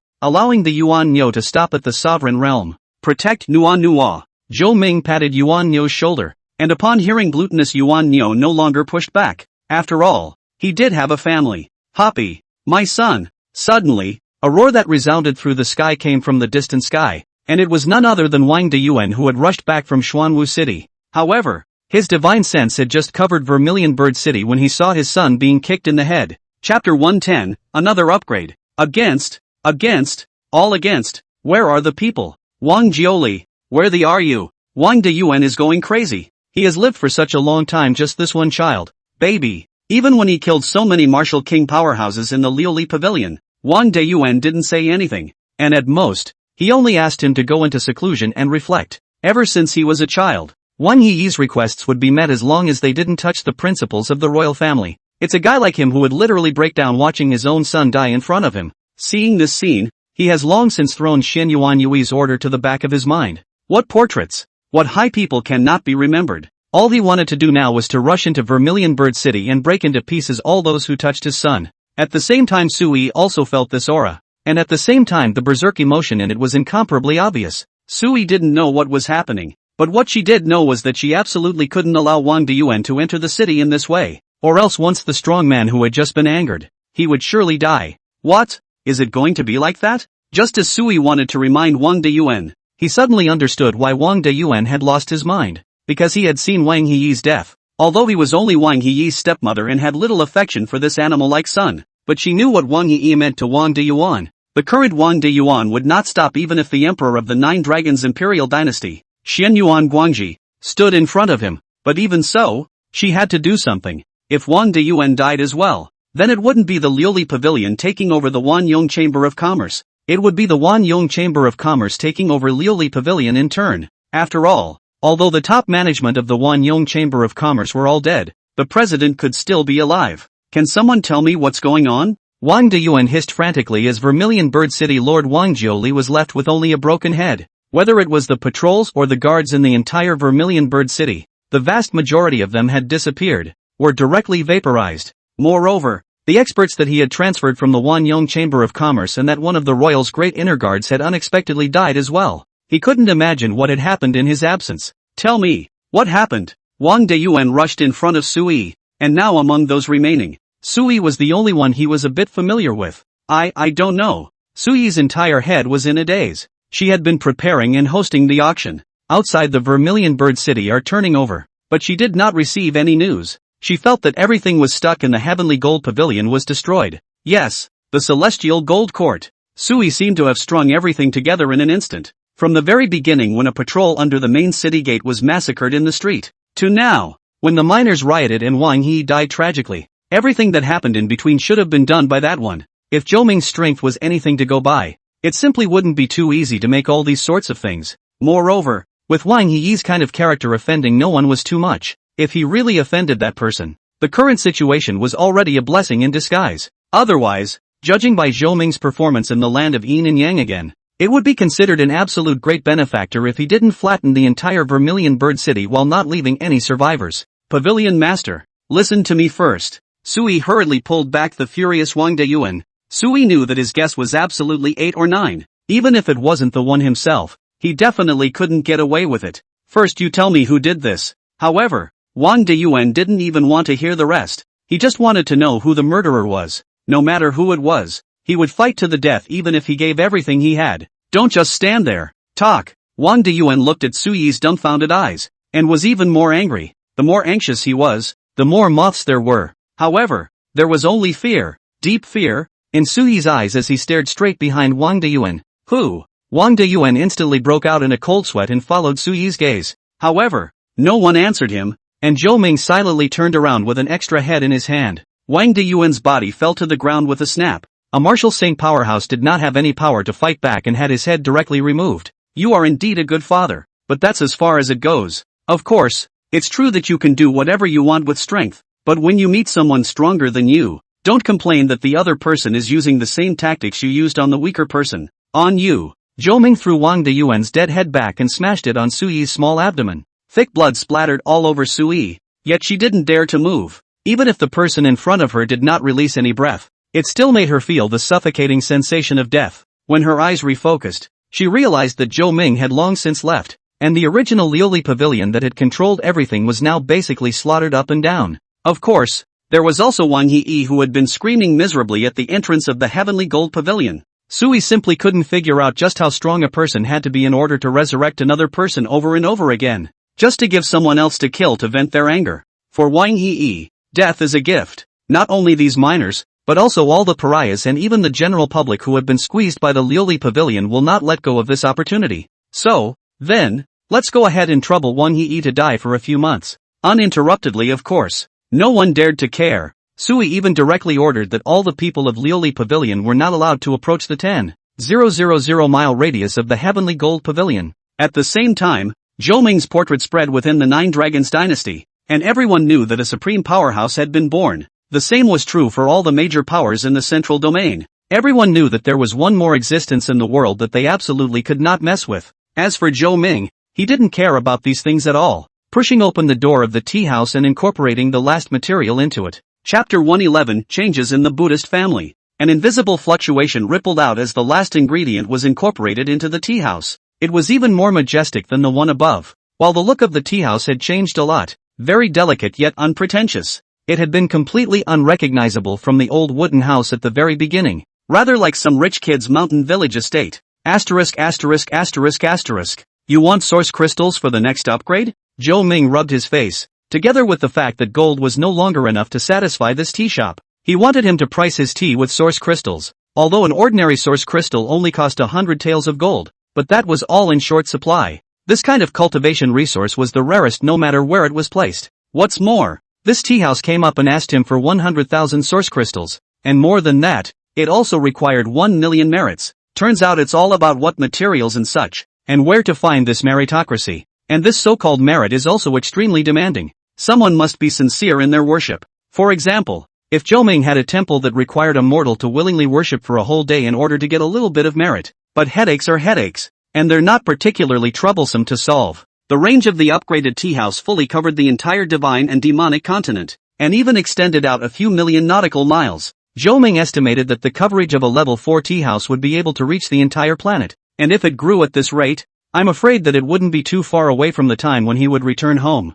Sir, I'm back. On the 7th day of the year, Zhao Ying'er returned directly from the palace with white deer. So early. I thought you wouldn't be back until at least the 15th of the year. What? Your brother rushed you back? Zhou Ming patted off the snowflakes on Zhao Ying'er and opened his mouth to ask. Mr. Misunderstood. The royal brother doesn't know what happened recently. The whole person is so strange. I stayed uncomfortable and came back. Zhao Ying'er recalled that Zhao Tiangang hadn't shown up for an unknown period of time, and he hadn't even been seen on New Year's Eve. As for Zhao Feng, his personality has become more and more eccentric lately, and he doesn't even go to the morning court. Zhao Ying'er wasn't in a position to ask too many questions, so after thinking about it she could only come back to Zhou Ming. Nothing much, don't worry. Zhou Ming counted on his fingers and opened his mouth. Hearing this from Zhou Ming, Zhao Ying'er also felt relieved. While entering her workstate quickly, changing out of her cumbersome long dress and starting to help Zhou Ming take care of the tea house. Mr. When Zhao Ying'er carefully observed up the tea house, she realized that it wasn't even close to what it was before she went home.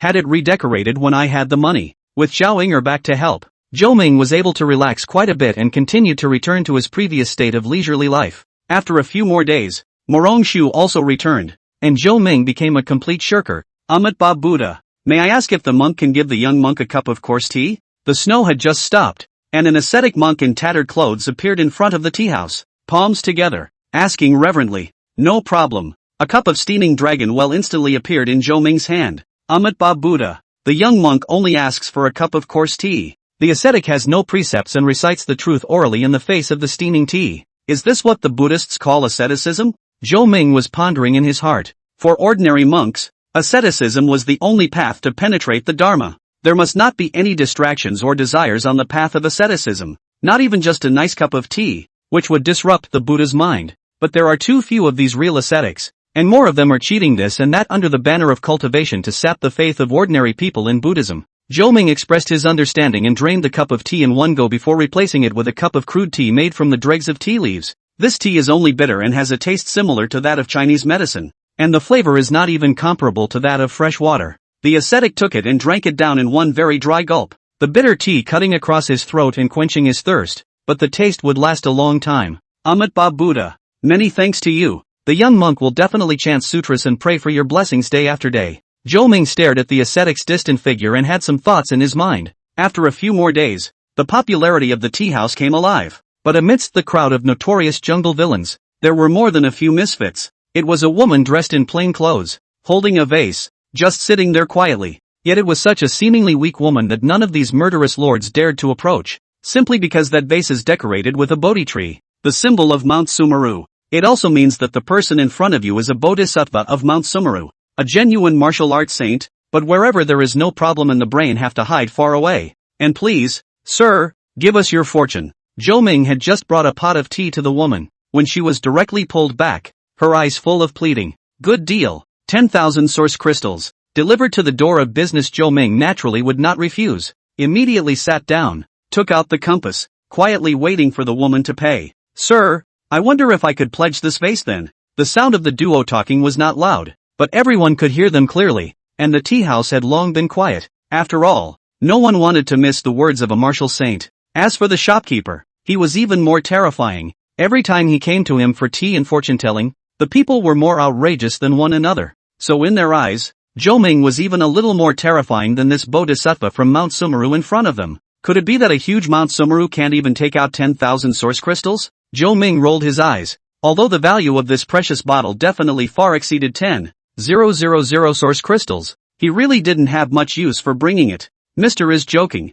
I think you know the situation of my Sumeru mountain better than I do. I have no use for this thing. Keep it and give me a note. Zhou Ming spoke without surprise, directly taking out a pen and paper and handing it to the woman. Seeing this scene, the crowd immediately sucked in a breath of cool air. What kind of status was this shopkeeper in the end? Daring a bodhisattva to make an IOU? But what amazed them even more was that this bodhisattva actually agreed. You should know that the most important thing for Buddhists is to avoid the red dust, and now that a bodhisattva is being asked to pay an IOU, this is completely incomprehensible. Sharp man, I will come to your Mount Sumeru to ask for this debt later. Zhou Ming put away the note and pushed his compass forward. May I also ask you to tell me how we can break the game? The female bodhisattva asked in a slightly anxious manner. Her performance had been completely unlike that of a Dharma master, seeing how much this matter had affected the Buddhist family. If that's the problem, then I'm afraid your 10,000 source crystals will be spent in vain. Zhou Ming smiled and directly put away the compass, not even counting and speaking directly.